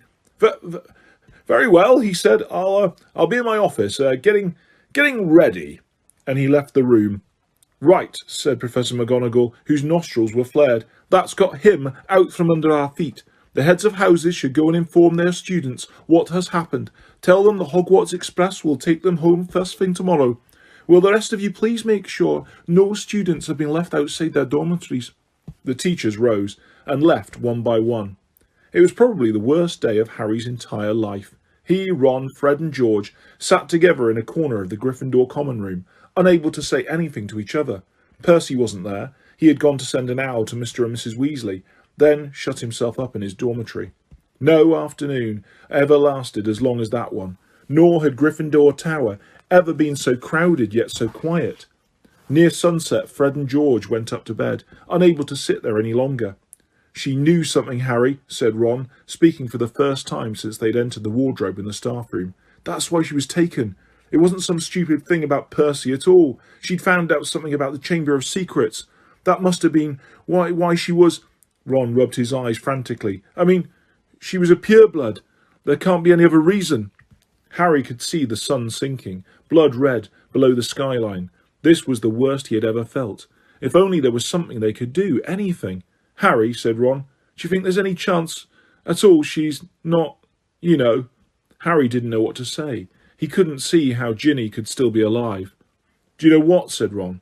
I think we should go and see Lockhart. Tell him what we know. He's going to try and get into the chamber. We can tell him where we think it is and tell him it's a basilisk in there. Because Harry couldn't think of anything else to do, and because he wanted to do something, he agreed. The Gryffindors around them were so miserable and felt so sorry for the Weasleys that nobody tried to stop them as they got up, crossed the room and left through the portrait hole. Darkness was falling as they walked down to Lockhart's office. There seemed to be a lot of activity going on inside it. They could hear scraping, thumps and hurried footsteps. Harry knocked, and there was a sudden silence from inside. Then the door opened the tiniest crack, and they saw one of Lockhart's eyes peering through it. Oh, Mr. Potter, Mr. Weasley, he said, opening the door a mite wider. I'm rather busy at the moment, if you would be quick. Professor, we've got some information for you, said Harry. We think it'll help you. It's not terribly... The side of Lockhart's face that they could see looked very uncomfortable. All right. He opened the door and they entered. His office had been almost completely stripped. 2 large trunks stood up on the floor. Robes, jade green, lilac, midnight blue, had been hastily folded into one of them. Books were jumbled untidily into the other. The photographs that had covered the walls were now crammed into boxes on the desk. Are you going somewhere? Said Harry. Yes, said Lockhart, ripping a life-size poster of himself from the back of the door as he spoke, and starting to roll it up. Urgent call, unavoidable, got to go. What about my sister? Said Ron jerkily. Well, as to that, most unfortunate, said Lockhart, avoiding their eyes as he wrenched open a drawer and started emptying the contents into a bag. No one regrets more than I. You're the Defence Against the Dark Arts teacher, said Harry. You can't go now. Not with all the dark stuff going on here. Well, I must say, when I took the job, Lockhart muttered, now piling socks on top of his robes. Nothing in the job description. Didn't expect... You mean you're running away, said Harry disbelievingly, after all that stuff you did in your books. Books can be misleading, said Lockhart delicately. You wrote them, Harry shouted. My dear boy, said Lockhart, straightening up and frowning at Harry. Do use your common sense. My books wouldn't have sold half as well if people didn't think I'd done all those things. No one wants to read about some ugly old Armenian warlock, even if he did save a village from werewolves. He'd look dreadful on the front cover, no dress sense at all, and the witch you banished, the Bandon Banshee, had a hairy chin. I mean, come on. So you've just been taking credit for what a load of other people have done, said Harry incredulously. Harry, said Lockhart, shaking his head impatiently. It's not nearly as simple as that. There was work involved. I had to track those people down, ask them exactly how they managed to do what they did. Then I had to put a memory charm on them so that they wouldn't remember doing it. If there's one thing I pride myself on, it's memory charms. No, it's been a lot of work, Harry. It's not all book signings and publicity photos, you know. You want fame, you have to be prepared for a long, hard slog. He banged the lids of his trunk shut and locked them. Let's see, he said. I think that's everything. Yes, only one thing left. He pulled out his wand and turned to them. Awfully sorry, boys, but I'll have to put a memory charm on you now. Can't have you blabbing my secrets all over the place. I'd never sell another book. Harry reached his wand just in time. Lockhart had barely raised his when Harry bellowed, Expelliarmus! Lockhart was blasted backwards, falling over his trunk. His wand flew high into the air. Ron caught it and flung it out of the open window. Shouldn't have let Professor Snape teach us that one, said Harry furiously, kicking Lockhart's trunk aside. Lockhart was looking up at them, weedy once more. Harry was still pointing his wand at him. What do you want me to do? Said Lockhart weakly. I don't know where the Chamber of Secrets is. There's nothing I can do. You're in luck, said Harry, forcing Lockhart to his feet at wand point. We think we know where it is, and what's inside it. Let's go. They marched Lockhart out of the office and down the nearest stairs, along the dark corridor where the messages shone on the wall, to the door of Moaning Myrtle's bathroom. They sent Lockhart in first. Harry was pleased to see that he was shaking. Moaning Myrtle was sitting on the cistern at the end of the toilet. Oh, it's you, she said when she saw Harry. What do you want this time? To ask you how you died, said Harry. Myrtle's whole aspect changed at once. She looked as though she had never been asked such a flattering question.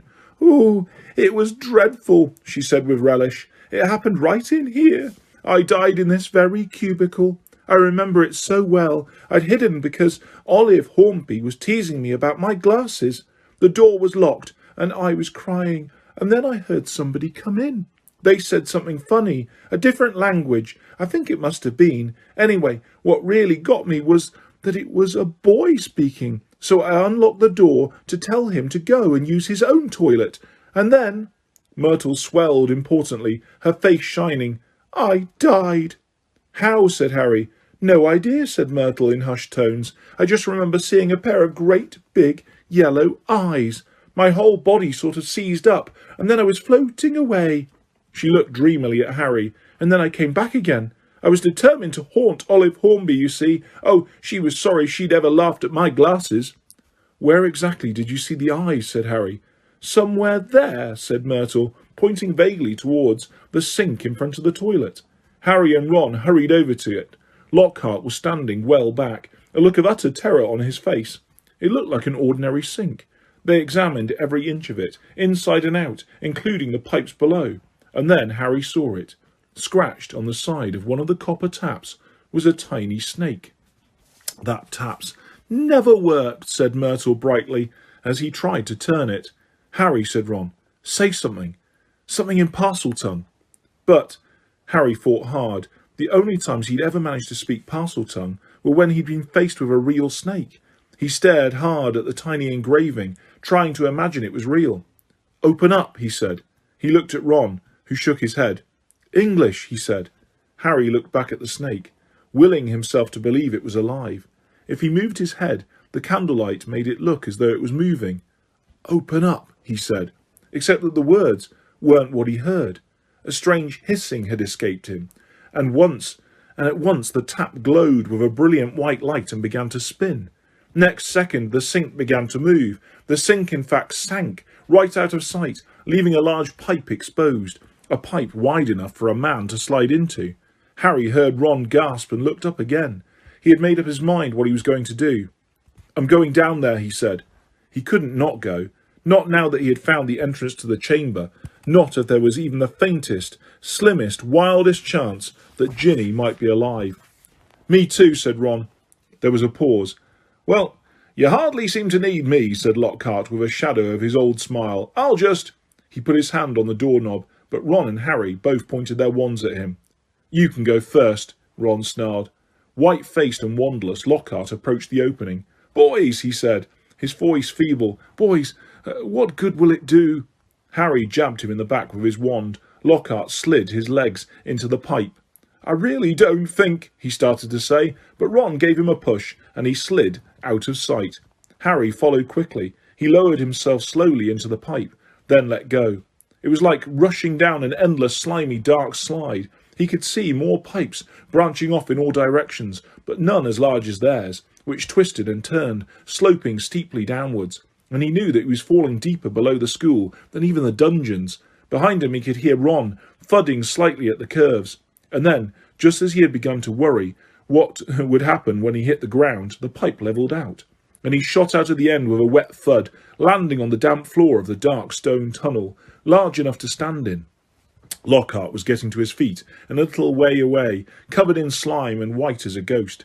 Harry stood aside as Ron came whizzing out of the pipe too. "We must be miles under the school," said Harry, his voice echoing in the black tunnel. "Under the lake, probably," said Ron, squinting around at the dark, slimy walls. All three of them turned to stare into the darkness ahead. "Loomis," Harry muttered to his wand, and it lit again. "Come on," he said to Ron and Lockhart, and off they went, their footsteps slapping loudly on the wet floor. The tunnel was so dark that they could only see a little distance ahead. Their shadows on the wet walls looked monstrous in the wand light.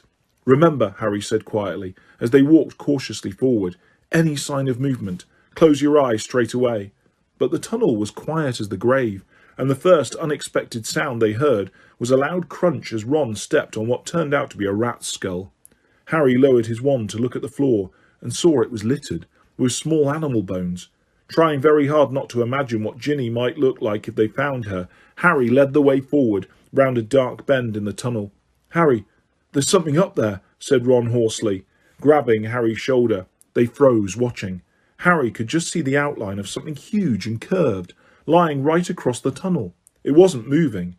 "Maybe it's asleep," he breathed, glancing back at the other two. Lockhart's hands were pressed over his eyes. Harry turned back to look at the thing, his heart beating so fast it hurt. Very slowly, his eyes as narrow as he could make them, and still see, Harry edged forward, his wand held high. The light slid over a gigantic snakeskin, of a vivid poisonous green, lying curled and empty across the tunnel floor. The creature that had shed it must have been 20 feet long at least. "Blimey," said Ron weakly. There was a sudden movement behind them. Gilderoy Lockhart's knees had given way. "Get up," said Ron sharply, pointing his wand at Lockhart. Lockhart got to his feet. Then he dived at Ron, knocking him to the ground. Harry jumped forward, but too late. Lockhart was straightening up, panting, Ron's wand in his hand, and a gleaming smile back on his face.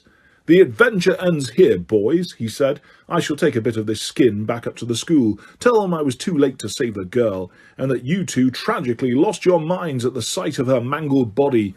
Say goodbye to your memories." He raised Ron's sellotaped wand high over his head, and yelled, "Obliviate!" The wand exploded with the force of a small bomb. Harry flung his arms over his head and ran, slipping over the coils of snakeskin, out of the way of great chunks of tunnel ceiling which were thundering to the floor. Next moment he was standing alone, gazing at a solid wall of broken rock. "Ron," he shouted. "Are you okay, Ron?" "I'm here," came Ron's muffled voice from behind the rockfall. "I'm okay. This Git's not, though. He got blasted by the wand." There was a dull thud and a loud "Ow!" It sounded as though Ron had just kicked Lockhart in the shins. "What now?" Ron's voice said, sounding desperate. "We can't get through. It'll take ages." Harry looked up at the tunnel ceiling. Huge cracks had appeared in it. He had never tried to break apart anything as large as these rocks by magic, and now didn't seem a good moment to try. What if the whole tunnel caved in? There was another thud and another ow from behind the rocks. They were wasting time. Ginny had already been in the Chamber of Secrets for hours. Harry knew there was only one thing to do. "Wait there," he yelled to Ron. "Wait with Lockhart. I'll go on. If I'm not back in an hour." There was a very pregnant pause. "I'll try and shift some of this rock," said Ron, who seemed to be trying to keep his voice steady, "so you can get back through. And Harry—" "See you in a bit," said Harry, trying to inject some confidence into his shaking voice, and he set off alone, past the giant snakeskin. Soon the distant noise of Ron straining to shift the rocks was gone. The tunnel turned and turned again. Every nerve in Harry's body was tingling unpleasantly. He wanted the tunnel to end, yet dreaded what he'd find when he did. And then, at last, as he crept around yet another bend, he saw a solid wall ahead, on which 2 entwined serpents were carved, their eyes set with great, glinting emeralds. Harry approached, his throat very dry. There was no need to pretend these stone snakes were real. Their eyes looked strangely alive. He could guess what he had to do. He cleared his throat, and the emerald eyes seemed to flicker. "Open," said Harry, in a low, faint hiss. The serpents parted. As the wall cracked open, the halves slid smoothly out of sight, and Harry, shaking from head to foot, walked inside. He was standing at the end of a very long, dimly lit chamber. Towering stone pillars entwined with more carved serpents rose to support a ceiling lost in darkness, casting long black shadows through the odd, greenish gloom that filled the place. His heart beating very fast, Harry stood listening to the chill silence. Could the basilisk be lurking in a shadowy corner, behind a pillar, and where was Ginny? He pulled out his wand and moved forward between the serpentine columns. Every careful footstep echoed loudly off the shadowy walls. He kept his eyes narrowed, ready to clamp them shut at the smallest sign of movement. The hollow eye sockets of the stone snakes seemed to be following him. More than once, with a jolt of his stomach, he thought he saw one stir. Then, as he drew level with the last pair of pillars, a statue high as the chamber itself loomed into view, standing against the back wall. Harry had to crane his neck to look up into the giant face above. It was ancient and monkey-like, with a long thin beard that fell almost to the bottom of the wizard's sweeping stone robes, where 2 enormous grey feet stood on the smooth chamber floor, and between the feet, face down, lay a small black-robed figure with flaming red hair. "Ginny!" Harry muttered, sprinting to her and dropping to his knees. "Ginny, don't be dead. Please don't be dead."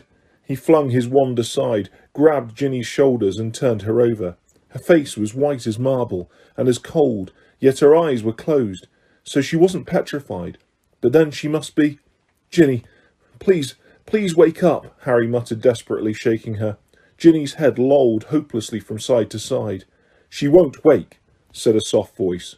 Harry jumped and spun around on his knees.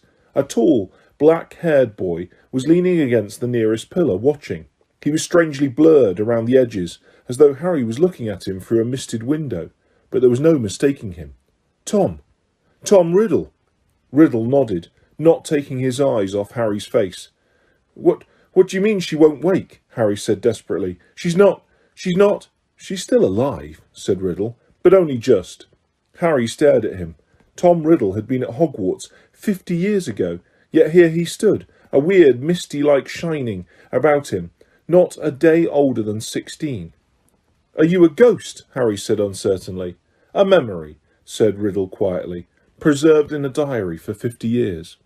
He pointed towards the floor near the statue's giant toes. Lying open there was the little black diary Harry had found in Moaning Myrtle's bathroom. For a second, Harry wondered how it had got there, but there were more pressing matters to deal with. "You've got to help me, Tom," Harry said, raising Ginny's head again. "We've got to get her out of here. There's a basilisk. I don't know where it is, but it could be along any moment. Please help me." Riddle didn't move. Harry, sweating, managed to hoist Ginny half off the floor and bent to pick up his wand again. But his wand had gone. "Did you see?" He looked up. Riddle was still watching him, twirling Harry's wand between his long fingers. "Thanks," said Harry, stretching out his hand for it. A smile curled the corners of Riddle's mouth. He continued to stare at Harry, twirling the wand idly. "Listen," said Harry urgently, his knees sagging with Ginny's dead weight. "We've got to go. If the basilisk comes—" "It won't come until it is called," said Riddle calmly. Harry lowered Ginny back onto the floor, unable to hold her up any longer. "What do you mean?" he said. "Look, give me my wand. I might need it." Riddle's smile broadened. "You won't be needing it," he said. Harry stared at him.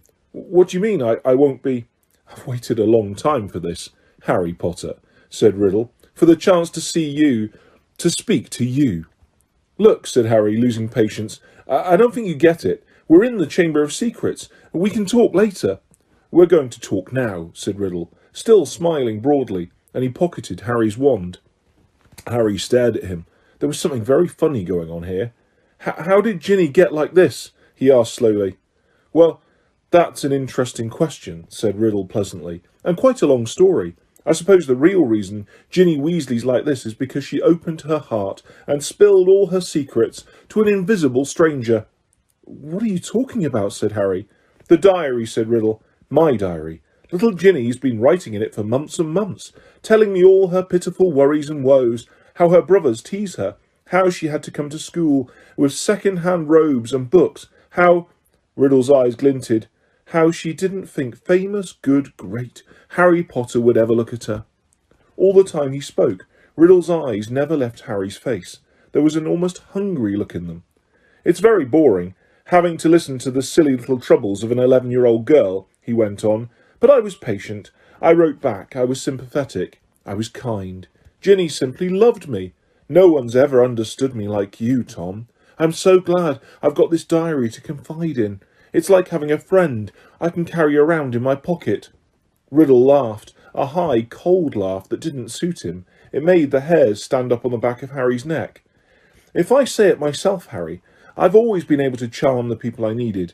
So Ginny poured out her soul to me, and her soul happened to be exactly what I wanted. I grew stronger and stronger on a diet of her deepest fears, her darkest secrets. I grew powerful, far more powerful than little Miss Weasley, powerful enough to start feeding Miss Weasley a few of my secrets, to start pouring a little of my soul back into her. What do you mean? Said Harry, whose mouth had gone very dry. Haven't you guessed yet, Harry Potter? Said Riddle softly. Ginny Weasley opened the Chamber of Secrets. She strangled the school roosters and daubed threatening messages on the walls. She sat on the serpent. She set the serpent of Slytherin on 4 Mudbloods and the Squib's cat. No, Harry whispered. Yes, said Riddle calmly. Of course, she didn't know what she was doing at first. It was very amusing. I wish you could have seen her new diary entries. Far more interesting they became. Dear Tom, he recited, watching Harry's horrified face. I think I'm losing my memory. There are rooster feathers all over my robes, and I don't know how they got there. Dear Tom, I can't remember what I did on the night of Halloween, but a cat was attacked, and I've got paint all down my front. Dear Tom, Percy keeps telling me I'm pale, and I'm not myself. I think he suspects me. There was another attack today, and I don't know where I was. Tom, what am I going to do? I think I'm going mad. I think I'm the one attacking everyone, Tom. Harry's fists were clenched, the nails digging deep into his palms. It took a very long time for stupid little Ginny to stop trusting her diary, said Riddle, but she finally became suspicious and tried to dispose of it. And that's where you came in, Harry. You found it, and I couldn't have been more delighted. Of all the people who could have picked it up, it was you, the very person I was most anxious to meet. And why did you want to meet me? Said Harry. Anger was coursing through him, and it was an effort to keep his voice steady. Well, you see, Ginny told me all about you, Harry, said Riddle. Your whole fascinating history. His eyes roved over the lightning scar on Harry's forehead, and his expression grew hungrier. I knew I must find out more about you, talk to you, meet you if I could, so I decided to show you my famous capture of that great oaf, Hagrid, to gain your trust. Hagrid's my friend, said Harry, his voice now shaking. And you framed him, didn't you? I thought you made a mistake, but... Riddle laughed his high laugh again. It was my word against Hagrid's, Harry. Well, you can imagine how it looked to old Armando Dippet. On the one hand, Tom Riddle, poor but brilliant, parentless but so brave, school prefect, model student. On the other hand, big, blundering Hagrid, in trouble every week, trying to raise werewolf cubs under his bed, sneaking off to the Forbidden Forest to wrestle trolls. But I admit, even I was surprised how well the plan worked. I thought someone must realise that Hagrid couldn't possibly be the heir of Slytherin. It had taken me 5 whole years to find out everything I could about the Chamber of Secrets and discover the secret entrance, as though Hagrid had the brains or the power. Only the Transfiguration teacher, Dumbledore, seemed to think Hagrid was innocent. He persuaded Dippet to keep Hagrid and train him as a gamekeeper. Yes, I think Dumbledore might have guessed. Dumbledore never seemed to like me as much as the other teachers did. I bet Dumbledore saw right through you, said Harry. His teeth gritted. Well, "He certainly kept an annoyingly close watch on me after Hagrid was expelled," said Riddle carelessly. "I knew it wouldn't be safe to open the chamber again while I was still at school, but I wasn't going to waste these long years I'd spent searching for it. I decided to leave behind a diary, preserving my 16-year-old self in its pages, so that one day, with luck, I would be able to lead another in my footsteps, to finish Salazar Slytherin's noble work." "Well, you haven't finished it," said Harry triumphantly. "No one's died this time, not even the cat. In a few hours the Mandrake draft will be ready and everyone who was petrified will be all right again." "Haven't I already told you," said Riddle quietly, "that killing Mudbloods doesn't matter to me anymore? For many months now my new target has been you." Harry stared at him. "Imagine how angry I was when the next time my diary was opened it was Ginny who was writing to me, not you. She saw you with the diary, you see, and panicked. What if you found out how to work it? And I repeated all her secrets to you. What if, even worse, I told you who'd been strangling roosters? So the foolish little brat waited until your dormitory was deserted and stole it back. But I knew what I must do. It was clear to me that you were on the trail of Slytherin's heir. From everything Ginny had told me about you, I knew you would go to any lengths to solve the mystery, particularly if one of your best friends was attacked. And Ginny had told me the whole school was buzzing because you could speak Parseltongue. So I made Ginny write her own farewell on the wall and came down here to wait. She struggled and cried and became very boring. But there isn't much life left in her. She put too much into the diary, into me. Enough to let me leave its pages at last. I have been waiting for you to appear since we arrived here. I knew you'd come. I have many questions for you, Harry Potter." "Like what?" Harry spat, fist still clenched. "Well," said Riddle, smiling pleasantly, "how is it that a baby with no extraordinary magical talent managed to defeat the greatest wizard of all time? How did you escape with nothing but a scar, while Lord Voldemort's powers were destroyed?" There was an odd red gleam in his hungry eyes now. "Why do you care how I escaped?" said Harry slowly. "Voldemort was after your time." "Voldemort," said Riddle softly, "is my past, present, and future, Harry Potter." He pulled Harry's wand from his pocket and began to trace it through the air, writing 3 shimmering words: Tom Marvolo Riddle.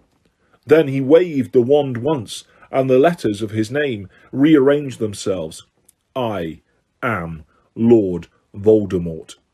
"You see," he whispered, "it was a name I was already using at Hogwarts. To my most intimate friends only, of course. You think I was going to use my filthy Muggle father's name forever? I, in whose veins runs the blood of Salazar Slytherin himself through my mother's side? I, keep the name of a foul common Muggle who abandoned me even before I was born, just because he found out his wife was a witch? No, Harry, I fashioned myself a new name, a name I knew wizards everywhere would one day fear to speak, when I had become the greatest sorcerer in the world." Harry's brain seemed to have jammed. He stared numbly at Riddle, at the orphan boy who had grown up to murder Harry's own parents, and to many others. At last he forced himself to speak. "You're not," he said, his quiet voice full of hatred. "Not what?" snapped Riddle. "Not the greatest sorcerer in the world," said Harry, breathing fast. "Sorry to disappoint you and all that, but the greatest wizard in the world is Albus Dumbledore. Everyone says so. Even when you were strong, you didn't dare try and take over at Hogwarts. Dumbledore saw through you when you were at school, and he still threatens you now, wherever you're hiding these days." The smile had gone from Riddle's face, to be replaced by a very ugly look. "Dumbledore's been driven out of the castle by the mere memory of me," he hissed. "He's not as gone as you might think," Harry retorted. He was speaking at random, wanting to scare Riddle, wishing rather than believing it to be true. Riddle opened his mouth, but froze. Music was coming from somewhere. Riddle whirled around to stare down the empty chamber. The music was growing louder. It was eerie, spine-tingling, unearthly. It lifted the hair on Harry's scalp and made his heart feel as though it was swelling to twice its normal size. Then, as the music reached such a pitch that Harry felt it vibrating inside his own ribs, flames erupted at the top of the nearest pillar. A crimson bird the size of a swan had appeared, piping its weird music to the vaulted ceiling. It had a glittering gold tail as long as a peacock's and gleaming golden talons, which were gripping a ragged bundle. A second later, the bird was flying straight at Harry. It dropped the ragged thing it was carrying at his feet, then landed heavily on his shoulder. As it folded its great wings, Harry looked up and saw it had a long, sharp golden beak and beady black eyes. The bird stopped singing. It sat still and warm next to Harry's cheek, gazing steadily at Riddle. "That's a phoenix," said Riddle, staring shrewdly back at it. "Fawkes," Harry breathed, and he felt the bird's golden claws squeeze his shoulder gently. "And that," said Riddle, now eyeing the ragged thing that Fawkes had dropped, "that's the old school sorting hat." So it was, patched, frayed and dirty. The hat lay motionless at Harry's feet. Riddle began to laugh again. He laughed so hard that the dark chamber rang with it, as though 10 Riddles were laughing at once. "This is what Dumbledore sends his defender, a songbird and an old hat. Do you feel brave, Harry Potter? Do you feel safe now?" Harry didn't answer. He might not see what use Fawkes or the sorting hat were, but he was no longer alone, and he waited with mounting courage for Riddle to stop laughing. "To business, Harry," said Riddle, still smiling broadly. "Twice, in your past, in my future, we have met, and twice I failed to kill you. How did you survive? Tell me everything. The longer you talk," he added softly, "the longer you stay alive." Harry was thinking fast, weighing his chances. Riddle had the wand. He, Harry and Fawkes, and the sorting hat, neither of which were much good in a duel. It looked bad, all right, but the longer Riddle stood there, the more life was dwindling out of Ginny. And in the meantime, Harry noticed suddenly Riddle's outline was becoming clearer, more solid. If it had to be a fight between him and Riddle, better sooner than later. "No one knows why you lost your powers when you attacked me," said Harry abruptly. "I don't know myself, but I know why you couldn't kill me, because my mother died to save me. My common, muggle-born mother," he added, shaking with suppressed rage. "She stopped you killing me, and I've seen you real now. I saw you last year. You're a wreck. You're barely alive. That's where all your power got you. You're in hiding. You're ugly. You're foul." Riddle's face contorted. Then he forced it into an awful smile. "So, your mother died to save you. Yes, that's a powerful counter-charm. I can see now. There is nothing special about you after all. I wondered, you see, because there are strange likenesses between us, Harry Potter. Even you must have noticed. Both half-bloods, orphans, raised by muggles, probably the only 2 parcel-mouths to come to Hogwarts since the great Slytherin himself. We even look something alike. But after all, it was merely a lucky chance that saved you from me. That's all I wanted to know." Harry stood, tense, waiting for Riddle to raise his wand, but Riddle's twisted smile was widening again. "Now, Harry, I'm going to teach you a little lesson. Let's match the powers of Lord Voldemort, heir of Salazar Slytherin, against famous Harry Potter, and the best weapons Dumbledore can give him." He cast an amused eye over Fawkes and the sorting hat, then walked away. Harry, fear spreading up his numb legs, watched Riddle stop between the high pillars and look up into the stone face of Slytherin, high above him in the half-darkness. Riddle opened his mouth wide and hissed, but Harry understood what he was saying. "Speak to me, Slytherin, greatest of the Hogwarts 4. Harry wheeled around to look up at the statue, Fawkes swaying on his shoulder. Slytherin's gigantic stone face was moving. Horror-struck, Harry saw his mouth opening wider and wider to make a huge black hole, and something was stirring inside the statue's mouth. Something was slithering up from its depths. Harry backed away until he hit the dark chamber wall, and as he shut his eyes tight, he felt Fawkes' wings sweep his cheek as he took flight. Harry wanted to shout, "Don't leave me!" But what chance did a phoenix have against the King of Serpents? Something huge hit the stone floor of the chamber. Harry felt it shudder. He knew what was happening. He could sense it, could almost see the giant serpent uncoiling itself from Slytherin's mouth. Then he heard Riddle's hissing voice. "Kill him!"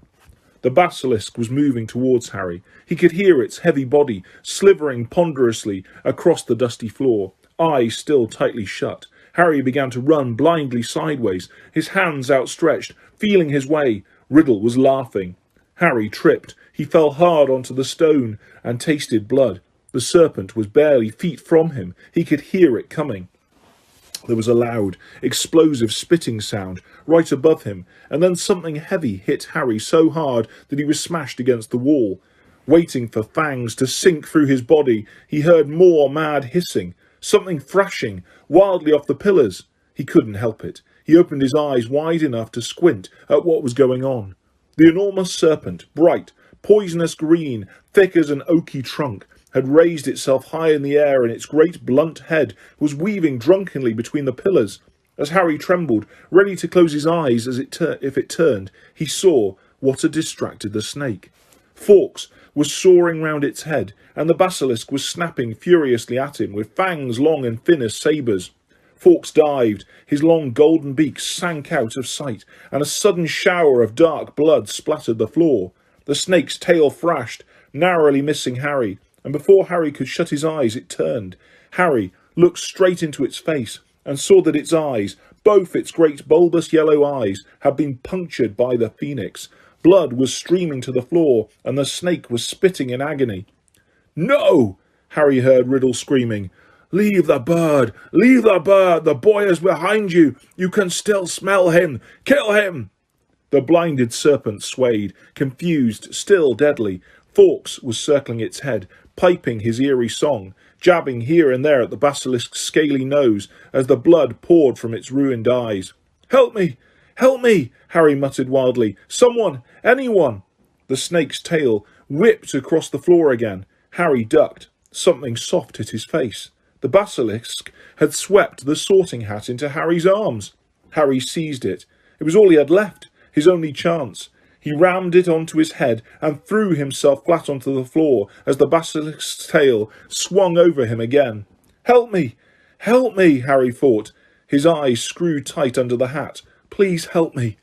There was no answering voice. Instead, the hat contracted, as though an invisible hand was squeezing it very tightly.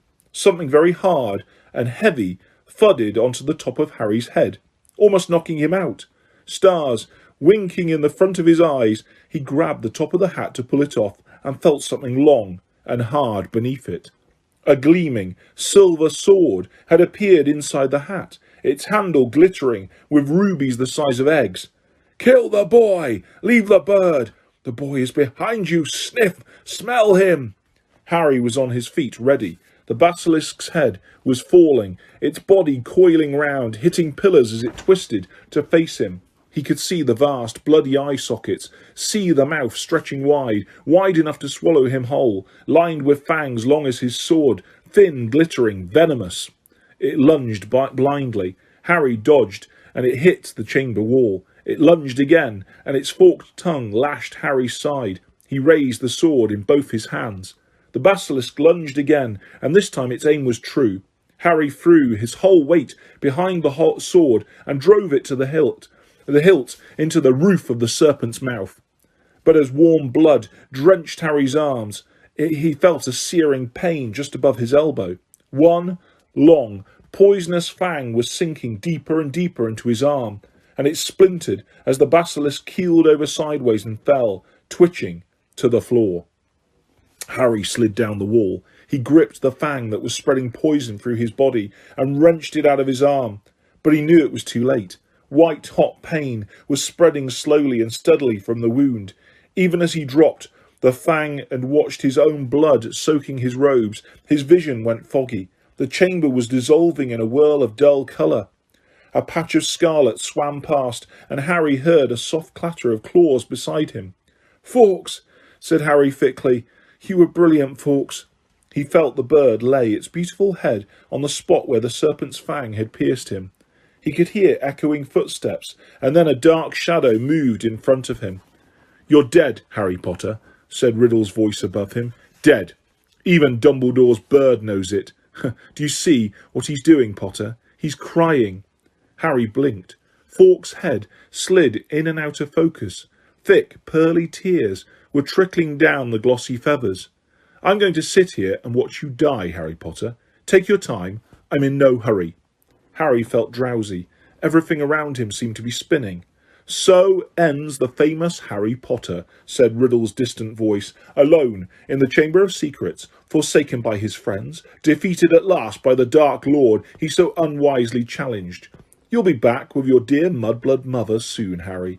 She bought you 12 years of borrowed time, but Lord Voldemort got you in the end, as you knew he must. Is this dying? Thought Harry. It's not so bad. Even the pain was leaving him. But was this dying? Instead of going black, the chamber seemed to be coming back into focus.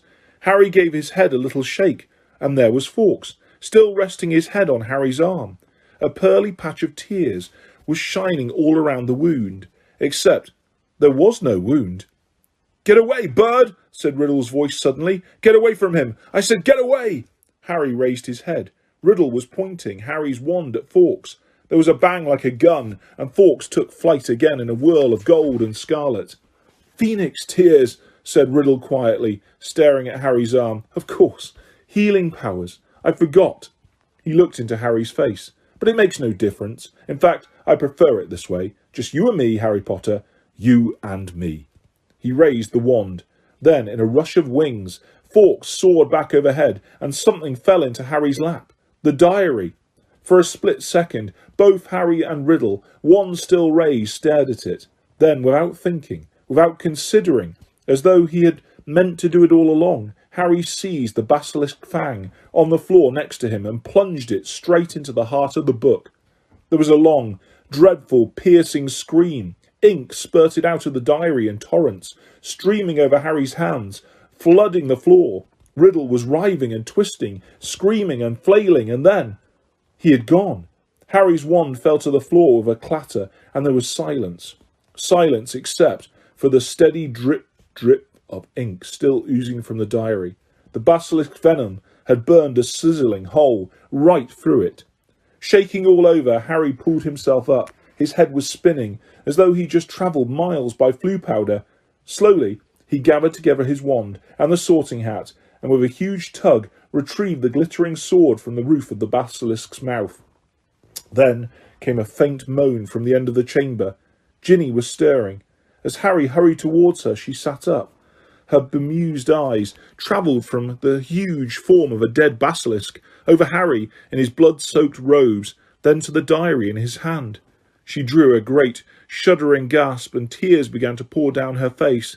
"Harry, oh Harry, I tried to tell you at breakfast, but I couldn't say it in front of Percy.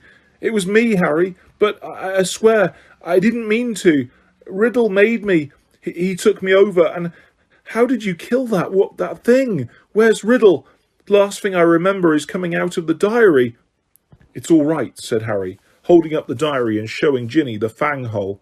"Riddle's finished. Look, him and the basilisk. Come on, Ginny, let's get out of here." "I'm going to be expelled," Ginny wept, as Harry helped her awkwardly to her feet. I've looked forward to coming to Hogwarts ever since Bill came, and now I'll have to leave, and what'll Mum and Dad say?" Fawkes was waiting for them, hovering in the chamber entrance. Harry urged Ginny forward and stepped over the motionless coils of the dead basilisk. Through the echoing gloom and back into the tunnel, Harry heard the stone doors close behind them with a soft hiss. After a few minutes' progress up the dark tunnel, a distant sound of slowly shifting rock reached Harry's ears. "Ron!" Harry yelled, speeding up. "Ginny's okay! I've got her!" He heard Ron give a strangled cheer and then turn the next bend to see his eager face staring through the sizable gap he had managed to make in the rock's fall. "Ginny!" Ron thrust an arm through the gap in the rock to pull her through first. "You're alive! I don't believe it! What happened?" He tried to hug her, but Ginny held him off, sobbing. "But you're okay, Ginny," said Ron, beaming at her. "It's over now. Where did that bird come from?" Fawkes had swooped through the gap after Ginny. "He's Dumbledore's," said Harry, squeezing through himself. "And how come you've got a sword?" said Ron, gaping at the glittering weapon in Harry's hand. "I'll explain when we get out of here," said Harry, with a sideways glance at Ginny. "But later," Harry said quickly. He didn't think it was a good idea to tell Ron yet who'd been opening the chamber, not in front of Ginny anyway. "Where's Lockhart?"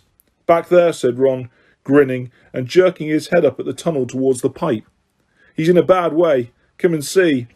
Led by Fawkes, whose wide scarlet wings emitted a soft golden glow in the darkness, they walked all the way back to the mouth of the pipe.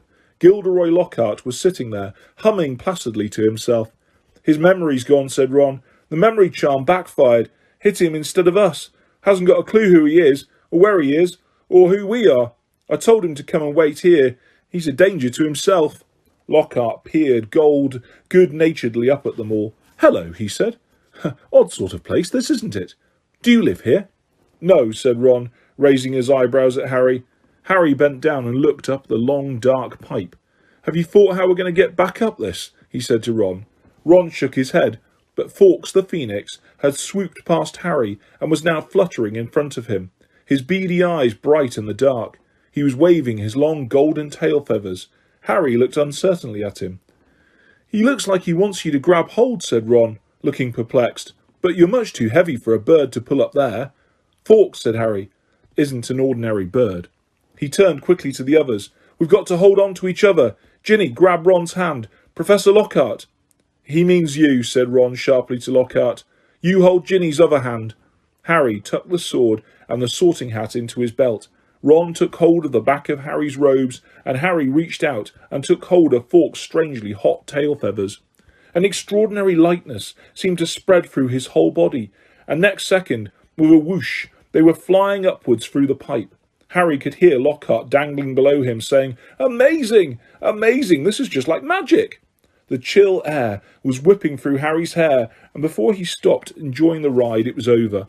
All four of them were hitting the wet floor of Moaning Myrtle's bathroom, and as Lockhart straightened his hat, the sink that hid the pipe was sliding back into place.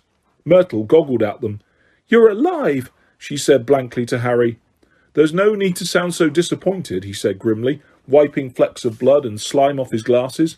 "Oh well, I'd just been thinking if you had died, you'd have been welcome to share my toilet," said Myrtle, blushing silver. Said Ron, as they left the bathroom for the dark, deserted corridor outside. "Harry, I think Myrtle's got fond of you. You've got competition, Ginny." But tears were still flooding silently down Ginny's face. "Where now?" said Ron, with an anxious look at Ginny. Harry pointed. Fawkes was leading the way, glowing gold along the corridor.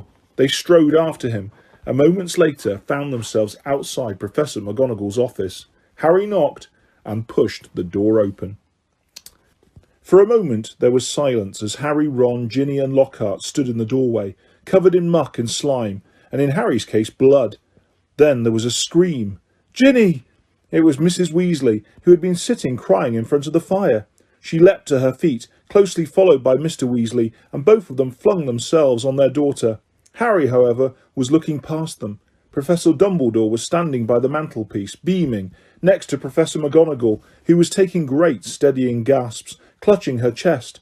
Fawkes went whooshing past Harry's ear and settled on Dumbledore's shoulder, just as Harry found himself and Ron being swept into Mrs. Weasley's tight embrace. "You saved her! You saved her! How did you do it?" "I think we'd all like to know that," said Professor McGonagall weakly. Mrs. Weasley let go of Harry, who hesitated for a moment, then walked over to the desk and laid upon it the sorting hat, the ruby-encrusted sword, and what remained of Riddle's diary. Then he started telling them everything. For nearly a quarter of an hour he spoke into the rapt silence. He told them about hearing the disembodied voice, how Hermione had finally realised that he was hearing a basilisk in the pipes, how he and Ron had followed the spiders into the forest, that Aragog had told them where the last victim of the basilisk had died, how he had guessed that Moaning Myrtle had been the victim, and that the entrance to the Chamber of Secrets might be in her bathroom. "Very well," Professor McGonagall prompted him, as he paused. "So you found out where the entrance was, breaking 100 school rules into pieces along the way. I might add, but how on earth did you get out of there alive, Potter?" So Harry, his voice now growing hoarse from all this talking, told them about Fawkes' timely arrival and about the sorting hat giving him the sword. But then he faltered. He had so far avoided mentioning Riddle's diary, or Ginny. She was standing with her head against Mrs. Weasley's shoulder, and tears were still coursing silently down her cheeks. What if they expelled her? Harry thought in panic. Riddle's diary didn't work any more. How could they prove it had been he who'd made her do it all? Instinctively, Harry looked at Dumbledore, who smiled faintly, the firelight glancing off his half-moon spectacles. "What interests me most," said Dumbledore gently, "is how Lord Voldemort managed to enchant Ginny, when my sources tell me he is currently in hiding in the forests of Albania." Relief, warm, sweeping, glorious relief swept over Harry. "What's that?" said Mr. Weasley in a stunned voice. "You know who? Enchant Ginny? But Ginny hasn't been, has she?" "It was this diary," said Harry quickly, picking it up and showing it to Dumbledore. "Riddle wrote in it when he was 16. Dumbledore took the diary from Harry and peered keenly down his long, crooked nose at its burnt and soggy pages. "Brilliant," he said softly. "Of course. He was probably the most brilliant student Hogwarts had ever seen." He turned around to the Weasleys, who were looking utterly bewildered. "Very few people know that Lord Voldemort was once called Tom Riddle. I taught him myself 50 years ago at Hogwarts. He disappeared after leaving the school, travelled far and wide, sank so deeply into the dark arts, consorted with the very worst of our kind, underwent so many dangerous magical transformations that when he resurfaced as Lord Voldemort, he was barely recognisable. Hardly anyone connected Lord Voldemort with the clever, handsome boy who was once head boy here." "But Ginny," said Mrs. Weasley, "what's our Ginny got to do with him?" "His diary," Ginny sobbed. I've been writing in it, and he's been writing back all year." "Ginny," said Mr. Weasley, flabbergasted, "haven't I taught you anything? What have I always told you? Never trust anything that can think for itself if you can't see where it keeps its brain. Why didn't you show the diary to me? As your mother, a suspicious object like that? It was clearly full of dark magic." I don't know," said Ginny. "I found it inside one of the books Mum got me. I thought someone had just left it in there and forgotten about it." "Miss Weasley should go up to the hospital wing straight away," Dumbledore interrupted, in a firm voice. "This has been a terrible ordeal for her. There will be no punishment. Older and wiser wizards than she have been hoodwinked by Lord Voldemort." He strode over to the door and opened it. "Bed rest and perhaps a large steaming mug of hot chocolate. I always find that cheers me up," he added, twinkling kindly down at her. You will find that Madame Pomfrey is still awake. She's just giving out mandrake juice. I dare say the basilisk's victims will be waking up any moment." "So, Hermione's okay," said Ron brightly. "There has been no lasting harm done," said Dumbledore. Mrs. Weasley led Ginny out, and Mr. Weasley followed, still looking deeply shaken. "You know, Minerva," Professor Dumbledore said thoughtfully to Professor McGonagall, "I think all this merits a good feast. Might I ask you to go and alert the kitchens?" "Right," said Professor McGonagall crisply, also moving to the door. "I'll leave you to deal with Potter and Weasley, shall I?" "Certainly," said Dumbledore. She left, and Harry and Ron gazed uncertainly at Dumbledore. What exactly had Professor McGonagall meant, deal with them? Surely they weren't about to be punished. "I seem to remember telling you both that I would have to expel you if you broke any more school rules," said Dumbledore. Ron opened his mouth in horror. "Which goes to show that the best of us must sometimes eat our words," Dumbledore went on, smiling. "You will both receive special awards for services to the school, and let me see, yes, I think 200 points apiece for Gryffindor." Ron went as brightly pink as Lockhart's Valentine flowers and closed his mouth again. "But one of us seems to be keeping mightily quiet about his part in this dangerous adventure," Dumbledore added. "Why so modest, Gilderoy?" Harry gave a start. He had completely forgotten about Lockhart. He turned and saw that Lockhart was standing in a corner of the room, still wearing his vague smile. When Dumbledore addressed him, Lockhart looked over his shoulder to see who he was talking to. "Professor Dumbledore," Ron said quickly, "there was an accident down in the Chamber of Secrets. Professor Lockhart—" "Am I a professor?" said Lockhart in mild surprise. "Goodness, I expect I was hopeless. Was I?" "He tried to do a memory charm, and the wand backfired," Ron explained quietly to Dumbledore. "Dear me," said Dumbledore, shaking his head, his long silver moustache quivering. "Impaled upon your own sword, Gilderoy." "Sword?" said Lockhart dimly. "Haven't got a sword. That boy has, though. He pointed at Harry. He'll lend you one. Would you mind taking Professor Lockhart up to the hospital wing too? Dumbledore said to Ron. I'd like a few more words with Harry. Lockhart ambled out. Ron cast a curious look back at Dumbledore and Harry as he closed the door. Dumbledore crossed to one of the chairs by the fire. Sit down, Harry, he said, and Harry sat, feeling unaccountably nervous. First of all, Harry, I want to thank you, said Dumbledore, eyes twinkling again. You must have shown me real loyalty down in the chamber. Nothing but that would have called Fawkes to you. He stroked the phoenix, which had fluttered down onto his knee. Harry grinned awkwardly as Dumbledore watched him. And so you met Tom Riddle, said Dumbledore thoughtfully. I imagine he was most interested in you. Suddenly, something that was nagging at Harry came tumbling out of his mouth. Professor Dumbledore, Riddle said, I'm like him. Strange likenesses, he said. Did he now? Said Dumbledore, looking thoughtfully under his quick silver eyebrows at Harry. And what do you think, Harry? I don't think I'm like him, said Harry, more loudly than he'd intended. I mean, I'm in Gryffindor, But he fell silent, a lurking doubt resurfacing in his mind. Professor, he started again after a moment, the Sorting Hat told me I'd have done well in Slytherin. Everyone thought I was Slytherin's heir for a while, because I can speak Parseltongue. You can speak Parseltongue, Harry, said Dumbledore calmly, because Lord Voldemort, who is the last remaining descendant of Salazar Slytherin, can speak Parseltongue. Unless I'm much mistaken, he transferred some of his own powers to you the night he gave you that scar. Not something he intended to do, I'm sure. Voldemort put a bit of himself in me, Harry said, thunderstruck. It certainly seems so. So I should be in Slytherin, Harry said, looking desperately into Dumbledore's face. The Sorting Hat could see Slytherin's power in me, and it put you in Gryffindor, said Dumbledore calmly. Listen to me, Harry.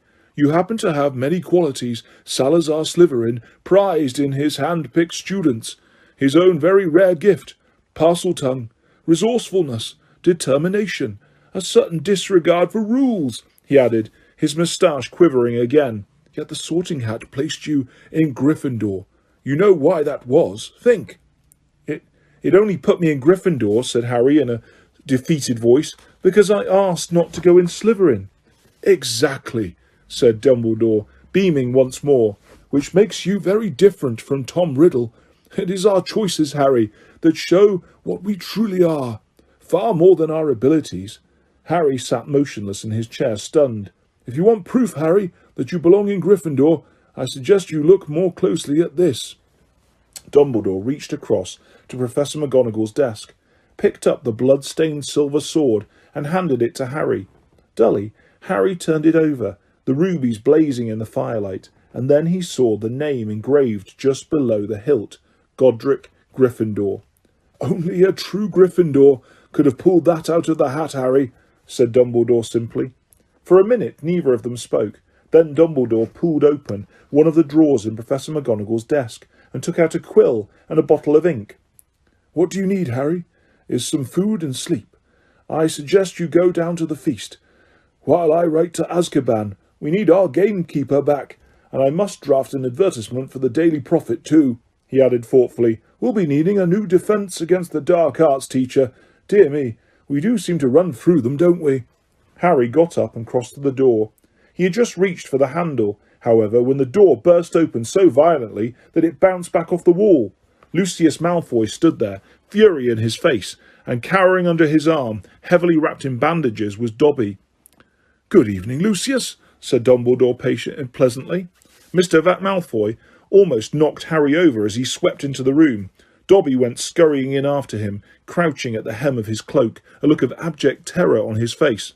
So, said Lucius Malfoy, his cold eyes fixed on Dumbledore, you've come back. The governor suspended you, but you still saw fit to return to Hogwarts. Well, you see, Lucius, said Dumbledore, smiling serenely, the other 11 governors contacted me today. It was something like being caught in a hailstorm of owls, to tell the truth. They'd heard that Arthur Weasley's daughter had been killed and wanted me back here at once. They seemed to think I was the best man for the job after all. Very strange tales they told me too. Several of them seemed to think that you had threatened to curse their families if they didn't agree to suspend me in the first place." Mr. Malfoy went even paler than usual, but his eyes were still slits of fury.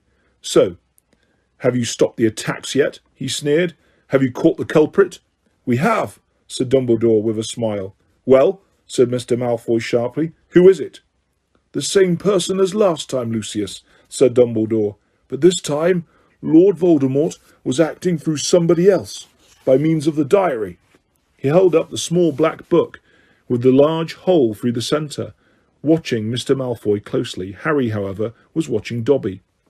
The elf was doing something very odd. His great eyes fixed meaningfully on Harry. He kept pointing at the diary, then at Mr. Malfoy, and then hitting himself hard on the head with his fist. "I see," said Mr. Malfoy slowly to Dumbledore.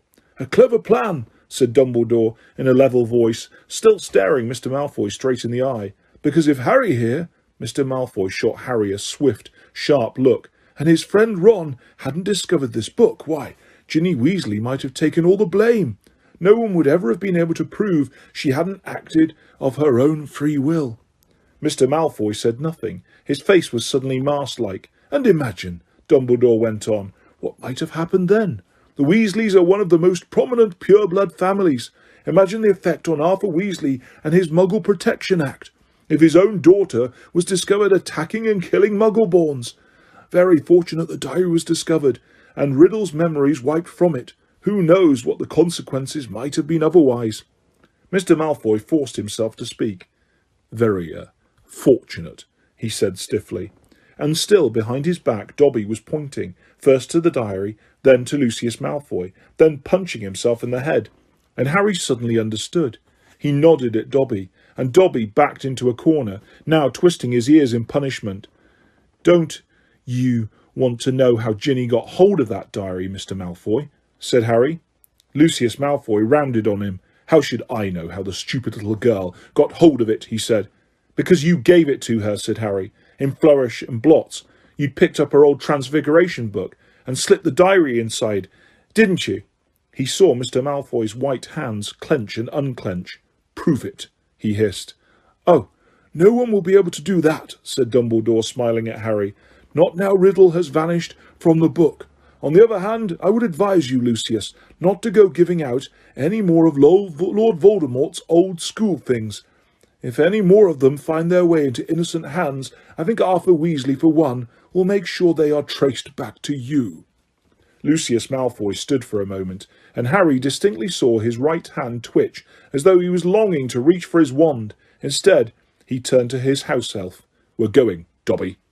He wrenched open the door, and as the elf came hurrying up to him, he kicked him right through it. They could hear Dobby squealing with pain all the way along the corridor. Harry stood for a moment, thinking hard. Then it came to him. "Professor Dumbledore," he said hurriedly, "can I have that diary back? Can I give it back to Mr. Malfoy, please?" "Certainly, Harry," said Dumbledore calmly. "But hurry. The feast, remember?" Harry grabbed the diary and dashed out of the office. He could hear Dobby's squeals of pain receding around the corner. Quickly, wondering if this plan could possibly work, Harry took off one of his shoes, pulled off his slimy, filthy sock, and stuffed the diary into it. Then he ran down the dark corridor. He caught up with them at the top of the stairs. "Mr. Malfoy!" he gasped, skidding to a halt. "I've got something for you." And he forced the smelly sock into Lucius Malfoy's hand. "What the—" Mr. Malfoy ripped the sock off the diary, threw it aside, and looked furiously from the ruined book to Harry. "You'll meet the same sticky end as your parents one of these days, Harry Potter," he said softly. "They were meddlesome fools too." He turned to go. "Come, Dobby." I said, "Come." But Dobby didn't move. He was holding up Harry's disgusting, slimy sock, and looking at it as though it were a priceless treasure. "Master has given Dobby a sock," said the elf in wonderment. "Master gave it to Dobby." "What's that?" spat Mr. Malfoy. "What did you say?" "Dobby has got a sock," said Dobby in disbelief. "Master threw it, and Dobby caught it, and Dobby is free." Lucius Malfoy stood frozen, staring at the elf. Then he lunged at Harry. "You've lost me my servant, boy," but Dobby shouted, "You shall not harm Harry Potter!" There was a loud bang, and Mr. Malfoy was thrown backwards. He crashed down the stairs, 3 at a time, landing in a crumpled heap on the landing below. He got up, his face livid, and pulled out his wand, but Dobby raised a long, threatening finger. "You shall go now," he said fiercely, pointing down at Mr. Malfoy. "You shall not touch Harry Potter! You shall go now!" Lucius Malfoy had no choice. With a last incensed stare at the pair of them, he swung his cloak around and hurried out of sight. "Harry Potter freed Dobby," said the elf shrilly, gazing up at Harry. Moonlight from the nearest window reflected in his orb-like eyes. "Harry Potter set Dobby free." "Least I could do, Dobby," said Harry, grinning. "Just promise never to try and save my life again." The ugly elf's brown face split suddenly into a wide, toothy smile. "I've just got one question, Dobby," said Harry, as Dobby pulled on Harry's sock with shaking hands. "You told me all this had nothing to do with he who must not be named, remember?" "Well, it was a clue, sir," said Dobby, his eyes widening, as though this was obvious. "Dobby was giving you a clue. The Dark Lord, before he changed his name, could be freely named, you see." "Right," said Harry weakly. "Well, I'd better go. There's a feast, and my friend Hermione should be awake by now." Dobby threw his arms around Harry's middle and hugged him. "Harry Potter is greater, by far, than Dobby knew," he sobbed. "Farewell, Harry Potter." And with a final loud crack, Dobby disappeared. Harry had been to several Hogwarts feasts, but never one quite like this. Everybody was in their pyjamas, and the celebrations lasted all night. Harry didn't know whether the best bits was Hermione running towards him screaming, "You solved it! You solved it!" or Justin hurrying over from the Hufflepuff table to wring his hand and apologise endlessly for suspecting him, or Hagrid turning up at 3:30, cuffing Harry and Ron so hard on the shoulders that they were knocked into their plates of trifle, or his and Ron's 400 points securing Gryffindor the House Cup for the 2nd year running, or Professor McGonagall standing up to tell them that all the exams had been cancelled as a school treat. "Oh no," said Hermione. Or Dumbledore announcing that unfortunately Professor Lockhart would be unable to return next year owing to the fact that he needed to go away and get his memory back. Quite a few of the teachers joined in the cheering that greeted this news. "Shame," said Ron, helping himself to a jam donut. "He was starting to grow on me." The rest of the summer term passed in a haze of blazing sunshine. Hogwarts was back to normal, and with only a few small differences. Defence against the dark arts classes were cancelled, but we've had plenty of practice on that anyway, Ron told a disgruntled Hermione. And Lucius Malfoy had been sacked as the school governor. Draco was no longer strutting around the school as though he owned the place. On the contrary, he looked resentful and sulky. On the other hand, Ginny Weasley was perfectly happy again. Too soon, it was time for the journey home on the Hogwarts Express. Harry, Ron, Hermione, Fred, George and Ginny got a compartment to themselves. They made the most of the last few hours in which they were allowed to do magic before the holidays. They played Exploding Snap, set off the very last of Fred and George's filibuster fireworks, and practised disarming each other by magic. Harry was getting very good at it. They were almost at King's Cross when Harry remembered something. "Ginny, what did you see Percy doing that he didn't want you to tell anyone?" "Oh, that," said Ginny, giggling. "Well, Percy's got a girlfriend." Fred dropped a stack of books on George's head. "What?" "It's that Ravenclaw prefect, Penelope Clearwater," said Ginny. "That's who he was writing to all last summer. He's been meeting her all over the school in secret. I walked in on them kissing in an empty classroom one day. He was so upset when she was, attacked. You won't tease him, will you?" she added anxiously. "Wouldn't dream of it," said Fred, who was looking as if his birthday had come already. "Definitely not," said George, sniggering. The Hogwarts Express slowed and finally stopped. Harry pulled out his quill and a bit of parchment and turned to Ron and Hermione. "This is called a telephone number," he told Ron, scribbling it twice, tearing the parchment in two and handing it to them. "I told your dad how to use a telephone last summer. He'll know. Call me at the Dursleys, okay? I can't stand another 2 months with only Dudley to talk to." "Your aunt and uncle will be proud, though, won't they?" said Hermione, as they got off the train and joined the crowd thronging towards the enchanted barrier. "When they hear what you did this year." "Proud," said Harry. "Are you mad? All those times I could have died, and I didn't manage it. They'll be furious." And together they walked back through the gateway to the Muggle world. And that is the end of Harry Potter and the Chamber of Secrets by J.K. Rowling.